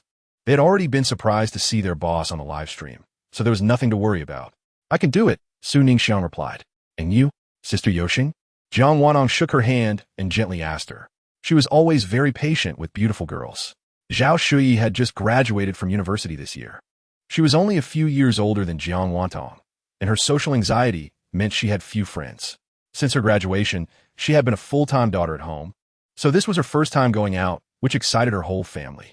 Chapter 346. Jiang Wantong didn't pay attention to the crazy comments in the comment section. She wasn't someone who easily got caught up in internal conflicts. If the 70 to 80,000 people in the live stream were all praising her and no one hated her, she would suspect she had become a little money tree everyone loved. Babies, let me introduce you to this lovely sister, Orange Sister. That's right. She's our country's #1 diplomat and the first beauty sister in my live stream. Today, she kindly agreed to one of my wishes, so here she is. Jiang Wantong said sweetly. Su Ningxiang waved at the viewers, greeting them perfectly. Sister Orange, today I'm going to do a queen makeup look for you. Do you trust me? Jiang Wantong stepped aside, rubbing her hands in anticipation, looking like she was about to dive into some delicious soft cake. I trust our little Haitang the most. Su Ningxiang replied in her usual doting tone. However, this time, as they both appeared in front of the camera, with Su Ningxiang looking at Jiang Wantong with such tenderness, the viewers couldn't help but exclaim that they were shipping them. Chapter 347. Babies, first we're going to use the contour color to create a large base on the eyelids. Not just the top, but we need to blend it on the bottom too. Jiang Wantong carefully brushed Su Ningxiang's eyelids with a powder brush while describing the key points for the viewers. It took about half an hour to do Su Ningxiang's makeup. And in the end, Jiang Wantong applied a bright red lipstick for her. Wow, black hair and red lips combined with Orange Sister's aura is simply stunning. OMG, the host is good looking, and how is the host's older sister also so beautiful? She's totally my type. Wow, Orange Sister, she's completely my ideal type. Orange Sister, do you need a dog? The kind with 8-pack abs. You wish. You can't seduce Orange Sister. If she needs a dog, it should be a loyal little dog like me. I can't bear to look. People are fighting over who gets to be the dog.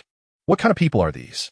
Jiang Wantong glanced at the comments while waiting for the curling iron to warm up, and everyone was already captivated by Orange Sister's stunning beauty. Orange Sister, you really have a strong charm. Some viewers are even fighting in the comments to compete for you. Chapter 348. Still here.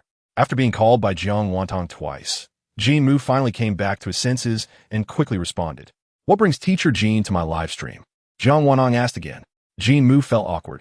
He couldn't say the truth, that he was here to watch the drama. However, he also didn't have a suitable reason for saying anything else. Was he here to challenge her? He was no longer on the same level as her, especially since he accidentally clicked to end the stream before. He wouldn't dare say it, and no one would want to hear it. Jin Mu didn't speak for a long time, but the enthusiastic viewers in the comments had already revealed the truth to her. Tang Bao, don't ask, it's kind of awkward. Haha, I brought him over to watch Orange Sister. I did too. At first, he wronged Orange Sister, and I wanted him to come and apologize, haha. Me too. I tricked him into coming to watch the drama, and he came. Laughing to death, what a bunch of people who love to see drama. Jin Mu is really easy to fool. He thought he was still streaming, and once he was tricked, he immediately ended his stream. What is he even streaming? There are just over 1,000 people in the live stream. If I were him, I would be too embarrassed to continue streaming. Maybe he was afraid of being seen by Orange Sister, so he hurriedly ended the stream. Chapter 349. It took about 20 minutes to do Zhao Shui's makeup, during which Jiang Wantong kept asking if she felt uncomfortable and told her to speak up directly. Doesn't it feel like the host is gentler with his older sister than with the last one? Yeah, Xia Heitang is too gentle with Sister Yoxing. It's not much different. The two sisters have different personalities, and their ways of communicating are different. So what's strange about that? The host's makeup skills are really good.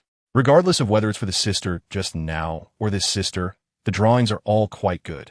and the style suits them well. Oh no, I got caught up in the excitement and barely took any notes. I'll have to watch the replay later. Zhao Dad and Zhao Mom were also glued to the live stream the whole time, not only watching their daughter become beautiful, but also occasionally chatting with the host. Their faces smiling and clearly in a good mood. The old couple couldn't help but shed tears again. So great that their daughter could gradually become more cheerful with this host. They would be happy to send her gifts every day. The nanny's daughter had nowhere to go during her break, so she was picked up by the nanny to stay at their house for a day. The old couple called the nanny's daughter over to teach them step by step how to recharge, how to send gifts, and which gifts were the most expensive. Chapter 350. During the meal, Jiang Wanong took a big group photo with everyone and then shared it in the Socialist Successor group chat.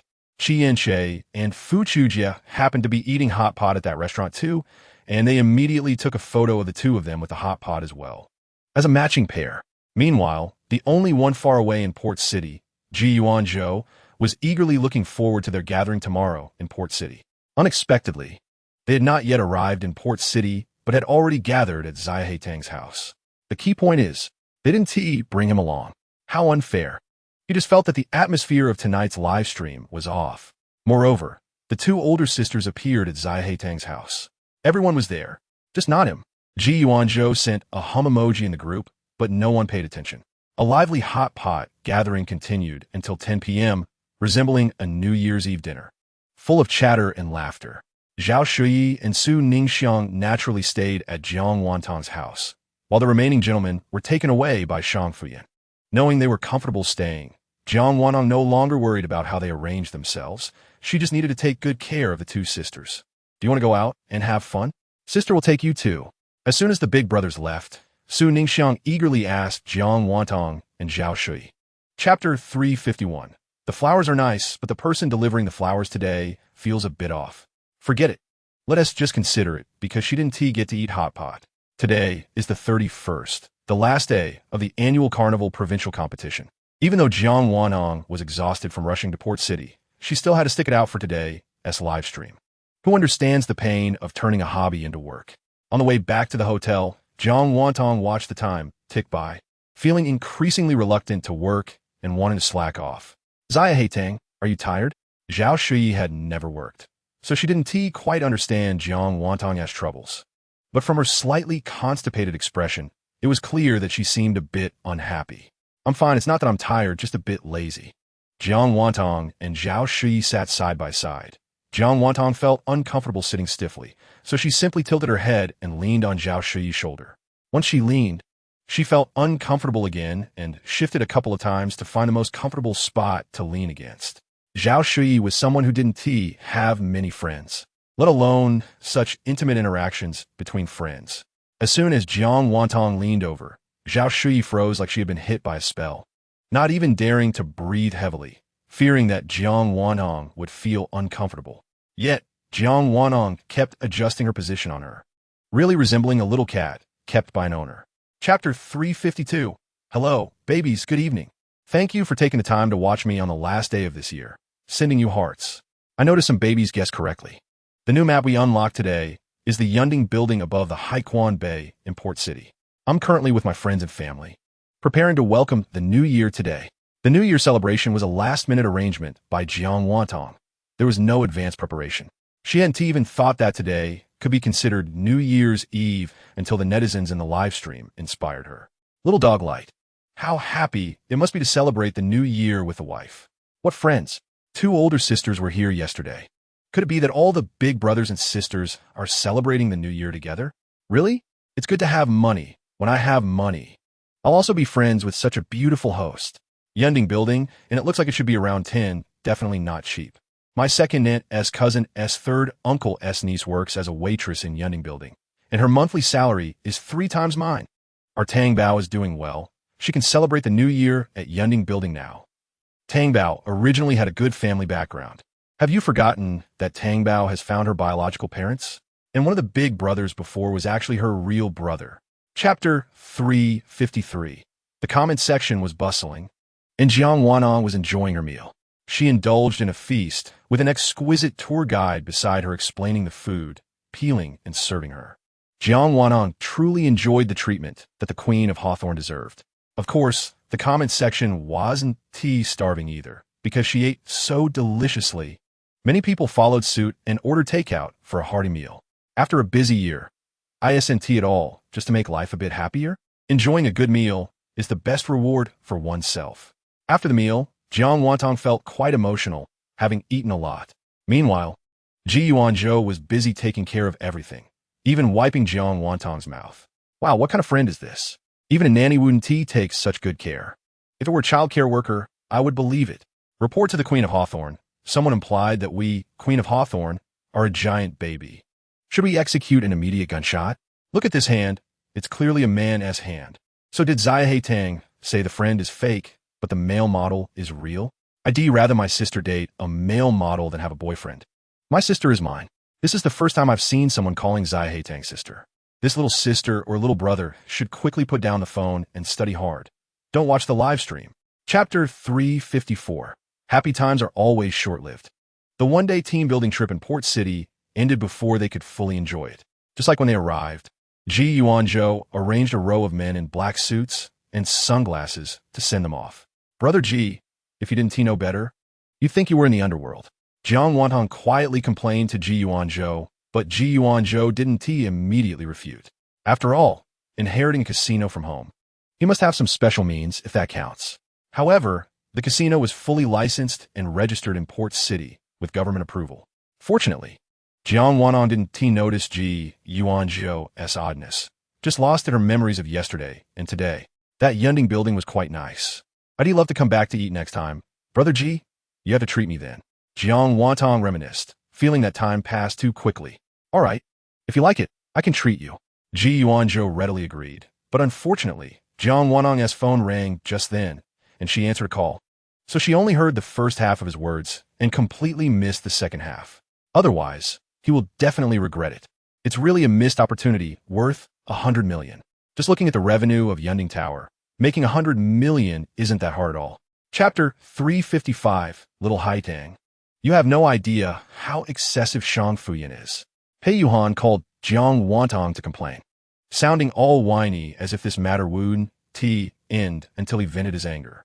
On the way back from the airport, Pei Yuhan directly transferred 5,000 yuan to his strategist and then sent a voice message recounting the incident, only omitting Shang Fuyan's identity and replacing the fan meeting with something else. The strategist didn't say much, only that it's essential for a man to act cute and for a woman to be ethereal. Fine. That means he has to act cute and complain to little Haidang. He gets it. He used to think that acting cute and being charming was something only women did. But the strategist said that today, as girls love little puppy types, especially those who are handsome and can act cute. He already has the looks. Now he just needs to learn how to act cute. It just acting cute? He'll learn it. Being such a smart person. There's nothing he can't learn if he puts his mind to it. Along the way, Pei Yuhan found a lot of videos on acting cute and charming to study, which shocked Chun Bai, who came to pick him up. He wanted to ask, but was afraid of being silenced. If he didn't ask, he was worried about holding back. Chapter 356. The school has a 3-day break for New Year's Day, but the live stream on the 2nd and 3rd still needs to continue.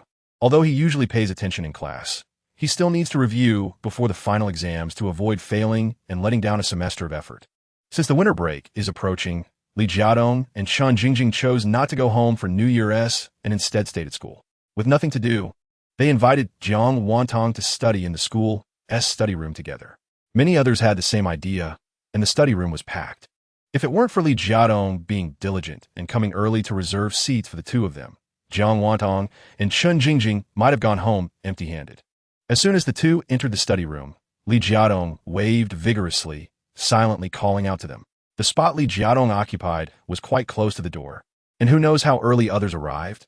When she got there, only 3 seats were left. A good study environment makes it easy to get into the zone. After Jiang Wantong and Chun Jingjing sat down, they saw Li Jiadong already bent over writing something, so they quickly took out their books and started studying earnestly. Time flies when one is focused on something. The whole morning passed in the study room, and if it hadn't been for an unexpected interruption, Jiang Wantong could have studied for another 2 hours without realizing it was time for lunch. Chapter 357. Jiang Wantong quietly took 2 steps back. She felt Su Zhizhi was really irritable and inexplicably so. She had only asked a normal question, so which word offended her? causing her to shout loudly regardless of the occasion. Although they were outside the study room, everyone in the hallway was watching. Couldn't she be a little more restrained? Sujiji, I heard that people with excessive liver fire are prone to explosions and irritability. Why don't you go see a doctor? She almost said that she thought Sujiji was sick outright. However, Jiang Wanong didn't say it, but Sujiji took it upon herself, claiming, "You're the one who is sick." Oh, and Sujiji waved her orange bag in front of Jiang Wantong, boasting, "Look at this, a limited edition luxury bag.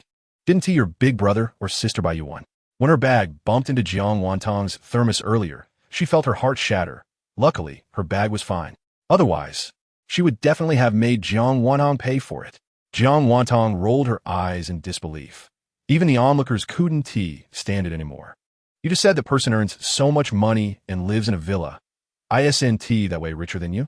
No matter how valuable your bag is. Can it be worth her villa?" Chapter 358. After having hot pot for lunch, Jiang Wanong didn't return to school in the afternoon, fearing that she might run into someone like Sujiji, which would bring bad luck.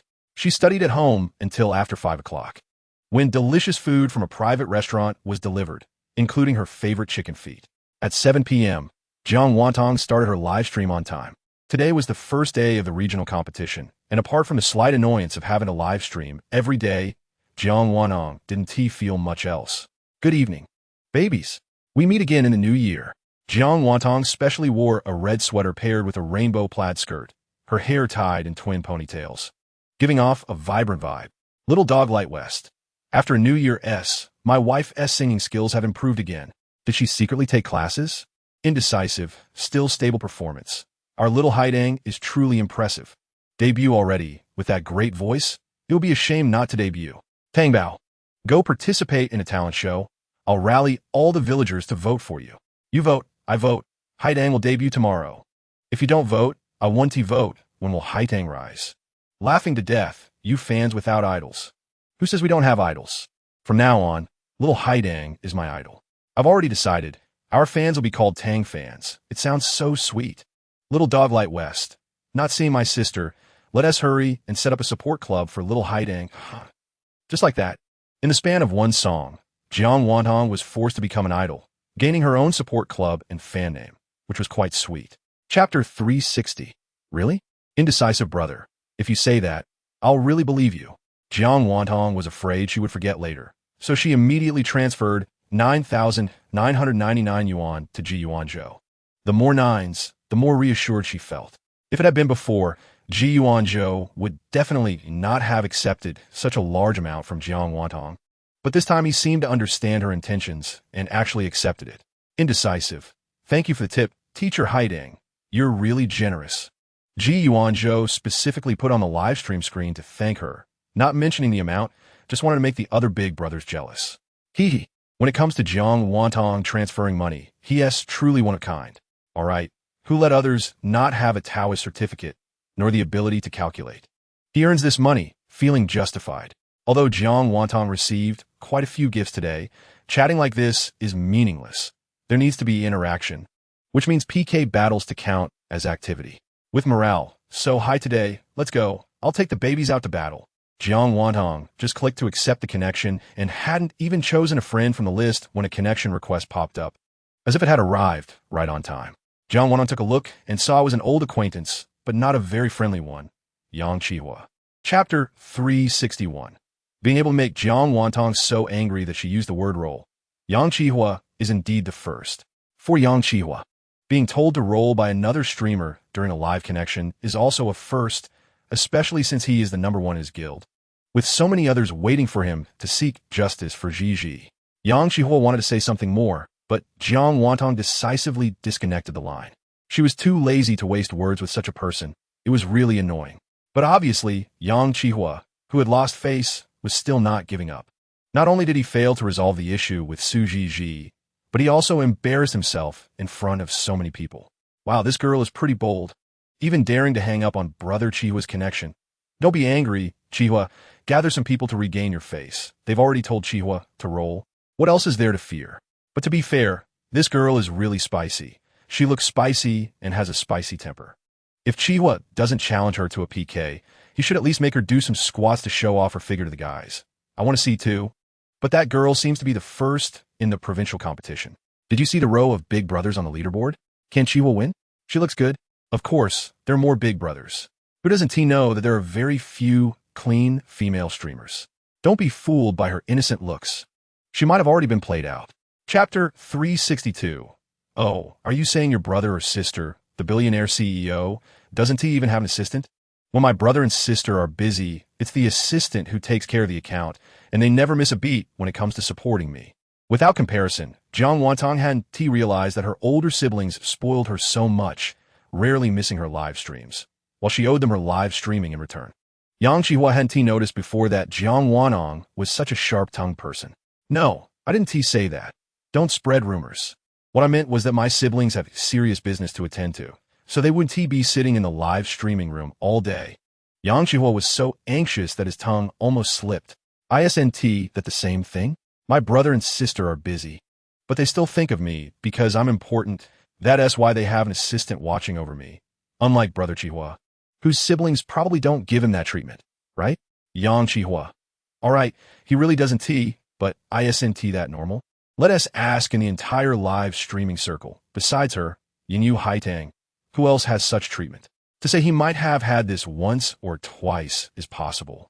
But for someone so sentimental, do these people really have nothing better to do all day? Chapter 363. Jiang Wantong didn't expect that her older siblings actually had the desire to stream. If they really wanted to start streaming, she could completely help them gain traffic and bring them up, but each one said they would sign with her and not ask for money, as if they were treating themselves like a greedy boss. She wouldn't dare. With 3 minutes left, waiting around was just waiting. Moreover, Jiang Wantong's performance had also skyrocketed today, solidly securing the regional competition.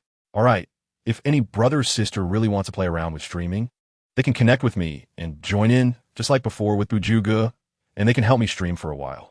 Those with talents should sign up first. If no one is available now, then let us give Yang Chihua 3 more minutes.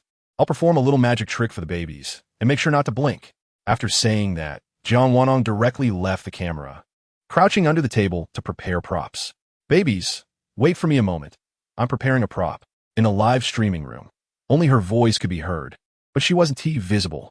After about 10 seconds, Jiang Wanong finally got up from under the table and sat back down in her chair. Hey babies, I'm back. Jiang Wantong's movements were a bit exaggerated, and her twin ponytails followed her movements, clearly making her look like a lively little girl. Chapter 364. At first, Jiang Wanong found it quite interesting, but after listening for a while, it was just the same old repetitive talk, always bringing her up as a topic, insisting on shocking her, giving her some kind of impact. She didn't understand what kind of impact could a million give her. If it's been so long and still hasn't filled up to 1,000 points? Jiang Wantong pouted, finding him very noisy, and simply muted his mic, choosing a piece of music she liked to play instead.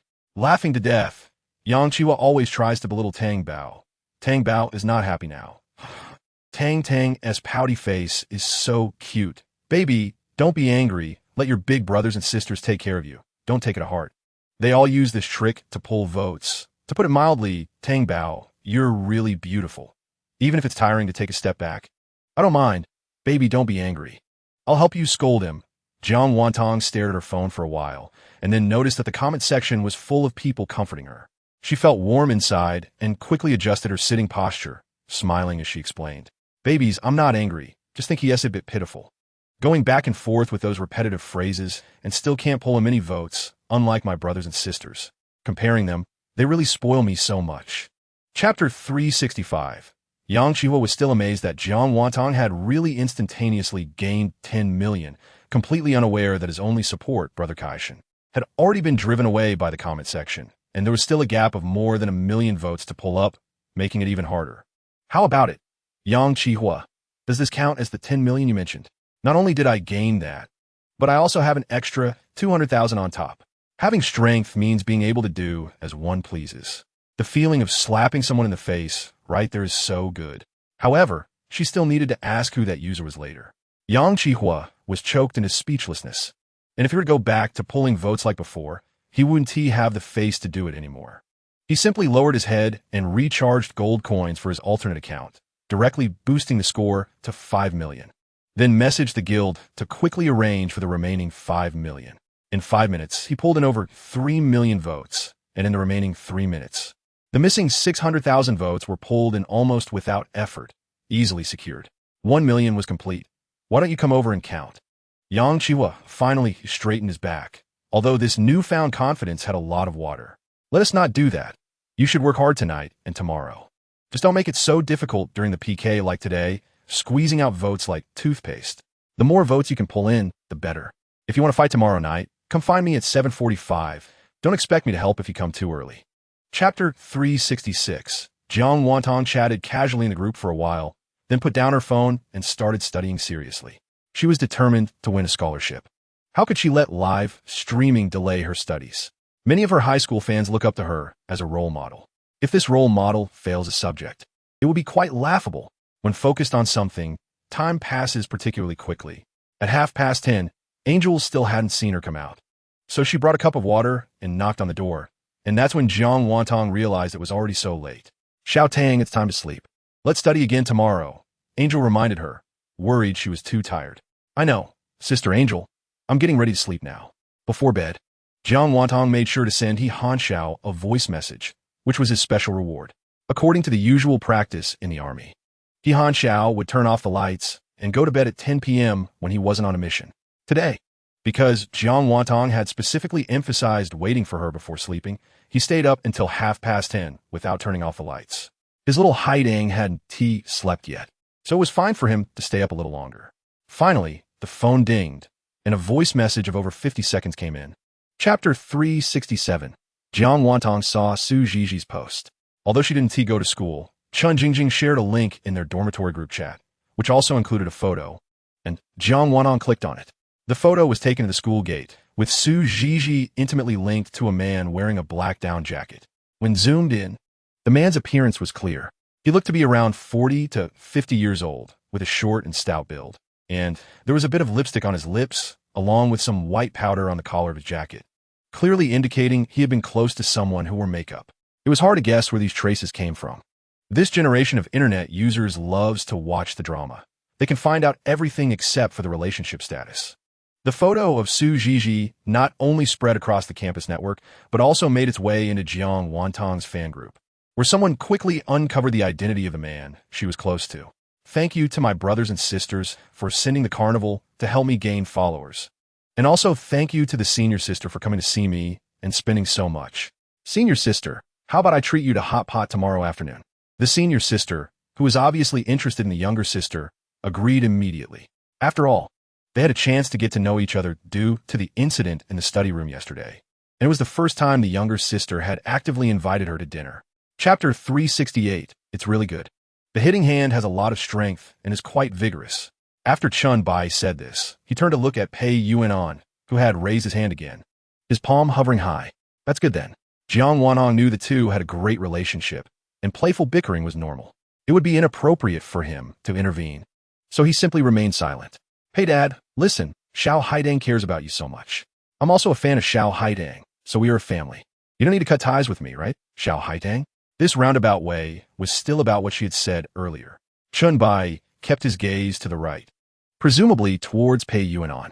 Did Xiao Haidang acknowledge you, and now you're trying to flatter yourself? Pei Yuanan's voice came from Chun Bai's live stream, while others in the comment section were just enjoying the drama, with no one coming to his aid. Acknowledge. Xiao Haidang acknowledged it, right? This time he was asking her, as Chun Bai turned his head. Yes. Brother Pei, I'm good friends with Brother Bai. Jiang Wantong thought to herself, let's give everyone a way out. Then what does it mean for you to connect with Xiao Haidang? Is it to cause trouble for her? Chapter 369, Yang Kihuo. I heard you pulled everyone you know into this PK today. Jiang Wantong asked out of pure curiosity with no malice. And it seemed more stimulating to ask the person involved. Yang Chihua's psychological resilience was impressive. Not only did he not deny it, but he also felt Jiang Wantong was scared. Yes, if you apologize and admit your mistake now, it's not too late. If you lose the PK, the punishment will definitely be something you can't bear. Yang Chihua spoke with a confident tone, as if he had already locked in tonight's championship. His overall mental state looked very different from yesterday. Oh, then why not tell me what the punishment will be for losing? The more he said this, the more curious Jiang Wantong became. I won't say, It's definitely something you can't handle.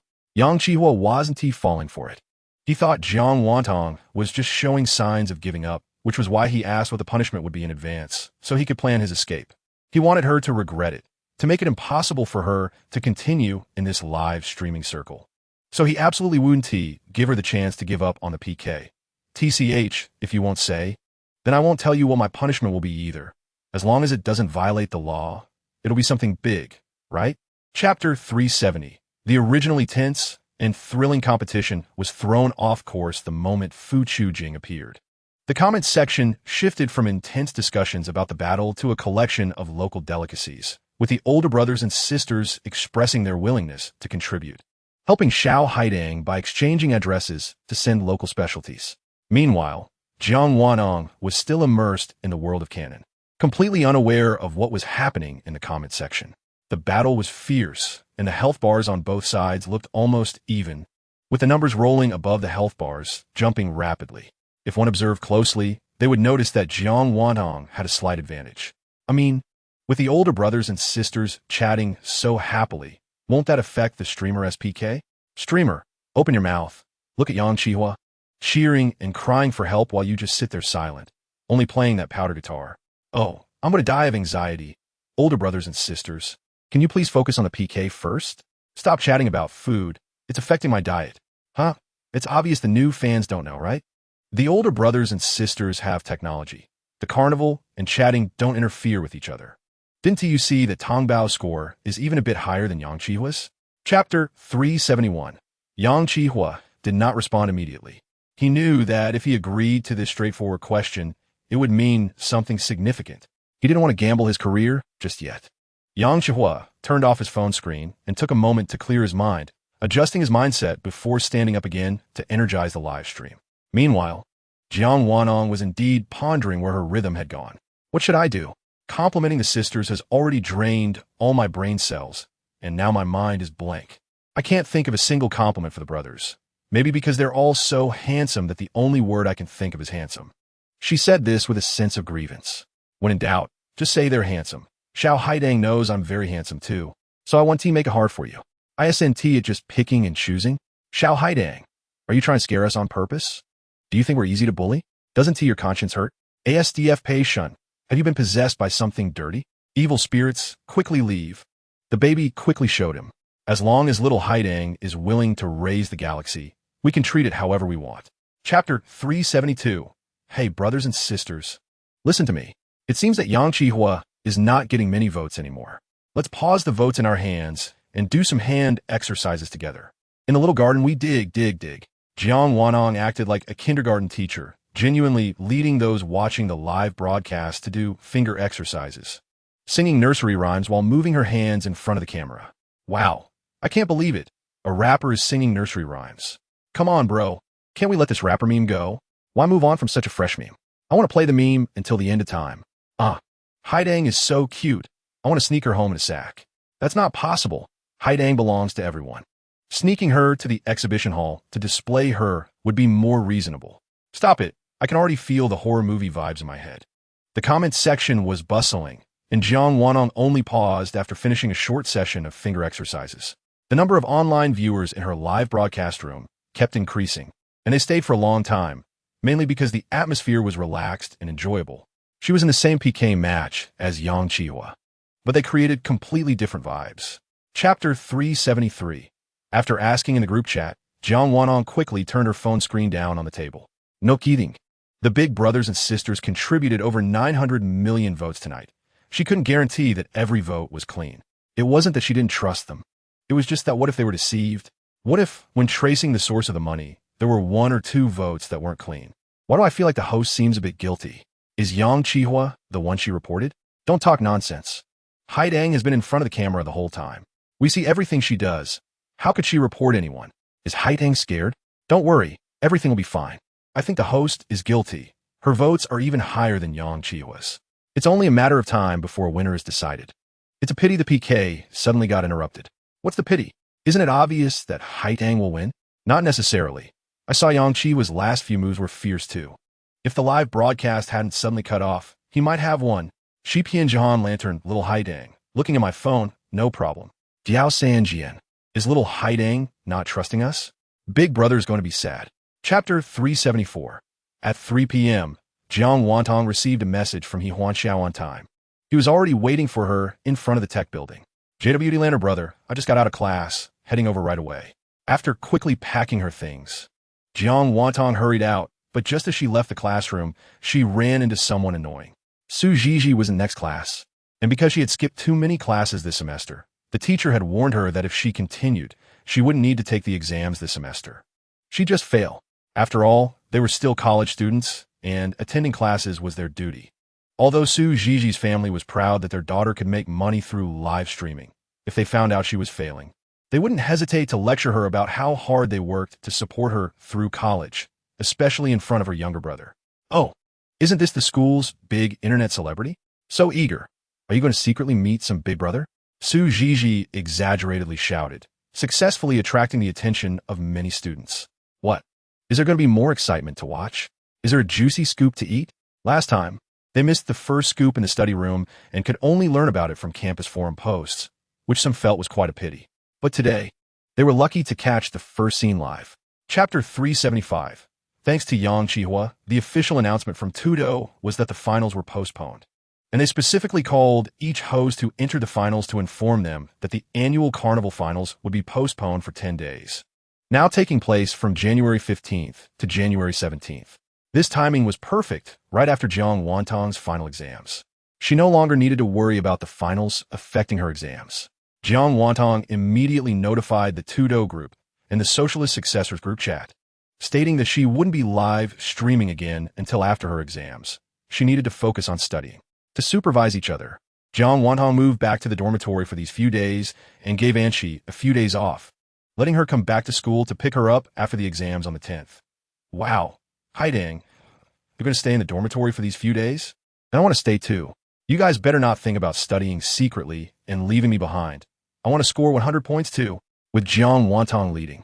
Wen Cheng, who usually had a laid-back attitude, also got motivated and aimed to achieve a high score to make her parents proud. On the afternoon of the 10th, after finishing her last exam, Jiang Wantong finally breathed a sigh of relief. Chapter 376. Yinge, you're so free to come pick me up. Aren't you working? On the way back, Jiang Wantong looked at the snowflakes drifting outside the car window and suddenly asked, Little Haidang, even the donkeys in the production team need to rest sometimes. This year, I'm a model worker. I've shot 2 dramas and a movie. When it came to this, Shang Fuyin was not modest at all. No, Yinge, what I meant was, there must be a lot of awards ceremonies at the end of the year. How do you have time to take a break? There was indeed an awards ceremony, and it was one he had desperately wrangled from Shun Qingli, which was the Tudo Annual Carnival Finals award ceremony. He had to go since little Haidang would be there. It was a rare opportunity to be publicly seen with her, and he cherished it greatly. But for now, he had to keep it a secret from little Haidang. If he revealed the surprise in advance, it would be ruined. Yeah, my manager is worried I'm working too hard, so they pushed some things back for me. Sigh. Just let the good manager take the lead this time. Consider it a compensation for his daring actions today. The first snow after New Year's Day definitely called for a hot pot celebration. Due to Shang Fuyin's special identity, he was once again deprived of the right to go shopping at the supermarket, and Anshi took his place. Chapter 377. Shang Fuyin joked that even the production team's donkey needed a break, so he only rested one day. The next morning, he left for the airport in the dark. By the time Jiang Wanong got up, he was already gone, leaving her a note that said, Remember to think of me. The annual carnival finals would be held in Hangzhou City, and Jiang Wantong needed to check into the designated hotel on the 14th, with the competition starting on the 15th. Coincidentally, Zhao Shi's home was in Hangzhou City. After finishing her exams, with not much going on at school, Jiang Wantong decided to pack her things and head to Hangzhou 2 days early, just in time for Zhao Shi's invitation to hang out at her home. Zhao Shi, knowing Jiang Wantong's flight number, arranged a row of suited men with sunglasses to stand behind her, holding a banner that warmly welcomed little Haidang to Hangzhou, while she stood in front of the bodyguards with her parents, anxiously looking inside with flowers in hand.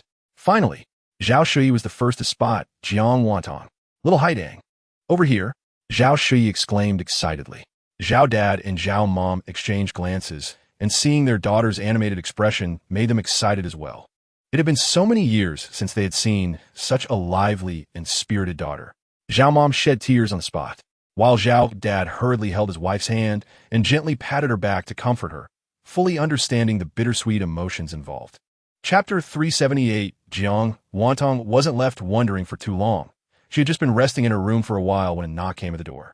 In this unfamiliar environment, and she always protected Jiang Wantong closely, not allowing her to open the door herself, but instead Chi went to open it. However, when Chi opened the door, she went out and did not come back, and then walked Shun Qingli. Brother Shun, what are you doing here? Jiang Wantong suddenly realized.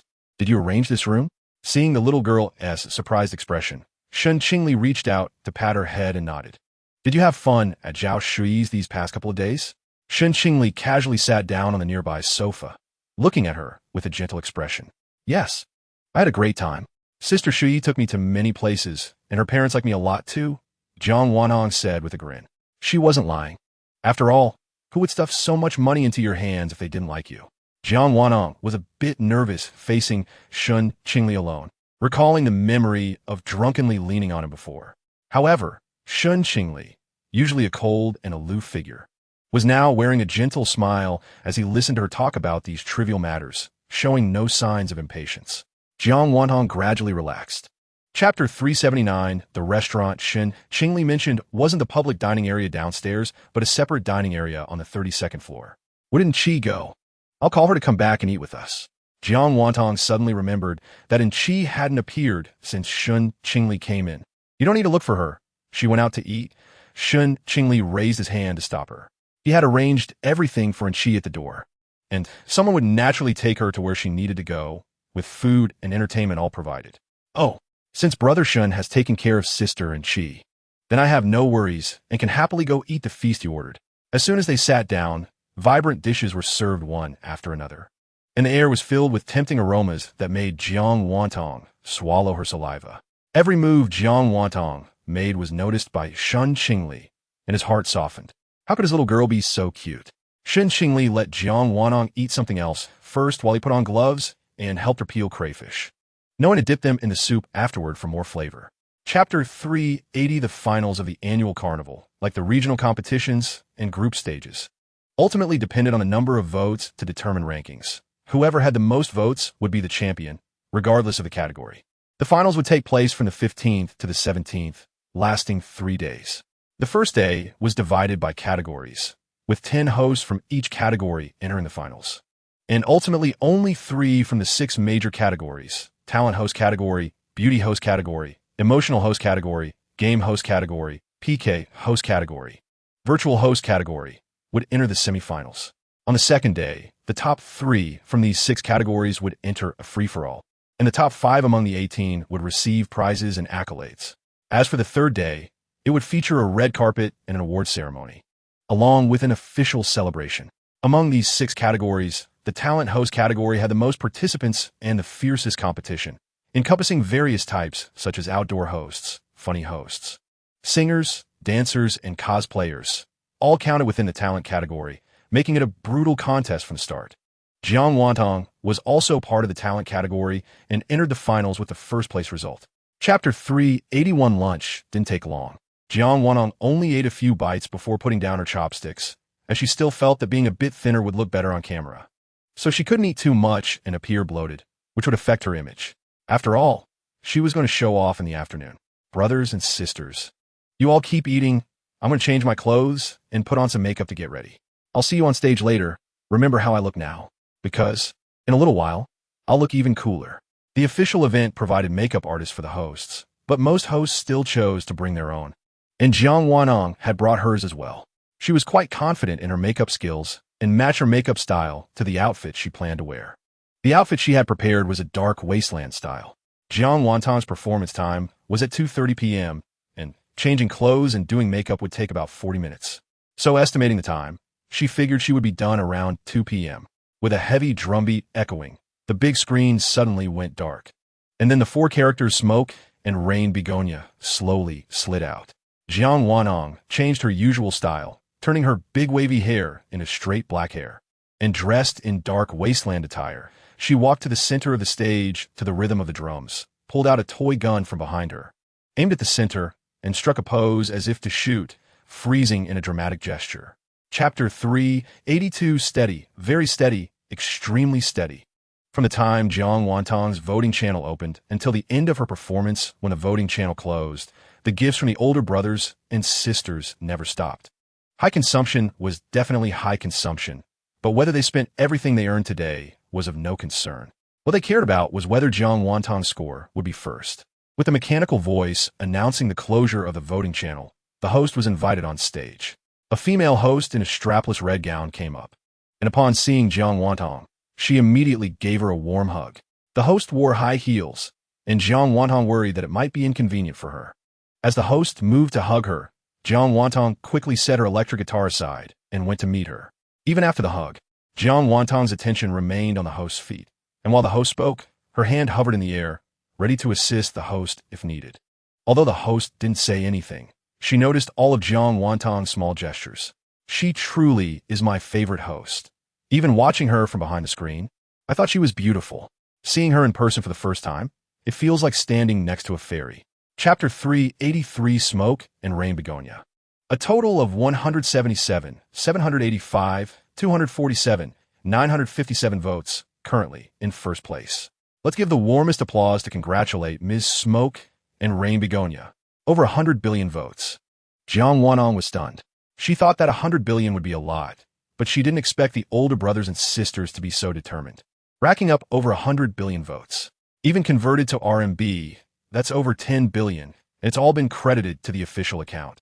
Spending so much money just for sound. However, the official account of the platform belonged to Shun Qingli's family, so this money was essentially earned by Shun Qingli. Was that really a problem?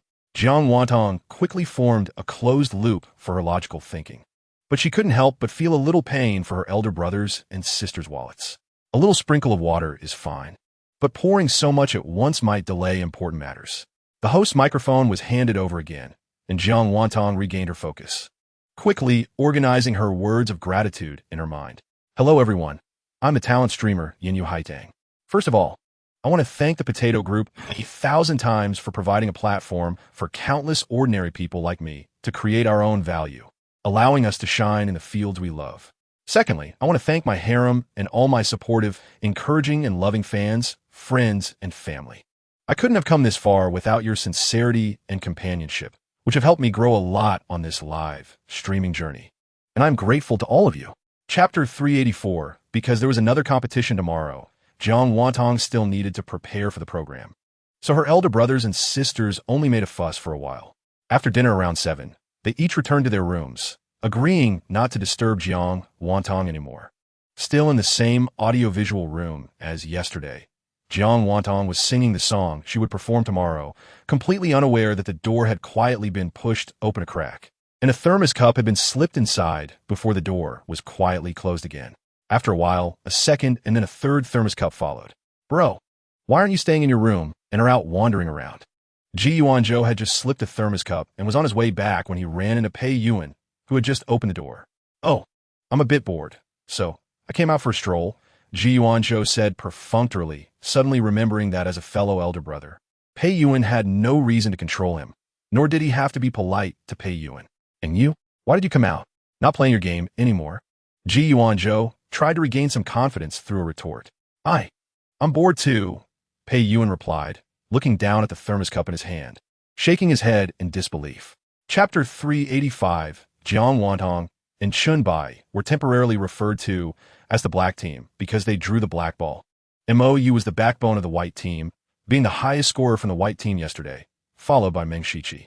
As for the red team, there was no one Jiang Wantong knew, so she didn't pay much attention, since Jiang Wantong and Chun Bai were on the same team. The scores of each team were only counted as total points, which saved Pei Yuan the trouble of having to vote for Jiang Wantong individually, as all votes for her would count towards the black team's total score. Unsurprisingly, the red team had the lowest total votes, with all 6 members eliminated, including 2 streamers from the emotional track, while the remaining one was on the black team. Although they didn't contribute many votes, they still benefited from the win. Compared to yesterday, today's competition was fast-paced, eliminating 10 people in 2 rounds by noon, leaving only 8 of the 18 streamers lit up on the big screen. Jiang Wantong's team had the highest votes in every round, which contradicted her earlier statement that the elder brothers and sisters had run out of money after yesterday's intense competition. In contrast, other streamers, some of whom were strong yesterday, showed signs of decline today. The officials were still humane, regardless of whether they made it to the top 8. All streamers were provided with lunch equally. Chapter 386, just as Jiang Wantong said, after the first performance, there was no pressure. The vote counts were displayed on the big screen, just like yesterday. Due to the performance duration, the final vote counts were almost the same as yesterday. At the moment of locking the votes, the comment section was almost entirely covered with the word secured. Jiang Wantong also felt it was secured, but she didn't dare to be complacent. Not to mention anything else, just the 100 billion votes were already difficult to achieve, let alone nearly 200 billion. Yesterday, apart from her, the second highest vote count barely exceeded 100 billion. As expected of our Haidang Emperor, this strength is terrifying. This round is secured. But the next 7 should be nervous. Ha ha ha. I dare say, even combined, the next 7 might not have as many votes as her. Can MOU make a comeback? Isn't she a 3-time carnival champion? Look at MOU's votes yesterday. Could she really make a comeback? She won 3 times because our Haidang Emperor wasn't around in the last 3 years. She just started streaming this year. Both are great streamers. Some people shouldn't stir up conflict. After Jiang Wantong stepped off the stage, she received the same treatment as yesterday, knowing she loved beautiful flowers. And her sisters had prepared a bouquet for her. Chapter 387 Huh? Little Haidang is going up to receive the award. Where did Yinga go? He'll be crying when he comes back after missing Little Haitong's award moment. Pei Yuan was someone who couldn't sit still, so he had to change the subject. As for Shang Fuyin presenting the award, he had been begging Shun Qingli to keep it a secret and had publicly claimed it was a mysterious award, never revealing a word about it. Sure enough, the process was seamlessly connected. As soon as Jiang Wantong took the stage, he directly vanished from the audience. The awards were presented in order of rank from lowest to highest. First, 2 leaders from Potato's official team came up to present the 5 finalists with the nomination awards. Then took a group photo, and there was no mention of the 4th or 5th place. They didn't even get to give acceptance speeches. Meng Shiqi and Chun Bai both took their trophies off the stage, leaving only the champions and runners-up. A new round of slightly higher-ranking leaders took the stage to present medals to the 3 of them. Jiang Wantong secretly examined her gold medal, which was pure gold, quite nice, and she liked it a lot. Besides the medal, there were other rewards. Official support for traffic, official recommendation slots, activity traffic packages, and so on were naturally included, and the top 3 live rooms also had exclusive gift effects. Chapter 388, with the awards concluded, the annual carnival event also came to a close, although there would still be a celebration banquet tomorrow. However, tonight, Shang Fuyin couldn't escape a beating from the other elder brothers, as this was no different from face-to-face battles. The 2 sisters, of course, were hiding on the side to watch the fun. Little Haidang, I took so many beautiful photos of you these past 2 days. I'll send them to you later. I want them too. Orange sister, post them in the group. I want them. Upon hearing about Jiang Wantong's beautiful photos, Zhao Shuyi couldn't sit still, and Su Ningxiang gave an okay gesture. Forget it, for Jiang Wantong and Zhao Shuyi. They would reluctantly allow those jealous elder brothers to benefit. With the new year approaching, would little Haidang return to Qing City first or go home directly from Hang City? This year, Jiang Wantong finally had family, so there was no need to ask. She would definitely go home for the new year. After tomorrow, she would return to Qing City first, visit the director mommy and the little children at the welfare home, and then go home. Since she would be leaving tomorrow, Jiang Wantong specifically asked Inchi to prepare and booked a private room at a nearby hotel for a gathering with her elder brothers and sisters who had come from afar. At 6:40 p.m., Qi Yanchen and Fu Chujing were the first to arrive, and as soon as they entered, they were captivated by the banner in front of them.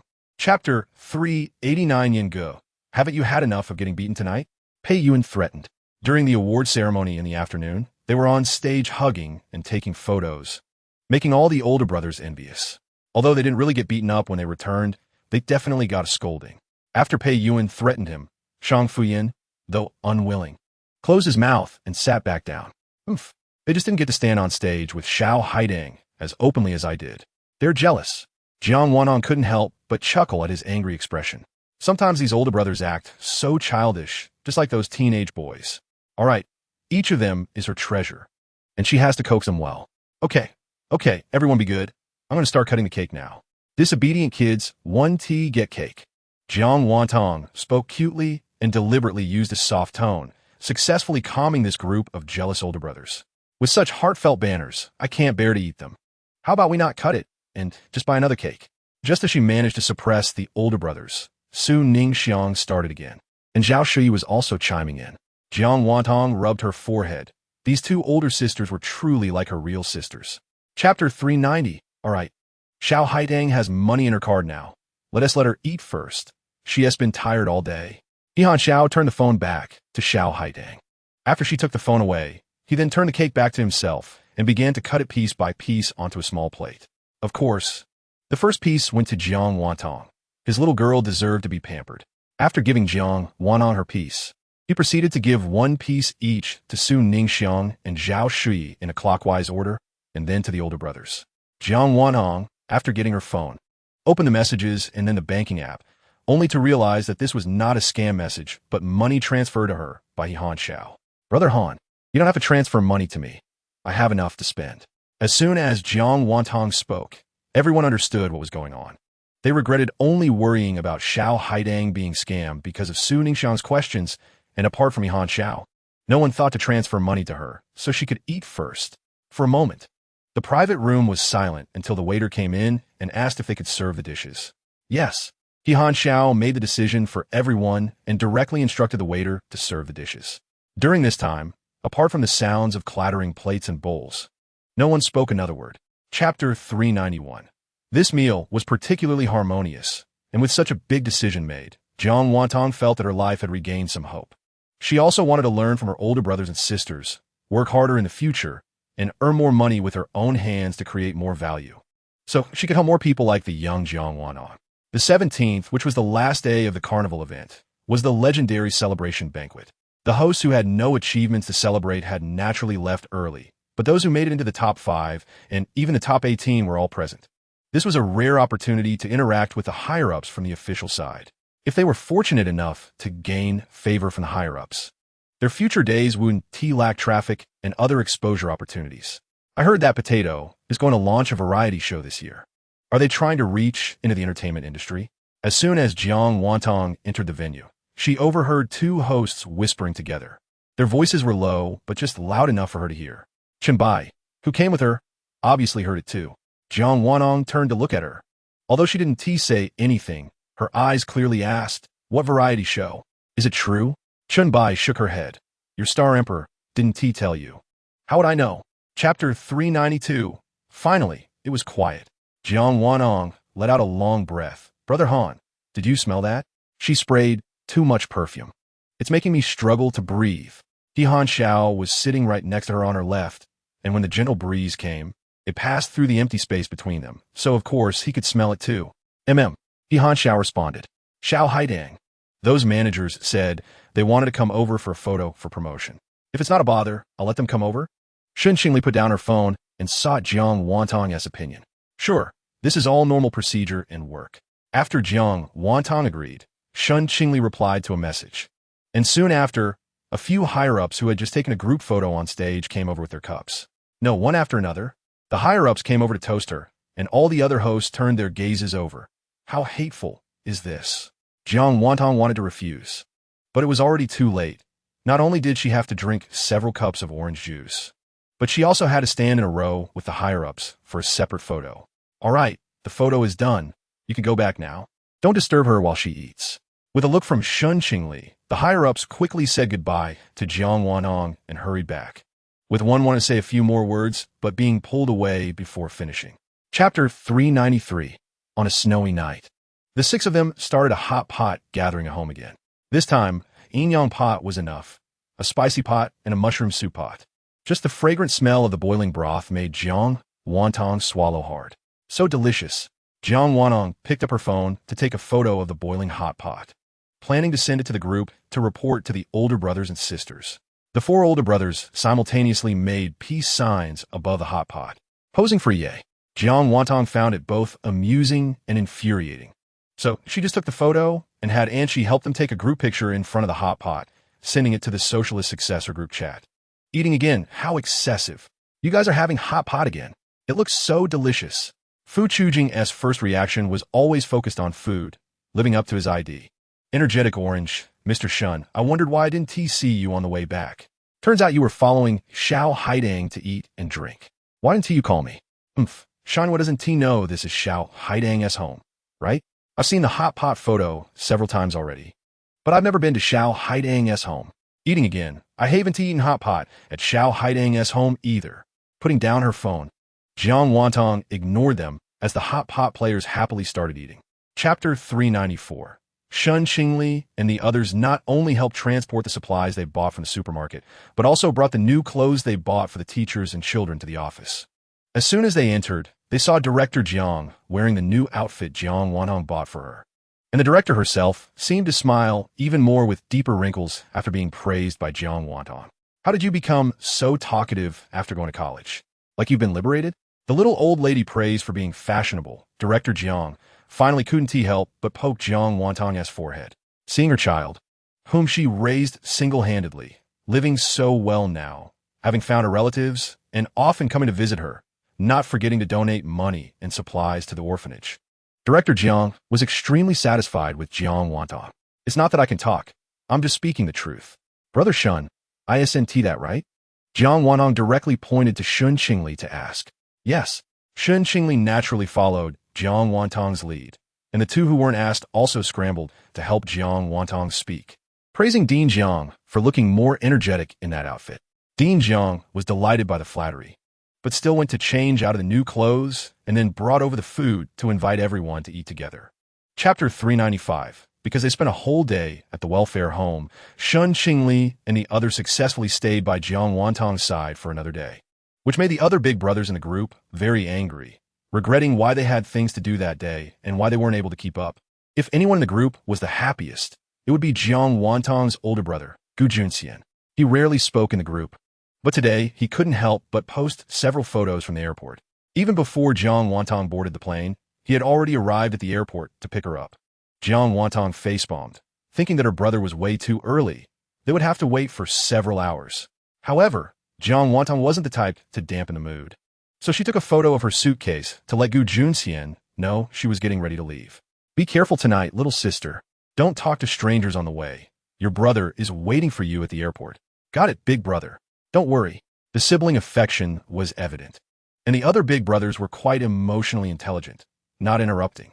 To prevent anyone from following her on the flight after dinner last night, Jiang Wantong bought tickets for Shun Qingli, Ji Yuanzhou, and Pei Yuanan to return to their respective cities and held a farewell gathering. Chapter 396. Xiao Tang finally returned.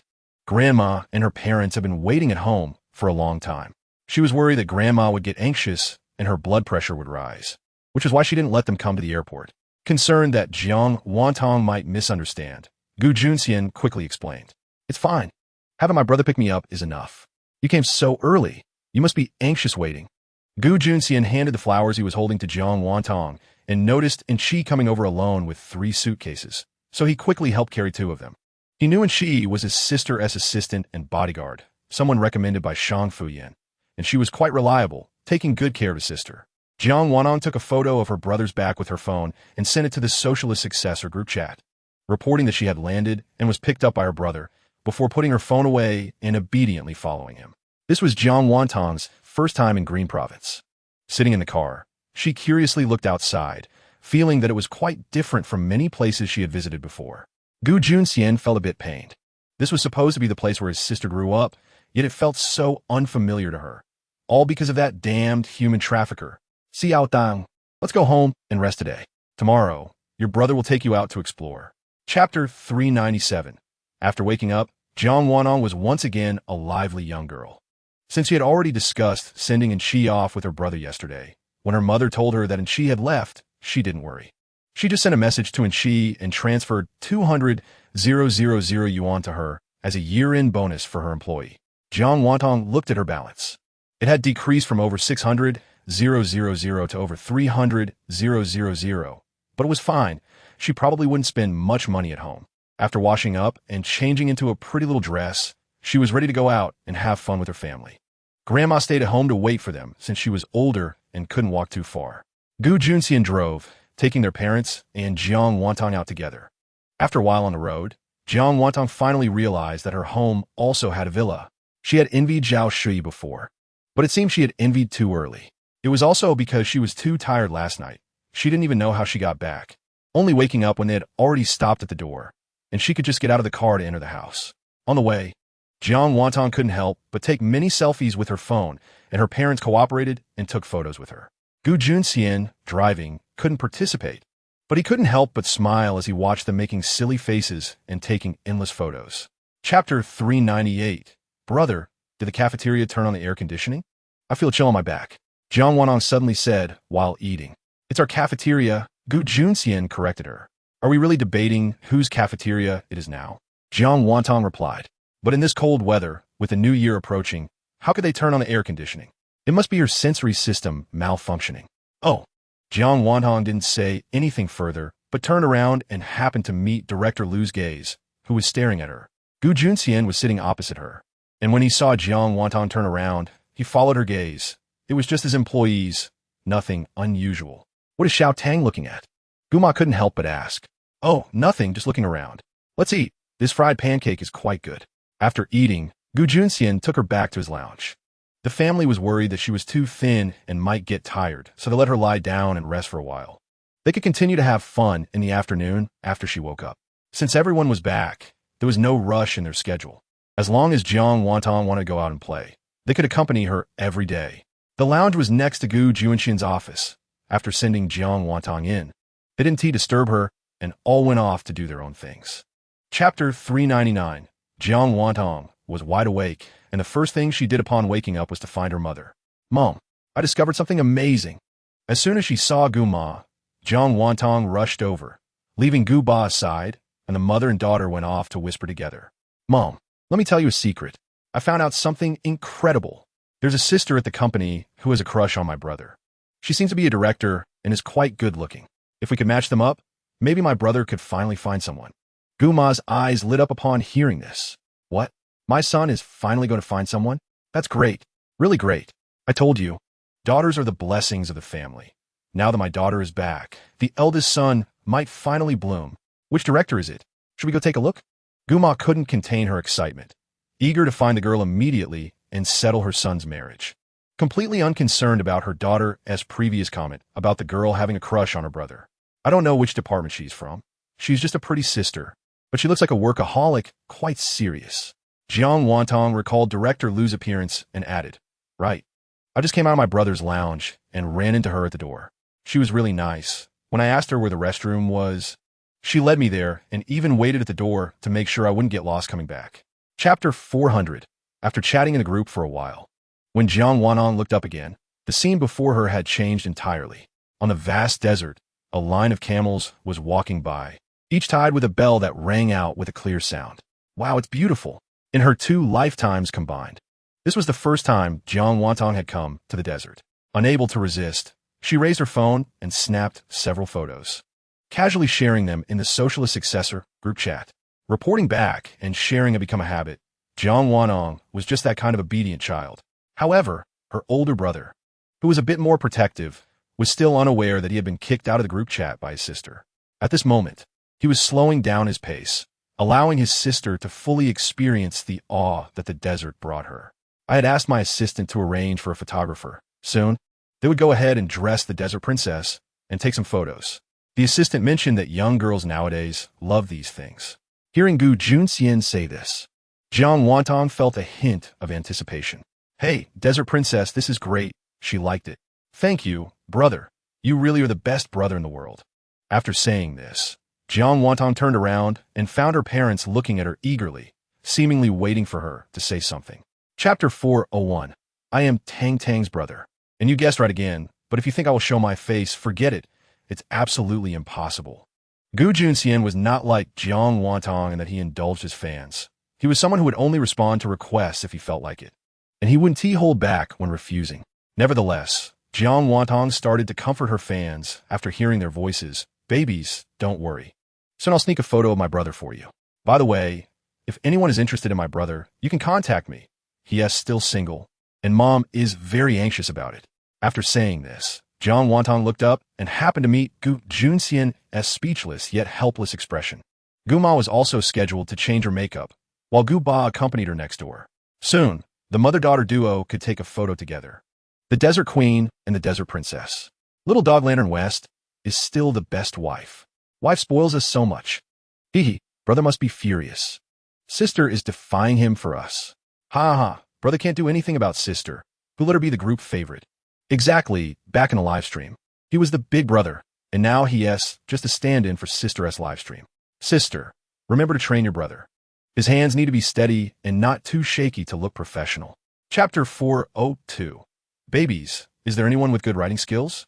Seeing the scene in front of me, I already have a story in my mind. If anyone has written a short story, you can DM me. I want to see. Jiang Wanong playfully blinked, but because she was too focused on what was in front of her, she didn't notice her feet, and the camera stumbled a bit with her. Fortunately, Gu Juanxian's attention was always on his sister, preventing the beautiful desert princess from getting a mouthful of sand. Because of the stumble, the livestream phone returned to Gu Junxian's hands. This time, no one complained about his shaky footage. After all, walking in the desert was quite different from walking on marble floors. This place had a great vibe, so let us take a few pictures here. The photographer was a female and wore a mask, speaking very little along the way. However, Jiang Wanong trusted her photography skills. After all, she was someone her brother had hired. The female photographer indeed didn't let her down, first trying out a few shots that matched well with Jiang Wantong. Even the feelings Jiang Wantong wanted to convey were captured well, and since Jiang Wantong had a good figure and flawless looks, the pictures hardly needed editing. They were nearly at the level of being able to be used straight out of the camera. Chapter 403. Gu Junxian turned around, and the camera followed suit. In the distance, yellow sand was billowing, and the once clear view was swallowed up, adding a layer of mysterious color to the vast desert. A sandstorm was coming. Not wanting to get a mouthful of sand, they quickly got into the car, returning the camel to its owner. Wow, so thrilling. Following Tang Bao has broadened my horizons. I love watching. Tang should just live stream every day for the next few days. Ignore us, just do your own thing while live streaming. We'll watch quietly. I second that. I also second that. Inside the car, it was a bit bumpy. Jiang Wanhong was worried about getting car sick and didn't dare to look at her phone, but Gu Junxian didn't mind at all. He even proactively relayed some comments to Jiang Wanhong, sometimes adding his own responses. It was impossible to live stream every day, but if there were fun and interesting things, I would definitely think of the babies. The upcoming live streams would drop randomly. The babies didn't have to wait purposely. Just catch it if you could, and it was okay if you missed it. Due to the sandstorm, today's live stream ended here. Bye, babies. After shutting down the live stream, Jiang Wantong leaned back in her chair and sighed in relief. God knows that during the live stream, she had kept her back straight for the sake of her image, and now she could finally relax for a bit. Chapter 404. Jiang Wantong was living quite comfortably at the old house in Green Province, except for the day when her uncle's family came to visit Grandma. Gu Ba had a younger brother, and the two had a fair relationship, rarely interacting. The old man's assets were divided between the two brothers, and they each went their own way, only visiting Grandma during the holidays. That morning, Gu Tangshu came with his wife and daughter. Oh, sister-in-law, I heard that your family found the daughter who was lost for 18 years, and she's now an internet celebrity? Jiang Wantong, still groggy from just waking up, heard her aunt's sharp voice as she went downstairs looking for water. The arrival was not friendly, Jiang Wantong assessed. Just then, her sharp-eyed aunt spotted Jiang Wantong and called out to her, "Hey, you over there? Are you the girl that my big brother just found? Why don't you know to greet people?" Gu Ma turned around and finally saw Jiang Wantong holding a cup of water, her hair messy, clearly still half asleep. Upon seeing her daughter, Gu Ma's anger dissipated significantly. Her heart melted at how adorable her daughter was, even looking cute just after waking up. Unlike the person in front of her who had come to annoy her early in the morning. Chapter 405. Just at that moment, Gu Junxian, who had been upstairs listening for a while, couldn't take it anymore. This aunt always spoke in a sarcastic tone whenever she visited, and he didn't know if it was because her life was unsatisfactory or what. In the past, he ignored her comments about him, but now she was speaking about his sister, and he really couldn't stand it. "Aunt, what do you mean my sister hasn't learned well? She is doing exceptionally well in her studies. She has been among the top every year since starting school, and even received scholarships. You know what a scholarship is, right? It's awarded to those with good grades and character. Being confronted directly, the aunt's face turned red, but not out of shame, rather out of anger. "Oh, Axie is home too. Waking up at this hour? Aren't you late for work? Young people should be more diligent. Look at my little Rue. She gets up around 6 every morning and never sleeps in. You two siblings are always waking up late." Little Rue was the aunt's daughter, Jiang Wantong's cousin. The aunt felt she had regained some ground. The frustration she had been holding and finally eased a bit. After all, the way to make herself feel good was to make others feel bad. Chapter 406. My granddaughter is really capable. She is amazing. Grandma is quite the emotional support. So now the eldest granddaughter can become a rich woman all by herself? Grandma, afraid of being overheard by her daughter-in-law, lowered her voice and whispered to Jiang Wantong. To her surprise, Jiang Wantong shook her head. "Grandma, I don't have much money on me right now. I've spent all that I've earned." "What?" Grandma was taken aback and quickly realized that her granddaughter might have been exaggerating to upset her daughter-in-law, so she hurriedly reassured her, "It's okay. It's okay. If you need more, your brother has money." "Gu Junxian," Grandma said, "you two should at least discuss this behind people's backs. I see you're still feeling guilty. It's one thing to not study properly, but now you've learned to deceive your elders." Auntie was deliberately provoking her, hoping to get her to reveal her spending. Jiang Wantong, however, was not going to play along but also didn't want to come off as a pushover. She pulled out many screenshots of her previous donations, displaying large amounts of donations one by one for everyone to see. "Good. My granddaughter is impressive." Grandma held Jiang Wantong's hand, realizing why her granddaughter had earned so much money yet had so little left. It was all donated to those in need. Chapter 407. The estate is so large. And little Rue ran out crying. Naturally, she didn't get far before Jiang Wantong found her. When she found her, little Rue was sitting on the ground, curled up and crying. It's good to let emotions out. Jiang Wantong noticed that her cousin had been trying to hold back her feelings but eventually couldn't. Jiang Wantong quietly sat beside her, saying nothing, thinking it best to let her vent before talking. But sitting in silence was boring, and, after crying for a while, her cousin would surely feel tired, so why not order a cup of milk tea to enjoy? Plus, this was her first time strolling around the estate since returning. After ordering the milk tea, Jiang Wantong casually took a photo of the estate and shared it in the Socialist Successors group chat, saying, "My cousin came to visit, and my aunt made her cry. I'm out here comforting her, and we're sitting in the garden now. Why did Yuan Qi get upset? Did your aunt only get mad at her and not at you? Even if I worry about little Haidang, I trust her to stand up for herself. Doesn't Shan Yu know that Big Brother isn't home? He would definitely protect his sister." Chapter 408. Tang Tang, go ahead. I want to hear how much you dislike it. Jiang Wantong took a sip of her milk tea, noticing her cousin's expression was relatively calm, and slowly started to speak. "Cousin, you're already in your 20s. You're not your aunt's puppet anymore. You can have your own thoughts. You need to learn to say no to things you dislike or don't want to do. You can't keep giving in just to please your aunt. If you continue like this, you'll end up ruining yourself." While speaking, Jiang Wantong kept her eyes on her, showing sincerity and being ready to stop if she sensed any emotional distress. After Jiang Wantong finished speaking, she noticed her cousin was still looking down without responding. Just when she was beginning to doubt whether her cousin had fallen asleep, her cousin finally spoke up. "You're right. I need to grow up. I can't lose myself just to satisfy her. But now that I'm around 24 or 25, I don't know what I can do apart from the path she arranged for me." Little Rue felt that what Jiang Wantong said made sense. She wanted to change, but she didn't feel as capable or brave as her cousin. Thinking about being 24 or 25 and still having nothing, little Rue lowered her head in guilt. Chapter 409. After her mother took a few photos, the two enjoyed looking at them together. Then her mother took her hand and led her downstairs, where Grandma, Dad, and brother praised her endlessly. No wonder our Tang Tang is so beautiful, like a little fairy that fell from the sky. Grandma was still the best at giving compliments. And Jiang Wantong returned the praise, making both of them smile widely. The family was harmoniously busy preparing for the New Year's Eve dinner. By 6 or 7 o'clock, they had finished making dumplings, and by 8, the whole family gathered in the living room to watch the Spring Festival Gala. Jiang Wantong sat between Grandma and Mom, each holding one of her hands. These moments of watching the New Year's Eve Gala with her daughter, were something they had wished for countless times, and they never expected that day would actually come. After 11 o'clock, with Mom and Dad busy cooking dumplings, Jiang Wantong went outside with her brother to set off firecrackers and fireworks. The dazzling fireworks bloomed in the sky, and Jiang Wantong quickly captured the moment on her phone. This is wonderful. Just before midnight, steaming dumplings were served at the table, and the whole family gathered together for their first reunion dinner.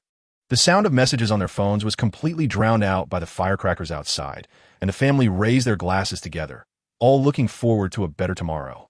Chapter 410. Jiang Wantong's face turned red, and she pouted without saying a word. There were still so many people in the car. She had deliberately not answered earlier. So why was Yingu still asking? Umph. Jiang Wantong turned her head away and refused to look at him, stubbornly silent. Seeing her sulking, Shang Fuyin couldn't help but smile. He pinched her cheek and forcefully turned her head back, leaning close to her ear and whispering, "It's okay if Tang Tang doesn't want to say it. I know she must really miss me." Jiang Wantong noticed that he had started calling her Tang Tang instead of Little Hai Tang. When did that change happen? Also, why was he speaking so closely? She felt like his lips were almost touching her earlobe. Her earlobes felt a bit hot, probably from being startled. Yinga, move back a bit. The heating in the car is too strong, and it's a bit warm. Jiang Wantong, lacking in charm, was quite annoyed and finally pulled her wrist away and shifted back a little. Shang Fuyin felt hurt and silently reflected. Had his charm disappeared after the new year? Why did little Hai Dang not show any other feelings when she saw him? Even after being annoyed, she lowered her head to send messages to someone else. Chapter 411. After Jiang Wantong left, Li Ji's pent-up anger finally burst forth. I said, "Shang Fuyin, do you even remember you're an artist? This hotel has so many people coming and going every day, and you just follow Miss Jiang inside like that. Aren't you just asking to be photographed? What's wrong? Has love made you lose your mind? Are you not thinking at all? Even if you don't care, have you thought about that young lady? She's already an internet celebrity. And you're a star. Once those photos get out, you might be fine, but she might get ripped apart by the internet. You should know how harsh those criticisms can be." Li Ge vented all at once, nearly running out of oxygen in his brain. Fortunately, Shang Fuyin wasn't blinded by love. He still cared about his manager's well-being. "I know I was wrong. Li Ge, please calm down and have some water. Let's take a walk outside, switch cars, and go in through the underground parking lot. That should work, right?" Li Ge shot him a glance. Fortunately, his IQ still had some parts left, not completely occupied by the love brain. "Young master, are you serious?" In the car, Li Ji's mood calmed down, and he couldn't help but want to probe this young master's thoughts. Chapter 412. The sudden good person card left Shang Fuyin dumbfounded. If he really wanted to express his gratitude, he wouldn't mind using another method. But the child was still young, and the time wasn't right. He didn't dare to say anything. "Yes, eat quickly. After you're done, we'll get down to business." Saying this, Shang Fuyin shook his phone. Jiang Wantong understood immediately and hurriedly opened the small cake, using a small spoon to scoop the first bite and send it to Shang Fuyin's mouth. Shang Fuyin was sitting on the sofa looking at something sent by his manager when the sudden bite of cake was fed to him. Seeing that he didn't open his mouth, Jiang Wantong pushed the spoon forward a bit, and a little bit of cake touched his lips. Shang Fuyin looked up and happened to meet the girl's bright smile. He couldn't help but want to open his mouth and devour that delicious little cake. He had eaten desserts before, but this was the first time he had something so sweet. What kind of famous chef made this? It was incredible how a simple blueberry cake could turn out like this. It was simply a taste of heaven. Delicious. Shang Fuyin stared at Jiang Wantong without blinking. If he didn't know he had just eaten a bite of cake, Jiang Wantong would have doubted he was talking about her. Then how about another bite? Jiang Wantong scooped another spoonful and brought it over, but this time Shang Fuyin refused. Chapter 413. The two of them sang back and forth, although there was no accompaniment. Just singing a cappella, but Liuzi and Anchi felt that this was better than any song they had ever heard. Until they finished singing. Seeing that Liuzi and Anchi still didn't speak, Jiang Wantong thought something was wrong and asked, "Sister Anchi, Brother Liuzi, how was it? Speak up." "It was good. Really good." Anchi responded immediately. "Yes, I never thought the boss could sing so well." Of course, Zia Haitang still performed steadily, singing really well. Shang Fuyin rolled his eyes. What did it mean that they never thought he could sing so well? Hadn't he sung well before? If he had sung earlier, could the music scene not have a place for him? Was there anything that sounded strange? Jiang Wantong asked again, and both shook their heads. That's good. Singing was also a physical activity. Even though she had eaten a piece of cake, it couldn't withstand such consumption. She was a bit hungry, let alone the others.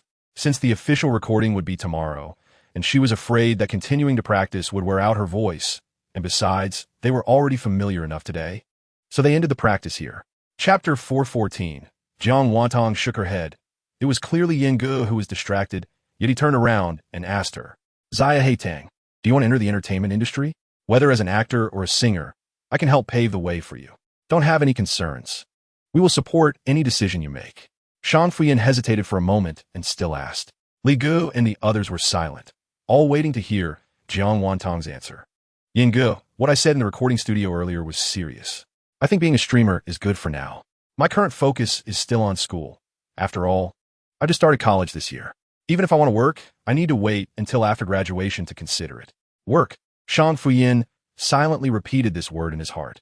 Zaya Heitang was right. Whether it was streaming or being an artist, it was just a job. She was still a student, and her current task was to study. As for work, of course, it would have to wait until after graduation. Moreover, no matter whether she worked in the future or not, he could support her. As long as it was something she liked, that was enough. Okay, then Zaya Heitang should focus on studying well, enjoy her university time, and we could talk about things later. No matter what you want to do, Big Brother will support you. Chapter 4:15. Although the shooting wasn't as smooth as recording songs in the morning, it was finally completed before the world fell into darkness. Thank you for your hard work. Zaya Heitang. After wrapping up, Shang Fuyin hugged Jiang Wantong and gently patted her head. This was the first time being so close to Shang Fuyin, and he was really handsome.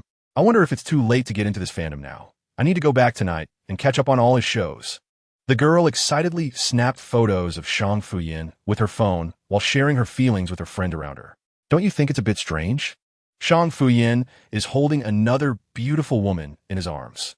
Her companion didn't follow celebrities, but was still willing to chat with her good friend. Not strange at all.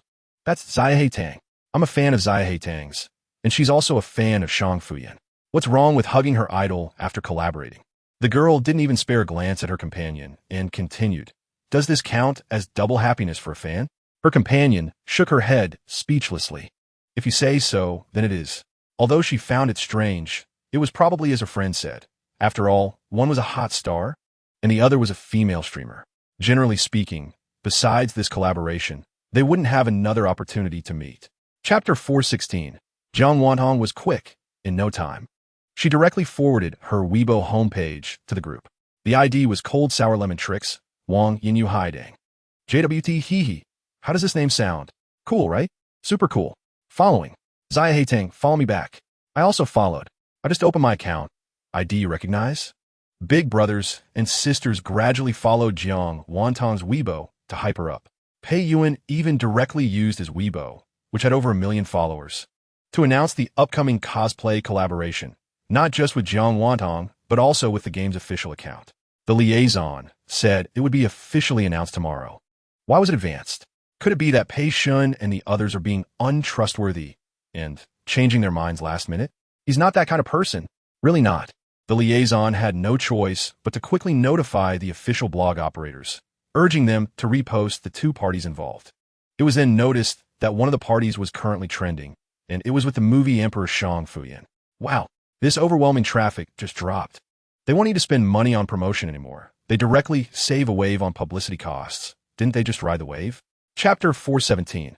After returning from Yihanqiao, Jiang Wantong felt a huge stone in her heart finally drop. Everyone was safe and sound. That was great. School started, and life returned to its previous state.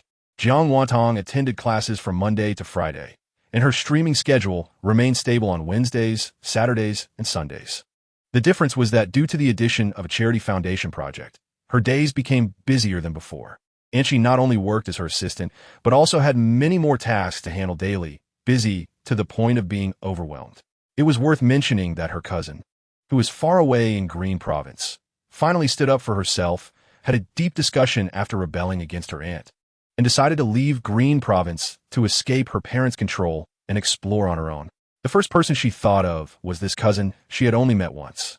Due to Anchi being busy, my cousin wanted to come to her first. So Jiang Wantong let her cousin Xiaoru take over Anchi's assistant job and told Xiaoru that if she found something she wanted to do in Qing City, she could leave at any time. Xiaoru is a content person. Her cousin provides her with food and accommodation and even pays her salary. So all she needs to do is take care of her cousin. This job is incredibly easy.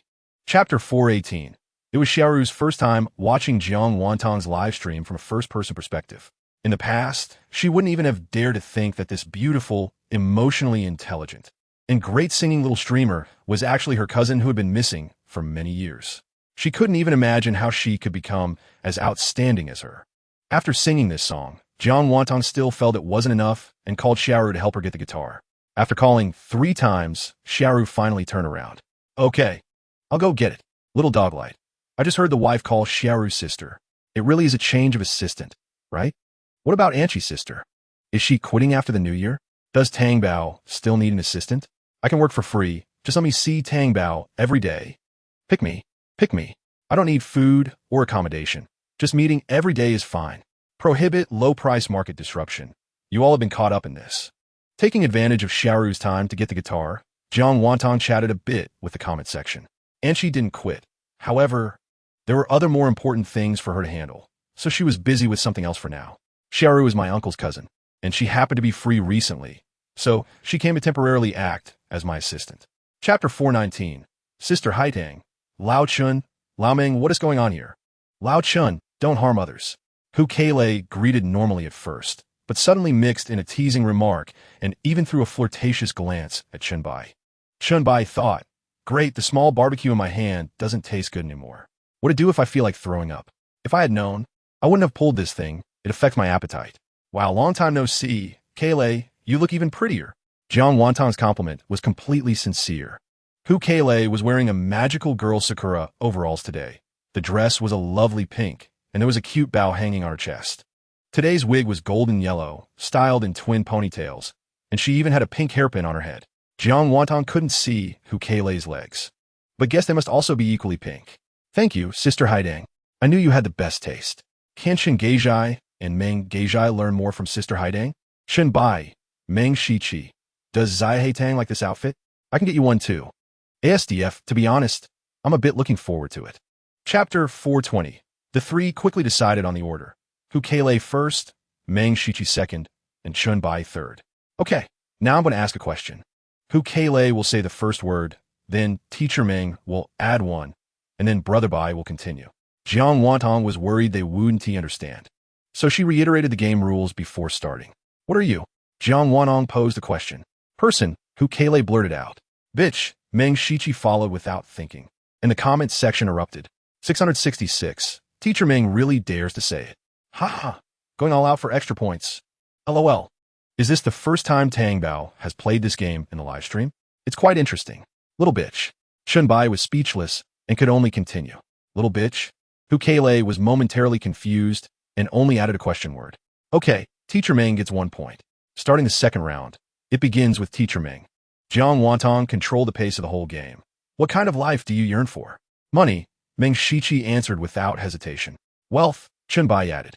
Paper money. Hu Keilei also figured out the trick of the game. As long as it was reasonable and interesting, points would naturally come. Chapter 421. Yeah, Meng Shiqi. Life passes in the blink of an eye. What are you hesitating for? Hurry and jump, or Hu Keilei will be kneeling soon. Chun Bai, who loved to stir up trouble, chimed in, and Meng Shiqi indeed closed his eyes, wanting to leave this beautiful world. All right, I'm coming. He adjusted the camera, and with a thud, his knees probably hit hard. Meng Shiqi looked up, tears in his eyes, but he remained determined, trying to mimic Hu Keilei's moves as best as he could. Meng Shiqi felt he wasn't as mentally strong as Hu Keilei. He was blushing and biting his lip, forcing himself to strike a pose like Hu Keilei. Unbeknownst to him, the more he did this, the louder the comments became.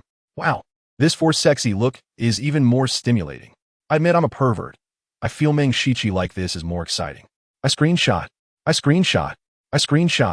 What does it mean to be lovable? And Meng Shiqi is wearing a suit. Love it even more. How'd I not notice Meng could be like this? Everyone, quickly spam the comments. We can't let such an exciting Meng lose. Chapter 422. Upon hearing there would be a lottery for a signed photo of Shang Fuyan, some in the comment section were happy, while others were worried. The happy ones were, of course, fans with light sticks at level 3 or above, while the worried ones were those who just became fans of Jiang Wantong or came to hear about Shang Fuyan. They had no chance to win the lottery at all. Fans who hadn't reached level 3 shouldn't be discouraged. Such activities will happen randomly in the future, and perhaps next time, they could win a signed photo of Patient Yu. Jiang Wantong easily sold out Patient Yu as well.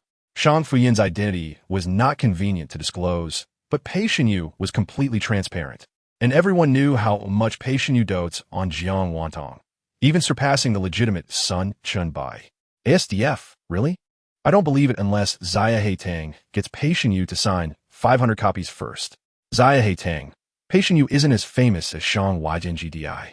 It would be better to ask Shang Yingdi to sign 500 copies. Shang Yingdi knows Xia Heitang is his fan. He would definitely agree. Right, Adiga? Jiang Wantong rubbed her forehead. These two were really arguing, as if they didn't know each other's background. However, in the live stream, it was clear that Shang Fuyin had more fans than Pei Xinyu. And as soon as Pei Xinyu mentioned that Shang Fuyin was willing to sign 500 copies, they were unhappy without caring whether the main party was willing. Chapter 423. 3 Teachers. Have you heard of a recent trending meme online about how to help friends earn $1 million a year? The 3 looked puzzled. Was it because they weren't enough? Or was Jiang Wantong not taking them seriously? Earning $1 million a year? They could easily earn $1 million a month, all right?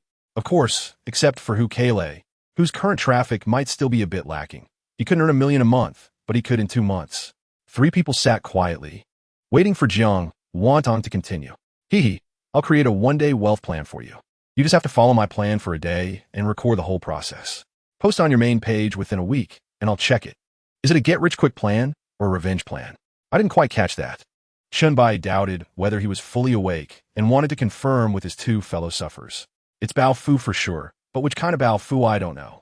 Meng Shiqi was also in doubt.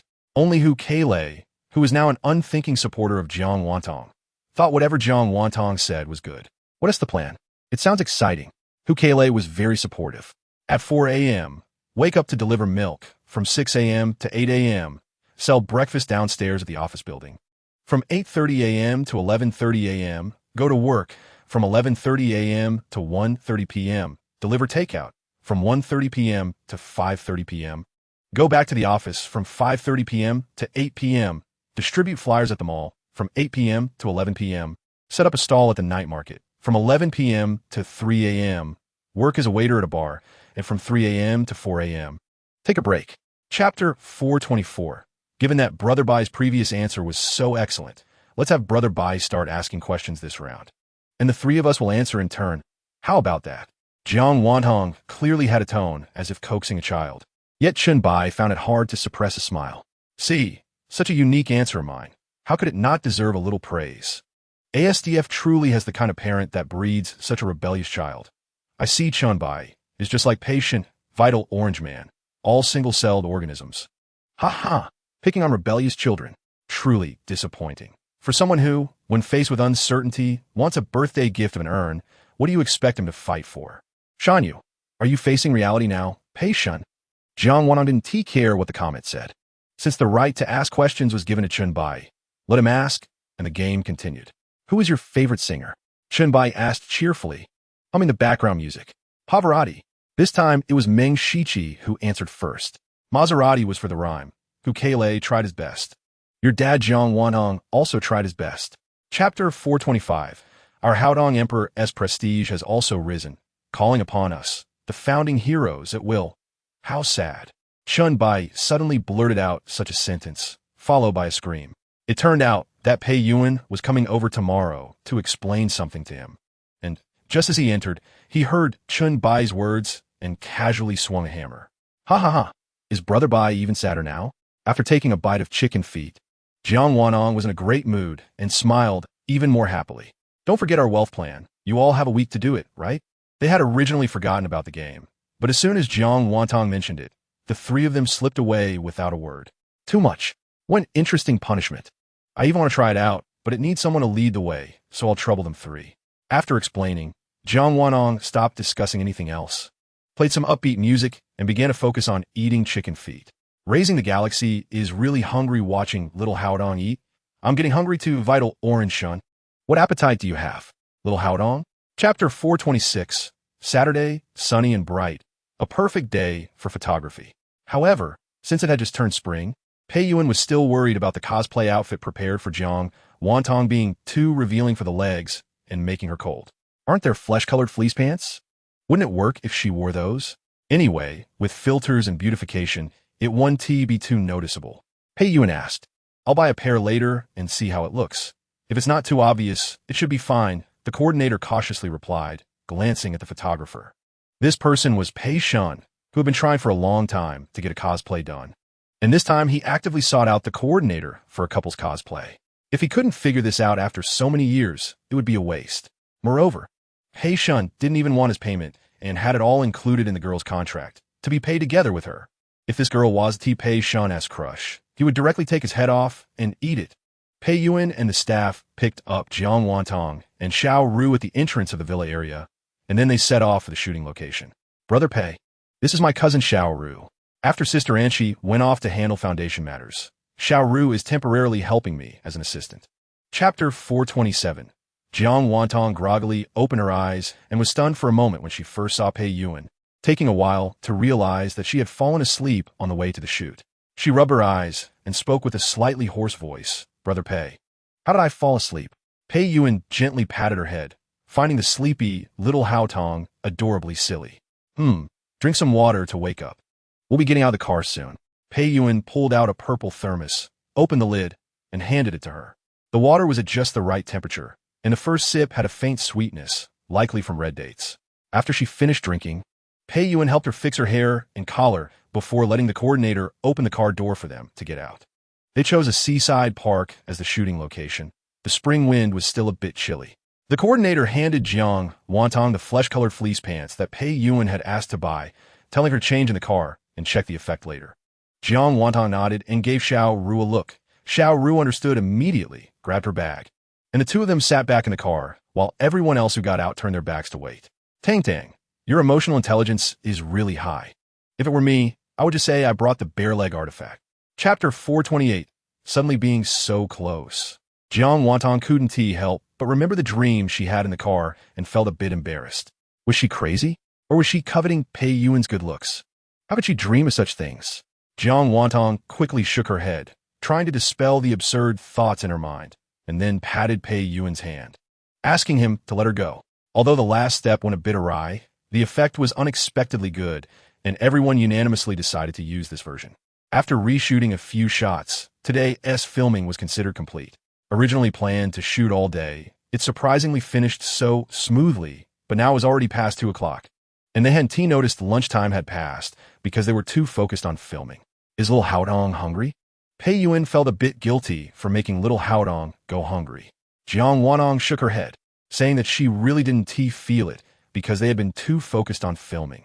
Pei Yuan originally thought about inviting the staff for a meal, but the contact person was quite perceptive and declined, citing a busy schedule and the need to return. He even gave Pei Yuan a thumbs-up gesture, which significantly improved Pei Yuan's impression of him.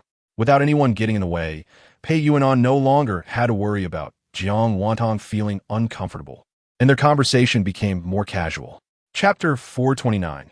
The game's official Weibo shared several behind-the-scenes photos of Jiang Wantong and Pei Yuan taken today, which increased their followers. Jiang Wantong gained a significant number of fans, and the live broadcast that night also benefited from this, with online viewers rapidly increasing. Apart from her original fanbase, her collaboration with Shang Fuyan brought her many new fans, and the behind-the-scenes content released by the game's official account today further boosted her follower count. Here I come. The behind-the-scenes photos are stunning. Follow me. I heard that I can see Pei Shun in this live room, so I came to check it out. What's going on? Speaking of which, I can understand why Shang Fuyan collaborated with the streamer because of platform relations. But what is the deal with Pei Shun's collaboration? Does the platform really have such good resources for the champion? The person in front doesn't understand, right? Pei Shun has always been one of this streamer's big brothers. I believe this resource is something Pei Shun asked the game side for. Wow, this streamer sings quite well. I'm really looking forward to her new song with my Yin Yin. I just watched some edits made by the streamer's fans and found that she occasionally cosplays, and the looks are pretty good.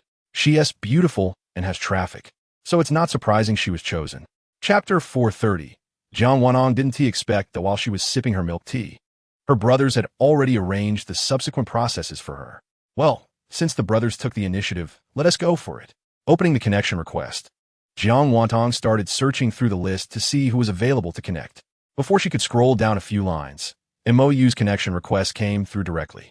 Jiang Wantong? She remembered that MOU had just been nominated in the comments section. So how did she appear so quickly? Hey, little Haidang. I heard you wanted to challenge me to a PK? Having become familiar with MOU, their greetings were no longer as stiff as at the beginning, and there was even a bit of spark. I'm not. I didn't T. Who spread rumors about me? Little MOU? MOU, with her domineering CEO demeanor, really made it difficult for little Haidang to call her little MOU. However, MOU didn't bother to correct her. It felt quite friendly this way, and besides, she was the new champion, so she indeed had the capital to be called that. I didn't spread rumors. It's just that many people in your live room suddenly came to mind, saying you want to challenge me to a PK, but were too shy to come over. That is why I came to see what was going on. All right, that is quite credible. She has over 10,000 viewers in her live room. And it's not surprising that someone to stir things up, which then brought MOU over. Chapter 431. Come on, let us raise our hands to vote. Who agrees with little Haidang 1v3? Raise your hand. As soon as MOU finished speaking, she and Su Meng quickly raised their hands, while Meng Shichi hesitated, not knowing what to think. Both were big names. He couldn't afford to offend either, and running away wasn't an option. It was even more difficult than when his mother went on a hunger strike because he wanted to study funeral management. Meng Shichi, what do you mean by not raising your hand? Do you want to team up with little Haidang? Montaku Uagit, Desat his feet. If possible, I would love to. Being in the same group as Jiang Wantong is no different from winning. That is not okay. Little Haidang alone is strong enough. If you join, how will Meng, and I survive? Now it was MOU who disagreed. How about we don't team up and just each play our own game? 1 punishes 234, 2 punishes 34, 3 punishes 4. How about that? Jiang Wantong suggested. Being constantly pushed into a 1v3 situation made her feel like a scapegoat. Although her big brothers and sisters didn't mind, as long as she was happy, Jiang Wantong was also protective, even though her siblings were not short on money. It didn't come easily, so they should save where needed. Chapter 432. Brothers, social etiquette, social etiquette. Let us not go overboard. Just a few hundred more than Su Meng is fine. Going overboard is useless. Jiang Wantong was afraid that once the countdown started, her brothers would go wild and pile up too much, so she quickly made a suggestion before the timer started. Everyone is urging their big brothers and sisters to put in more, trying to take advantage of the situation. Haven you noticed that no other streamer is being encouraged to put in less? Ha ha ha. Can our Tangdang be compared to other streamers? If Tangdang wanted to go for a lot, her big brothers and sisters would probably be willing to empty their pockets for her. I bet the big brothers can't control themselves. How about I go up alone, and you all stay out? Too many people aren't good for control. If you're unsure, I'll take over. How about I come? I'm not maxed out yet. Give me a chance. Okay, you can go this time. Let us start. Please help me time it. Thank you. As soon as the countdown began, 999 little hearts were sent out immediately. 1 second to complete, achieving the first speaking rights without going overboard. Chapter 433. The live room exploded with the arrival of Ma Luogu, attracting many viewers who had watched Yang Chua's live broadcasts. Now, mentioning this name made Jiang Wantong feel somewhat unfamiliar. New streamers on Tudo emerged like bamboo shoots after a rain, and Yang Chihua had long faded from people's sight after being banned. Jiang Wantong couldn't help but wonder. If one day she stopped streaming for a long time due to some reason, would everyone forget her like this?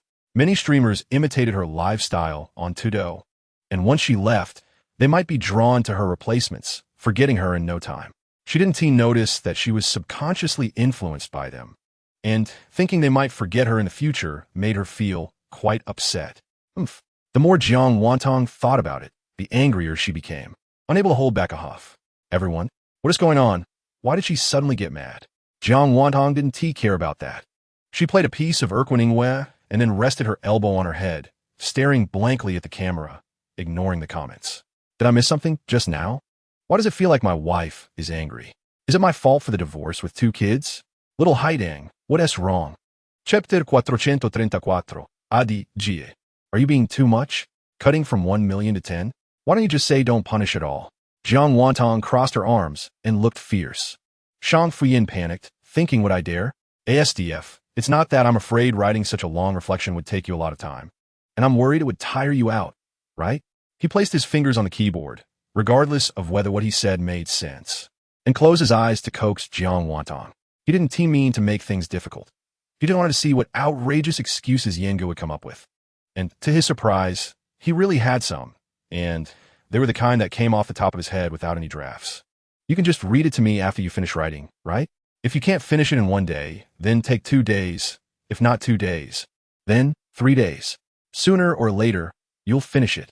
Jiang Wanong was relentless, wanting to see how Shang Fuyan would respond. ASDF. I knew I was different in Xia Heitang's heart. Don't be too envious that I can have such a long time alone with Xia Heitang every day. Picking up Xia Heitang, I've made plenty of mistakes too. How about I also get punished to write 1,000,000 words of reflection and read it to you every day? 10 million words would be fine too. If something is undecided, it seems Pei Shan has gone mad. Instead of writing a reflection, can I read a fortune for Xia Heitang every day? Chapter 435. All right. Punishment has been given. Su Meng'er was punished the most in the last round. So you have the say in this round. How to play is up to you. Jiang Wantong generously handed over the speaking rights to Su Meng'er. Su Meng'er still remembered that she was brought in by MOU. Just now, when verifying Xiaoxin and battling in the last round, the gifts sent by Intermittent Brother were more than MOU's. She wondered if MOU would feel unhappy about it. So it was just right to repair things in this round of PK. Since they needed to repair, she had to team up with MOU.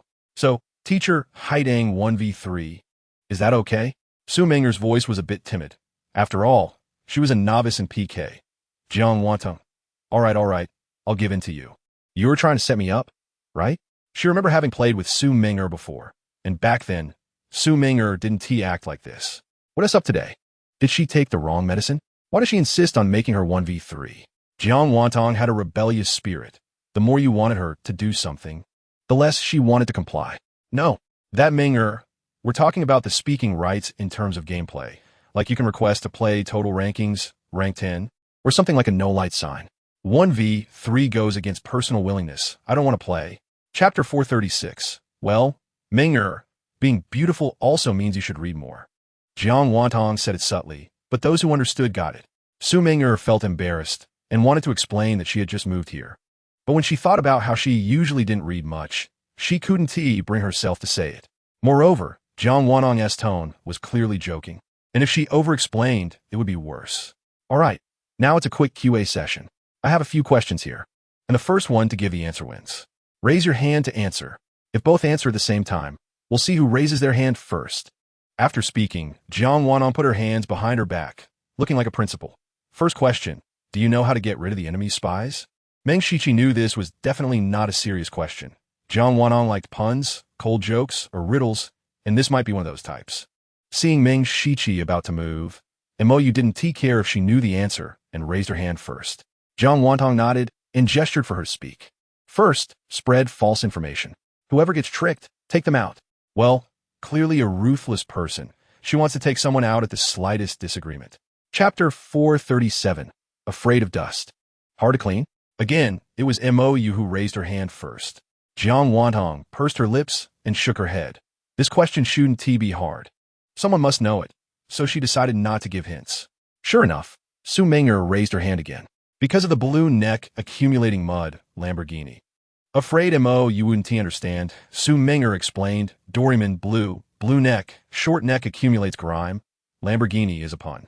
MOU thought she looked like a fool. Why could Su Meng'er answer things she couldn't? MOU even began to reflect on herself. Her live streams were declining because she was too rigid, without any interesting content. She spent almost every day in live streams, not even checking the internet, missing out on interesting memes and familiar jokes online. Not only did she feel the impact from this question, but she also missed out on fun memes in her comment section, needing others to explain, thus losing the joy of playing with memes. All right, all 5 questions are out. Congratulations to Teacher Meng for answering 2 questions correctly. Su Meng'er also answered 2 questions correctly, both earning 2 points, and little MOU answered 1 question correctly, earning 1 point. Now, let us move on to the next segment. Chapter 438. Energetic Orange. Ha ha ha, Pei Shun, do you like it? Picking up Xia Heitang. Like it, I like it so much, Doghead. Little Dog Lantern. I didn't expect you to be such a wife. Too cool, ha ha. If undecided, I actually enjoy being slapped. Xia Heitang, come quickly. Slap me hard. Ha, the undecided big shot has gone crazy, daring to say this. Raising the galaxy. I can too. What? Another crazy one. Jiang Wantong's cheeks turned red. Seeing the comments scrolling as fast as a rocket, she didn't dare look closely at the content. Everyone was going crazy. She felt like she was about to go crazy too. Just to give you a sample, you start. Jiang Wanhong said she couldn't even speak, almost biting her tongue on one sentence. Su Ming'er was also dumbfounded. She couldn't quite learn this wild style. But she couldn't just back out. So she had to tough it out. Hello everyone. I'm contestant number 002, BKB Meng Meng. My marriage declaration is, I can breathe, I can kill chickens. When hungry I look for 007. When cold I eat. When hungry I dress up. Choosing me will definitely not make you feel neglected. Sincerely looking for a partner. Hoping the other half is a love-struck fool. Just being a fool is fine too. Chapter 439. After thanking the rankings, the four of them started to speak. The last step of the PK wasn't complete, which was to pair Jiang Wantong with a teammate. Zaya Haitang, if you're 1v3, it's already enough punishment for the three of us. Why add a burden as a teammate? MOU spoke bluntly, completely unaware that she included herself as the burden. Oh, I have the vote to be willful, that one do. Besides, who is the burden that little MOU is talking about? Is it your future teammate? Or is it yourself? After speaking, Jiang Wanhong couldn't help but laugh. Montaku, dumb. I misspoke and included myself. Oof. MOU rolled her eyes, too lazy to respond. All right, let's start. No one is allowed to deliberately slow down. With Jiang Wantong controlling the pace, the four of them went out together, and indeed, MOU and Jiang Wanhong were the palms, while Su Ming'er and Meng Shiqi were the backs of their hands. See, the burden is still you, little MOU. Knowing MOU was not satisfied, Jiang Wantong deliberately repeated it to annoy her. But MOU wasn't angry. She and Jiang Wanhong were friends now. Knowing this person's mouth was like it was poisoned. Yes, I'm the burden. Is Zaya Haitang satisfied? Chapter 440. Thank you, dear brothers. The champion carnival was so cool, and you brothers spent so much. Jiang Wantong was still quietly sitting in her chair, softly expressing her gratitude, which formed a sharp contrast with MOU next door, who was hoarsely wandering in front of the camera while setting off fireworks. One was dynamic and the other static. Completely different styles. It was only when she saw the other three hosts setting off fireworks that Jiang Wantong remembered she had bought fireworks too. What was I thinking? We also have fireworks. If the other host brothers and sisters have them, we must arrange some too. Saying this, she asked Xiao Ru to help her get a few fireworks. Jiang Wantong also wanted to set off some for her good brothers. Moreover, this time, she wanted to set them off one by one. Since the PK would last 10 minutes, and she had already filled the leaderboard, there would be enough time left to set off the fireworks. The first round was for Brother Han Deng, a handsome and upright big brother who rarely spoke, but took action when needed. The second round was for Brother Sheng He, a cool and handsome big brother who brought warmth in the cold winter and was very protective of her. The third round was for Brother AD, a stunning big brother who was always cheerful and had many funny stories. The fourth round was for Brother Buju, a clever and adorable big brother, full of quirky ideas. Chapter 441. With Jiang Wantong's punishment for MOU as a comparison, Meng Shiqi couldn't let up too much. Otherwise, it would make the numerous votes for his side look like a joke. So, let's take a cue from MOU's punishment and send 600 breakfasts to sanitation workers. Su Ming'er readily agreed. If MOU had agreed, could she refuse? Although she was afraid of the trouble, she was quite willing to spend money to do good deeds.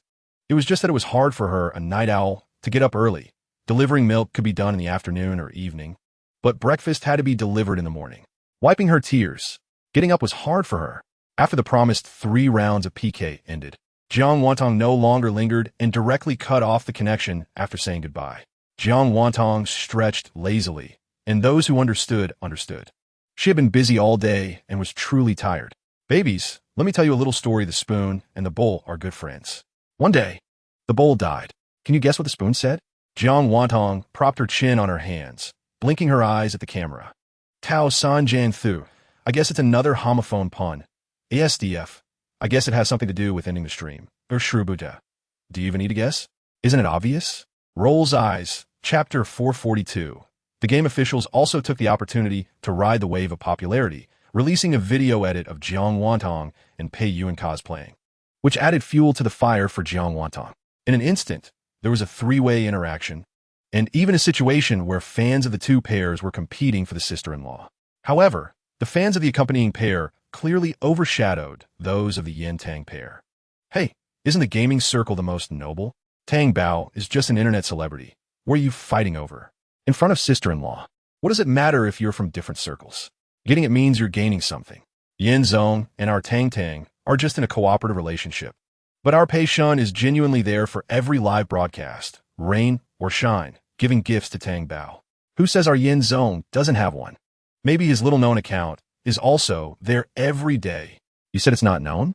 How do you know? Are you not human? We have a master who calculated. Yin Zong is destined to be with her, and no one can take her away. TSK. Empty words without evidence. I can say we calculated too. Tang Tang is destined to be with our Pei Shun. Cries 2 IDs argued for over 10 layers under Jiang Wantong's Weibo. And it must be said that this supporter, the CP fan, really guessed the truth. Shang Fian indeed had an unknown account lurking in Jiang Wantong's live broadcast room, even earlier than Pei Yuan. Chapter 443. The girl was a bit flustered. Although the number of viewers in her live broadcast room was increasing, they were all there to scold her. Since she started streaming, she had never had this many viewers, and she was reluctant to lose such traffic. But under Jiang Wantong's cold and oppressive aura, she could only force a smile. Hee hee, Haidang Jr., don't joke around. I'm really just waiting here for you. I haven't moved anything. The camera was still focused on Jiang Wantong, and the girl had a pained expression, looking pleading. It's worth noting that this wasn't the first time Jiang Wantong had been deceived for a camera by other streamers from the same school. They were all from the same school, and she didn't mind helping them gain some traffic, but the act of barging into their dormitory was too much. There were no cameras in the dormitory, and you can't just say you didn't move without proof. Either get the dorm manager to come up or call the police. You can choose how you want to proceed. The girl refused to turn off the live stream, so Jiang Wantong simply put on a mask, but her attitude remained unyielding. If she let this slide easily this time, what if other streamers started barging into their dorms in the future? That would annoy her to death. Not to mention if some people with ulterior motives mixed in. Chapter 444. Jiang Wantong hadn't noticed at first, but after Xiao Ru mentioned it, she suddenly realized it seemed to make sense. If Xiao Ru wasn't there, the bodyguard could completely move in like Sister Anchi did before, saving the hassle of running back and forth every night. Since Xiao Ru had brought this up, it was a good opportunity. So what are your plans, Xiao Ru? Xiao Ru didn't expect Jiang Wantong wouldn't even retain her with a few polite words, and she couldn't help but start to overthink. Could it be that her cousin was already dissatisfied with her just hanging around here, but felt embarrassed to say it due to their family relationship? The more she thought about it, the more difficult it was for Xiao Ru to express her original plan. Seeing Xiao Ru stammering and unable to say anything after a long time, Jiang Wantong thought she just hadn't made up her mind and proactively guided her. Xiao Ru, do you want to go back to Green Province or stay in Qing City? Of course, I want to stay in Qing City. I don't want to go back to Green Province. Xiao Ru didn't hesitate at all on this question. If you're bored, why not go help out at the foundation? Don't worry, I'll still pay you. It's just that it might not be as relaxed as it is here. And there might be some tedious organizing work that could be a bit annoying. Chapter 445. After regaining her sight, Li Jiadong was no longer by her side. And Chun Jingjing and her classmate Wu were still walking ahead, having gone quite a distance. Jiang Wantong tilted her head, and Pei Yuan directly sat beside her, asking, "What are you talking about? You've been chatting for so long?" Jiang Wantong looked at him and deliberately shook her head. "It's about the beautiful girl stuff, Brother Pei. You don't need to worry." Pei Yuan laughed as he inserted a straw into the milk tea and handed it to her, gently pinching her cheek. Little Haidang has grown up. Even after graduation, she has her little secrets. "Yeah, I've graduated. Time really flies." Jiang Wantong sighed as she looked at the sky, thankful for the taro milk tea, which made her feel a bit better. "Let's go. The little fairy is graduating today, and your harem has all come to celebrate. It's not like I'm doing nothing, sending me as a representative to pick you up." Jiang Wantong was surprised that they had all come. They hadn't mentioned this in the group, and she had only brought up her graduation during the last live stream. She never expected they had secretly arranged a dinner party behind her back. "How are you all so nice?" Jiang Wantong felt a twinge in her nose, a bit touched. For years, they had known each other for 4 years. Chapter 446. The two remained silent without feeling awkward. Pei Yuan was driving, occasionally glancing at Jiang Wantong in the passenger seat to see what she was doing, while Jiang Wantong was focused on her phone, her fingers tapping away on the keyboard nonstop. Pei Yuan felt a bit jealous of her phone. Who was she chatting with so passionately that she didn't even spare him a glance? Cough, cough. To draw Jiang Wantong's attention, Pei Yuan deliberately cleared his throat a couple of times. "What is wrong?" Pei Ge, did you choke on your saliva? Jiang Wantong replied, dismissively without looking up. Finally, Pei Yuanon couldn't stand the grievance anymore. At the next red light, he seized the opportunity to snatch Jiang Wantong's phone away. Pei Ge, what are you doing? I haven't finished replying to my messages yet. Jiang Wantong finally looked up, meeting Pei Yuanon's somewhat aggrieved gaze. Jiang Wantong? Who in your phone that's more important than me? Your diligent driver. Jiang Wantong was taken aback. Was he really upset that she was too busy replying to messages to pay attention to him? Pei Ge is such a big man. Could also be so petty? Pei Ge, I'm chatting with De Chung and the others. They're all in our dorm. De Chung suddenly said he wants to arrange a marriage today, and we were all shocked. We didn't get to the bottom of it this afternoon, and now we're discussing it in the group chat. Chapter 447. When the lights came back on, there was no one next to Jiang Wantong. She touched her lips, still pondering whether that kiss had been a figment of her imagination or something that had actually happened. But before she could figure it out, her right hand was taken again. Beautiful princess, may I have the honor of asking you to dance? Han Xiao held her hand and gently kissed the back of it while slightly bending his knee. Jiang Wantong's eyes sparkled as she nodded. As the music played, they began to dance slowly amidst the envious and jealous gazes of the crowd. Old Shun, how can you lose to Han Ge? Shang Fuyin was about to crush the wine glass in his hand, feeling vexed.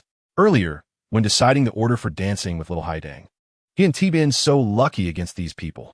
Do you really think you lost because of luck? Shun Qingli didn't even look at Shang Fuyin. His eyes fixated on the two people on the dance floor, moving in sync with Jiang Wantong's twirl. His little princess was truly captivating, making it hard to look away. Huh? Shang Fuyin didn't understand what he meant. When he asked Shun Qingli again, he was met with a look as if he were an idiot, followed by a head shake. Shang Fuyin? He felt his intelligence had been insulted. Chapter 448. No need, you eat yours. Are you hungry? The meal will start soon. Shun Qingli helped her put on her right slipper, gently placing her right leg down, then lifted her left leg to rest on his knee. Suit, one knee on the ground, looking up at her. Suddenly, an unhealthy thought crossed Jiang Wantong's mind. What if she tied Xingu's hand behind his back? Jiang Wantong was startled by her own absurd thought. If her left leg wasn't still held by Shun Qingli, she might have jumped up in shock. Huh? What's wrong? Shun Qingli noticed her strange movements and asked with concern. Jiang Wantong quickly shook her head. It's nothing. Just thought of something scary. After saying that, Shun Qingli became even more worried. After helping her with the other slipper, he hurriedly asked what the scary thing was. Jiang Wantong's face flushed red as she stammered. Unable to articulate, she couldn't possibly tell Xingu about the nonsense in her head. Could she? Secret. Jiang Wantong decided to play dead and brush it off. Little Haidang had grown up and graduated, now having her own little secrets. Shun Qingli fell silent for a moment before saying sadly, I see. Jiang Wantong thought, help. Xingu wouldn't be sad, would he? Chapter 449. When Jiang Wantong and Su Ningxuang returned, the venue was already set up, with a table full of Jiang Wantong's favorite dishes. The other big brothers and Zhao Shui were already seated, leaving 2 empty spots, clearly reserved for Su Ningxuang and Jiang Wantong, one of which was next to Shun Qingli. Due to the earlier incident and her own confusion, Jiang Wantong felt a bit scared to sit next to Shun Qingli, even though the other side was Han Xiao. She shot Su Ningxuang a glance, hoping she would sacrifice a bit and sit over there. Su Ningxuang thought about backing up her good sister, but just as she gathered the courage to step over, a look from Shun Qingli made her reconsider. Forget it, forget it. What is the point of backing her up?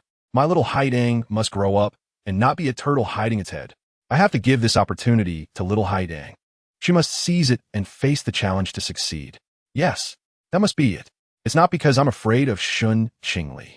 With that thought, Su Ningxuang walked around Jiang Wantong and returned to sit next to Zhao Shui. Jiang Wantong? Good sister, are you still my real sister? Now that Su Ningxuang was seated, there was only one spot left. No matter how reluctant Jiang Wantong was, she had to slowly make her way over. Chapter 450. It was too late for others to stop it. Little Haidang, are you okay? Do you feel dizzy or nauseous? Red wine has a kick. You're drinking for the first time, don't overdo it. Shang Fuyin was separated from Jiang Wantong by Shun Qingli. If Shun Qingli hadn't acted quickly to support her when he noticed she was getting dizzy, Shang Fuyin would have been ready to step in. Exactly, little Haidang. You're really bold. You drank what we casually offered you for this 0.5 cup I have to drink one too. As he spoke, Fu Chujing raised his wine glass and downed the entire thing in one go. In front of them, Qi Yanche's hand was still suspended midair, trying to stop him, but was too late. Little Haidang hadn't tea drunk before and was a bit anxious. Why was he trying to meddle when he was already tipsy? Qi Yanche waved his hand in front of Fu Chujing, but was met with a goofy smile from Fu Chujing. Qi Yanche knew it. This guy drinks fast and gets drunk even faster. His second brother was out. Qi Yanche wanted to help him to the sofa behind a rest. But the drunk person wouldn't admit to being drunk and was surprisingly strong, with both hands gripping the chair, refusing to get up. Chapter 451. Having seen people circle around a toast, this was the first time seeing someone circle around to serve food. Little Haidang was indeed too cute. Even when drunk, she was still adorable. Pei Yuanan had just finished complaining to Ji Yuanzhou when Jiang Wantong heard and returned to him, her little hand resting on his shoulder. Her right hand holding chopsticks, still picking up food in front of him. Pei go, I'm not drunk. Pei Yuanan was afraid she would fall. Quickly supporting her waist with his hand, reassuring her nonstop. Okay, little Haidang is not drunk. Little Haidang could drink 1,000 cups. She is the best at drinking. Jiang Wantong was finally satisfied as she patted his shoulder. Perhaps feeling that just patting his shoulder wasn't enough, she also gave his head a light punch, giggling. Pei Gu is really good. I'll reward you with an extra big chicken leg. Saying this, she began wandering around to get a chicken leg for Pei Yuan. You've made progress. Pei Shun, you're the first one to get an extra chicken leg from Xiao Haidang. Upon hearing this, Pei Yuan felt even prouder. Although Jiang Wantong was drunk, her mind was still relatively clear, and she remembered that she needed to serve dishes to each of her older brothers and sisters. That task was still unfinished. After finding the chicken leg for Pei Yuan, she continued her journey of serving dishes. Qi Yanche was originally worried that when she got to Fu Chujing, the two drunkards might bump into each other. But Jiang Wantong directly skipped over Fu Chujing and gave a perfectly valid reason. Chapter 452.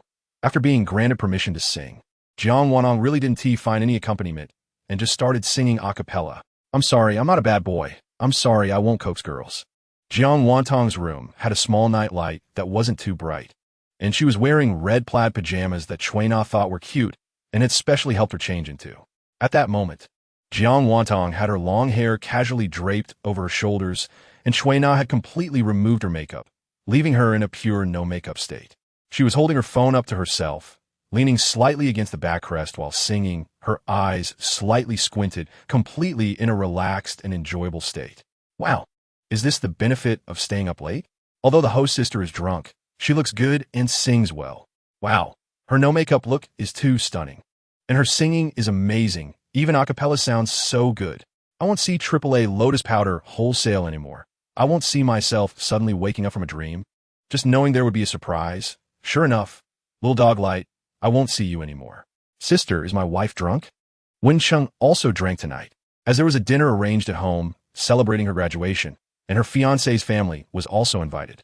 Chapter 453. The older brothers suddenly realized that all along, they had praised her for singing well. Feeding the galaxy. How could one get tired of listening? I can never get tired of it. When in doubt, ISNT Xiao Haidang, the most confident. We were so engrossed that we forgot to praise her. It's all our fault.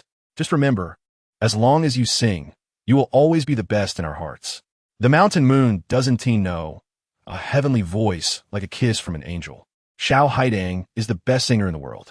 Shaka Salt Yusheng. Beautiful voice and sweet songs. It's not just talk. Energetic orange. If someone can conquer the world with their singing, it must be Xiao Haidang. Little dog light.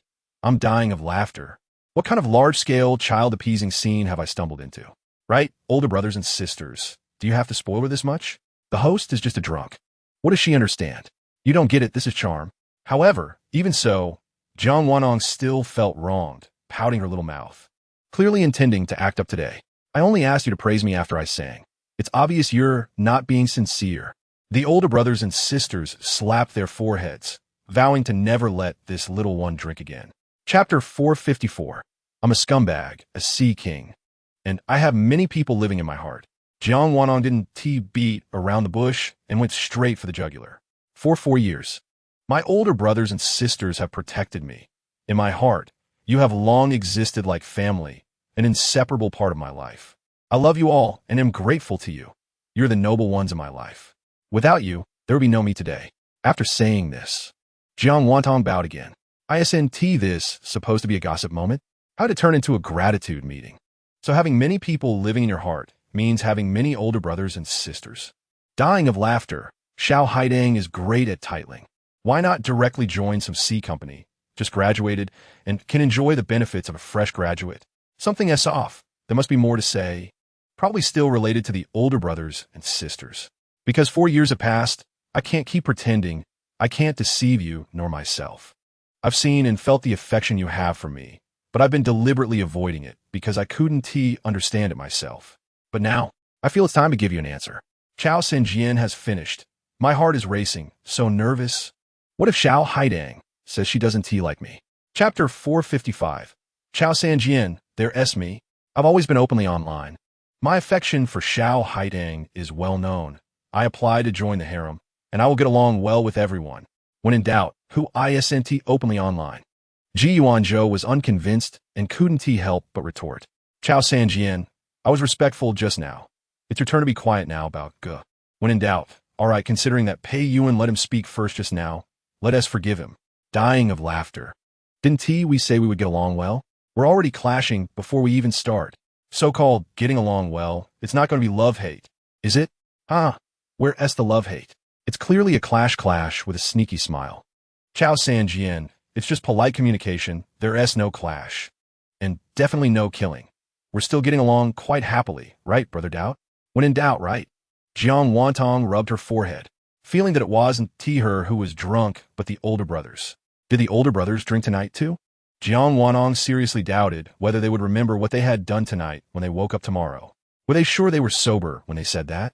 Could they also be drunk? Chapter 456. Jiang Wantong never imagined that there would be a day when she would be kidnapped. Here's what happened. He Hanzhao finally got a few days off after successfully completing a task, just as Jiang Wantong was going to work in Nanjing. The two planned to work together and then play nearby for a few days, treating it as a rare vacation trip. The plan was set, and they indeed followed through with it. The plane landed in Nanjing at 2 in the afternoon. After 2 consecutive days of nonstop work, along with some turbulence on the flight, Jiang Wantong felt a bit dizzy and desperately needed a cup of coffee to revive herself. However, her usual coffee shop wasn't nearby, so he Hanzhao drove her over 10 kilometers to find a coffee shop in Nanjing. Dang dang. You rest in the car for a bit. I'll be back soon. He Hanzhao looked at her pale little face, slightly tired, leaned forward, kissed her forehead, and reluctantly touched her cheek. Hanzhao, I'll wait for you outside. It's a bit stuffy in the car, and I want to get some fresh air. Jiang Wantong's demeanor seemed a bit tired, but when she said his name, it was particularly gentle. Chapter 457. When the blade pressed against her neck. The cold touch made all her headaches and dizziness vanish in an instant. Jiang Wantong felt regret in her heart. If she had known, she would have just waited obediently in the car, instead of being dramatic and insisting on coming out for some fresh air. It wasn't like there was no air in the car. She could have held her breath. Now, her head no longer hurt, and she wasn't dizzy, but she couldn't have her coffee, and her life felt precarious. Who are you? Why are you suddenly pulling a knife? Jiang Wantong was only praying in her heart that the person wasn't a vengeful psychopath. Otherwise, her little life might be at stake here. That wouldn't do it all. She still had so much to cherish in this world. He Hanzhao not only bought her favorite coffee, but also picked up a small cake. His little princess often murmured to him that eating desserts would enhance happiness, but he believed that having her by his side was the happiest thing of all. He hummed a tune softly, already imagining how happy Jiang Wantong would be when she saw the dessert and might kiss him. If she wanted to kiss him, how could he squat down without looking too deliberate? Chapter 458. The viewership in a live stream was rising quickly, with some police forces also lurking in the stream to keep an eye on Jiang Wantong's safety. He Hanzhao immediately used his connections to contact the nearby SWAT team to prepare for her rescue. Soon, the boy's request for 100,000 viewers was met. He directly tied Jiang Wantong's hands behind her back and took her live streaming phone, holding in his left hand while keeping the knife pressed against her neck with his right, ready to strike at any moment. Oh my! The blood on Tong Tong's neck is real. Is this a real kidnapper? I thought this was some new script for views.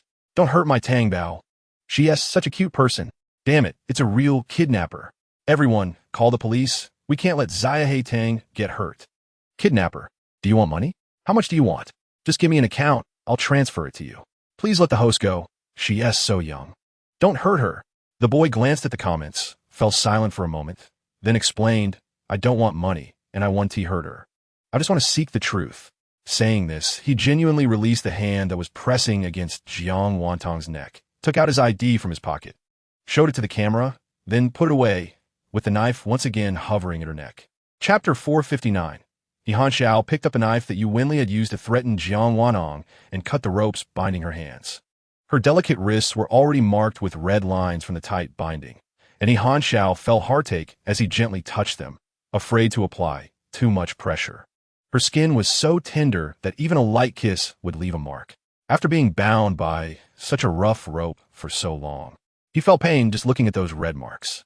Half an hour felt like a century to him, but he finally held his beloved girl in his arms. The feeling of having lost and then regained her was something he had never experienced before. Jiang Wanong picked up her phone and immediately pointed the camera at herself. Babies, don't worry about me. I've been rescued and I'm fine.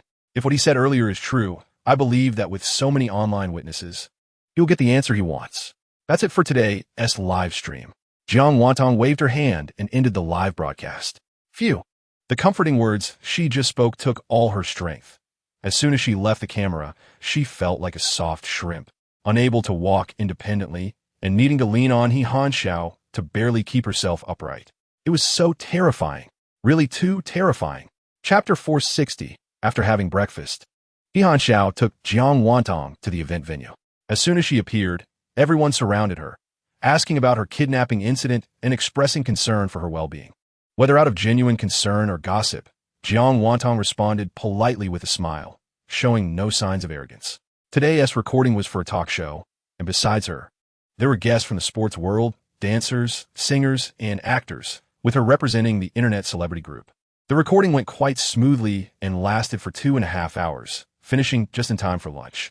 During the recording, He Hanxiao had nothing else to do and actually went to a nearby supermarket to carefully select a papaya. Of course, he didn't eat just by the papaya. He also bought milk. Although there was no scientific basis for it, it felt somewhat hopeful, which was good. If it succeeded, it would be his reward. If it failed, it would be good for her health, which was also fine. When Jiang Wanong came out of the studio, He Hanxiao stood there tall and straight, among the crowd. He was the most eye-catching. His brilliance made him noticeable at first glance. It had been over 2 hours since they last saw each other, and she missed him a bit. Just as Jiang Wantong was about to walk towards him, she was suddenly jostled by someone. And then she saw a smiling dancer step up to He Hanxiao before her. Chapter 461. Jiang Wantong lay on the large 200-square-meter bed of President Shun, tossing and turning, waiting for him to come back from work with a small cake for her. She waited and waited, and as the sky was about to darken, Shun Xingli hadn't replied to her message, nor did he answer her calls, and he was nowhere to be found. Jiang Wanong, feeling incredibly bored, couldn't he help but send him a voice message. Brother, do you want to see a cosplay with animal ears and a butterfly knot on the head? An open chest exposing the belly and white over-the-knee socks on the legs. After sending it, Jiang Wantong listened to it again. The voice sounded so twisted that halfway through, she couldn't stand it and decisively turned off her phone. She could only hope that when President Shun heard this voice message, he wasn't eating, or even worse, didn't get too excited in the moment. At that time, Shun Xingli was in the conference room, expressionless, listening to the financial director report on the previous quarter's financial statements. Suddenly, his phone vibrated, adding to the already tense atmosphere in the conference room.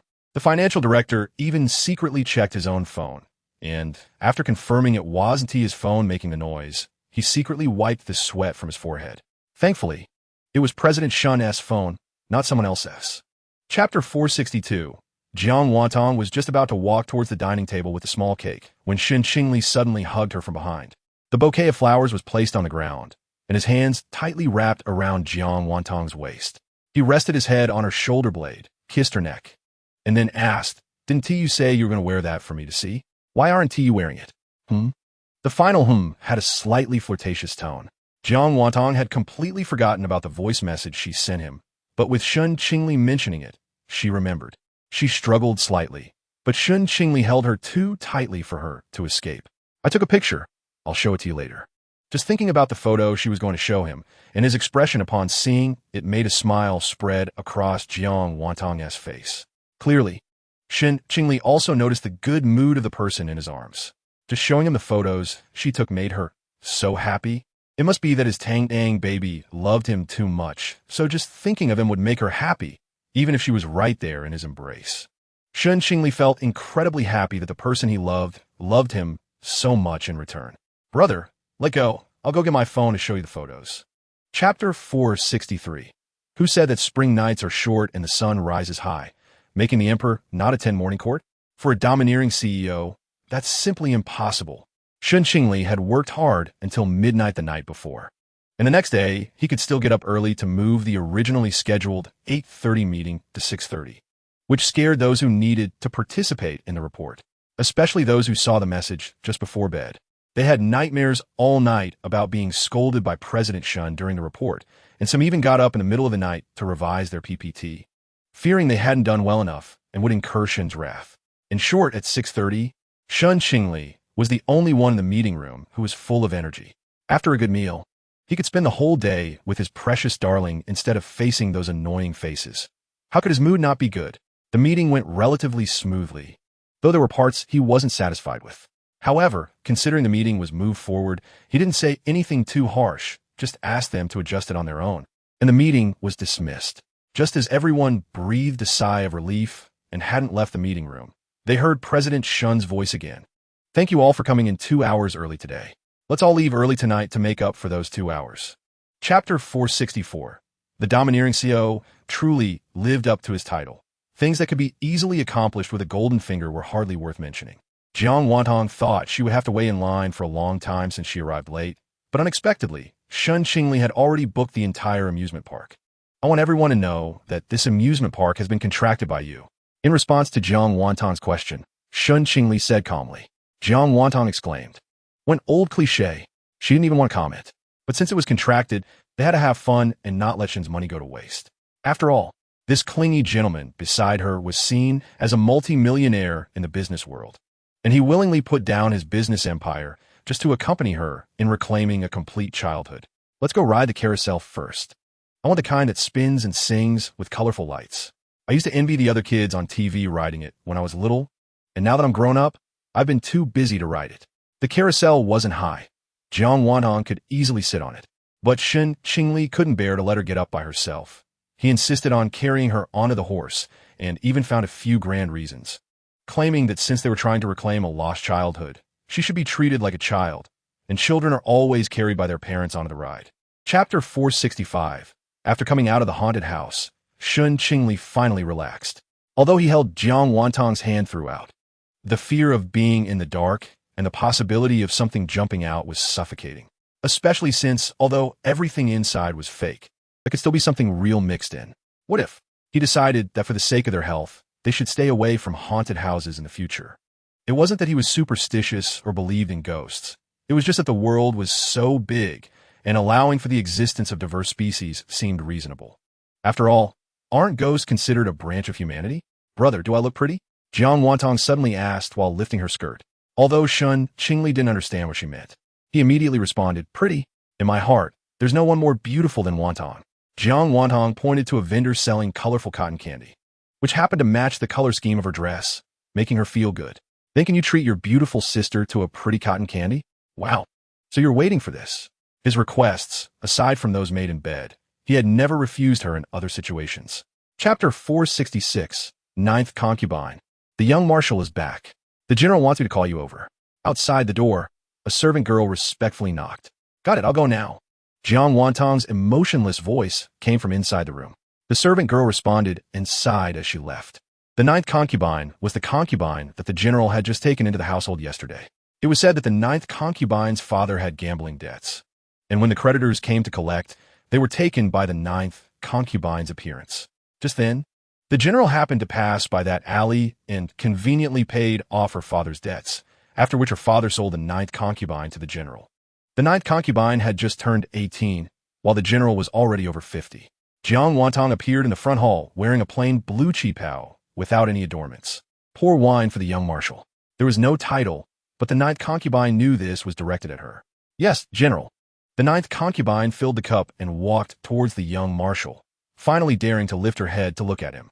Just one glance left her mesmerized. The general looked so bold. How could there be such a beautiful young marshal? If the young marshal looked like this, how beautiful must his mother be? The ninth concubine was lost in thought, and her hand trembled, spilling some wine on the young marshal's military blue pants. Chapter 467. Boss, pay attention. The director is calling for people. Liuzi saw Shang Fuyin go in, and, although he couldn't see what the boss was doing inside, it was certainly not something to be seen. Hearing Liuzi's voice, Jiang Wantong quickly pushed Shang Fuyin, who then reluctantly let go of her hand and stood up to help Jiang Wantong adjust her dress first. If we get photographed like this, they'll definitely say I'm a web celebrity trying to seduce you, the aloof film emperor. Jiang Wantong stood lazily, allowing Shang Fuyin to fix her dress while she didn't even bother to move. No way. They'll just say the aloof film emperor is crazy in love and harassing a beautiful star. After fixing her clothes, Shang Fuyin reluctantly hugged her from behind and kissed her neck. You smell so good, Wantong. It's like some kind of drug that makes me unable to stop. I'm not a star. I can't afford to climb into your circle. At most, I'm just a lucky little web celebrity who can act with a great film emperor. Jiang Wantong turned around and pushed him, urging him to fix himself while she checked herself in the mirror, making sure everything was in order. Chapter 468. Until Shang Fuyin and Jiang Wantong left the dressing room, the makeup artist was still staring at their backs, deep in thought. Oh my God, did she discover some big secret? It seems like her idol is in love. Moreover, she's the one taking the initiative. People say that girls change a lot when they grow older, but her idol's transformation due to love was more than just 18 changes. It was almost like a transformation.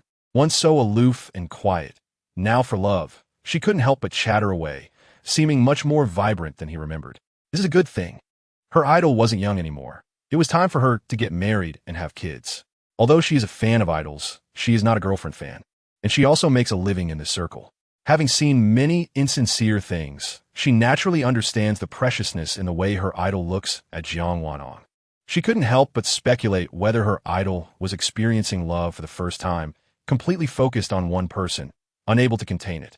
She couldn't resist opening the fan group and posting that it seemed like Yin Zong was in love, and the other party was a very beautiful girl. However, without evidence and with numerous messages in the fan group, her message eventually drowned in the sea of silence. As for Jiang Wantong and Shang Fuyin, the two of them still acted separately after leaving the dressing room, each taking their own car back to the hotel. Chapter 469. The ideal is full, while reality is thin. It was Jiang Wantong who proposed sharing a bath, but when it came to the moment, she was the one who got scared. The two pieces of clothing hanging in the cabinet had already been completely forgotten by her, and now a more troublesome situation had arrived. Shang Fuyin had prepared the water and was inviting her to bathe together. Jiang Wantong felt a bit of a headache and couldn't empathize with the dazed state she was in earlier, mesmerized by Shang Fuyin's beauty. Was she really that bold? In a situation where Shang Fuyin had no thoughts about it, she actually dared to invite him to share a bath. She must be crazy. She was definitely going insane. Did she still have time with her stomachache, headache, and body aches? Jiang Wantong responded and slowly walked toward the bathroom, wishing she could call the police. Someone here was messing around with gender relations, and it was consensual. Perhaps seeing that she hadn't come in for a while, Shang Fuyin came out to check, only to find Jiang Wantong inching her way toward the bathroom, still wearing the same outfit she had on when she returned, not missing a single piece. And on her face, there was no expression of joy. Instead, she looked deeply troubled, as if she was being forced to do something. Shang Fuyin couldn't help but laugh. He knew this little one had the heart, but not the courage. Now that it came to the point, she was scared. Chapter 470. One kiss almost led to uncontrollable consequences, but fortunately, Shang Fuyin remained rational and pulled back at the last moment. He hadn't put on the small mama outfit yet, so he couldn't. Shang Fuyin quickly got up from the bed, his originally neat and tidy uniform now slightly disheveled, making it particularly tempting to mess it up. Jiang Wantong covered her face. She was done for, and she was becoming bolder by the minute. Just facing Shang Fuyin at that moment made her feel a bit empty inside. Shang Fuyin, of course, had no idea about her little thoughts. But one thing he guessed right. Both of them wanted to continue what had just happened. He turned around and took the qipao hanging in the cabinet, personally helping her put it on. It looked beautiful. Wearing it on the bed was even better than on set. Or rather, Each had its own flavor. Shang Fuyin's hands didn't stop, and neither did his compliments.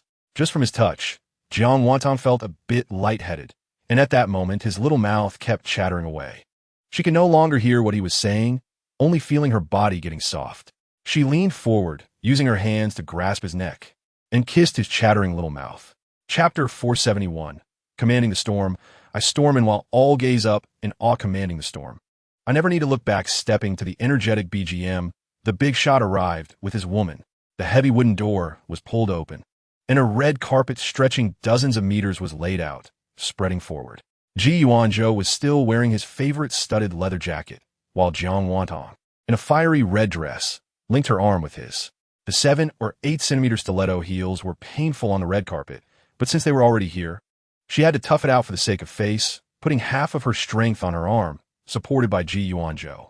Mr. Ji, good evening. Mrs. Ji, good evening.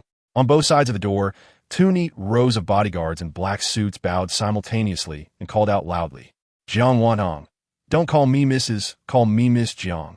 Jiang Wantong rolled her eyes. Being called Mrs. every day as a young lady sounded a bit old-fashioned and didn't match her vibe. The bodyguards exchanged glances, but none dared to change their words. After all, Ji Yuanzhou was their boss, and without his say-so, they didn't dare to casually change how they addressed her. Are you deaf? Did you not hear what the lady said? From now on, call her Miss Jiang. Chapter 472. Jiang Wantong was speechless. She just blinked her eyes.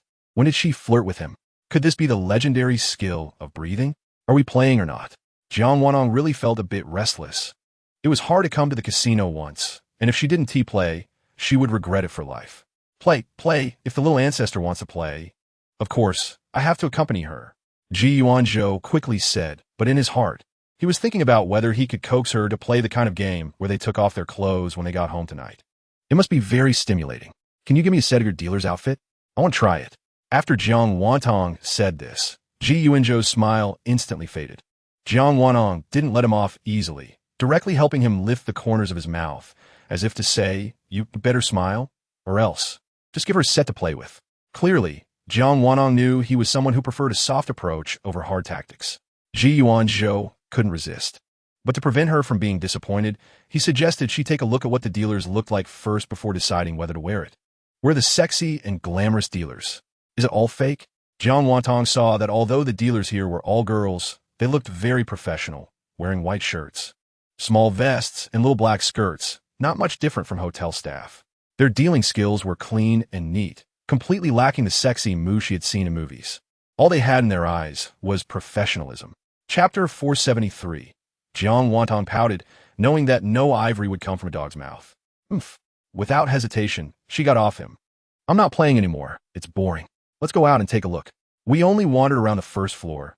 We haven't seen what the upper floors are like. Ji Yuanzhou usually gave her an impression of being unreliable, yet somewhat unpredictable. This time, in his casino, Jiang Wantong felt she had gained a new and different perspective. First of all, his unreliability might just be a facade, or perhaps it only seemed that way in front of her. Since he took over this casino and managed it to what it is now, only he knew how much effort he had put in. The more he acted carefree, the more it made her feel distressed. To prevent her from worrying, he wouldn't tell her anything, all the hard and tiring things he endured alone, just to make her feel at ease. Brother Ji, from now on, I want half an hour every day for you to tell me all the things that happened to you today. Okay? Jiang Wantong always had a bit of tenderness and affection for him. Okay, as long as the little housekeeper doesn't find it annoying.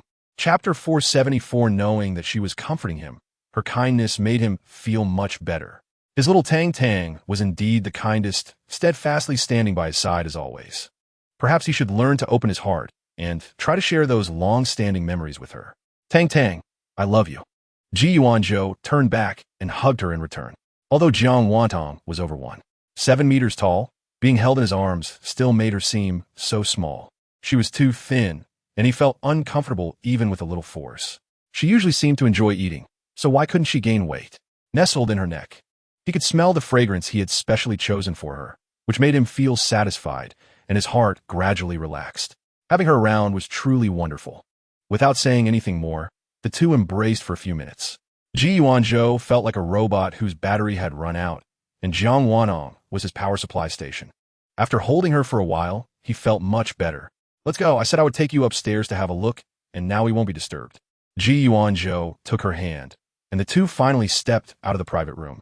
They wandered from the second floor to the fifth floor, and Jiang Wantong couldn't help but marvel at how capable Ji Guo was to manage such a large casino. He certainly had quite a few tricks up his sleeve. Chapter 475. Jiang Wantong never imagined that dating would also involve training. What does that mean? It means exactly what it says. Last night, nestled in Ji Yuan-jo's embrace, Jiang Wantong felt completely secure and slept soundly. Waking up early in the morning, she stretched lazily, full of energy, and thought about what to do for fun today. Ji Guo, how do you usually spend your boring time? I saw your social media posts where you were hiking and diving.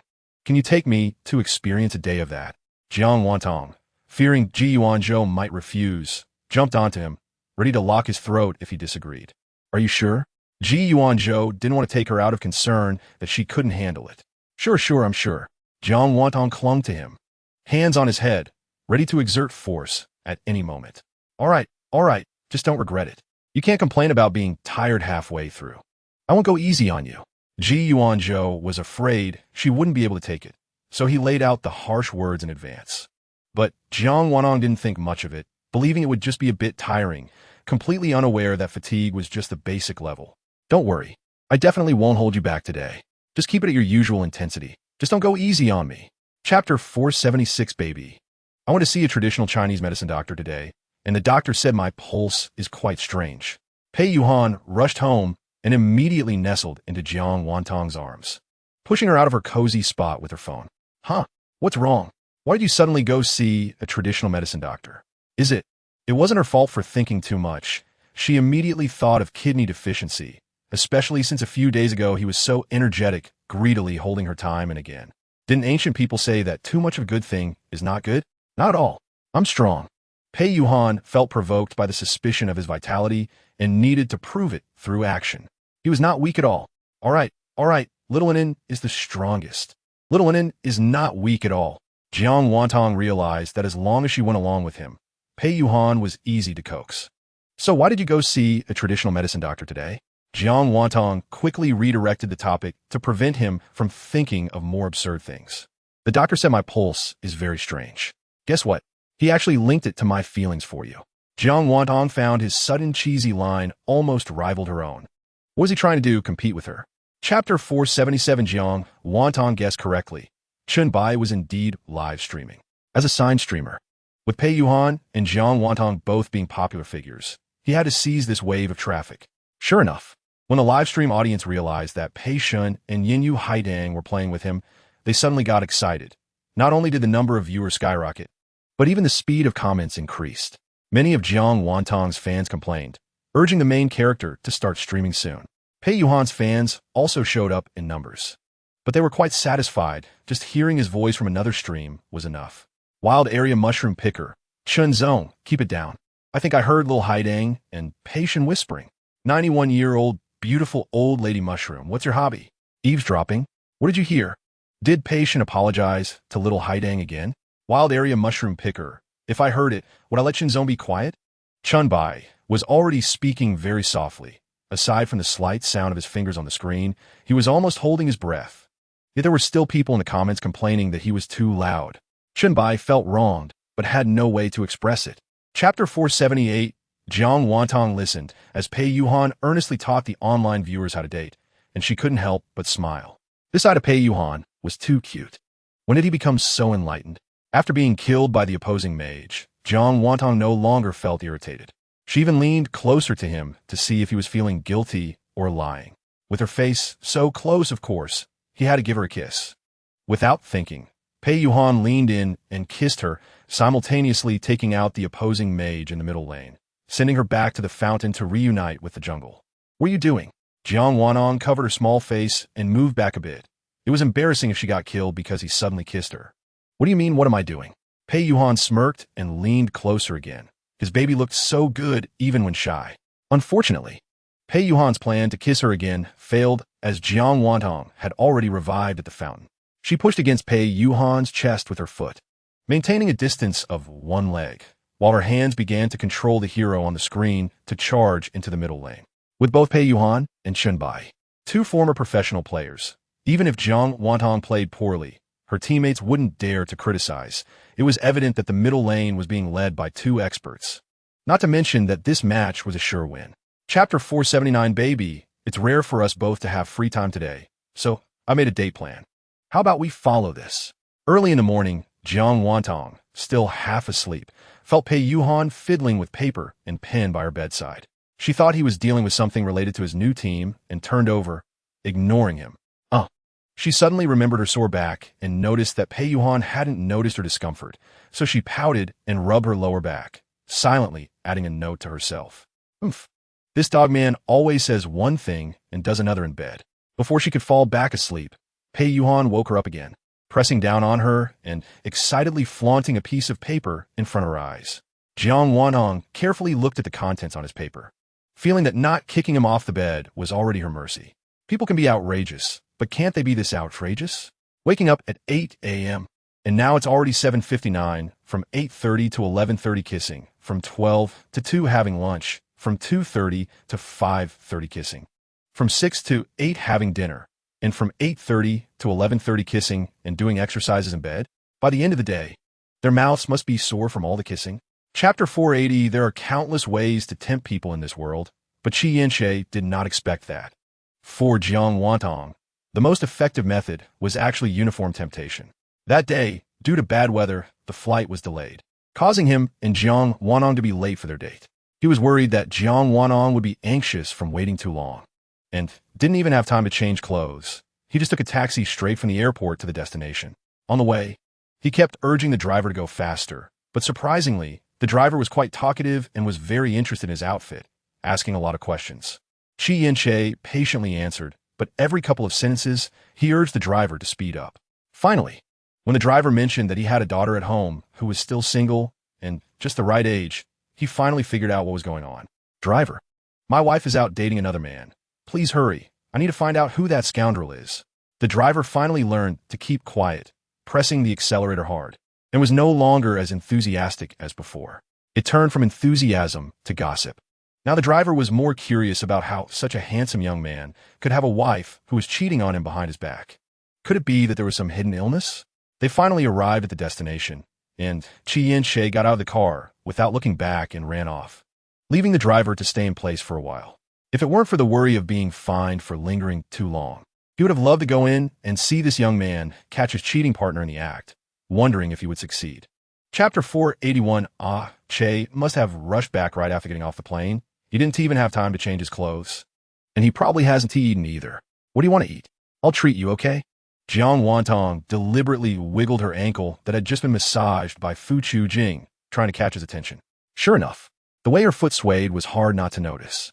Qi Yinshe sighed, knowing that Jiang Wantong was trying to coax him, and quickly took the opportunity to come down from his anger. How could he really dare to be mad at her? It was hard to get back home with his treasure, and there were plenty of people outside who were thinking about her. Can your foot still go out? It's all my fault for not being by your side at that time. Does it still hurt? Qi Yinshe kissed her little face again. Her desire to coax him was enough. As a big man, how could he really expect the person he likes to coax him? A man should pamper his wife more. Even though she wasn't his legal wife yet, in his heart, she could only be his wife, and there wouldn't be anyone else. It hurt so much. Jiang Wantong deliberately placed her leg on his lap, speaking while acting cute. Qi Yinshe panicked and wanted to carry her to the hospital for a checkup, wondering if she had taken any x-rays. How could it be okay to be in pain like this?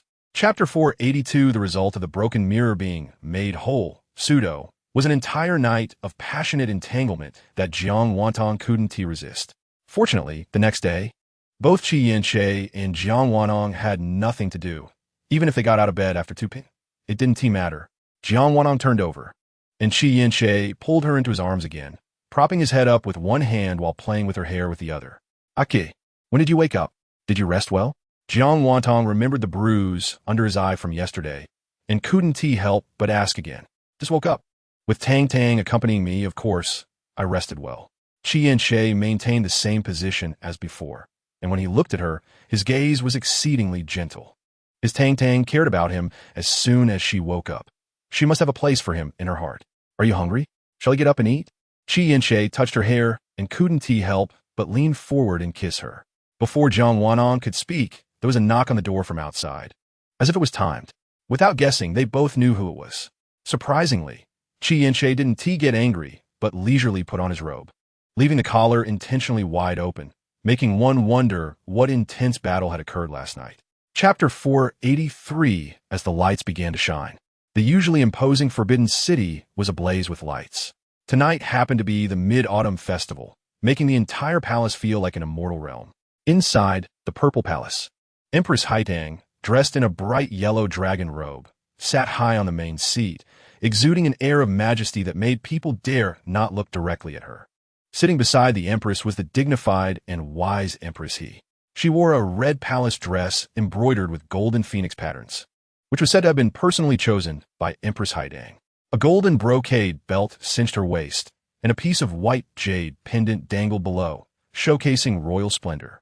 The Emperor and Empress exchanged glances and smiled as they raised their cups to drink together. Tonight is a family banquet, and the concubines do not need to be restrained. Just enjoy yourselves. If anyone has outstanding talents, there will be rewards.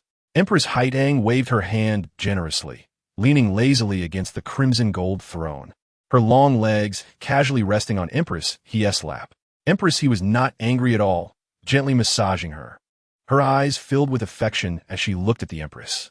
Meanwhile, her slender fingers played with a piece of carved Hetian jade, which made her fingers appear even whiter. Your Majesty, may I perform a talent for you and the brothers here? As the lowest-ranking concubine present, second concubine Fu Chujing was naturally the first to take the stage under the affectionate gazes of the brothers. Chapter 484. Li Tinglan always felt that he was a person who was warm on the outside but cold on the inside. Since he entered university in his freshman year, the first club he joined was the anime club, and in the second semester of his sophomore year, he successfully took over the club, starting to promote it. In the eyes of other members, he was like a nice guy, a generous leader who often treated them to good food and even bought expensive cosplay costumes without hesitation. However, I like our president. Do you think I should confess to him? Would he agree?